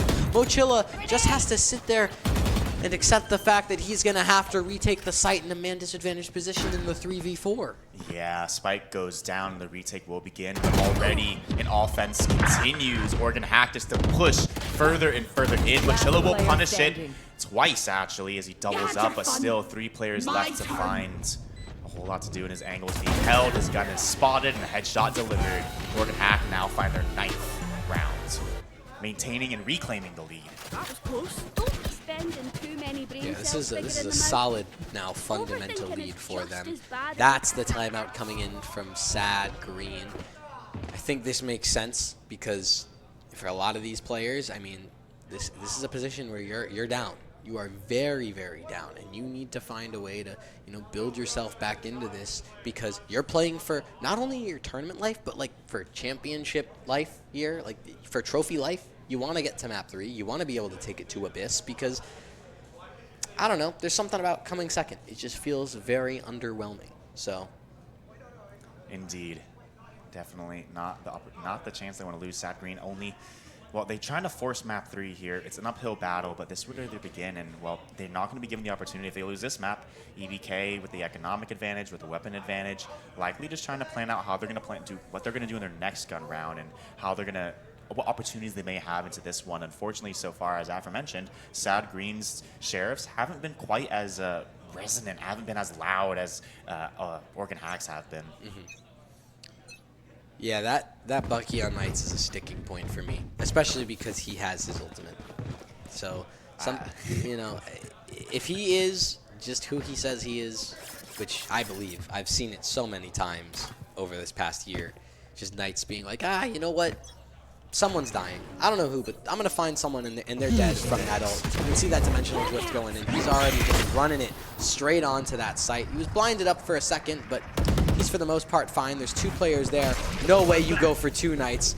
It's surely not going to happen. Yeah, there's going to be that spam down from Bao, and that's actually a buck he picked up, but it doesn't matter because Kane's there is there, and actually Bao finds a kill with the molly in the meantime. So Ready and Mochilla continuing to trade out means that it's just Ready. In a 1v3, surely EBK aren't the ones that get ecoed this time? Yeah, Sad Green proving their worth, the Deagles, and, well, we saw the Euro biting off a little bit more than he can chew, trying to be a little too aggressive there, gets punished from behind instead, and, well, Mochilla doing a good job into that round, and now it's up to Ready. Only 10 HP, does have a minute, but really not much else, but Mochilla looking the wrong way, at least initially, and a little bit scary there for a second. Ready could have readjusted, but fails to do so this time, and Sad Green bringing it around closer, 9-8. Whew. For Sad, that's such a relief to win. You're able to start to close out the lead. You're able to bring things, back in your favor economically. You can see Mochilla back with a little bit of a buffer in the bank. And for EBK, they're kind of pushed down to, a little bit of a danger zone. They might try and force in should they lose this round. But for the most part, for Sad, this is a layup. If you win this, you have a pretty decent path to 10. Launching smoke. Hopefully so. It's going to start with Kane's era, or you thought it would. Misses the shot. Bao snipes up the air. Chaotic with the shot onto Ready, and continuing to tear from the previous half, or previous map. And now Ion left alone. 1:22 on the clock. Blinking, you miss it. The start of the round, suddenly it's a 1 versus 4. Ion has done some crazy stuff, but no spike possession, no map control, no teammates. Well, this is going to be a really difficult one if there's any chance at all. And so far, Sad Green is holding steadfast toward the site, stacking up 4 players here. Clearly, they have the spike control. They have no need to, give any opportunities, but Ion's still going to go in search for them. Ion trying to do so much. 1v4. There's that double face out towards short. I think they've revealed where he is, and just like that, Silence is able to get the kill. So there's the 9th. A run-in for 10th is possible for Sad Green, but there's still going to be just a couple weapons on the other side for EBK that there is to watch out for. Yeah. Right here. It's always scary. Not only is it shares this time, but you have the Phantom on the Ready Ready as well. The Ready. On the Ready. Yes. As well, so that could be quite a dangerous round if they set it up. It's going to be Sheriffs across the board. But Sad Green, again, with a big economic lead, it's going to be quite the uphill battle. Even if Sad Green were to lose this round, they would still be able to purchase quite strong into the next and potentially even the next. But Sad Green going to start off with this pit. They want to go into the pit. EBK looking for just an absolutely ridiculous challenge. That flash finds no one, though, so this could be really huge for Silence if he can get anything more than just the first. He's able to find Ion, but that's the quick back from EBK that they needed. They decided, you know what? We got the one. We don't need anything more. We're just going to kind of hold back and force you guys to continue us because we know that you're going to get a little bit antsy. But I think Sad Green, there's a chance they recognize that. There's a chance they go, yeah, maybe we just kind of stay back. Maybe we let them come to us because we still have even numbers and we've got a pretty solid read on this site. The re-wrap through showers still means that you're going to end anyways. So here you go. Silence is gone out of the pit. And Bao is able to find one on Tonight's with Dynamic as well on the site. Able to find one of his own. And sure, Ready can use that Viper's Pit of his own, but Bao continuing to frag out means that Dynamic can get the trade, and Sad Green can find their way to double digits here on Bind. A little bit scary for a second there as EBK begin that rotation back around through the showers, instead re-aggressing onto the same site and finding a lot of success, but unfortunately not able to capitalize on it and stabilizing his Sad Green into that one. It's a stable kind of situation for Sad, right? They actually are able to bring out the op on Chaotic, which was an absolute treat to see on Ascent. But the big thing now for EBK is, what does your response look like? What do the adaptations look like? Because, we've never seen you on the back foot here. So far, the op being posted up towards long, but the real threat's coming in toward this A side. You actually have 2 working up for Tuka, toward the bathroom as well. Potentially looking at a D split through the teleporter. Oh, never mind. But now out through the hook already. The wall's on the other side. Mochilla not going to spot anything here. Instead, it's Dynamic on the opposite side of the map to pick up Kane's Zera. A little overheating potentially as death awaits him. And now the remaining 4 players will regroup towards A. You have the Yord towards Showers and 3 towards main. There's 3 players over towards A. This is an execute that's ready to happen. They just kind of want to frag their way out, contact out onto this A site, but Mochilla and that Brimstone of Bow are going to be here to try and respond. They have to see if they can hold this, though. Beacon down. They'll try their best to do it. 2 players. The U-Haul, but Ready finds the first. Bow backs on out, drops the molly to support toward the site. And with U-Haul control, things get difficult. Knight's in a great position to advance. Dynamic simply not ready for it. And Sad Green now with that man disadvantage. Chaotic gonna have to retake with this op, but no retake just yet. Instead, they're gonna try to accelerate before things get too crazy, before EBK can really get into position, but it's a little bit too late. The wall goes up. Now they'll work around. Chaotic with the blast pack will pick up 1, or rather nade. And now we're back to the 3v3. Silence picks up 1, Ready with another, but Bow returns the favor. Ion with only 30 HP, position known.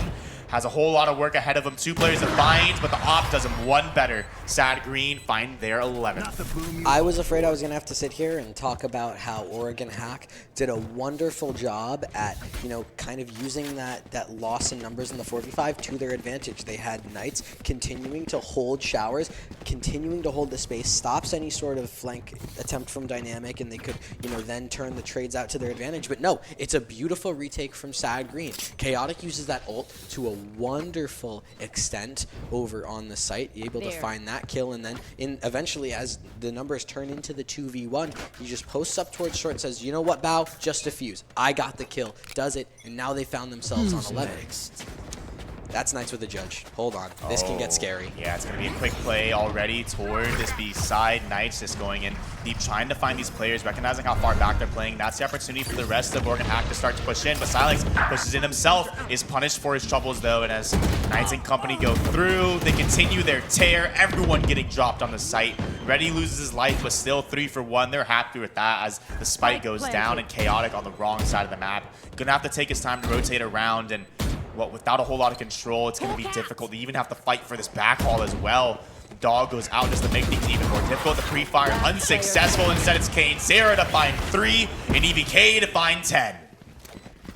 That's double digits for EBK, and I just want to give credit to Knights. Because of how impactful and how many kills he finds with that ultimate, that Yoru Dimensional Drift, Sad Green, their adaptation was, okay, if we hear that, we're just going to fall back. We're going to group up. But because you do that, you kind of realize, we're giving up the site. We're forced to play a 5v5 retake. And B-site bind, not a fun site to retake in Valorant. So you see Silence try to push out to try and get that, retake, try to prevent that, try to anchor the site. He gets taken out. And then all of a sudden, you force yourself into a disadvantaged position, having to retake, and that's never what you want. So even though Knights didn't directly find a kill, he kind of did have a knock-on effect in the round.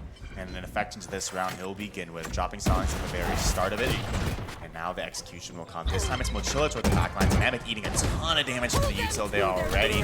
And now, not going to work out for anything for them. Kane not going to find anything on the entry. Instead, now it's Ion and company, but trying to jump around simply not going to work out. Mochila gets Knights as well. So now into the 3 versus 3. Dynamic triples up. Layer returns the favor. And now Mochila, the original person on the site, gets 1 more before falling. And now Chaotic, the man of the previous map with it all to do, but Ready is aware. Ready is ready indeed. Looking for it, drops the smoke around, and plays around it instead. Gonna go for the safe plan as Chaotic's gonna have to push up again with the operator. We talk about dynamic ops can be, and well, a surgeon indeed, an operator, surgical, as he drops Ready and secures the 12th map point for Sad Green. Sad Green. This is a position they've been in before, Techni. Don't forget those dreaded 2 letters that you didn't want me to say on Ascent. Yeah, no, Sad Green closed out here. Oh, okay. All right. I'll put 5 on that. I'll put 5 on that. You know what? It's taken me a while to get used to this Oregon Hack team and how much they love to just run around, and sometimes they trolled. I wasn't a fan of it at first, but you know what? Now I'm kind of into it. I'm into that aggression. I'm into the off-meta style that Knights and Co. bring. They've converted me, and I think that there's a chance for them to be able to bring things here to OT. And it's going to be off the back of this B site, off the back of them continuing to bully these 2 anchors of the Sky and the Viper, and they're going to be off the site. They use those ultimates to their best advantage as Silence goes down to KaneZera. That's going to set them up for that 5v4 in the post plant. Even if Mochila is able to get that, there's still a really tough site to retake because of KaneZera's elbow control. Indeed, and KaneZera and company, but it's not going to work out so far. Larry Banks falls for trouble. Instead, it's Ion that's the one that has to get the refrag and takes a bit of damage as well. So Kane has slowed down, and the round does as well as the Viper Pit is activated. 3 versus 3, and Kane aggressing once more. The SMG, good for 1, but Ion, such low HP, drops 1 with the headshot, and now Bao left alone in the 1 versus 2, picks up the operator. He's going to save. That way they could definitely win the next round. Sad Green feeling sad into this round, not able to hold, and honestly, Oregon Hack, I found quite the hole in the defense. This B hit seemingly working over and over again, just not able to retain any control of the site, get forced all the way back to the back hall, and Sad Green from there just don't have any opportunity to retake B. The one adjustment that Sad Green could, in theory, make is potentially moving and stacking the B site. We see Chaotic take that operator, and he's playing games. He's trying to figure out which side he goes towards, and he does go towards that B site. So if you want Sad Green to close this out, you have to pray that Chaotic can hit every shot he's about to take, because he's going to need it as Oregon Hack are looking towards this B site potentially to close out the regulation and bring it to OT. Well, starting it us off is some long aggression as the Ops going to actually be pushing up all the way. Mochilla's going to be holding this hookah push. And it's just a bit of an information-seeking game where the real hit appears to be, the real hit appears to be on to ready. Chaotic continues. You said that op is important, and truly starting us off this round with that opening kill. Yeah, now EBK, they have an opportunity to rotate around, because look, there's Just Dynamic alone on this A site, just stuck in towards U-Haul. So Knights and Co can really start to pressure this player, and you can do so much here. There's going to be that orbital strike, but it's not going to find a single person. That spike's going to go down for free in the back of the site, and Dynamic's going to get shot in the back of the head. This means that it's going to be that 4v4 retake, and all of a sudden things start to get a little scary, because one of those weapons is an op, and 2 of those weapons are stingers, but Mochilla able to find Larry through the box means that there's now a new opening into this map. You have to try and hope that KaneZera won't be able to find a thing, but it's Knights to find Bao first, and there's Chaotic, there's Silence, and there's Mochilla. It took them all 24, but they've got it. They got it to 13, and that means Techni, for the first time on stream, all tournament long, we're going to Abyss. Indeed, and on top of that, this is actually the first time Oregon Hack has ever dropped a map this tournament. They have 2-0'd every single series they have played, and now they're bleeding for the first time. They aren't just mortal, they're bleeding right now, and this is a very scary moment. Sad Green, well, they might be sad, but you know what? EBK probably feeling the same amount of pressure. And well, the question is, what can both teams bring into map number 3 on Abyss? As aforementioned, the first time we'll see it, and I'm excited to do so right after this break.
Welcome back to ROK Run It Back 2024, hosted at the ROK Esports Arena in Palmetto Bay, Florida. My name is Ancient Angel. With me is Techni, and we are here for the final map of the tournament, and also for the first time in ROK Esports history, a streamed game of Abyss. I feel like there are some conditions there, but you know what? We'll definitely take it. Listen, it did happen earlier in this tournament. I think it happened day one, actually, at some point. Yeah. But it just always happened to avoid the stream. So here it is, for the first time for us to cast, Abyss coming in.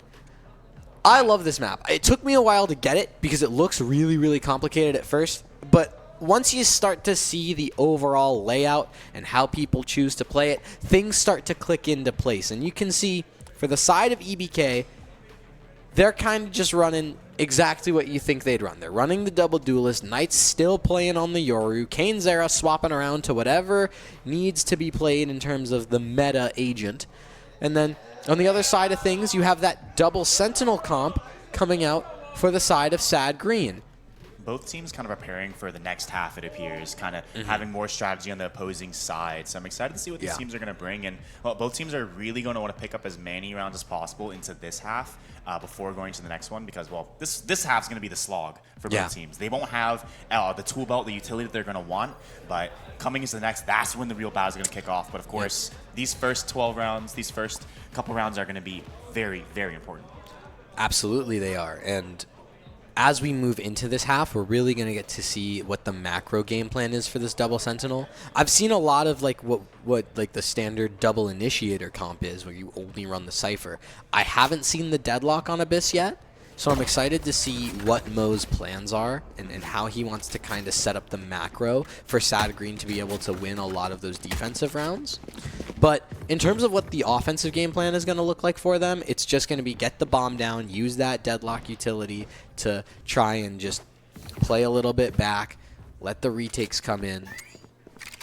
One thing to note, and kind of for this map pick, this is actually Sad Green's map pick going into this final one here. So it's going to be pretty interesting. They clearly have a plan for it. I talked to them just before the match here, and Sad Green said, hey, this should have been a 2-0. That first map was ours to begin with, and we got unlucky with share shots. We got unlucky with a whole lot of things, but another opportunity now for these teams to kick it back.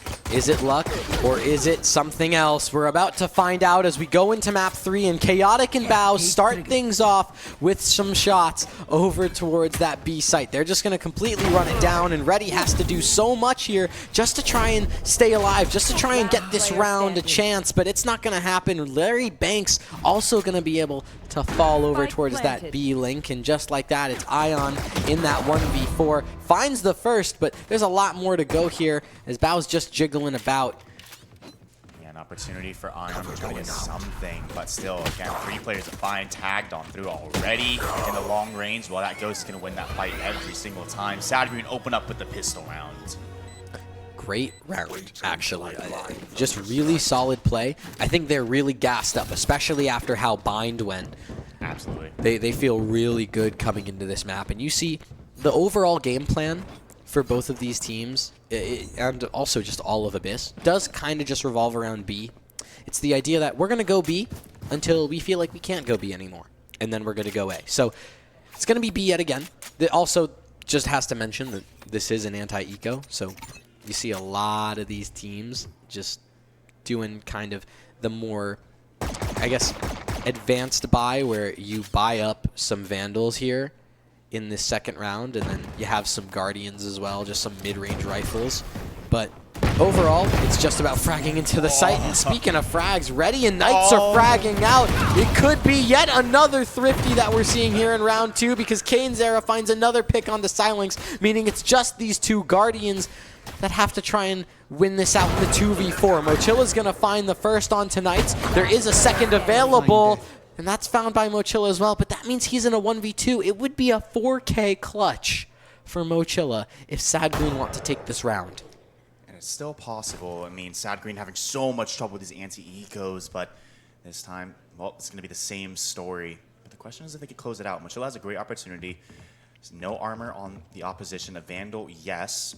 They're working together. The question is if Mochilla's going to pick the correct site for now, and Yeah, gonna make a little bit of noise, not gonna get anyone out, but here's the real trouble though. EBK are now on the double flank, but as I say that, they're gonna pull back, and 30 it's gonna seconds be left. towards B as well. Mochila returning to the same position he was at the very beginning of the round, has not moved, has not made any progress in the round so far, and with 20 seconds, he's gonna be forced into this fight, into the two players that are holding into the site. No, this has been a really well played round from EBK. Ion 10 seconds just left. kind of posted Standing up. ahead. There's that utility coming through, so Mochilla's finally going to be able to get the plant down, but this retake's coming in real fast, and unfortunately there's nothing more than a plant that Mochilla will find. Kane Zera, 3 kills on the round, and say it with me now, Miss Announcer, in 3, 2, 1. Thrifty. And I feel like I've heard that way too many times. Sad Green having such a hard time, a miserable time after winning the pistol. They cannot seem to convert. It keeps haunting them every single time. Again, in talking to them, they said, yeah, our spacing on our anti-ecos are messed up right now. We just don't have a solution to it. They talked about it. They said they're going to try to fix into this one, but clearly, so far, that has not been the case. No, now they're in an awkward position where they're forced down to an eco. You can see there's a Marshall out for Dynamic. That's going to be interesting. Chaotic, though, does bring in that Vandal again, so if at first you don't succeed, just keep swinging. You said it previously, you go B until it doesn't work, and, well, it didn't work, so you're going to A this round. At least leading it at the very beginning. Going to take this one a bit slower this time. You have a couple pistols looking for potentially an overextension from EBK. We know they love pushing up and taking these fights. But this time, not going to be granted the opportunity to do so. The initiative is going to be on Sad Green instead. This is a really good cycle that EBK have over towards this A site. Just continuing to cycle that A main smoke means that it's, you know, effectively kind of leaving Sad out of this A site. There's really no way for them to contest with it unless they use a bunch of utility. But that smoke, it finally cycles away. It's not going to get back, so instead it's just going to be an execute onto the site. Chaotic dashing in deep is able to find one, but there's the trade from Larry Banks. And now at that point, it's all up to him to anchor in this corner. He's not going to get found. There's that swing, though, from Bao, and Mochilla's going to fall as well. Kinzera on the cleanup. EBK, it's an anti-eco, and it was a little closer than they'd probably want, but Oregon Hacker able to find 2. Kinzera is one of the cleanest cleanups I've seen, diving in, and wow, on the slide, picks up 2 little quick headshots already with the ult. 5 kills, only 1 death in the first 3 rounds of play. A good start for the EBK side. This time, though, Sad Green do have Vandals to work with. A real gun round on the cards. And now, as we enter it, looks like, once again, we're going to be leaning toward this B side, looking to find some success here into the first gun round. Slowly but surely is what's going on, and Mochilla slowly but surely getting a couple frags like that one onto Kane Zera means that for the rest of EBK, it's all about how you play around this. It's all about how you try and play back into the 4v5 as Knight's just continuing to walk around, try and find any sort of gap. Spotted the hair there, and now knows that something's coming. You see a whole lot of this util slowly inching his way into sight, but Knight's just one better onto Silence to start off the round again, and doubles up as well. Playing around the smoke, lines up the 2 players with the 3rd, but not the 4th. Bao recovers, but just barely. 2 versus 3 now with a minute on the clock. You're seeing this Omen Ion rotating as well. Bao again, but look at this, ready, might not be ready for the play. Able to stay alive, backs on out, keeps himself into the 2 versus 2, and additionally gets a tag. That allows Van to swing in the double spray down. Chaotic and Bao unable to recover that. EBK find their 3rd. That was so hectic, but like very slow at the same time. It was quite strange, but Reddy's able to capitalize on the chaos and sprays down 2 towards the end to find EBK the 3rd. And the big thing that we can kind of take away from that round is that, you know, this defense from EBK still looks really solid. Like, none of these players are slowing down. Kinzera is still fragging well. Reddy is still anchoring sites super, super well. And for Sad Green, you know, they're having trouble really getting started on this attacking half. And now that paranoia is going to come through to try and buy a little bit of space. But Kinzera is still ready on the swing and is going to do quite well. But there's that Hunter's Fury now coming out for Mochilla, but Kinzera still just pushing in, still just wants to play a little bit aggro, and will find yet another kill onto Bao. There's eventually that trade, but Larry Banks now the next up to bat as Ion falls to that shock dart from Mo. He's going to be able to find one in a second just for the style points, able to take out Chaotic. I really just love that round. EBK knowing, they into this defense, they're still playing so aggressive, not giving Sad any opportunity to work into this round. Yeah. Ion now with an op of his own. It looks solid. Ion. I think that's a timeout for Sad. This is kind of a crucial timeout. You have 4 ultimates, so you can definitely cook something up here to take this round, right? I mean, the neural theft's a little bit conditional, but the deadlock will, you can probably combine that with the From the Shadows to cause a little bit of chaos and an execute or a post plant, Chaotic. You have those knives which you can use to just run it down. It does seem like they're leaning towards A at the moment, but all in all for Sad Green, to me, this is a timeout that's coming from, really trying to tighten up a lot of that spacing and a lot of those game plans like you were talking about with one of the Sad players in the break. Right here. Right here. Hopefully they could start to collect themselves as we continue with this half on their attacking side for Sad Green. Looks like we're going to resume soon. Again, just looking at the scoreboard, KaneZera continuing that tear. We saw him earlier just forcing the issue over and over, using that speed of the Neon to push on up and to find those kills, even when, honestly, pushing up wasn't really the most necessary thing to do, just asserting that dominance, building that confidence. Well, this side, Sad Green are actually opting for some mid-control here. Knights using that teleport, making sure that there's no fall off. So, that's quite a little cheeky Yoru play. That's what you get when you get a Yoru specialist like Knights. He's going to kind of cook some stuff up for you. So, we on the casting desk can get baited, and you and the server can get traded. So. Oh, I like that one. And, well, I'm going to really enjoy playing that Yoru as Knights is able to teleport back up to safety. But are they going to be ready for this op of Ion is the question, holding this very deep angle. It's a huge map. We talked about it. So this op could really have the opportunity to do a whole lot of damage before Sad could close the distance. Slowly just setting up now. Drops the drone and falls on out as well. And now Jet dashing in, playing around. Ion spots the one player, and it's going to be ready instead. And it's a bit of trouble now for this attacking side, but still the deadlock. Going to capture one to begin with, but ready still to hold. Silence to drop, utilizing that neural theft as well, playing around the cage, but Bao drops Ion, returning it back to the 4 versus 4, tapping it on through, having to break this deadlock as it makes things pretty difficult. The retake will now commence as well, another ult being utilized. And it's not going to find anything just yet, but the deadlock will also be an issue. KaneZera pulls out the ult as well, but the op of Chaotic drops ready. Now Larry Banks left alone in the 1 versus 3, spotted out, but finds the first.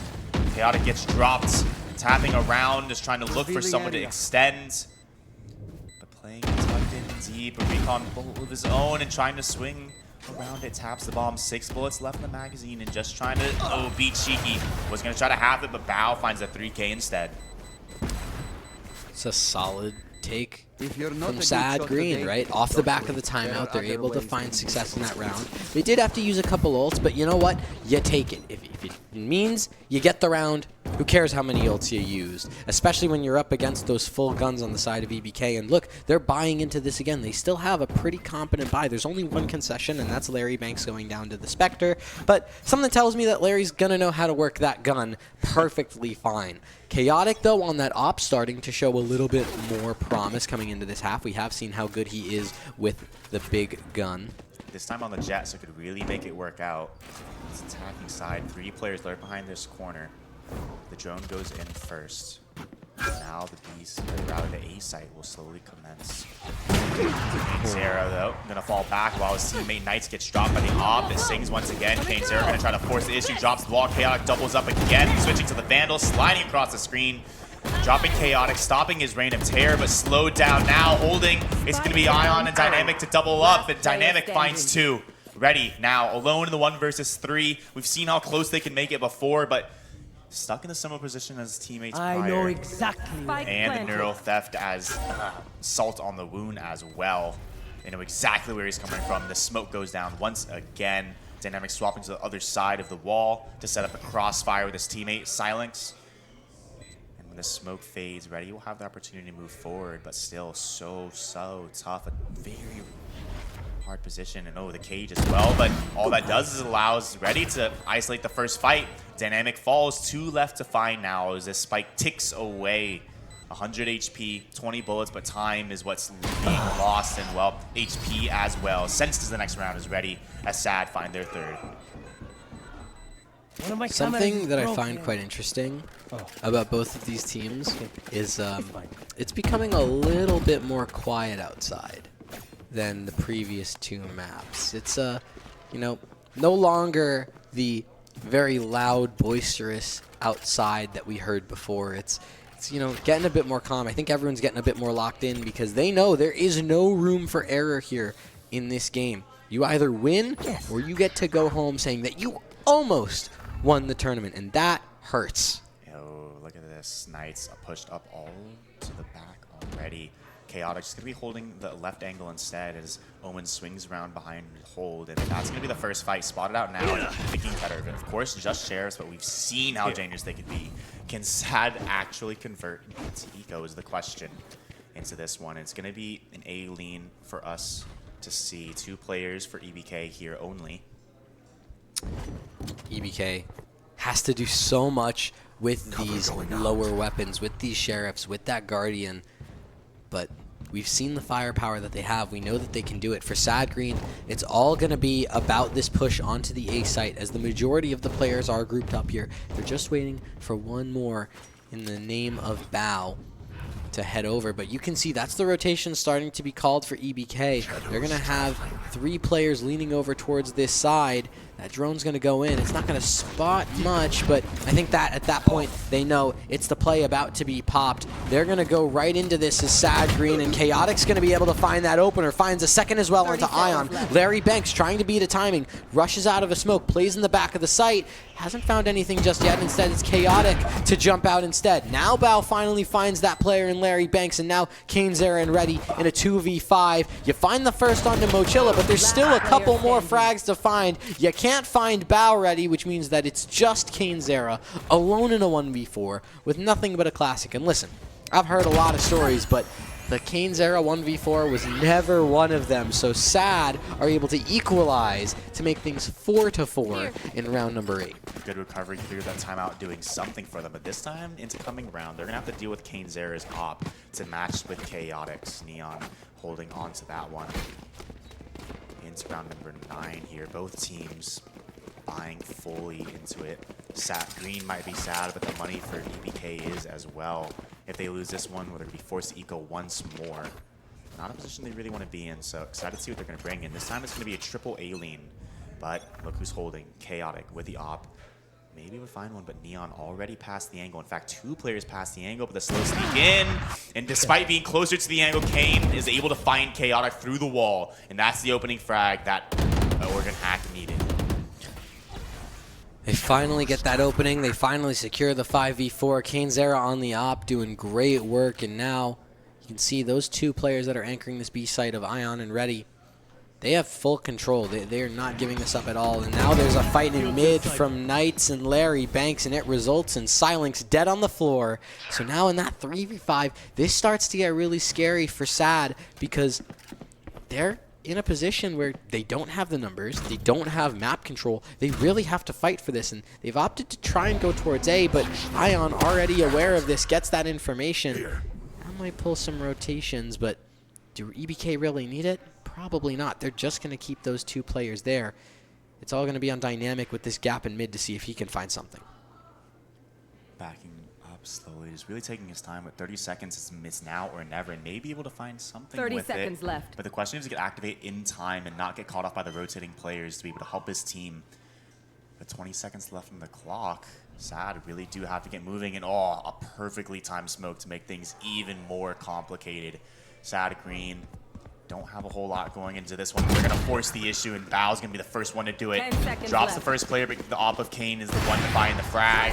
Yet again, the missed shot, but Dynamic activates, and now the site is gained, but can they plant? No, they cannot, and EBK have found their 5th off time. That's so underwhelming for SAD, but really well played for EBK, right? Their refusal to move off the A site, and you know, even though there is that dynamic kind of distraction in mid, it's EBK, unmoving, unwavering, knowing they don't have time. They have to commit. We're just going to sit down and hold them, and they do an excellent job. And now they're in a position where they're up in rounds. They're feeling really good in terms of form. I think SAD, based on the way that op just got traded around from Chaotic to Bao, tells me that they want to go a little bit faster here. Maybe off the back of some of these ultimates, as Dynamic using his ult alongside Mochilla means that all of this, and that now Bao using that ult as well from the deadlock just to try and find something, take someone out, but Larry Banks drops out of it, so it doesn't matter. Knights is able to find 2 as well, and Kane Zera still in the back of the site trying to just tap away and finds that kill onto Dynamic, and there's another one onto Mochilla. EBK guarantee a 6-6 half, and with the way that their momentum is swinging, they could very easily find a lead here. Quite easily indeed. One thing, you talked about it earlier, how quiet it is outside at the moment. Every team is locked in. EBK seem to really be focusing on the fundamentals coming to this map. The setups are there. They're not just solo peeking everything. They're double swinging. When they don't have information, they're going to gather that information together as a team. They're making plays and working together. And I'm really liking what I'm seeing from EBK coming this round. I was worried that they were just going to be super chaotic, forcing duels they didn't need to, and after getting punished by SAD, well, they're tightening things up.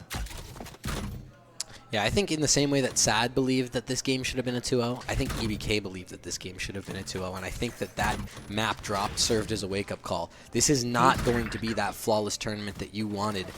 You have to fight for this, because just as easily as you got through the group stage, it could be ripped out of your hands by Silence, opening up the round over towards that A side of the map. Kane Zera gonna try and bait a peek, but I think these SAD players know a little bit better than that. So instead, it's just gonna be this 4v5 for EBK as that B site looks to get executed upon. 4 players already grouped up outside, a double push towards A, but that just means the rotation. There's gonna be a flank, but they will be a little bit slow, and additionally, holding that rotation already is Silence.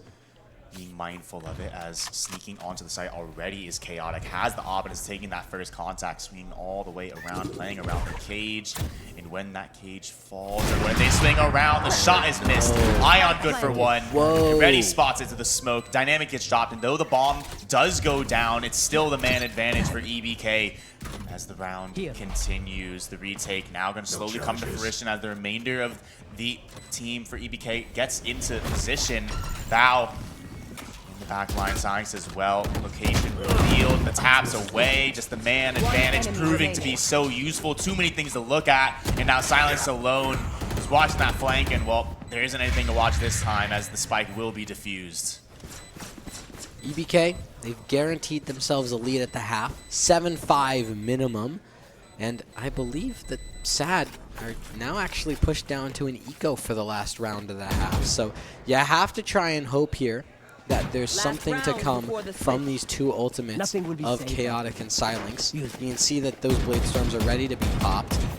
And yeah, it's a bit of a labored buy here. There's, you know, mostly rifles, which is a good thing, but yeah, Chaotic down to a Bucky, Mochilla down to a Sheriff. Like, this is a really tough position to be in.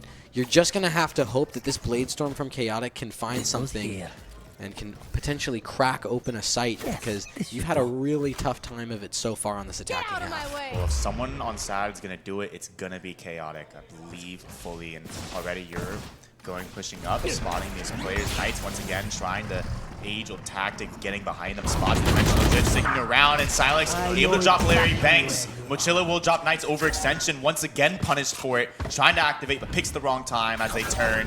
And now SAD have a 2-man advantage as they enter into the site, but King Zera able to claw 1 back onto Chaotic. The knives will not whistle through the air.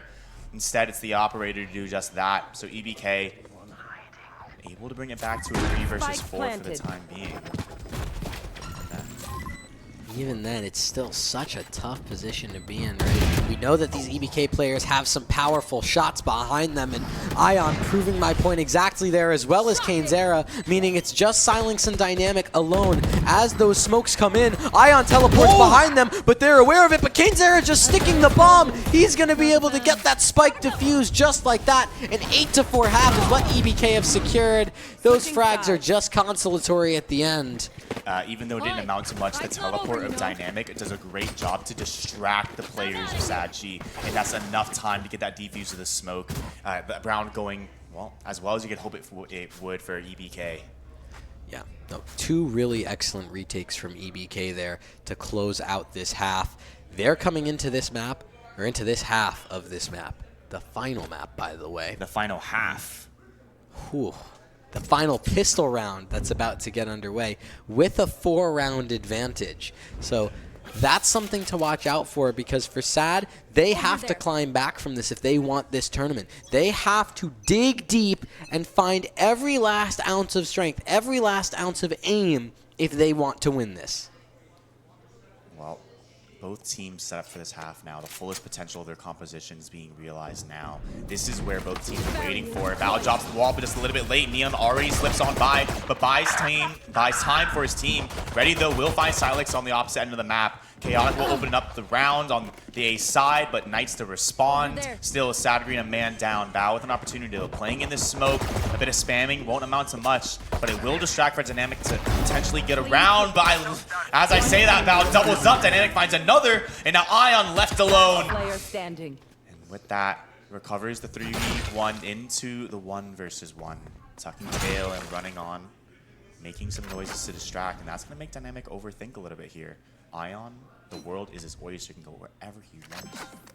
But look, Dynamic pushed all the way into attacker spawn. This could be a huge flank, but Ion just trying to get the spike down at this point with 30 seconds remaining. Could be aware of this Dynamic flank. Might not be, though, as he does try to plant towards that B main angle. He's hopping out of the smoke and back turn. Dynamic dinks him down.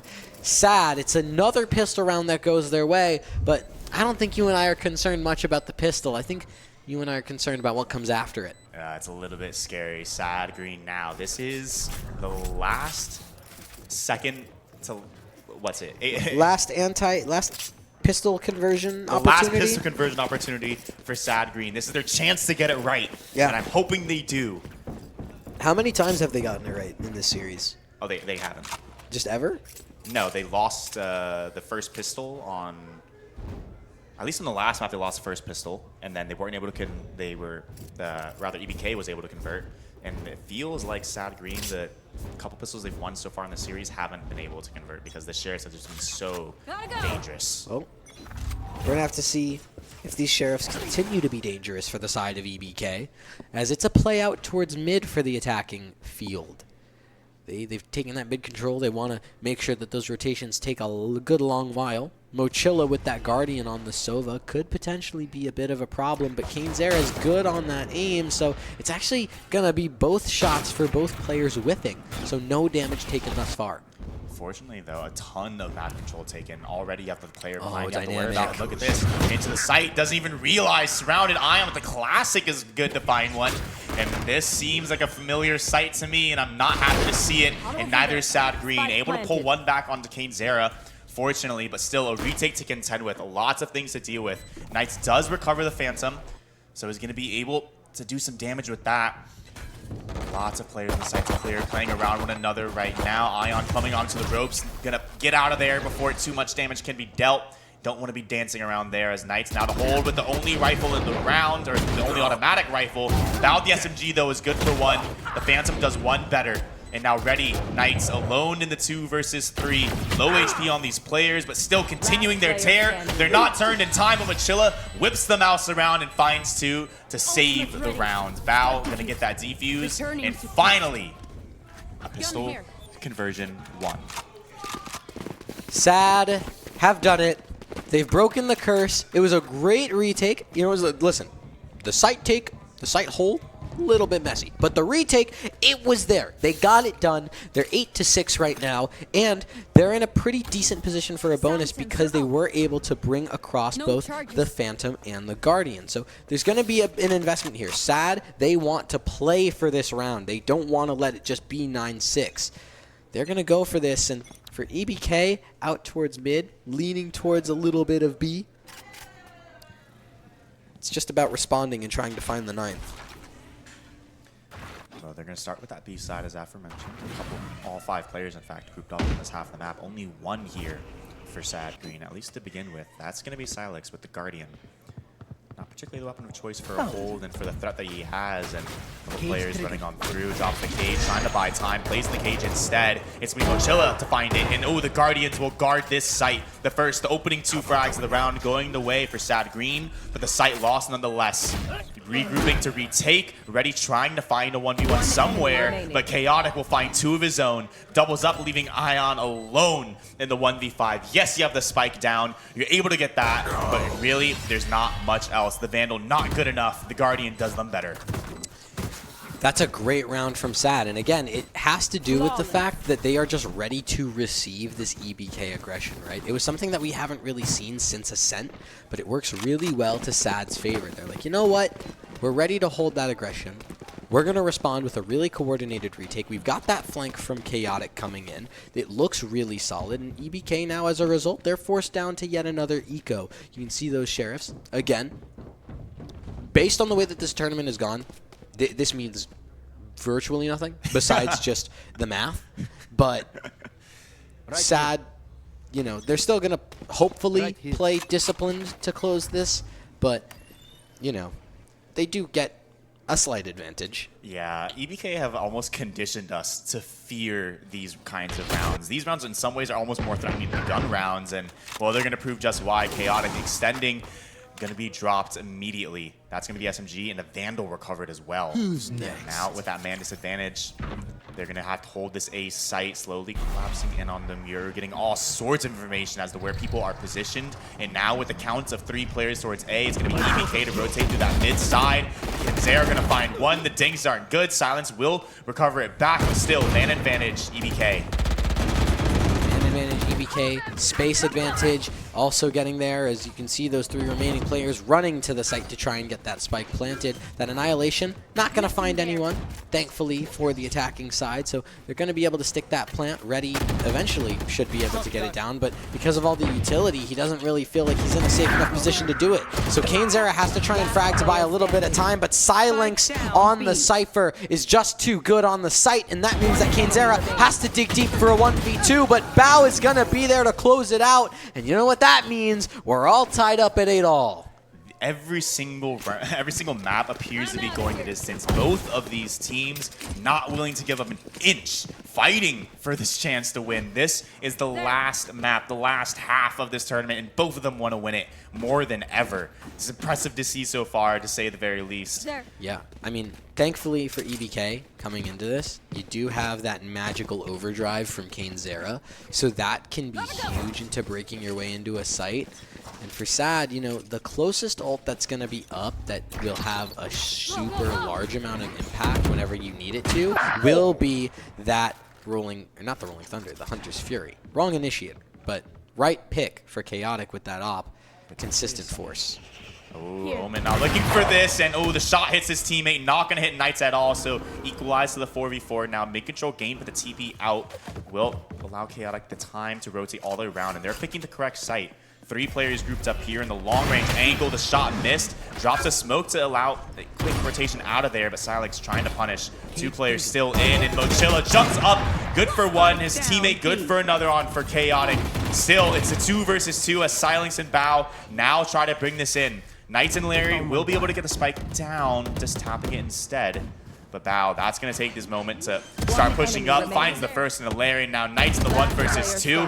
Whips around and a scary moment as Silence misses the opportunity at first, but cleans it up at the very end. And now SAD, Green have the advantage once more. It's 9-8. SAD has been flawless in this defense. this has been really, really well called from SAD. You know, even when they're in moments where I'm like, ooh, that was kind of rough, they just happen to be able to pull it back and get those frags needed to close it out. They have really solid retake protocols. Their rotations have been spot on. Even then, right? This double duelist composition is just proving not to work nearly as well compared to that double sentinel from SAD. Those sight holds, those anchoring is just too good, especially when you combine it with that off from Chaotic. But now that overdrive comes into play from Zera. Oh, it's messy indeed, but they're able to get the kill, but not without losing an additional member. Sad Green down a man down. Knights to extend that even further. Again, these pistol rounds are terrifying, but the ults are the ones that do the damage. Mochila able to pull one back with an ult of his own, the Hunter's Fury, but now the plant will go down, and Sad Green retaking at this point in time. With that disadvantage, ooh, spotting the one, but still not a lot of information as where the rest are. Cypher on the big flank, but precision revealed. They know exactly where he's coming from, but still, even then, there's so many players to deal with. What can you really do? Silence trying to go up, doing a bit of damage, ready with just the Sheriff, but still a body is dangerous nonetheless. Knights finally activates to find a third, and now Mochila left in the 1 versus 3. 2 players to swing into, and it's too much. It's a 4K for Knights to equalize. We're at 9-9. I don't want to say where I think this is going. No, don't. Just don't. It's. I'm not going to say anything either. I'm not going to respond. If you say it, I'm not responding. All right, well, I'm not going to say it. Oh, okay. That was like my whole thing. So, for EBK, this is really scary for SAD, because for EBK, they have 4 ultimates on board, one of them being Knights' very special dimensional drift that we know he will make use of as soon as the round pops. You can see it. He's just immediately going to full send it with that judge, just going to try and run down any of these players. And you can see the response from SAD is just to back up, try and take as much space as possible. And there's that first pick, but there's that trade from Chaotic. At the very least, it's only going to be a 4-on-4 now. And running in is Chaotic, causing the chaos indeed. Zera able to recover, but Mochila, these Sheriffs, proving they could do the anti-ecos too, or rather the eco rounds as well, but Larry, again, equalizing. Both players rotating in for the Sad Green side as the spike goes down. It's a 2-on-2. That deadlock wall, it's actually going to lock Mochila out of this. He's going to use that owl drone just to try and buy a little bit of time. That drop from Silence was kind of spotted, so that dash from Zera is going to work out, and Larry Banks can take out the Sova of Mochila. It's going to be EBK to be the first team up to 10. This has been so back and forth so far. SAD, off the back of winning 5, EBK can respond with 2 of their own. If you look at the round distribution now, it's just teams stringing rounds back together, not being able to really shut down a team in their momentum. So now this time, a timeout going to be called as, well, the money for Sad Green is a little bit tough, and they've lost the last 2 rounds in a row. So looking for a solution to the power that EBK is bringing into this half. There's only so much that you can really do to counter some of the mechanical monstrosities that are on EBK. I mean, listen, every time Knights has his ult, it's either he's getting one or he's getting so much space that his team wins the round. Like, it's ridiculous from him. And so, on the other side, for Sad Green, you don't have to worry about that ult for, hopefully, the rest of regulation. The thing you do have to worry about is Larry Banks' ult, which is a very impactful Hunter Fury that can be used in so many different ways to great effect. You can use it in a post plan. You can use it in an execute. You can use it off the back of some of your own utility to find an opening pick.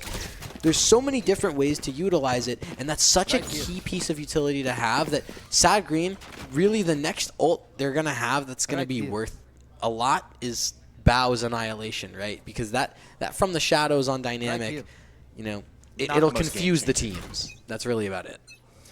Yeah, not the most game-changing ult to have at the moment, but we see all these pings towards mid, and EBK are coming into this one with a plan as well this time. Slowly working their way up through the vent, it appears. Chaotic just holding around for this mid, but 2 players already through this vent, and they have to make noise to break it. They do so. Chaotic in the smoke, potentially jumping through, and not quite good for the first. Gonna back off and re-aggresses and gets punished for just for that. The Hunter's Fury going through. Zera using the chaos to slide in and drop dynamic to drop Bow, and now Silence and Mochila left alone. Make that just Mochila 1 versus 5. Sad Green have been unable to find anything into the half.